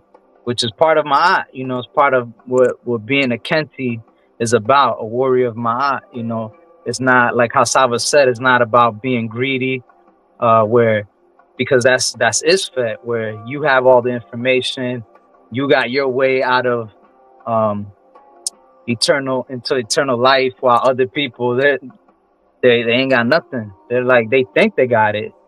And one thing that I would say that I also look at things as also is that if people want to know, I talk to certain people. When I talk to them, I read them and I see if a person thinks they know and believes that they know what they're saying is true, like that's my little aspect. That how do you get a person that's under spiritual psychosis, you know, that they under this heavy spell where they're like, no, I believe in this, when then the others that, you know that they don't know, so they want to know, those are the ones that are a little bit more easier to approach and speak to. But even then, you know what I'm saying, like they still don't have the energy and the drive to move forward, to continue on, like to stay consistent, the discipline and dedication. Yet other people will have discipline and dedication to, you know, going to school. That's why one of the questions that I sent Saba is that school question, because school is a major spell that everybody and their mother and whoever is like, they're proud in everything to finish school, dedicated, like they feel like they're gonna get eternal life from going to school, you know. So there's so many different avenues to hit, but I can't wait to hear more from Saba. I'm definitely gonna send in questions, because yeah, I run into a lot of people, and you know, most of the times with me, it ends up into an argument or a fight, you know, because people are so many of them are very disagreeable. So it's not that I don't try, I try, and you know, a lot of people be on that disagreeable tip, but when there's a will, there's a way. You know what I'm saying? Like when you're a salesman and you're trying to sell something, you're gonna get every pitch in the world that you can. You're gonna kick it with every rebuttal, and you're eventually gonna get a sell. You know what I'm saying? You might not get every sell, but you're gonna get a sell. So that's what I picked up from what Saba is bringing forth today, and been bringing forth. So just wanted to bring that out. So Hotep Tua.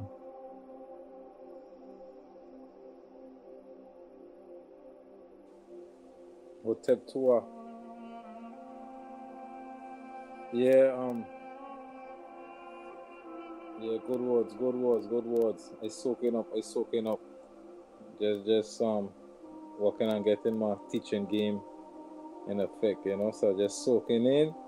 So I could be like a sponge, so I could have enough water to carry around like Neith, you know what I mean? So I could feed the people. Feed the people the knowledge.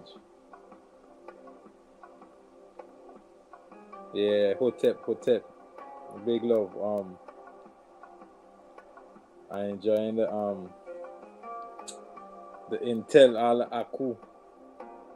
So I could share. Yeah, like this got me motivated, like I said, to even join Bible studies, even though I don't want to do none of that.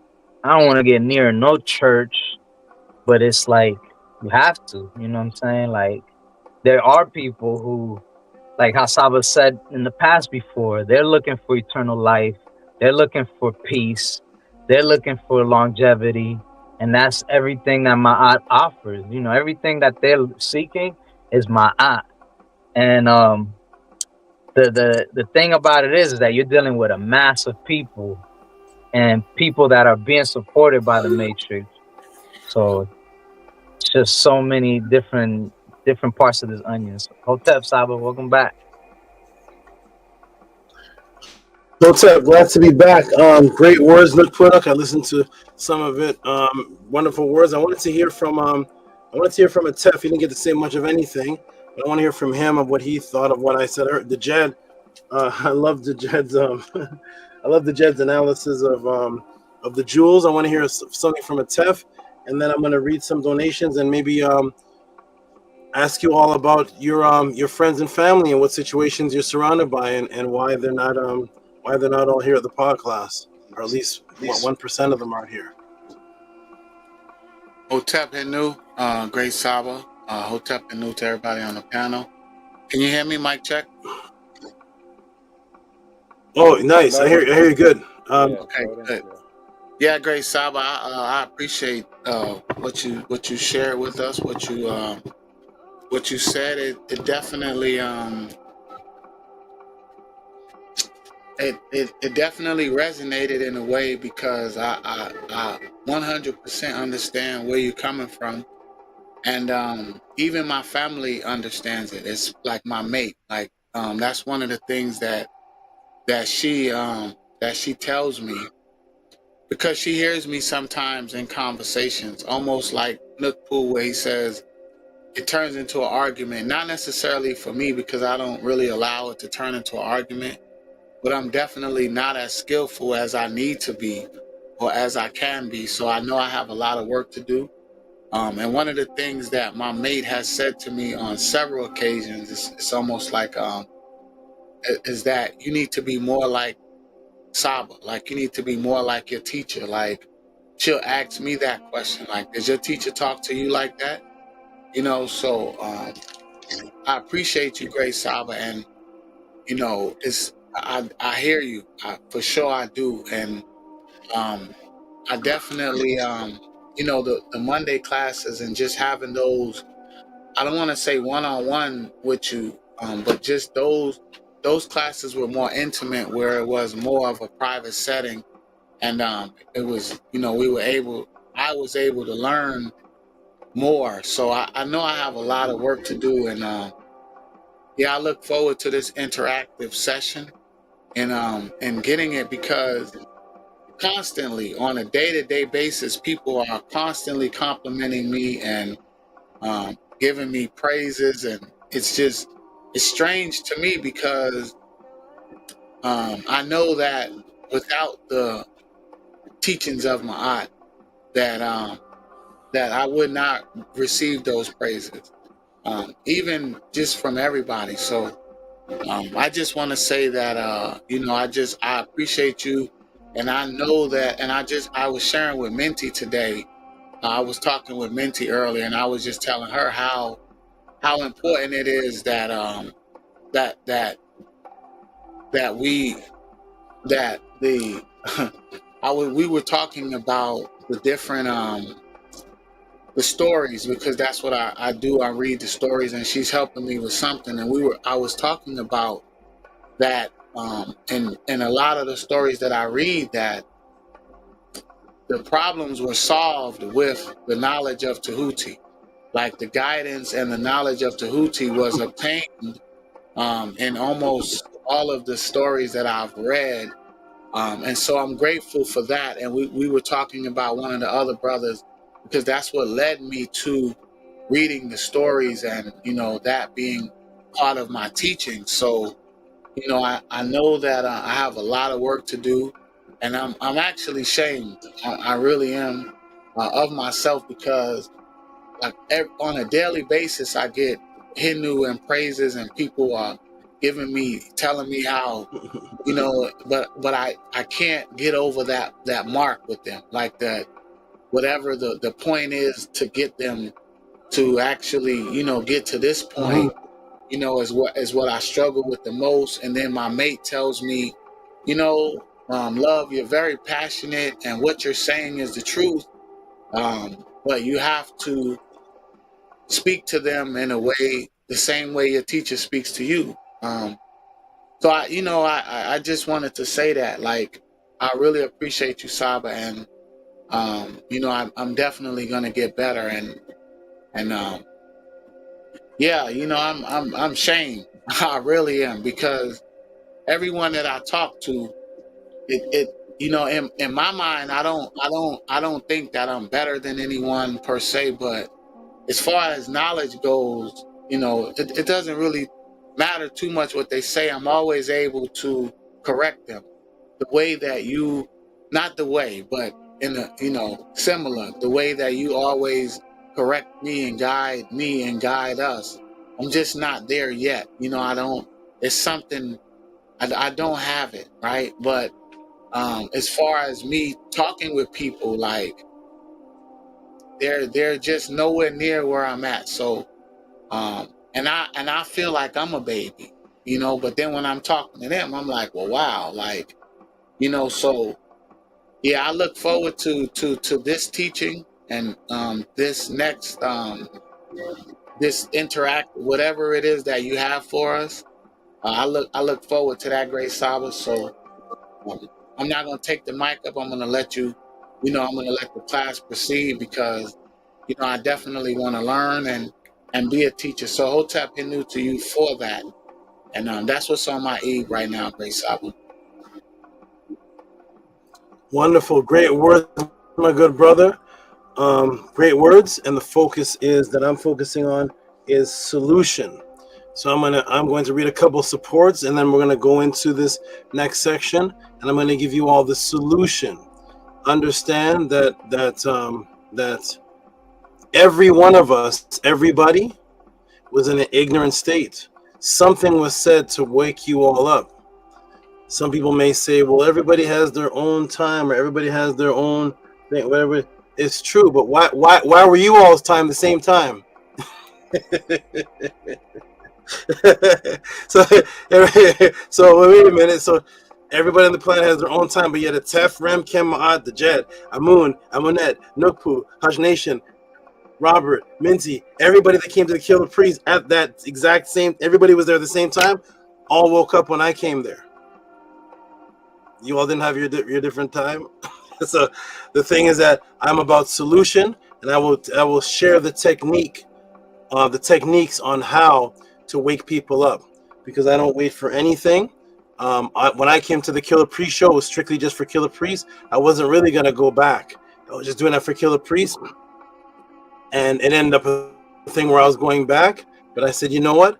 I have this platform. These people are listening. I looked at the names in the chat. Bug the President, Rigo, Stranger.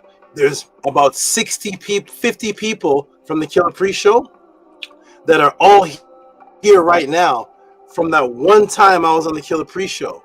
So I guess all of you 60s landed on the same time. Or was it because of what I did? Because there's been many speakers on the Killer Priest show.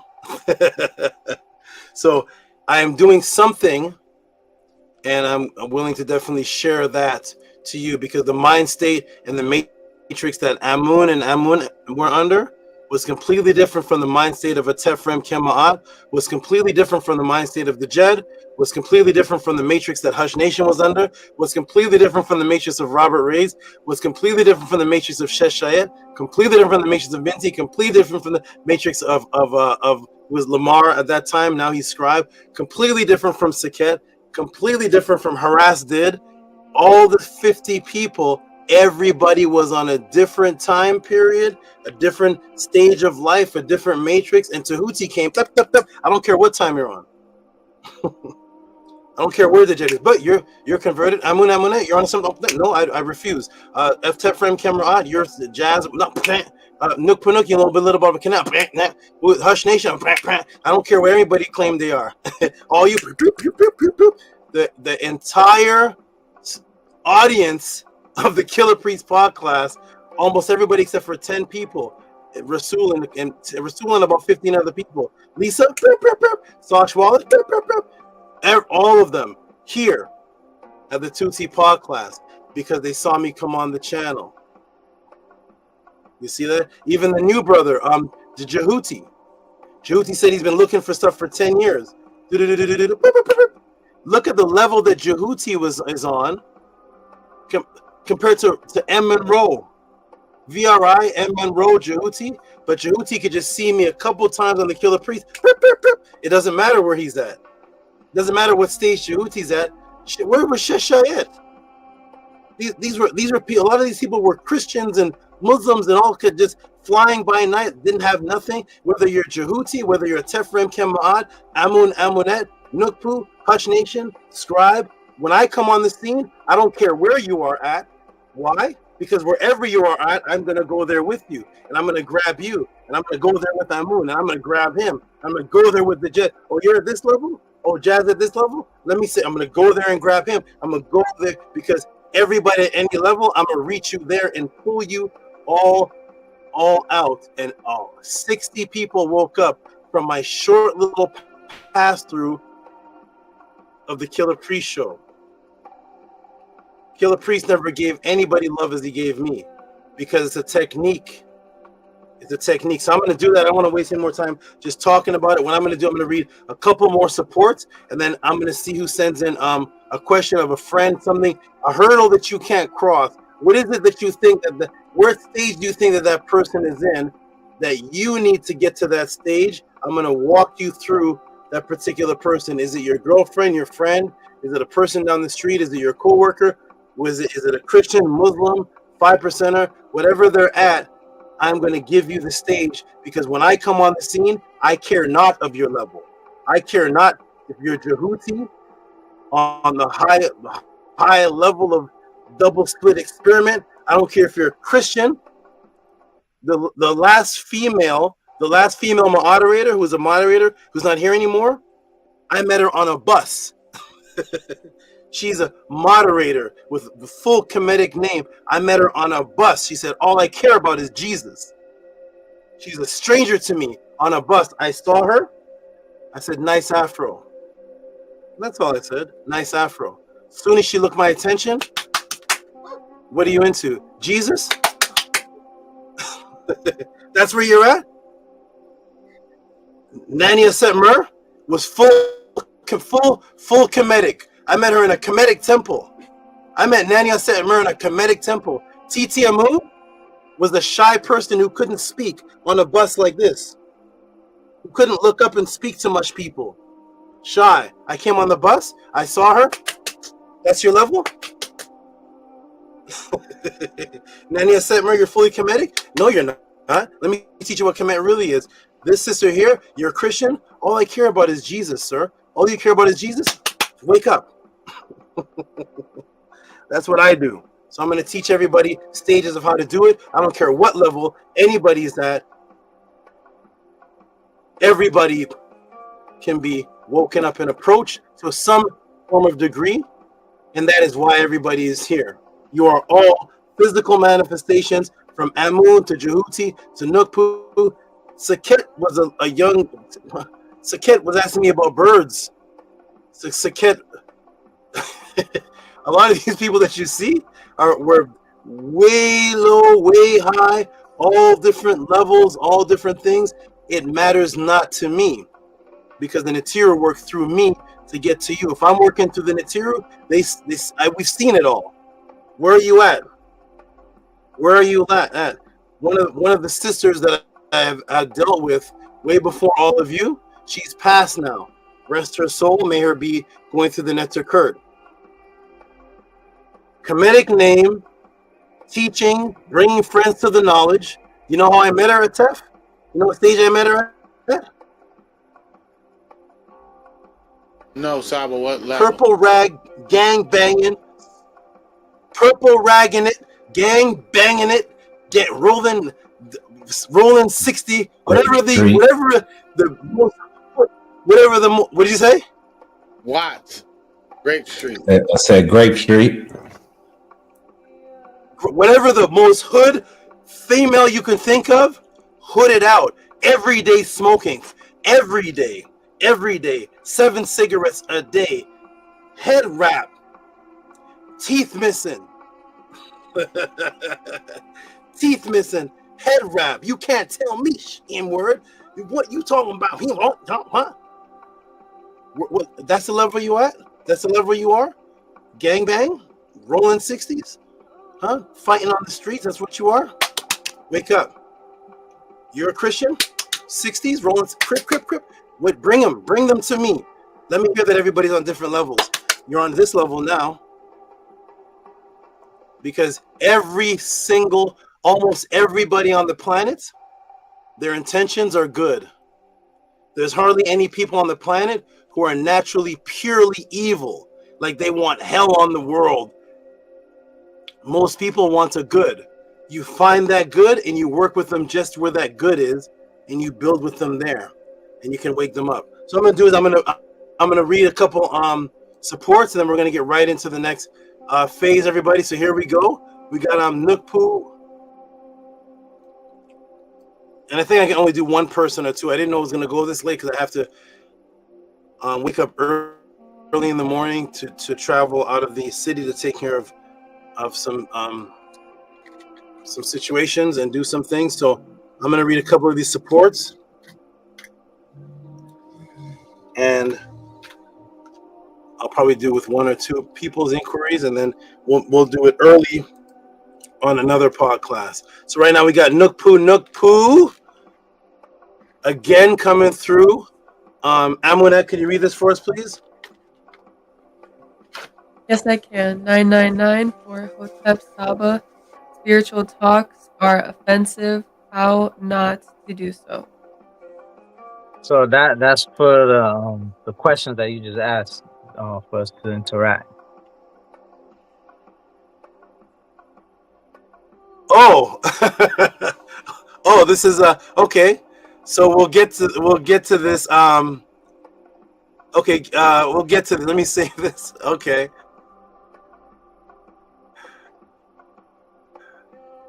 If you want me to explain it to you now, I could do it later.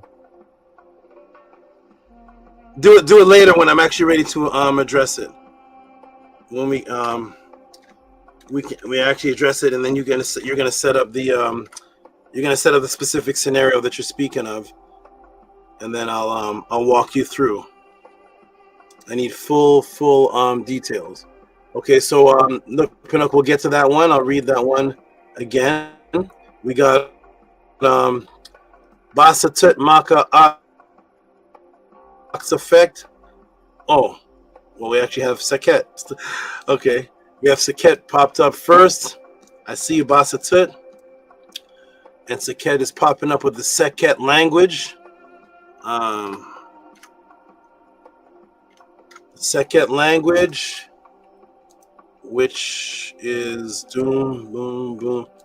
Shout out to Saket.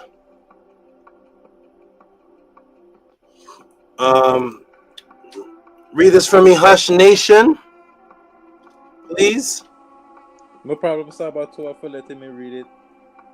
Saket. Nini Uk. 999. The message say Saket 137 Tua Asian for recoup of ATTON Shen losing old eyes to fortify new ones.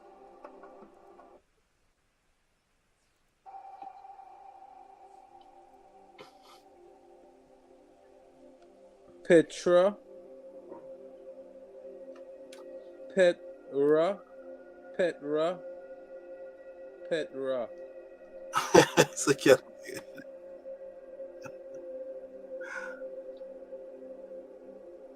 Okay, well, thank you, Hush Nation. That's definitely Saket language. Appreciate that. I saw this word Petra in the class earlier. Let me put on my screen. I saw that word Petra in the class earlier. I'm not sure. I asked a question about who was the first Egyptian woman mentioned by name in the Bible that was mentioned Egyptian. I saw somebody type Petra. I don't know what that. I'm not sure, but that's a synchronicity or I'm not sure. But shout out to you, Saket. I appreciate you for your consistent support. Wonderful. We're gonna go through a couple others of these. We got Annie Patab, and shout out to Annie. You may be sleeping, Annie Patab. I wish he was here for this one. He's a perfect example of a great. Wait, let me 17. Annie Patab is a great example of. Where is it on the screen? On the screen yet? No. Okay. Okay. Annie Patab is a great example of somebody who is thoroughly into Kemetic scribal teachings, and he is a good teacher of that. As far as giving you the information from things you never even would have come across on your regular.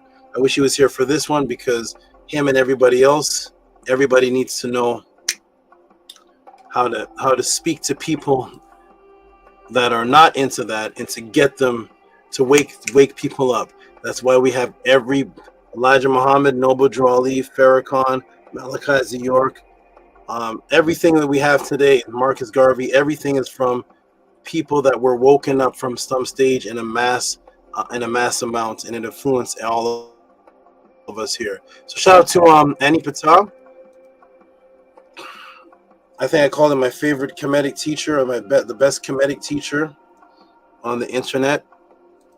He's definitely a great teacher. I wish he was here for this section, but he has to sleep and such.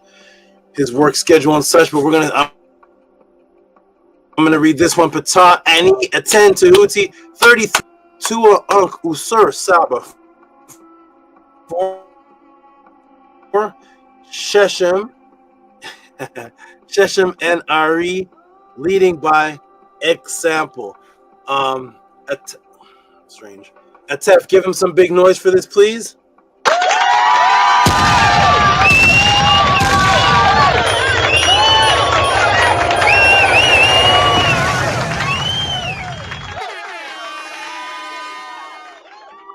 Boom.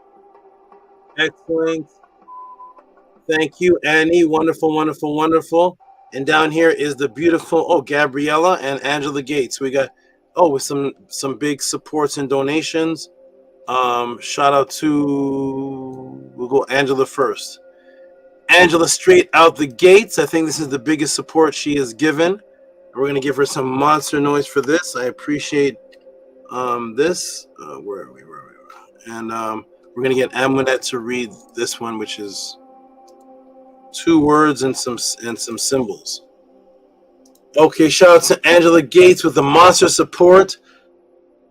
Shout out to Nefertatan and the Tehuti are here, and I'm seeing. I didn't even look at the chat in a while. Let me give a shout out to the new people here. Jehovah's Girl. I can teach you. I like that. Shout out to Jehovah's Girl.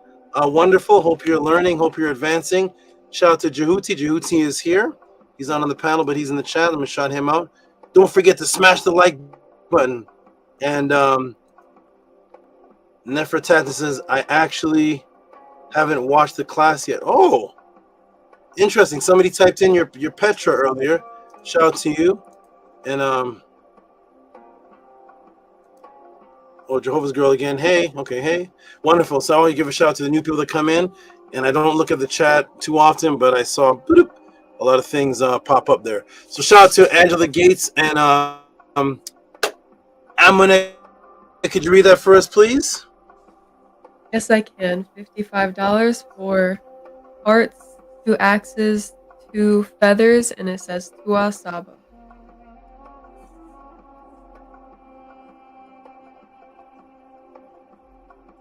Give her some big noise. We'll go with Tef. We're gonna let Amun relax a little bit. Can't see him. Amun's getting a little tired. So Tef, go ahead and give the noise. I don't play with pseudos.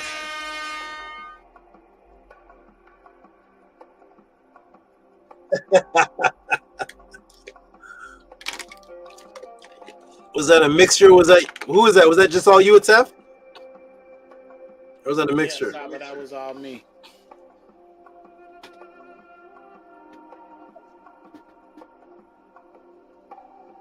Wait, did somebody say mixture?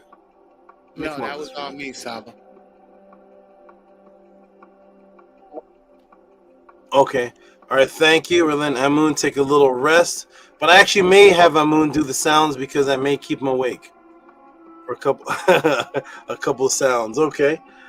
Shout out Angela Gates, and then we're gonna go Gabriella, and then we'll get into some of this discussion tonight of how to reach people, how to talk to people on their level, and I'll give a little walkthrough live on how to talk to people on their level. So this is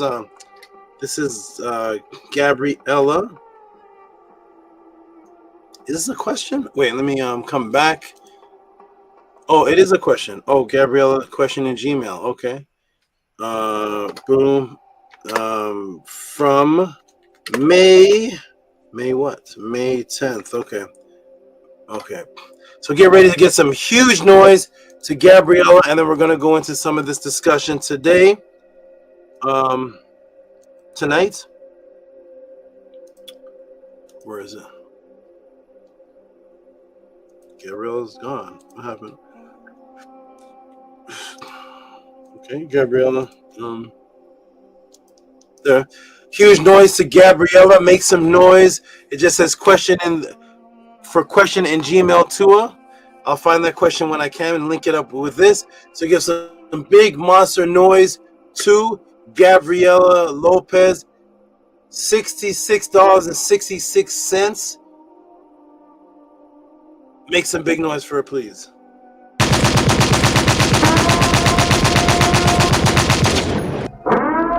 I don't.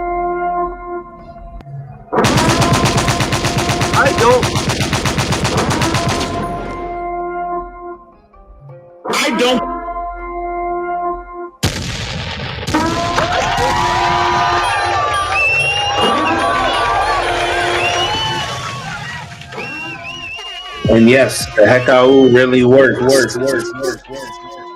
I don't play with pseudos. I don't.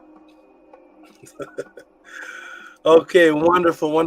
I see some NETERT orders. I'll just go ahead and send them out. So I'll get into one question. I'll go back and see if there's some more supports. I think there are, but I'll go and get into one thing that was asked and see if I can assist.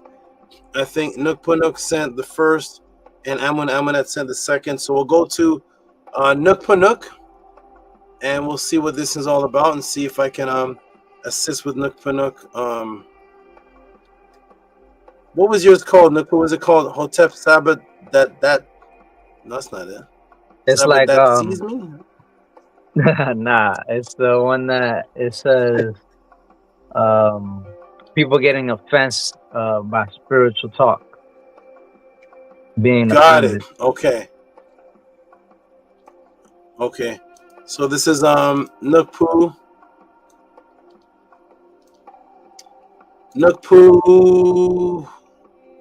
Is this on here already? I think I already put it on the file. So yeah, question. Okay, wonderful. So we'll go ahead and just put this up on the screen.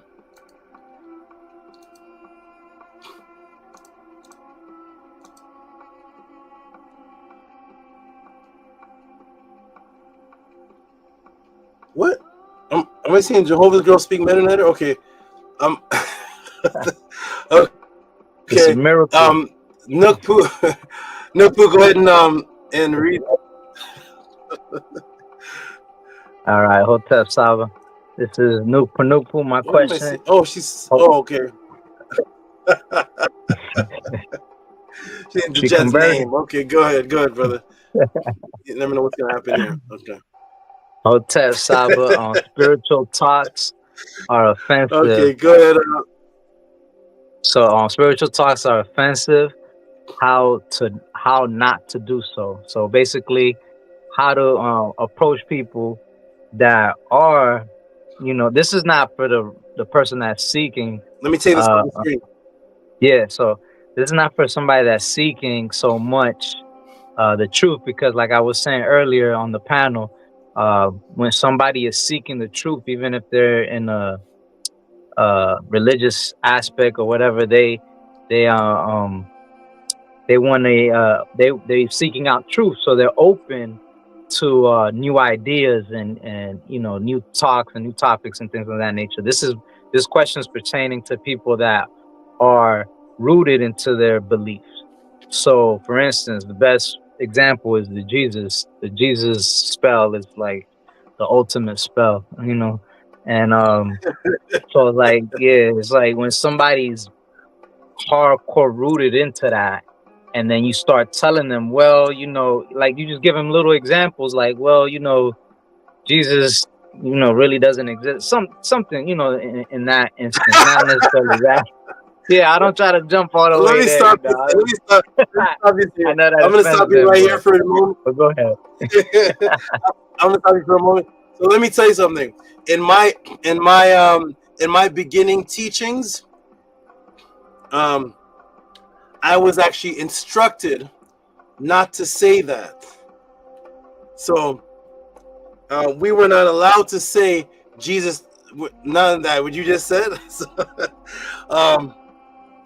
None of that. Nothing about. We weren't allowed to say that because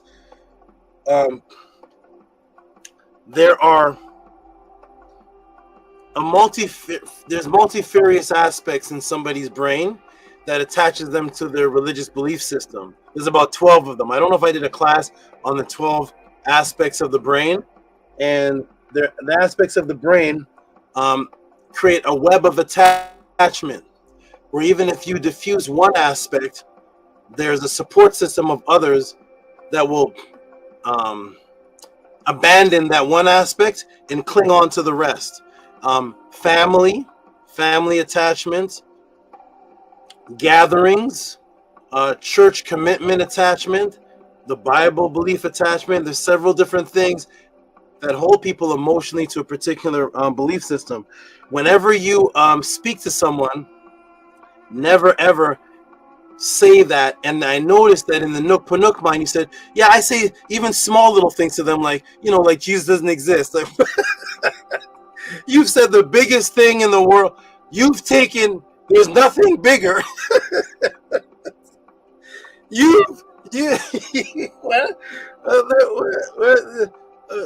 There's nothing more offensive and larger that you could say to a Christian. I say small little things to a Muslim, like Allah is not real. Little something. You're taking the biggest thing. So obviously you're offensive. Obviously there's no way. I would never say that in any conversation with any Christian, in my introduction or in my guidance with a Christian. Nothing about Jesus doesn't exist. So let me take that and I'm going to bring you back to me in high school. I'm going to bring you back to me as a young man and how I did that. So first, what I want you to do for me, Nuku, is describe the particular person you're speaking about, and you pretend to be them. Be that person. I want to see, who is this person? Is this a full-fledged pastor? Is this a Christian girl who's a stripper? I want you to. Who is this person you're talking about, sir? I'm gonna go with the pastor, because the pastor has more control over the mass. So if I can knock down the pastor, I can make him, change his congregation. Yeah. So is this actually a real situation that you've been in? I want I want to deal with somebody that you actually know that you've been in that didn't succeed, that didn't go well, and you want a better way to approach the real person that you know. Yeah, I had an encounter, a lot of encounters like that in the past, but particularly I had one like that today. So that's why it's synchronicity how you're bringing this up and you did this class today and everything. Because I actually got into a conversation with two Christian brothers earlier today, and I was able to reel them in. Yes, let's hear. Just like tell me, give me some deep. Well, I was just talking to them about KEMET. Okay, can you hear me? What I was, yeah, I can hear. Can you hear me?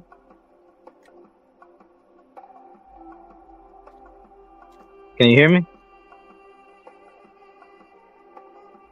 It's cutting out. Let me see something here. It's, I don't even know if you can hear me. Let me Okay, can you hear me, Nook Panook? Yes, I can hear you. Can you hear me? Okay, the last thing I heard you say was that. Yes, last thing I heard you say was that something happened today, and it was a good thing that I mentioned this today. But I didn't hear the rest of it. Okay, who's the person? So, what happened? Yeah, so it was like it was two individuals and they were into Christianity. So what I was doing was because they asked me to pray, that they wanted to pray for me at the end, because I was teaching them how to work out. That's how they got intrigued to me. They were seeing me working out, and I was like, yeah, I could show you something. And I was pulling them in, and then I would throw little things of my aunt, just slightly, and one was interested, but the other one, he was more like being biased. He straight up said, like, I didn't mention anything about Jesus. What I was doing was relating Jesus and the Bible and Moses to KEMET. I was showing them how they have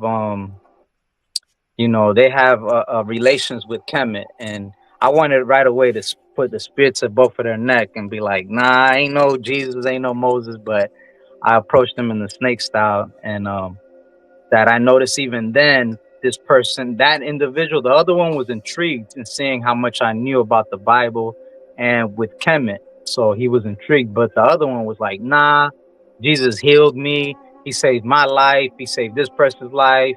I'm so content with myself that he said that he knows he has eternal life through Jesus, and he just tried to put me onto that, and I was just like, I was coming forth, but then when he started giving me his beliefs and all that, his own opinions, that's when I kind of like was easing off of it. I didn't run away, but I still was like, okay, this is a more, when people talk like that, I feel like they're more mental, like they have their own little world. They're in their own world. Wonderful. What was the very first thing did they come up to? Do you, first of all, do you know these people? No. These are people that they just see me working out, and they were like, they're like, oh, you about to do a muscle up? And I'm like, nah. I'm like, but I could show you. I could do one, and I could show you how to do it and everything. And then they were like, oh, okay. And then that's how it was. But it was just about workout. That's all we were doing at first. And what is it? When did the religion come in? They offered to pray for you. Is that how that started? Yeah, at the end, like when I was leaving, they were like, is there anything that we can pray for you? And right away, I was like, I didn't say it offensively. I was like, oh, no, thank you, this and that. Normally I would flip out like, hey, man, don't come at me with none of that stuff. But yes, I was like, no, it's all right, and then I just started telling them about, my aunt. That's what I didn't say that's my religion. I said that's what I study and what I practice. Okay, wonderful. Yeah, so somebody like that, this is a complete stranger. This is obviously devout Christians. You want to approach this person with the most basic thing, without even bringing up KEMET first. You're going to approach this person and say, wonderful, you'd like to pray for me. They say, thank you. I appreciate the fact that you like to pray for me. I want you to think of something. Just say this. I want you to think of something. Just a thought. Just think of this. If there is a Muslim, a Christian, and a Hindu, and a nation of Islam, a Muslim, Christian, and a Hindu, and a Jew, and they are on one side of the street, and they pray, and their prayer is to get them to the other side of the street safely. When they all made it to the other side of the street, who would you say answered whose prayer?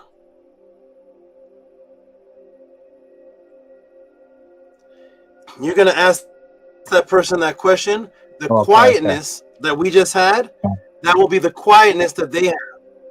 They're going to have there's going to be a quietness because their mind has to race and think. They want to denounce the Muslims.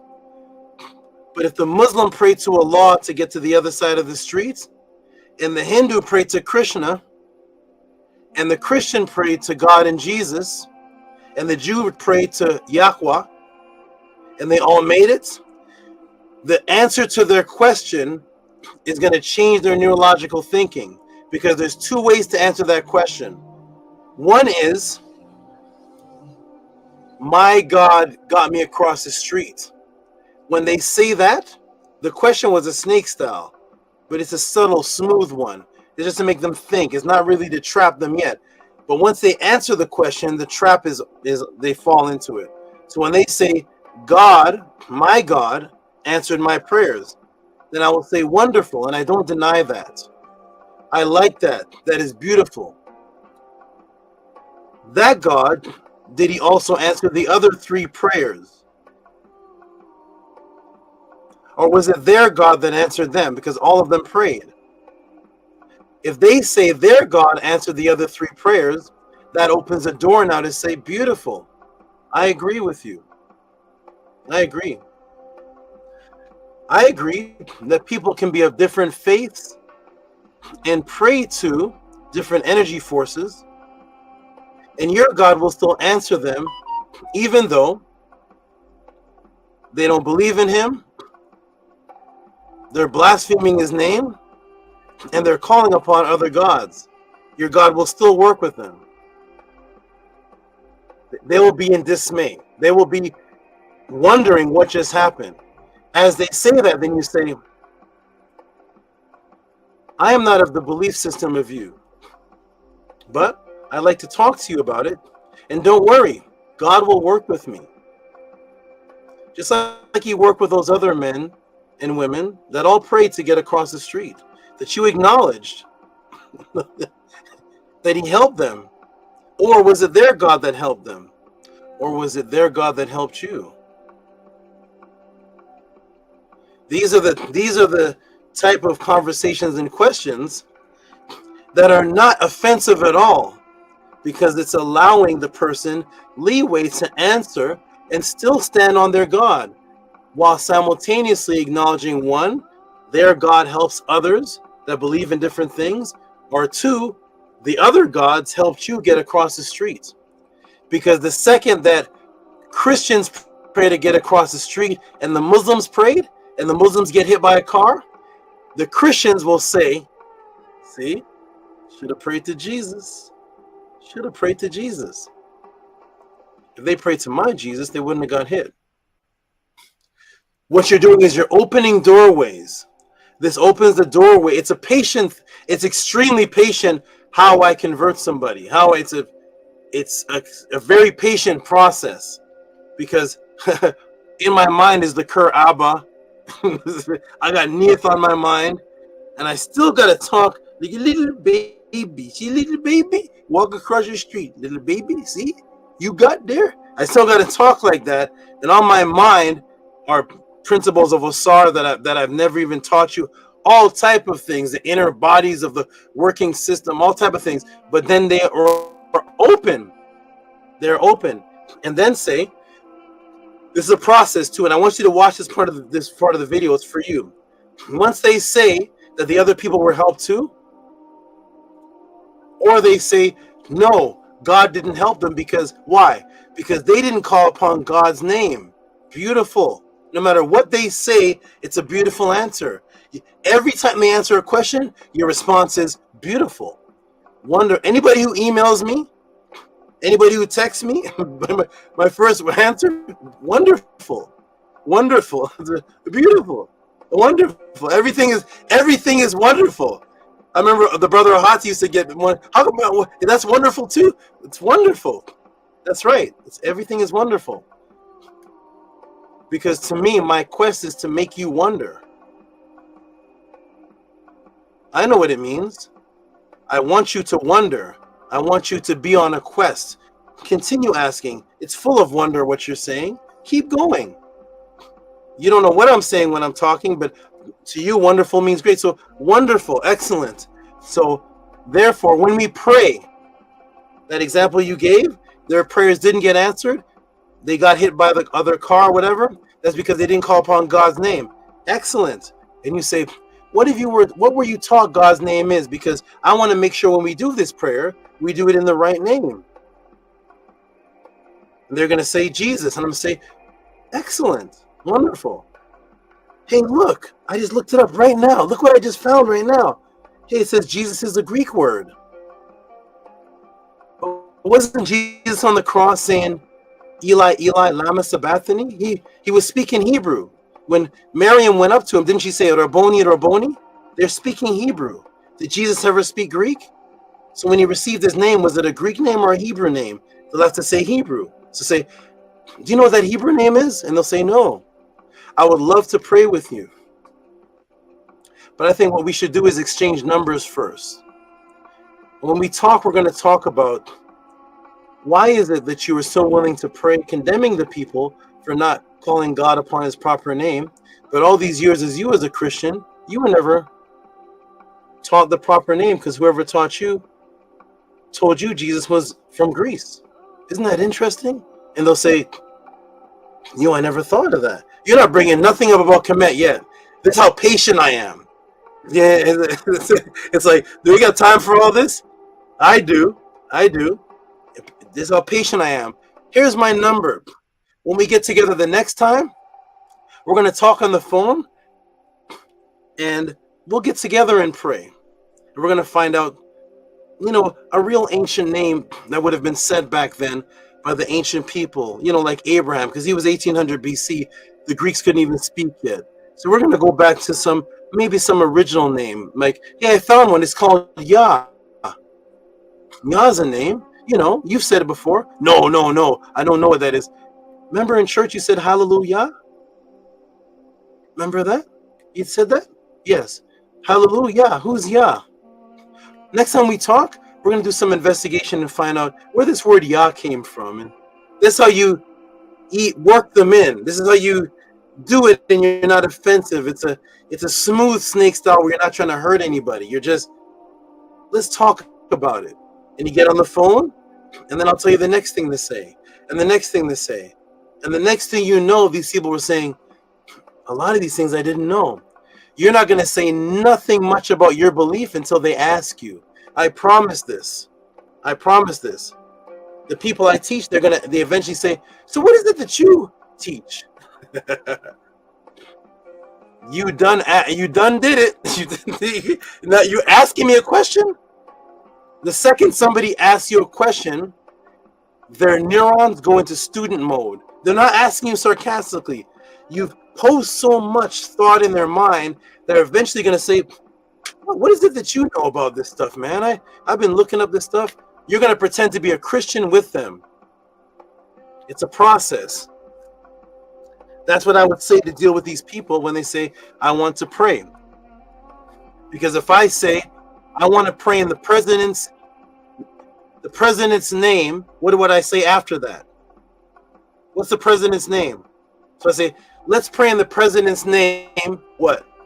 I know you don't want to say it, Nook Poo, but what's the president's name? Donald Dump. Where's the man with the MAGA hat? I need you. Okay, I want to pray in my favorite rapper's name. What's his name? Prodigy. What's your rapper's name? Really? I'm surprised. Okay, I want to pray. Huh? Prodigy, Nas, any one of them. Brother J from X-Line, whoever, right? I want to pray in my favorite rapper's name, Prodigy. That's a sentence that makes sense, right? I want to pray in the president's name, Trump. Now you say, I want you to finish this sentence. Let us pray in Jesus' name. What's that word you say after that sentence? Amen. Yeah, I was gonna hit him with that one too, but I'm gonna wait for another day for that one. And you're not even gonna say, and you're still talking to them about praying. You still want to pray to them. They forgot that by this time, they forgot about the prayer. This time their mind is like, what in the world? So you're like, I want to pray in Jesus' name. What's his name again? What do you say? And they're gonna say amen. And you're gonna say, that's interesting. I like that. That's not an English word. What language is that? They're gonna say Hebrew. Oh, so Jesus's name, the God's name that you can't take in vain and can't change, that one goes Greek, but the word you say after that is Hebrew, but your prayer is in English. That's interesting. Do you know why? They're gonna be like, yo, I never thought of this, man. I never thought of this. And then you take them to Revelations 3:14, and you're gonna leave. This is the most Kemetic you're gonna get. Does anybody know what Revelations 3:14 says? I'm gonna go there real quick. You take them here.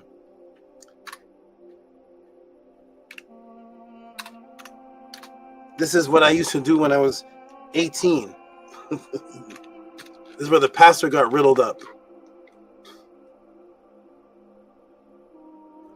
Revelations 3:14, King James Version. Let me put on the screen.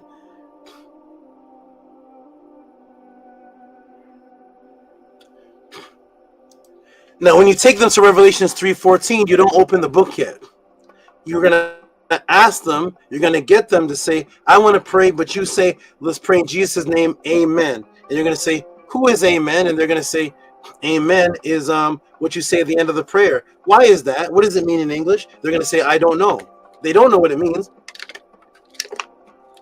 And you're going to say, well, you know what I learned in English? Tell me if you agree with this, man. Put your hand on them too. When you talk, put your hand on them. Put your hand on the shoulder. Put your hand on his body. What do they say? No diddy? I don't know what that means, but put your hand on his body. Put your hand on him. You know, like you're a fellow Christian discovering, like you're like, hey man, yo, this. You're gonna say, hey, in English, you know what I learned? This interesting thing. Capital letters, what are they on? This may seem abstract, but what are capital letters put on in English grammar? What do they put on? Corporations or names. Persons, places, persons, yeah, the beginning of a sentence or the name of somebody, right? Yeah, people, places. And then you're going to say, hey, look at this, what I found. Say that again, Atef? I said people, places, things in the beginning of a sentence.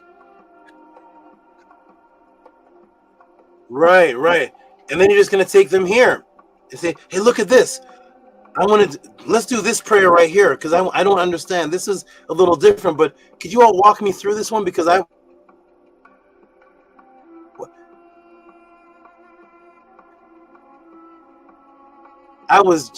came across this and I found it very interesting. Could you?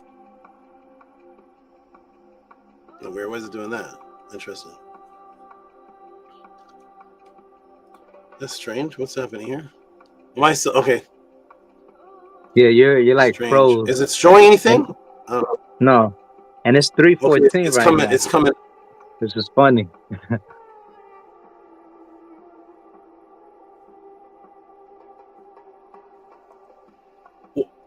What?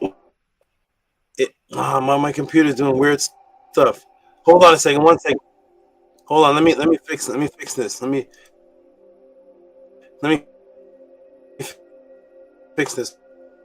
Hold on.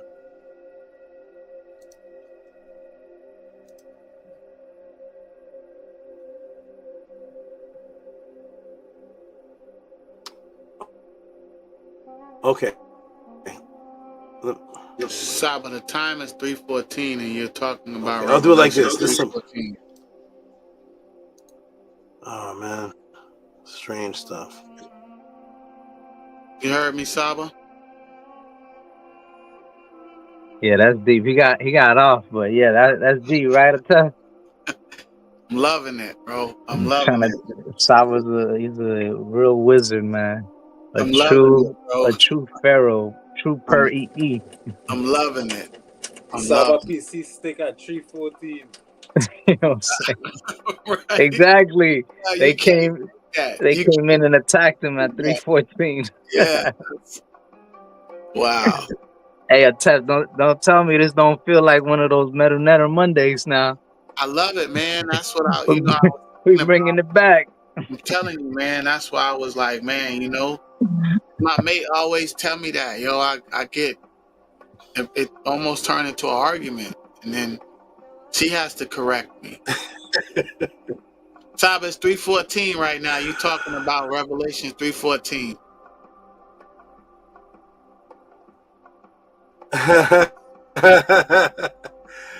Interesting. Okay, so here we are. Does everybody see that on the screen? Is that sharing? Yes. Yeah. Okay, what is anybody familiar with this verse? Okay, go ahead and read this Nookpoo. What does it say? All right. It's Revelation 3:14, verse 14, and unto the angel of the church of the Laodiceans write, these things saith the Amen, the faithful and true witness, the beginning of the creation of God. Wow. To Saba, that's enough a verse. I'll never forget that verse.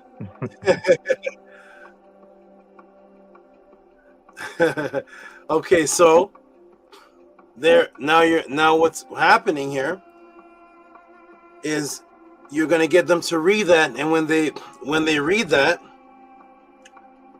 you're going to say, hey, look at this. Hey, the word Ammon here is capitalized, and it's not the beginning of the sentence.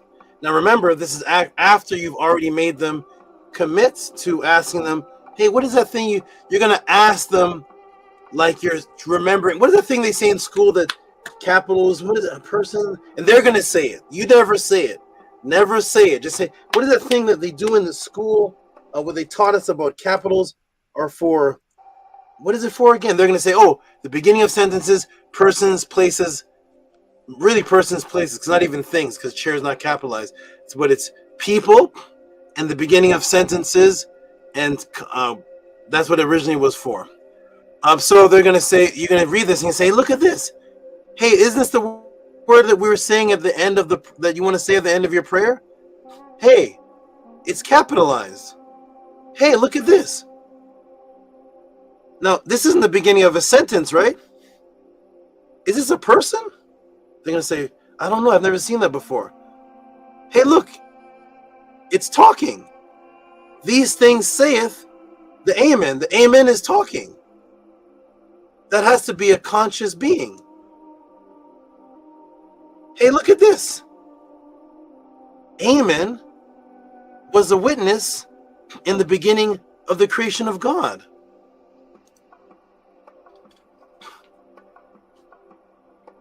Powerful, Saba. And you don't say anything after that. You just sit there in silence and you stare at them. This is how I win every debate. This is every debate, because it's just how I talk when I was in high school. This how I'm doing it right. This is how I say, hey, look, Amen is talking. That must be a being. So you know what we're going to do next time? We're going to meet up. Let's exchange numbers, because I see you're a devout Christian. You want to learn. Let's exchange numbers. And when we come back again, we're going to see why this Amen here that's talking should be in our prayers. We're going to let's do some research and find out where there was an Amen that was ever like a conscious being. And you just leave them right there. That's it. You haven't said nothing about KEMET. and you leave them there. That's enough wonderfulness. That's enough wonder for them. They're gonna go home because they're not gonna say you made any claims, so they're not gonna fight you. You never made a claim. That guy was trying to push down our throat and trying to give us this Kemetic, Egyptian, paganistic. He's trying to tell us about Jesus wrong. You didn't actually tell them anything. You give them enough for them to say, amen talking. We're saying amen, but amen. Wait, Jesus' name is Greek. Amen stays Hebrew, but amen's. Wait. That's all that you want to do, and save them for the next time. Each person that you meet is a patient step that you take. You don't go too far each step. That is how I did it. This is how on Killer Priest, I did the same thing, just a little bit more advanced because most of the people were above Christianity. I did it with you with the last Torah question. That huge thing was the first step, enough to make you just say, I needs that. That's all I needed. We may take this Torah thing to episode 24. I need that episode 43 of the Torah breakdown that we did in, it's 2030 now, but remember in 2025, we're on episode 220. I needs that. We're going to be here with no tea. I need the episode. So that's how I did it with you. I just gave you a little piece, which was a big piece to you, but that was that Torah one, that's my baby piece. To everybody else, mind-blowing answers. Everybody's blowing up. For me, I'm like, that's awesome. I remember 1996. So that's my answer to you. Do that. Watch this part of the video. Do that with every Christian you meet, and you'll see what happens. They'll be coming to you, asking you, and then when they come to you, contact me again, and I'll give you the next step. This is a patient, tedious process, like an anaconda that wants to catch a capybara. For 2 weeks, he sits there like that. That's exactly how I move. Very, very patient. So there we go. Hope I answered your question, Nook Panook. And there it is. So, who's next? Powerful. So, Kem, who's next? Who's next? I was powerful. I'll take one more person. I'm going to get to the rest of the donation. Nini Uk. I'm going to take one more. I'm going to get to the rest of the support, and I'm actually close out. Next time we'll do this, we'll start this a little bit earlier. So, who is next? Amun and Amunet. Amun, you sent something in. Is this somebody you actually know, a real situation that you can paint for me that you've come in contact with? Yes, I can paint the situation for you. Yeah, thank you. Okay, so do you want to show the donation first, or do you want me to paint the situation? Yeah, I'm gonna put it up here. I'm putting it up now.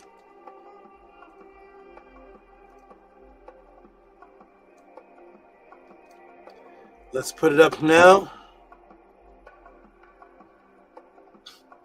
This is my favorite. This type of thing is my favorite. One day, if you all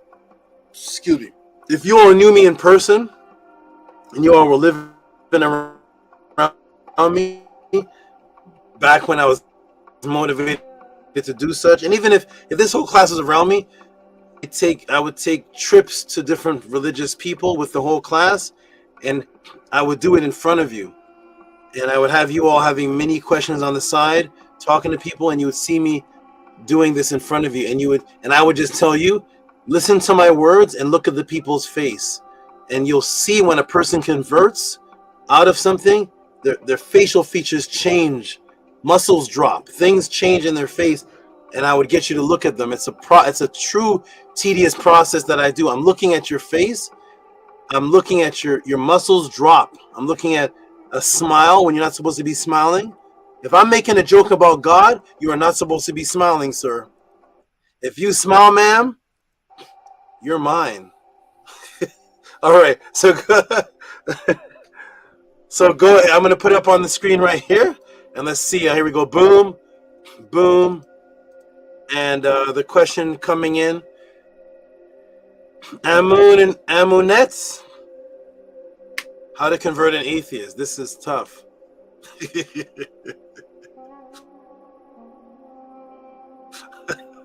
And clap for that, and then lay the background down for me. Give a hand clap for that.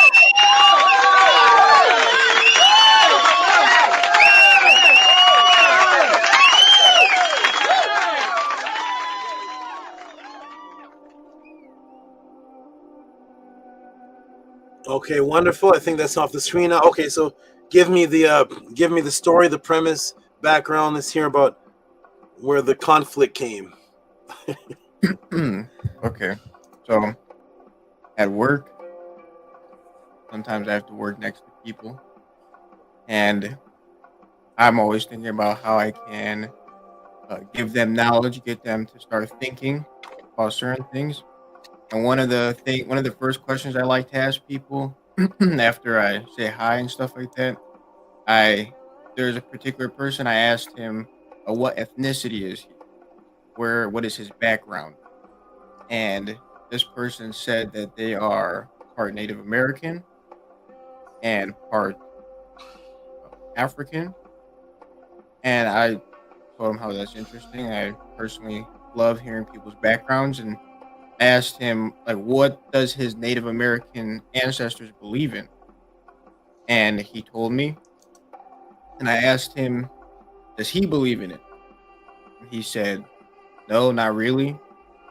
I asked him why, and he says because he needs to see it to believe it. He needs more proof.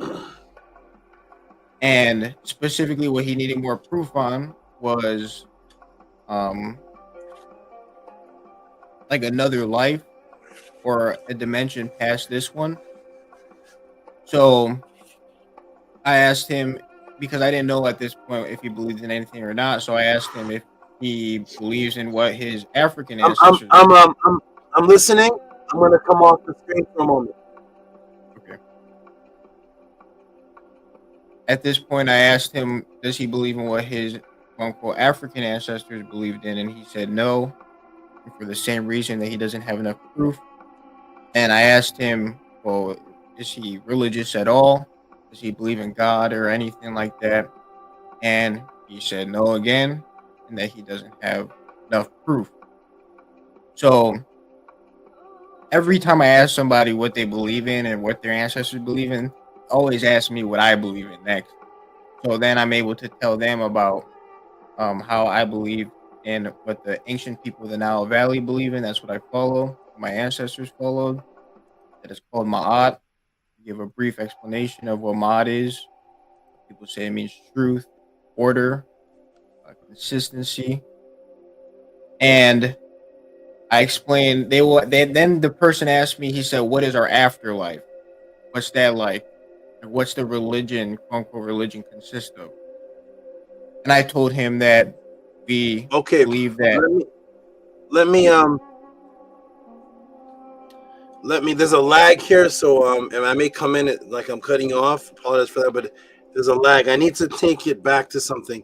Tell me how this conversation started exactly again. It started Native first by me American saying hi. Say it again. First by me saying hi and asking him what ethnicity is he.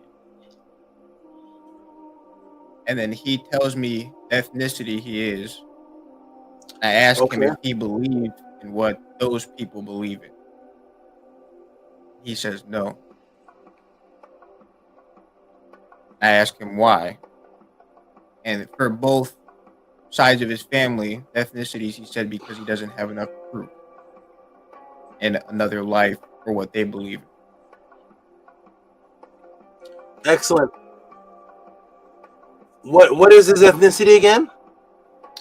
He was a tribe from northern Wisconsin. I can't remember name exactly, but it was a Native American tribe. And then another, he said African. He didn't know where he was from in Africa. That's what he said.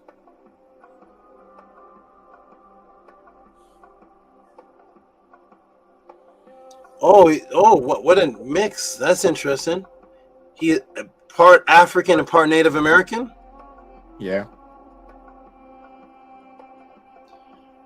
Okay, excellent. Okay, and so when you talk to an atheist, a person who doesn't believe in anything, let me tell you something. The brother that's not around anymore, Hati, he's the atheist.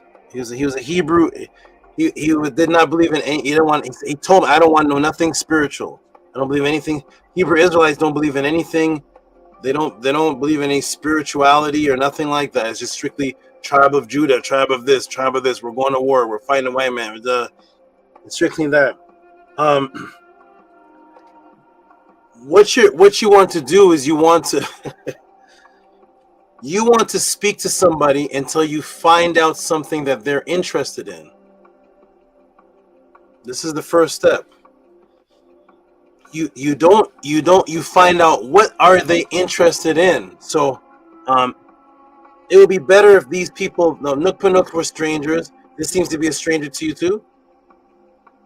Yes, it's a stranger to me. Okay. So you're just starting conversation with a stranger. When you're starting conversation with a stranger, start with just a casual conversation where you're just probing their mind to see what they're interested in. I am doing this for strangers, yes, but I'm doing this more for people that you already know, people that you have some type of a friend, a closeness. But if you want to talk to a stranger, you never want to bring up only what they're interested in. Because I've taught so many pod classes, the Montauk Project, Never Ending Story, gingivitis, hyperhidrosis, eye repair, all type of different, so many different topics that you talk to them until they hit one of the topics. Do not push KEMET, do not push none of that. You're just going to talk to them until you find out a topic.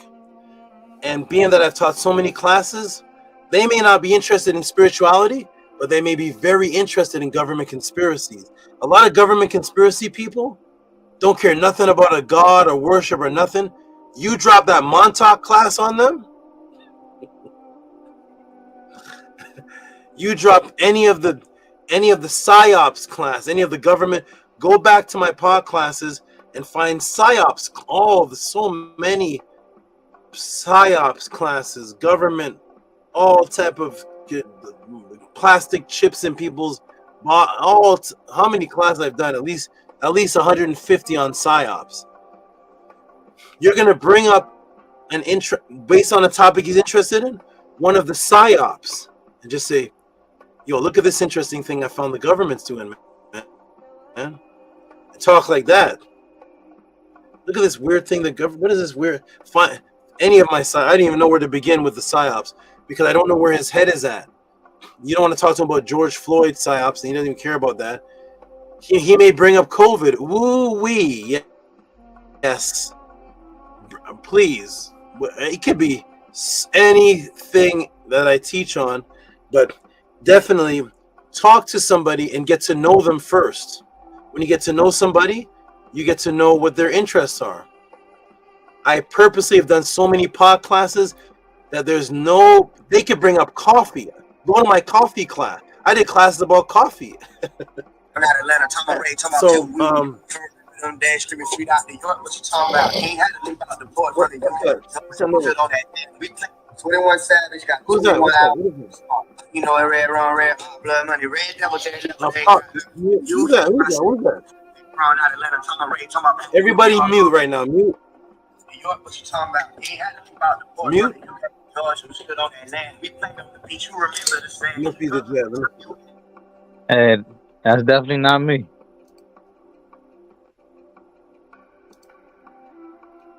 Okay, unmute. Let me see. Everybody's muted. It's me and you. Okay.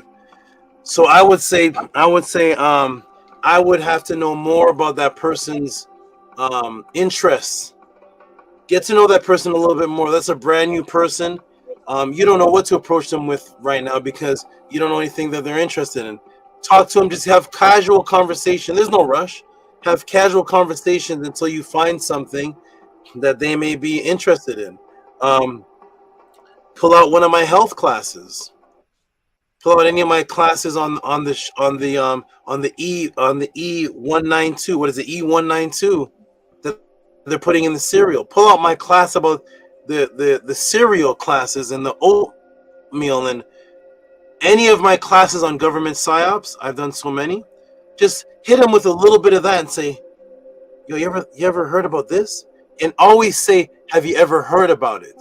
This is how you begin a conversation with a person who has no beliefs. Have you ever heard about such and such, this cereal? Have you ever heard about this? And they'll say, you're not asking the atheist person if they believe in it. Do you believe in what your ancestors? No. Right off the bat, you have conflict. No, I don't. Have you ever heard about this? They're gonna say no, and they say, check this thing out, man. This little thing I found out. They're gonna ease in to say, what are you talking about? Or if they say yes, then you don't talk. Yo, yes, I have heard some about that. You say, yo, what have you heard about it? Let them start talking about it, because that's gonna ease them. When a person talks about something they like, that's gonna make them open to hear what you say because you're on their side. If they say, I heard about this in the cereal, and I heard about this in the meats, and I heard about this, blah, blah, blah. And he could be somebody into Alex Jones, you don't even know, and he starts talking about government conspiracies. You're like, ooh wee, let him land on anyone that Tehuti talks about. I'm about to blow his brain off. So what I would say is go back to that person, get to know that person first. I really want to talk to people about people that are actually around them that they know, that they want to convert, people that you love, your friends, your family, but a brand new stranger, get to know that person, and then just drop any little jewel on them you don't want to bring up anything about KEMET, spirituality, nothing about the afterlife, nothing about that. Strictly government stuff. That's what you want to bring up. Why? Because it's everything that he can research, and he doesn't have to have a belief in anything spiritual for it to hit him in the head. You're like, oh my God, oh my gosh, oh my God. Once you get a few, oh my God, it's like box. I don't box. I don't even know how to punch jiu-jitsu, but it's like jiu-jitsu. You have to hit him with a few moves before you put him in a Darce choke.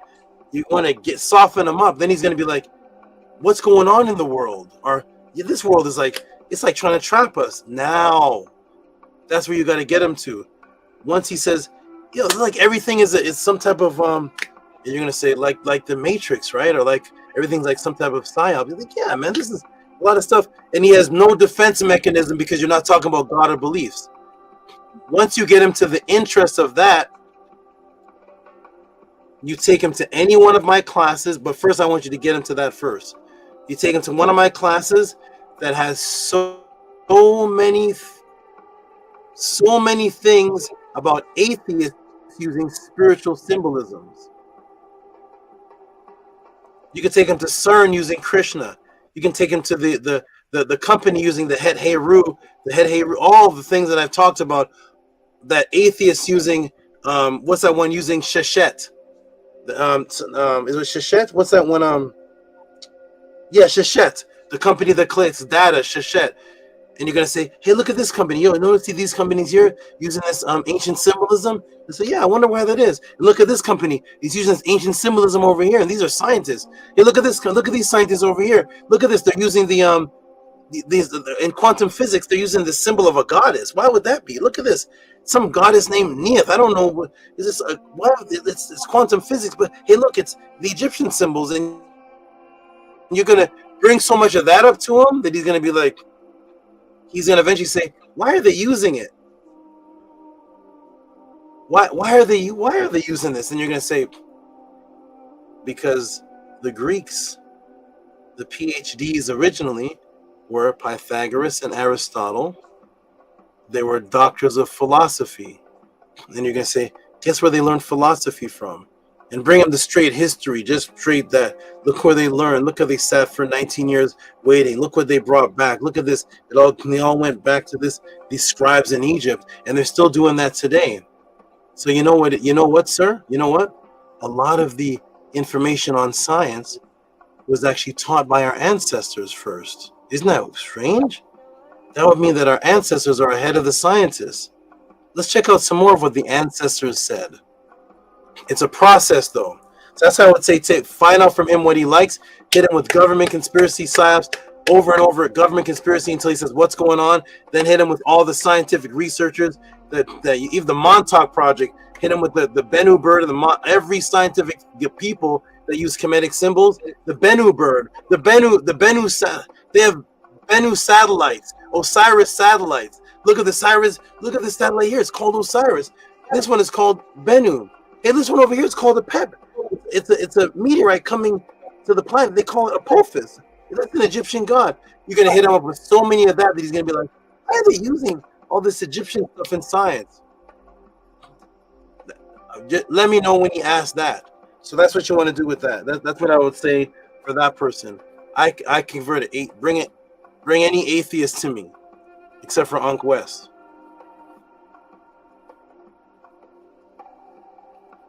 So that's what I would say to that. Absolutely.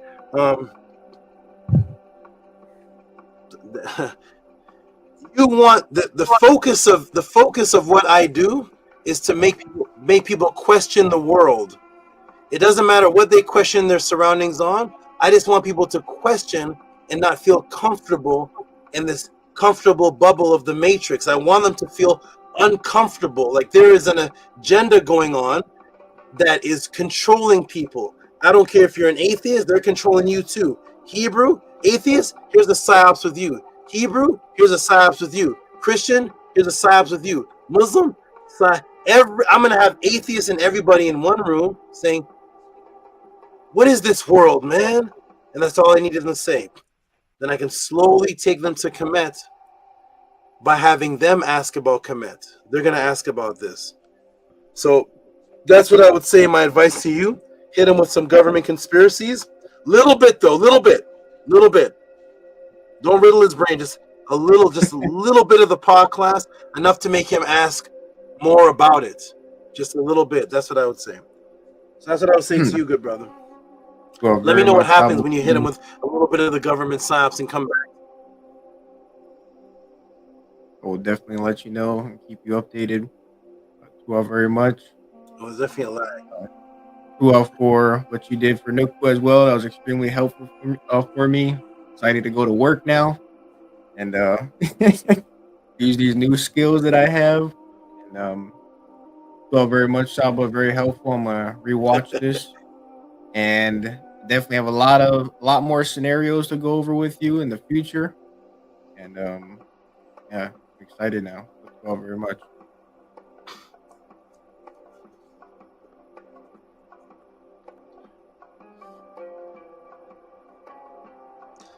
It cut you out. All I heard was a lot more in the future, and that was it. I have a lot more scenarios in the future that I've experienced to go over with you, so I'm looking forward to that. And I am very thankful for you doing this, having this section of the class. I'm excited now to go out there and use these skills that you taught Nukwu and I.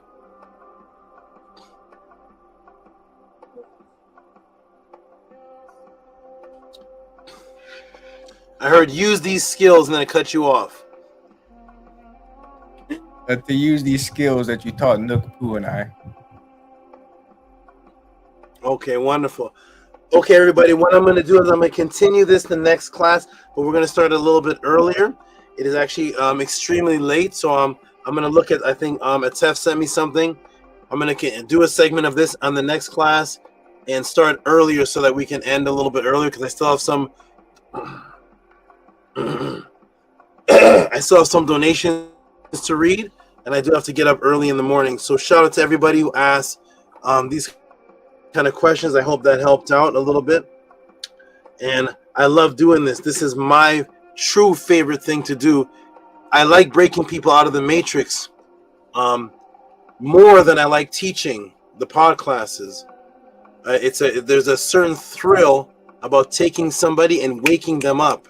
And then there's another type of thrill that's the pod class is a beautiful thrill. But when you wake somebody up and they say to you, wow, you saved my life out of this craziness. The feeling you get when they say that, you can't stop. You're not going to be able to stop.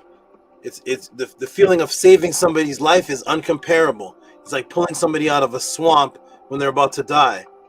Or somebody shoots a gun at somebody and you throw something in the way and the bullet hits that and that person, you saved me, man. Thank you. That feeling right there, it's nothing like just teaching a class. It's a feeling that existed before we taught. Because before we could speak, when we were in our primal stages, just in our evolutionary stages, before we could talk to each other, there were alpha males and other type of creatures that were like us that couldn't talk, and they were saving each other's lives from the animals around them. And the other beings were grateful, and they couldn't talk yet. There was no teachings of Ma'at. It's a more primal feeling that types into something before you even in a Homo sapien stage. So I'm going to end it right there. I'm going to go into some more, couple more donations, and then we're going to close out this beautiful class. And I'm glad you all appreciate it. I'm going to smiling. Nukpu's drinking. I'm going to about to be snoring. I don't know what's going on. I don't know, man. Okay, here we go. So here we go. We're going to go through a couple more of these donations. This is a beautiful little segment. I appreciate it. And everybody is, I love everybody here that comes to the pod class. I just want everybody to be better. What you love seeing me do? What? Let me put this here. What you all love seeing me do, and why you love Tehuti? What is you love about me? Tip Jewel. I want you all to experience that. I want you all to experience that where people say that it's not going to be in such a grand way, but I want people to say that about you all too. I want people to come in this class and say, Nook, brother, yo, he blew me away, man. I was about to go worship Jesus that day. I was going to be a devout Christian. This guy in blue came to me, man, and he's the reason why I'm at this pod class. He shook my world. Oh my goodness, man. He called himself Nookpoo. And that feeling that Nookpoo is going to get when that person says that, it's going to be like, I remember you were trying to get me to pray in the gym. This is great. Thank you, man. Nothing feels like that in the world. Nothing. So I want everybody to be great. And everybody to take this to the level where people can be grateful to you and thankful to you for helping these people. Okay?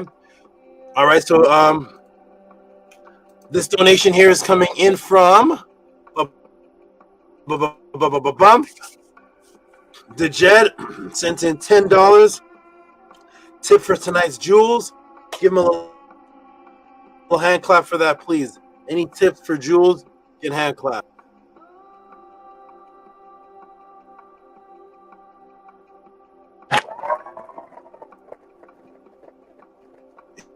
Is the Tef here, or who's the noise? Who was that? I couldn't hear that. Who was that? Oh, I did it.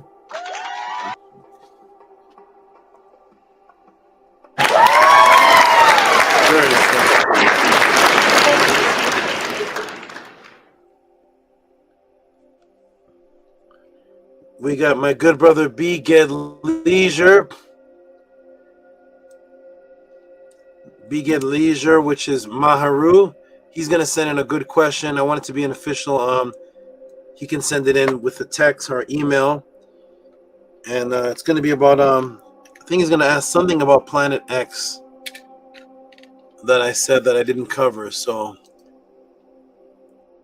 that would be a great class to look forward to. And I see Brother Tehuti in here with a big support. But here's Maharu with a big support. Give Maharu some huge noise, Transformers, all of that.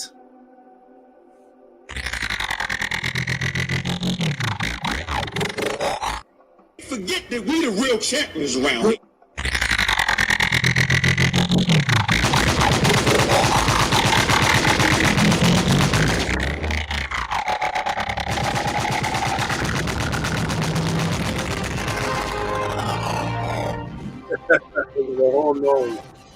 Forget that we the real champions around here. Better keep teaching like this.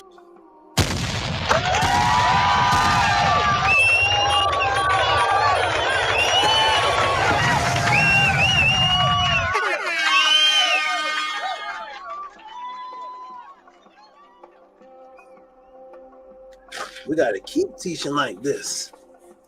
Thank you. Who was that? Was that you, Tef, or Amun Mix? Who gave the sounds there? That was me, Saba.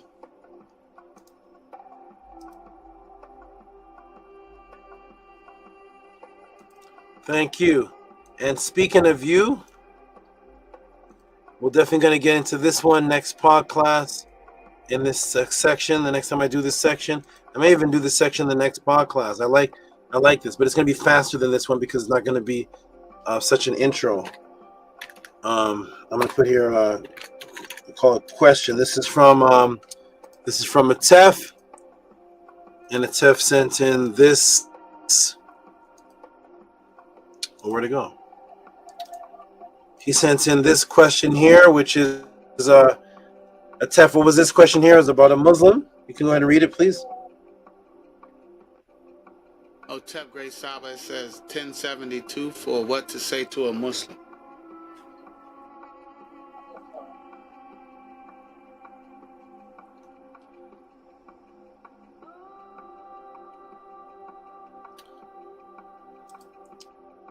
It is cutting me off of all sounds. Are you still talking, Atef?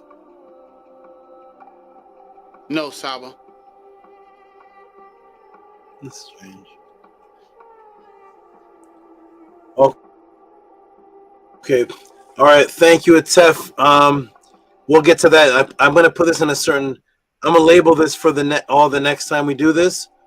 This section. People who are watching who just tuned in. These small donations that you see, these $10 donations, this is for a specific section where you ask a live question about, well, my students ask a live question about how to reach particular individuals. And if you're just watching, the pod class questions where I give answers of like an hour and a half, 2 hours. Those are the larger donations. These are quicker, live, spontaneous answers from me of how to reach people. If those people are watching that are wondering what's going on right now, if you weren't there for my intro for this, so we'll deal with that for the next section. Atefrem Kemaat sends another one. Okay, and for this one,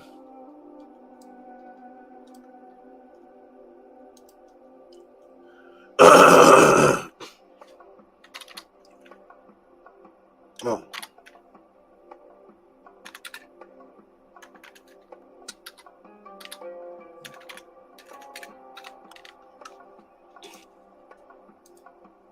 And for this one here, when it is time to go over this,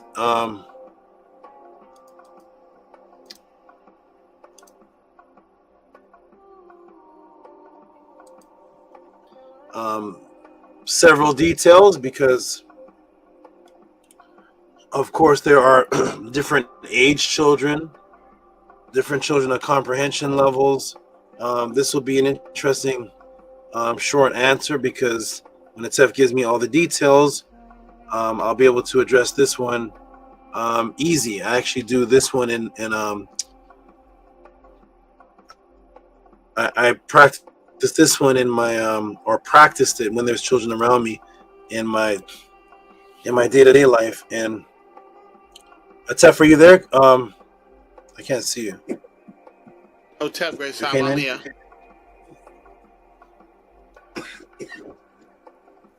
Okay.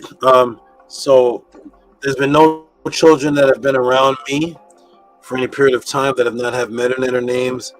All the MetaNetter games that have not drawn and written, created artwork that is in the culture. So I actually love that for the children when the children are around me. That's incorporated. So I'm gonna like getting to that answer. Wonderful.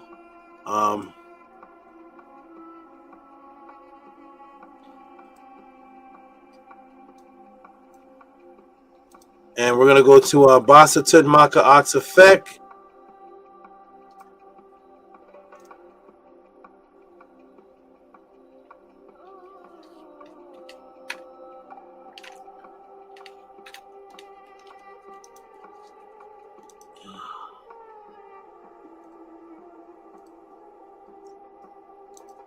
Okay.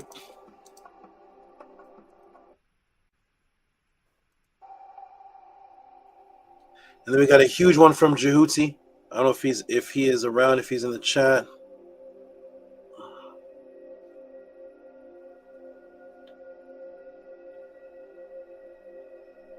Oh, Tehuti said this. This is absolutely. I think questions are the most powerful tool in persuading, acquiring, and/or relaying information to another, creating scenarios in their mind. We have to think deeply. Exactly. That's actually what we just went over. Wonderful. Shout out to Tehuti if he's around. Okay, Basatut Maka Ox Effect. Go ahead and read that for me, Eminet, please. 4072 for Dua or Saba for breaking the matrix. Henu.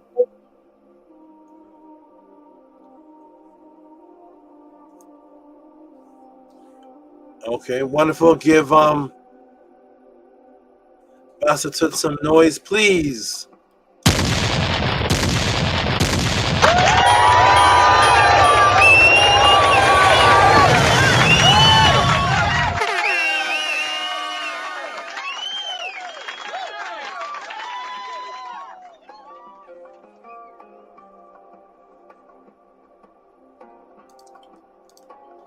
Basatut Maka Ox Effect, excellent.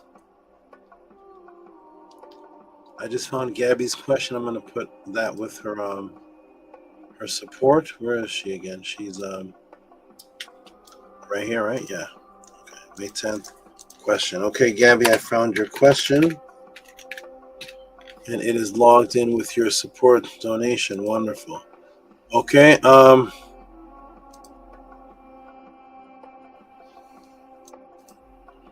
you hear Vision Ray? Yes, wonderful. This comment right here is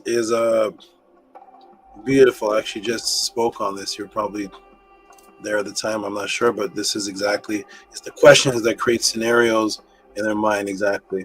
Okay. We got here. He is shutting the pod class. Just this is what Tehuti does. Here's what Tehuti does. He does this. Get ready to give some massive, major noise to this great brother Tehuti with his great, consistent support. That's always huge. This is from May 10th. Always huge. Get ready, everybody. He has about 2 questions. I think he has this may make a second question in already that I'm going to get to, but here it is. Give some big noise. Where is it? $111.11 once again. Give some major, huge noise, transformers and everything to Tehuti and Ra Aishat. Give us some big noise, please.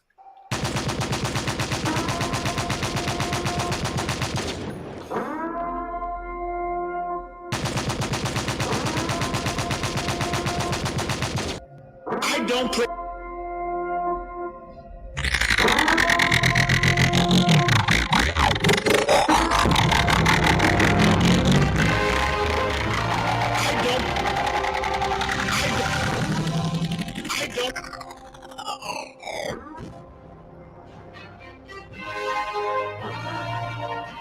I don't play with pseudo.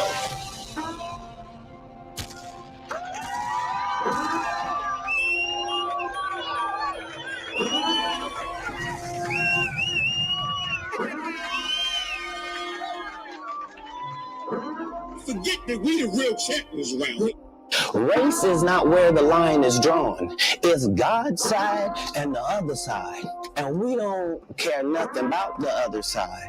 They don't want to do that part. That's the part they don't want to do because that part takes discipline. So they don't want to do that part.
Oh, I'm here talking on mute.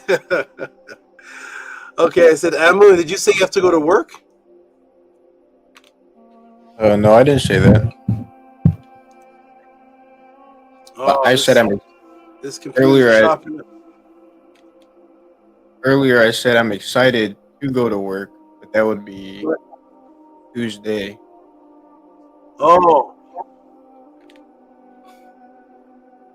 Okay. Yeah, my audio is chopping words up and this changing people's sentences. Okay.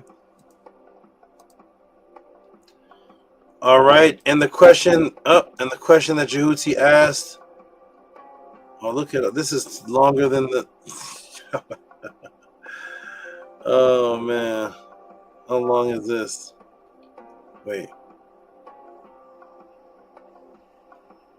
2 attachments. Why is there 2 attachments? What's this one?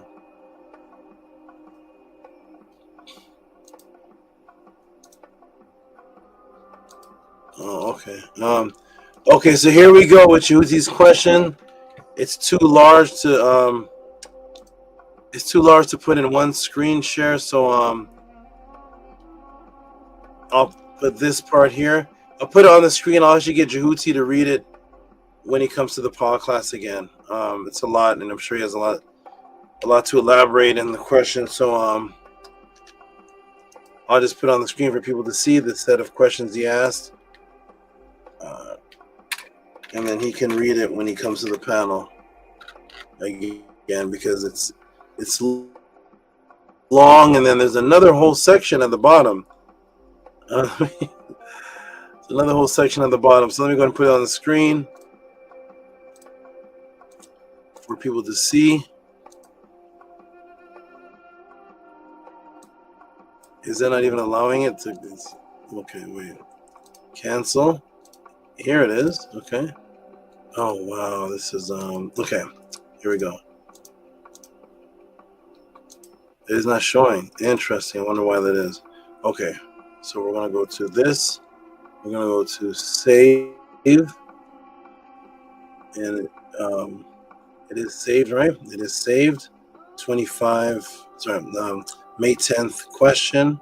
We're gonna cancel. Come back here. Go to present. Share screen and window. Oh, it is. It is so big. It didn't even look like. I see it. So here it is. Here's this question here.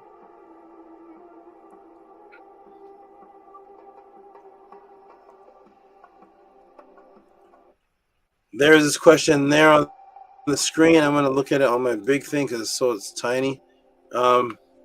Tehuti and Ray Aishet, peace and love, Sabatuti. In order for us to become our greater selves, we need to practice discipline in many facets. That's something I struggle with greatly.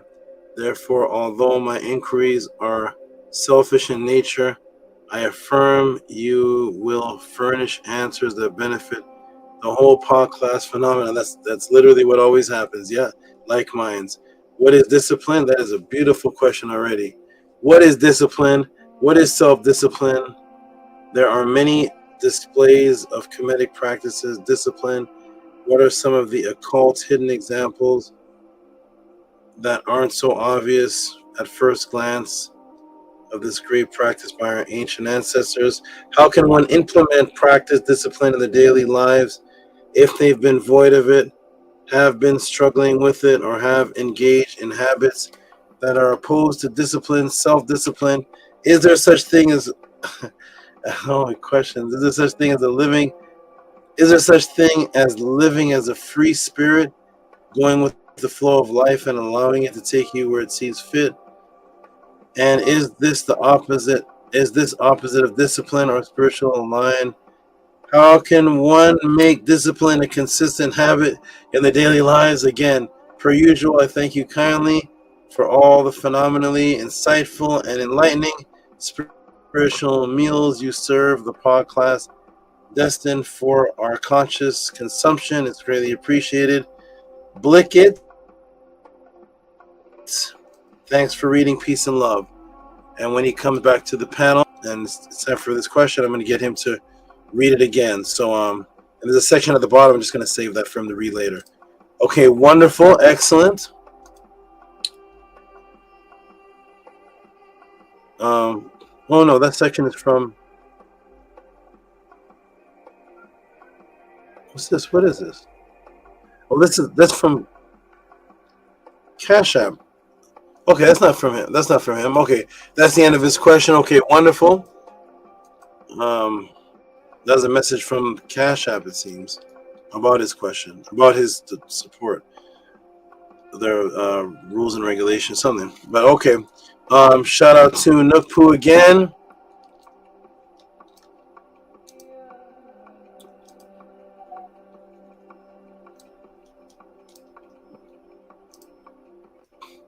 Is Nukpu on the screen with us still? Yes, he's here. His camera is off right now, but he is still on the panel. Okay. So this is 21, 22. Oh, okay, that's okay. Okay. Let me put this is 20. Okay. Oh, okay. So shout out to Nukpu. Nukpu, I'm going to put it here for him to read.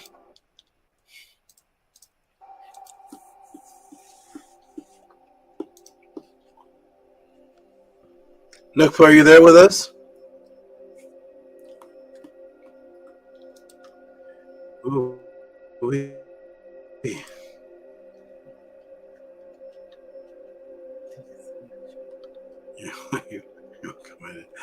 Okay, Nukpu's not here. Hush Nation, haven't heard from you in a minute. Could you read that for us, please?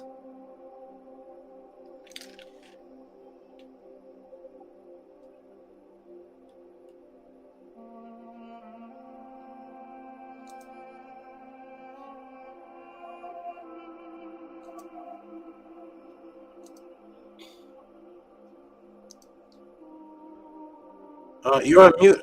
You're on mute, by the way, if you're talking, Hush Nation. Read that first, please, and come off of mute. Let me see if I put you on mute. Okay, good. Yeah, go ahead, no Hush problem, Nation. SABA. Yeah, Tua SABA. 999 from Nukpu for Hotep SABA. The eye that sees me with another eye with a Nukpu frozen face, with another eye, Shu Neb Ma'at, with a blue Ib, some Hamamet Light a coup going on with angel wings.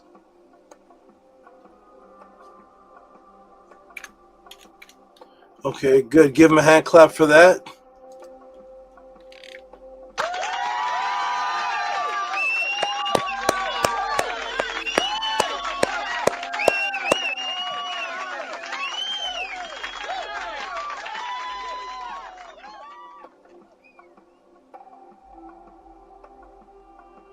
Wonderful, wonderful, wonderful. And we got Ampu is back again.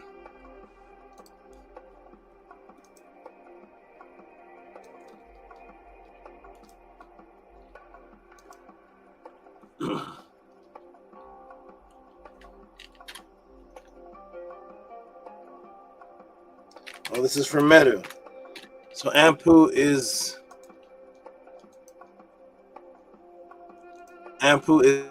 back for the MEDU.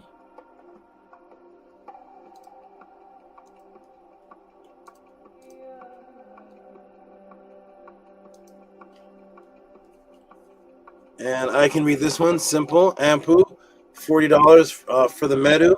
And this is he puts a magic hat and the wand. $35.36 for Ampu, and give him a hand clap for this. And Ampu, you already have them now. Give a hand clap for this, please.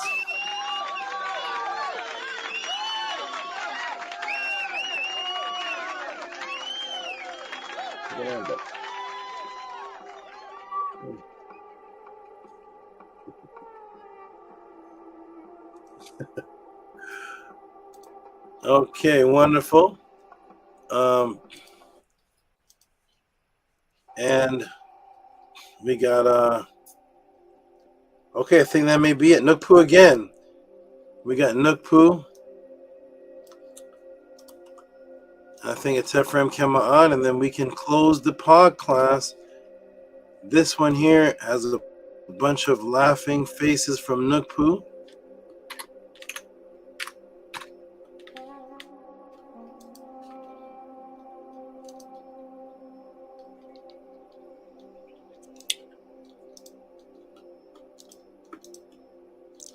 All right, so here we are with Nukpu. Oh man, I haven't even eaten yet, Daddy. I didn't have my last meal yet. All right, Nukpu 999, and Amuna, could you read that for us, please? In Nukpu language, Nukpu Medu.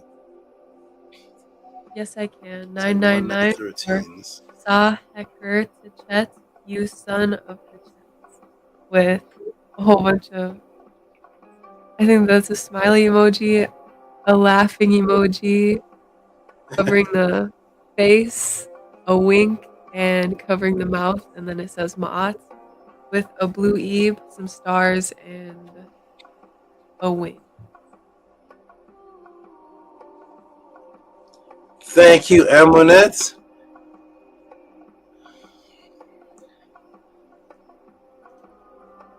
You're welcome. And did you say something, Amunet? Okay, there, yeah, thank you. Okay, give him a hand clap for that, please.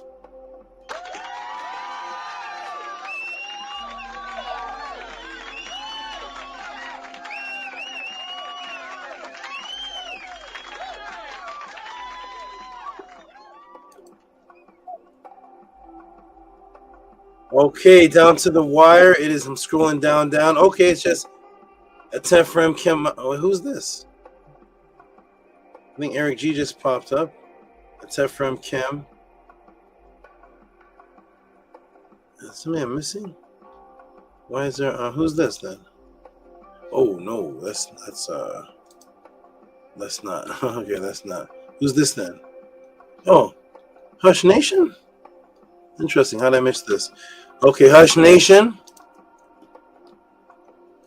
Bada boom.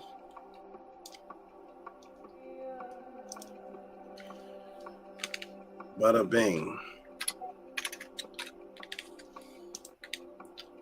Okay, Hush Nation. Window, Hush Nation. Boom. Okay. Oh,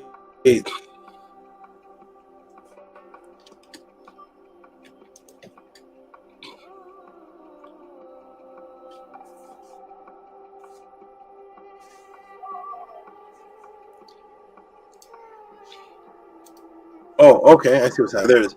Okay. Hush Nation, go ahead and read that first, good brother. No problem, Saba. 999 from Hosh Nation. Ankuja Seneb Saba Tehuti.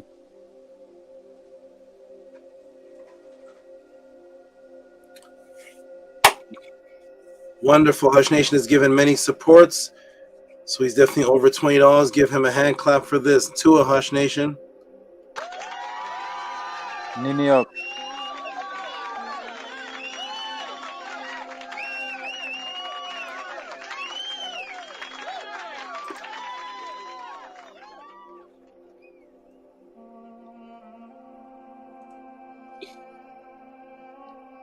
Eric G, that's it, has stepped up from the 333. He stepped up to the 555.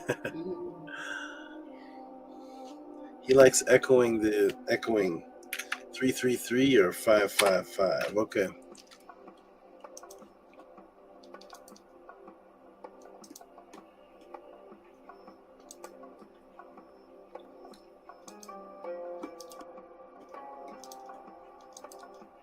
Okay, I'm waiting for it to pop up. That's strange. The 555.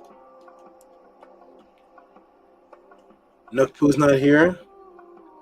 DJED, are you back yet? Are you here, DJED? Yeah, I'm here, Saba. Okay, wonderful. Go ahead and read that for us, please. It says 5:55 for today's podcast. Fire, fire, fire. Okay, wonderful. Let me try. Okay. Thank you for that, DJED. Thank you for that read. And okay, I think the last is Tefrem Kemaat, and I think that's it for the pod class. We can close it out and get our beautiful Upesh rest. You scroll up, refresh the page. Yeah, it's a Tefrem Kemaat. Okay, yes. Okay. Is that it? It's going blank. Okay, Google Workspace. Slow loads. Yeah, okay. All right, and a Tefrem Kemaat. Let me scroll all the way down. There's nothing, right? No, that's May 3rd. Tefrem Kemaat. Here we go. Okay, so here is a Tefrem Kemaat. He's going to read this on the screen. It's going to be in NETERT.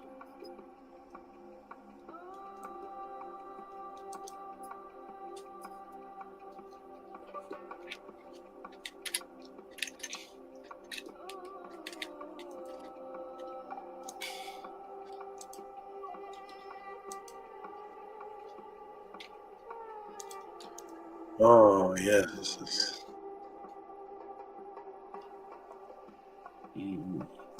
Okay, there it is. Tefrem Kemaat should be on the screen. Go ahead and read that for us, please. Hotep Great Sabbath says 777 from Tefrem Kemaat for Hotep Ma'at to a Isha.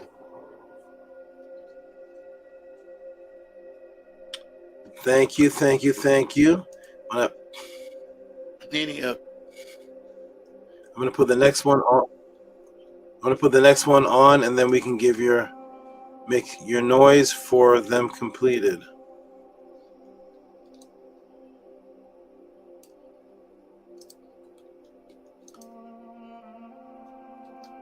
It's Ephraim Kemaat with a double support, as he always does, for definitely over a year. He's definitely supporting for years since it began.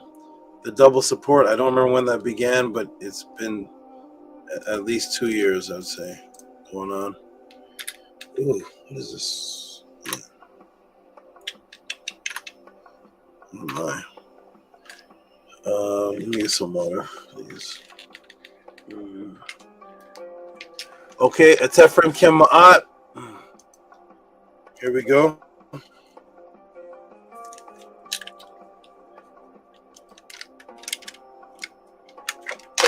Put this on the screen.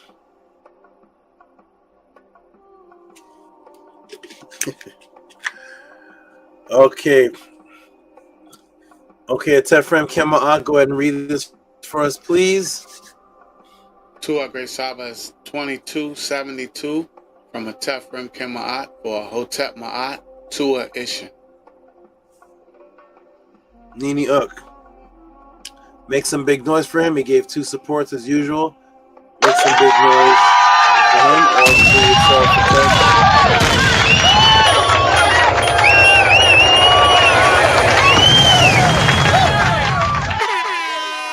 Come join us, House of ATTON.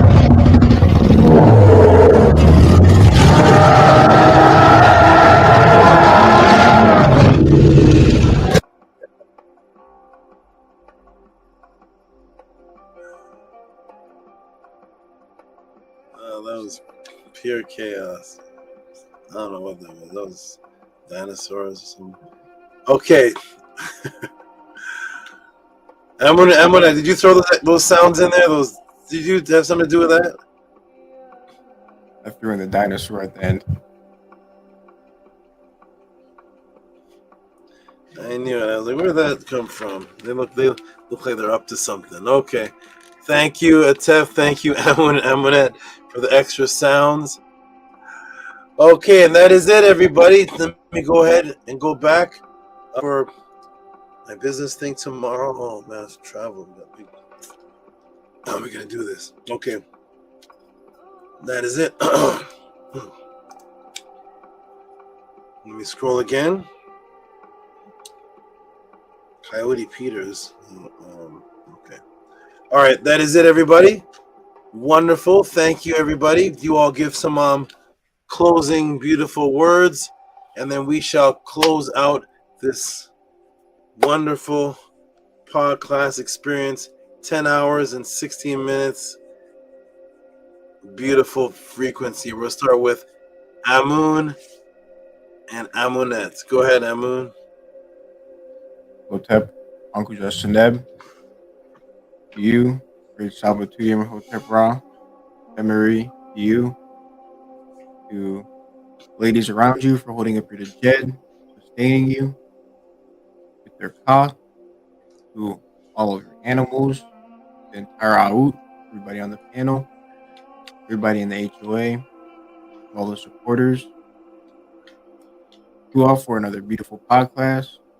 You all for the section you had helping us in order to teach in the way that you do, be echoes of you. It means a lot to me. I'm thankful that you're alive, healing, continue to heal and get better and better and stronger. Uncle Justin Ebb. Have a Nefer Pesh, Nefer Kur. Have a Nefer Heru tomorrow. Safe journeys. So for everything that you do, go to Tef Tabatudi. Uncle Justin Ebb will end with this adoration to you. Isk Hudi Pert Emheru, Irit, Pert, Tepta Ema, on Q, E Tuhudi, E Netiru, Tatau, M, Ua, and Neb Heb, Aniu, Pert, and Tuat. Behold Tuhudi coming forth by day to do his will upon earth amongst the living. Hail Tehudi, hail netters, who row in the boat of the Lord of million years, who lead it above the underworld. We'll tap Uncle Justin Neb, you, Great Saba. Period. What was the last word you said? Mary.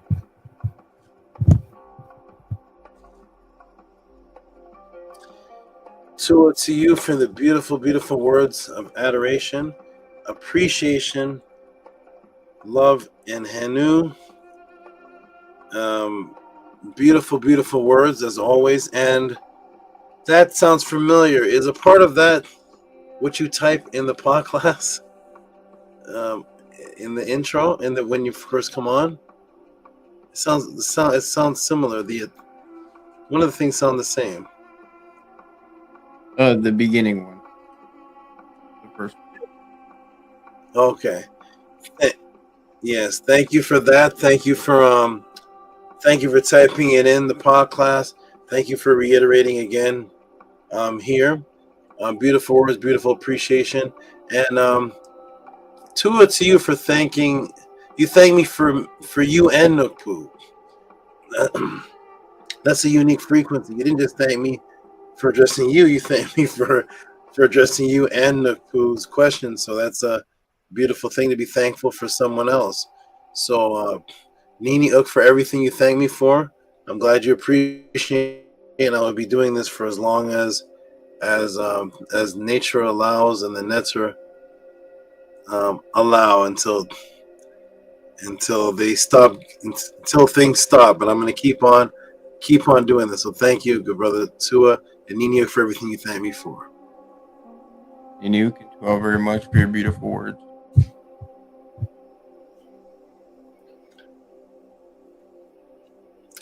Wonderful. And let's move on over to your echo, Miss Amunet. What does she have to echo out? What's up, Mary? Uncle Justin, the wonderful, perfect NETERT SABA Tehuti, you all for being my TEF and for raising both Amun and I up from the state that we were in before to the state that we are in now, and continuing to purify our Ib and continue our growth in the ways that you do. And I'm very, very thankful that you are alive and healthy. I'm very, very thankful that you are healing and that you do all of the things that you do for everyone around you and for yourself first. I really, really appreciate all of the things that you've done in the past to become who you are today, and I'm very thankful for you being in Amun and I's life and giving us advice in the ways that you do, and for all of your consistency and for being the NETERT that both Amun and I echo. I really appreciate your Nefer life and your Nefer Out. They are beautiful, pure beings, and I really love them very much. And we both love you very much too, and we're so thankful for all of you being in our life in the way that you are. And I appreciate everything that you've done in the past for both Amun and I, and how you structured our family, and all the purification that you've given to my mind and how I think and the thoughts that I have. And I will end with an utterance to you. Amun and Amunet, Shesu Emket, Tehuti Pertz NETERT, Hemaset Imen. Hutsen her out, and Tehuti or Hetep her ma. Amun and Amunet, the divine followers, are following him, Tehuti, coming forth of the NETERT from the secret place. They rejoice at the ways of Tehuti, the great one established by Ma'at. What's up, Mary Heh? And I hope you have a relaxing and Nefer Upet. Go out to you.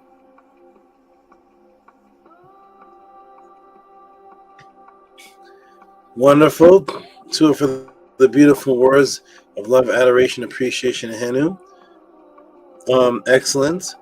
Excellent words. You're so thankful of everything, and I really like that you are thankful about the structure of the household. That's one of the best things somebody could thank me for.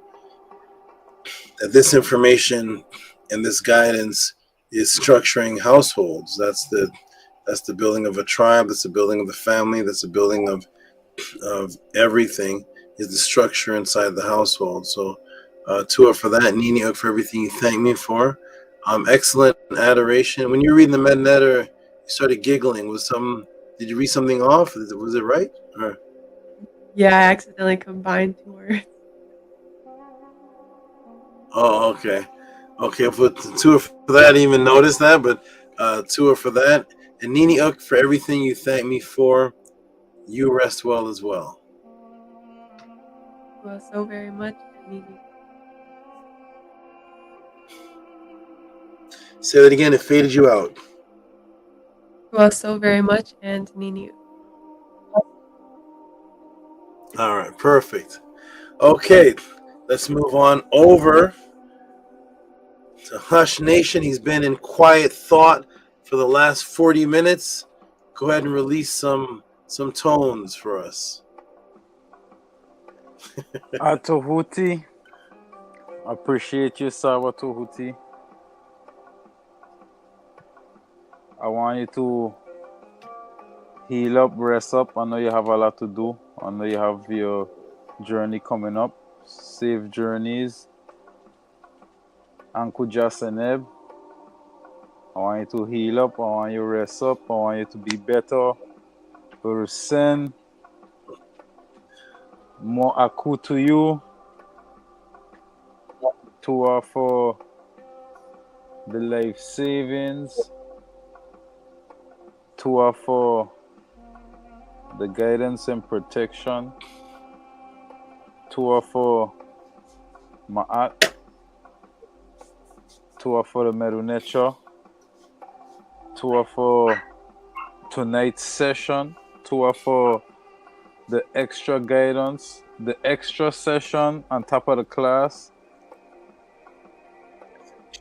And to for washing my eye, you know, to for holding my hand and guiding me along the way, because as much as I just be trying to learn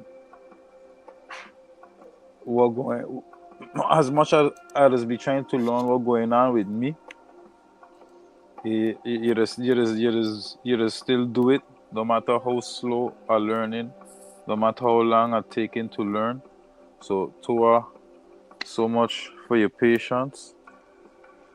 Dua Sakim, to you, your Awut, your animals, Big Ma'at, health, protection, strength. Hotep Marie Ma'at, to Nana Aset, Hotep Marie Ma'at to Titi Amun, and Hotep Marie Ma'at to you, SABA Tehuti Amun Hotep Ra. Appreciate you. Big love, big axes. Greatest Ma'at and ever at the ready. Dua Saba. Wonderful. I love that ending. Greatest Ma'at and ever at the ready. Excellent. Big axes. Wonderful. Extra thankful you are. That is a beautiful thing. And you appreciate the extra jewels and the extra wisdom. And you definitely need to marinate on these classes. Because I know it's so much. It's so much. You can't even take a break to go to the bathroom. You put the pen down to write something. You missed another 5 lines. So it's like, it's a lot, and you're digesting it very well. To come from a background that had nothing to do with this, you weren't into anything, Ma'at, prior to you weren't into any of this, and you just that is a beautiful, beautiful transition to come from nothing like this to how dedicated and loyal and appreciative you are on speaking Medu Netter and all kind of beautiful things. So keep up the good work, Tua, for everything you thank me for, and Nini Uk for everything you appreciate me for. Great words, brother. Keep on going. Tua Saba, Nini Uk. Tua Saba. Wonderful. I don't know if Nook Panuk or the Jet is here, but I'm gonna ask for Nook Panuk. Last time I asked him to read, he wasn't here. Nook Panuk, are you there? He's probably in the Upesh. Let me check the Jet. The Jet, are you there? Yeah, I'm right here, Saba.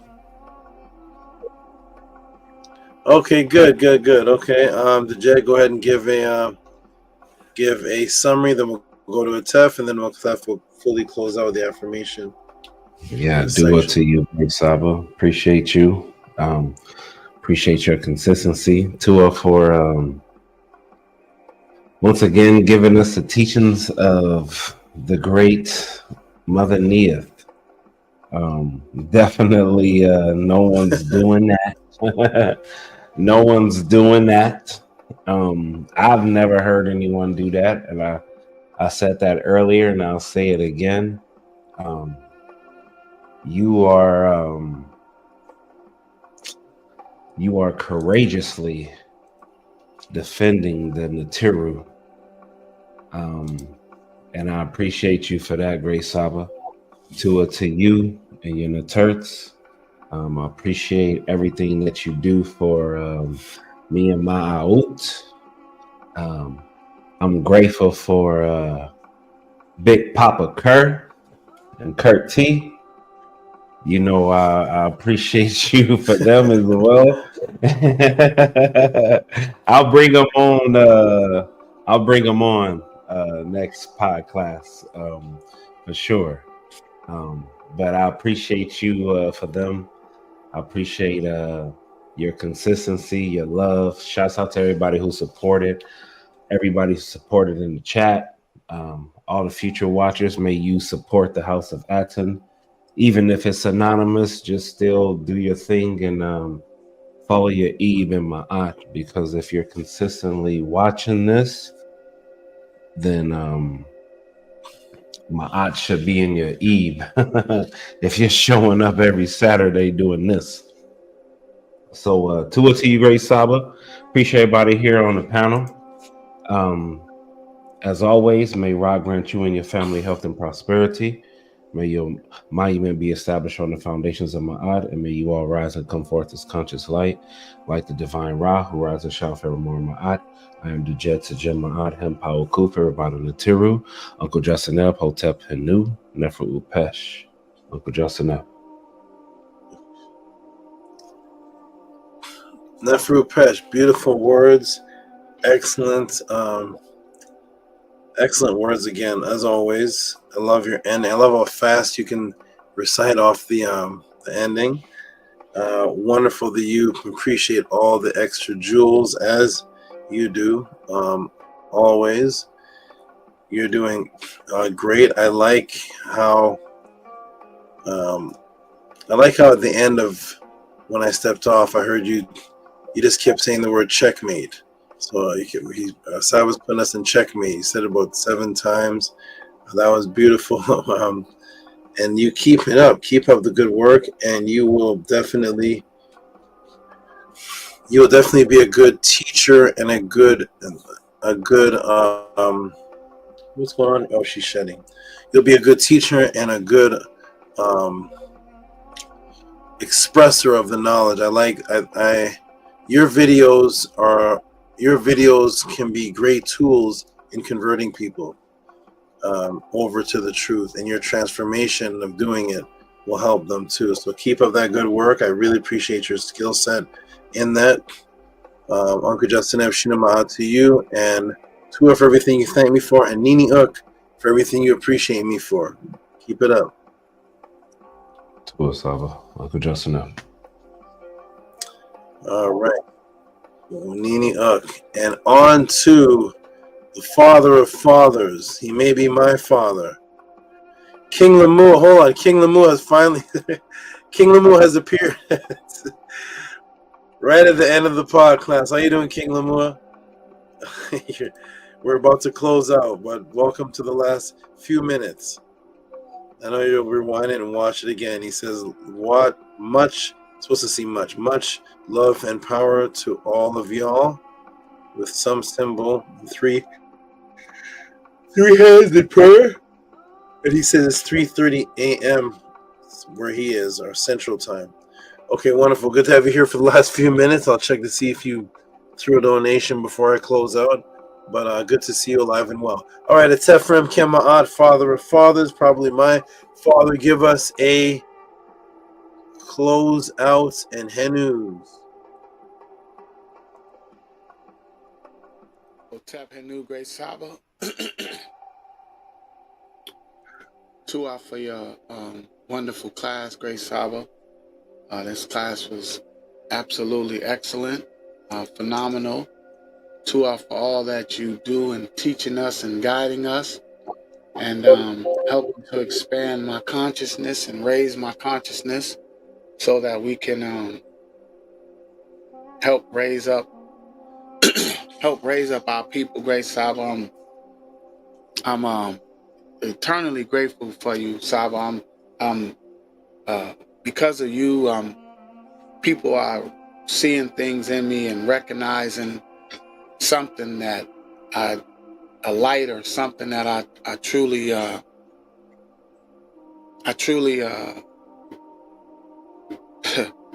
is definitely because of you, Grace Saba. I came into somebody, I met somebody, a person that I would have never come in contact with, and very famous, invited me to their house and just like opened their doors up to me, requested my phone number, actually gave me theirs.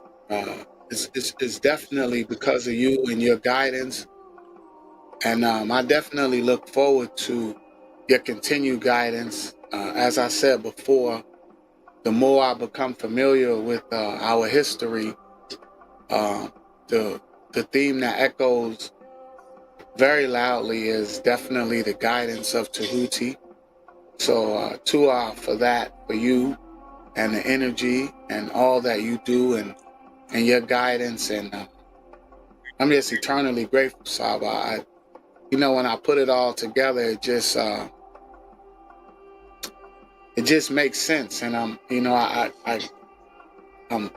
deeply, deeply appreciative of you, and I definitely look forward to making you proud and making the Neteru proud, and lifting up and guiding a lot of people. I remember you told me that a long time ago. You said that to me and Scribe specifically, and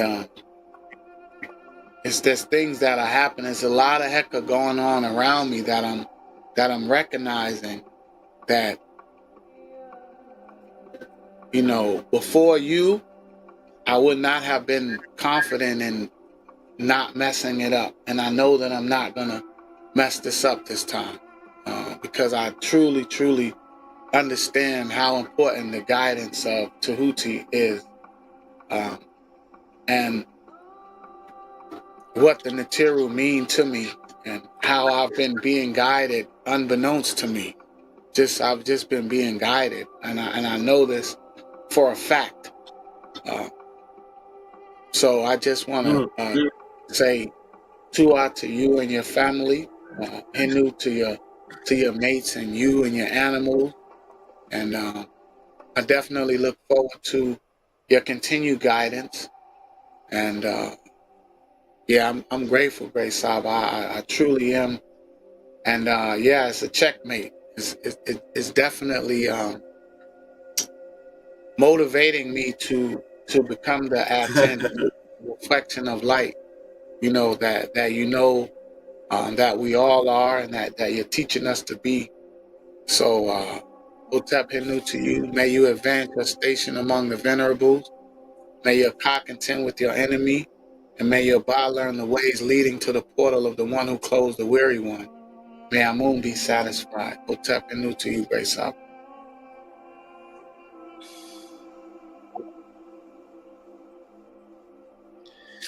Wonderful, wonderful, wonderful words, and excellent. Whatever is happening, whoever you met, whatever that is, I'm glad that all this is coming to you because of a frequency change, and you wouldn't be able to recognize it or even have it if you weren't of this frequency. So keep it up. You never know.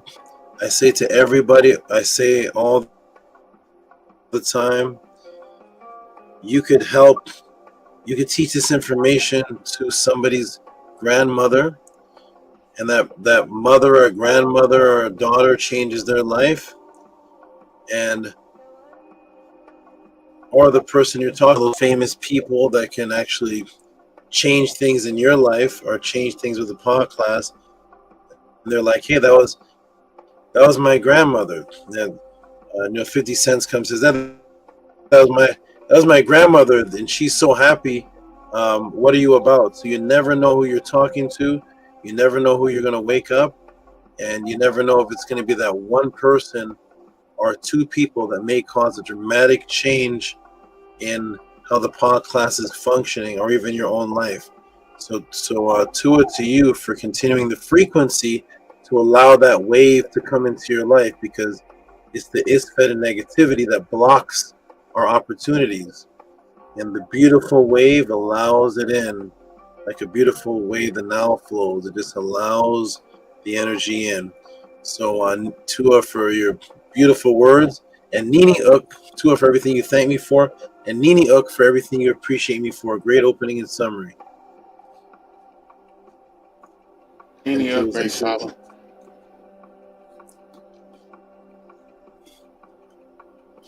Wonderful.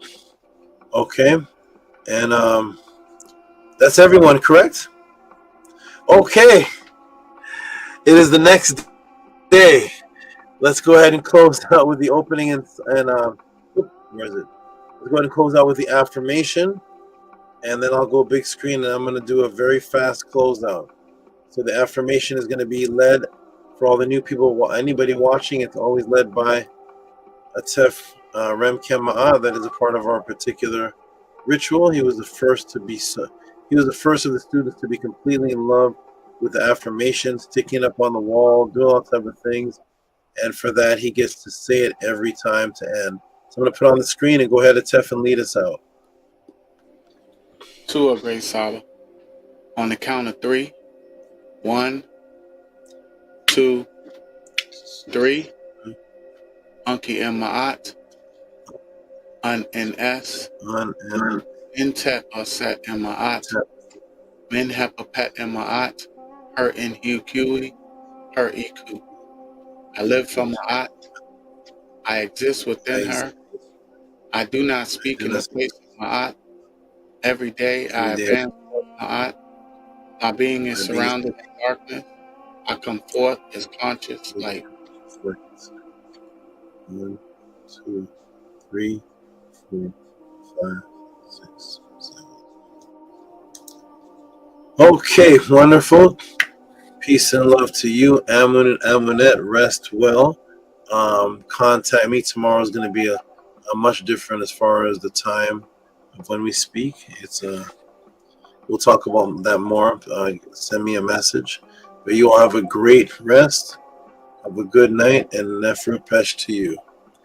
And Nefru Pesh. Oh, go ahead. Thank you very much, SABA. You have a Nefru Pesh as well. Go ahead. Hanu. And Hush Nation, rest well, Nefru Pesh to you. Have a is it daytime? Where are you now? What country where are you now? What time is it? I still in the Bronx. Is 4:48. It's morning time. All right, get a good rest when you can, and peace and love to you, good brother. Peace and love, SABA. Tua for everything. Heal up, Uncle Jaseneb, Nefo Pesh. Wonderful. And Nukpu, I don't think Nukpu's here. We're gonna go to Tefrem Kema'at. Peace and love to you. Rest well, and do great things with your family. Nefru Pesh to you. To a great SABA, Nefru Pesh. Okay, and the Jed, Sadem, Ma'ah, Ba'ut, Ku, Uncle Jaseneb. Have a beautiful night. Your name is so powerful. You have fans already. Fans that say your name is hot. I've never even seen this person before. But this person loves your name. Name is hot. So you you continue with the frequency of this beautiful name that's affecting brand new people coming into the chat, loving your name already. Keep up the great work with being the great father, the great Atef. You're now a snake owner. Double snakes, Big Papa Kerr. Oh man, Big Papa Kerr. If I didn't give that name to him, I would have gave it to you. That would have been your name at the the naming ceremony. Primordial Frost's name is Big Papa Kerr. That's it. That's all. Big Papa Kerr. So the snake, Big Papa Kerr and Kerrette, I'm glad you're enjoying them. I hope that they're used to expand the minds of Gabrielle and the children. Have fun with them. Feed them well. Keep up the good work. And Neferu Pesh to you. Rest well. To a great Saba. Yeah, there. I just checked on them right now. Both of them have their heads outside the sand because I feed them every Sunday, and they're ready. Like I've never seen them do that. This is what week 4 coming up right here, and their heads are out because I had to pull them out to just show them like I got to separate them, of course, so they can feed. But I think there's that rhythm is starting to kick in now. So they didn't used to do this now. So both of them have their heads out right now, out of the sand, ready to eat, ready to go. And yeah, tomorrow they get to treat themselves. And yeah, Big Papa Kurt, that's my guy right there. He got him a thick thing. She's a baddie, Kurt T. She's out there. He got him a thick thing. He good. They ain't got no problems. They enjoyed themselves in there, and so yeah, Tua to you, Great Saba. It's a beautiful thing. Matthew, he loves, he's holding them already. He's like, yo, if they have babies, I'm ready. Can you buy me a tank? I'm ready to, have my own. And, it's a beautiful thing right now. So, yeah, I'm going to feed them tomorrow, every Sunday. It's my presentation tomorrow. So, yeah, Saba, I appreciate you. Appreciate the gems. Appreciate just everything that you give us. And everything that you give us that most people don't deserve who sneak watching. So, to you, Great Saba. Nini Uk, wonderful. Beautiful words. I'm glad to hear about the snakes as well. Okay, everybody. I'm gonna go big screen and close us out. I just got to announce my food is ready at almost 2 in the morning. I'm 4 hours late with the meal, but that's what happens. So peace and love. I'm going to go big screen and I'm going to close out. Peace and love, everybody. Peace and love, Saba. Peace and love, Saba. Okay, wonderful. Yay. Okay, that is it. Not a big closeout. Everyone knows. You've seen enough pod classes to know what to do. If you're watching this, of course, and the pod class is over, support as if you were watching it live. What a class. What a class this was. What's that name? What a class today. For those who missed it, the Torah stolen from Kemetic Writings Part 2, the Neith and Hagar episode. Oh my. Neith, the goddess of Osiris spine, hidden worship of Osiris within the Hebrew alphabet, Kemetic origin of you are what you eat, and of course a special live how to teach questions section. What a beautiful thing. For the Tehuti Pod class, Cash App, TT Moon, PayPal, at RockSV. Just be honest if you enjoyed what you saw, and support. Like we've all supported French fries and potato chips without those companies having to ask us anything. We just supported the grease. Let's support the truth and the work that you see a brother putting in. That's not happening anywhere on the planet. This is a phenomenon. You all are beautiful. This is excellent. Keep up the good work. And come back next time. Peace and love, everybody. Uncle Jasanab. Shuna Ma'at, because it is the morning. Let's end.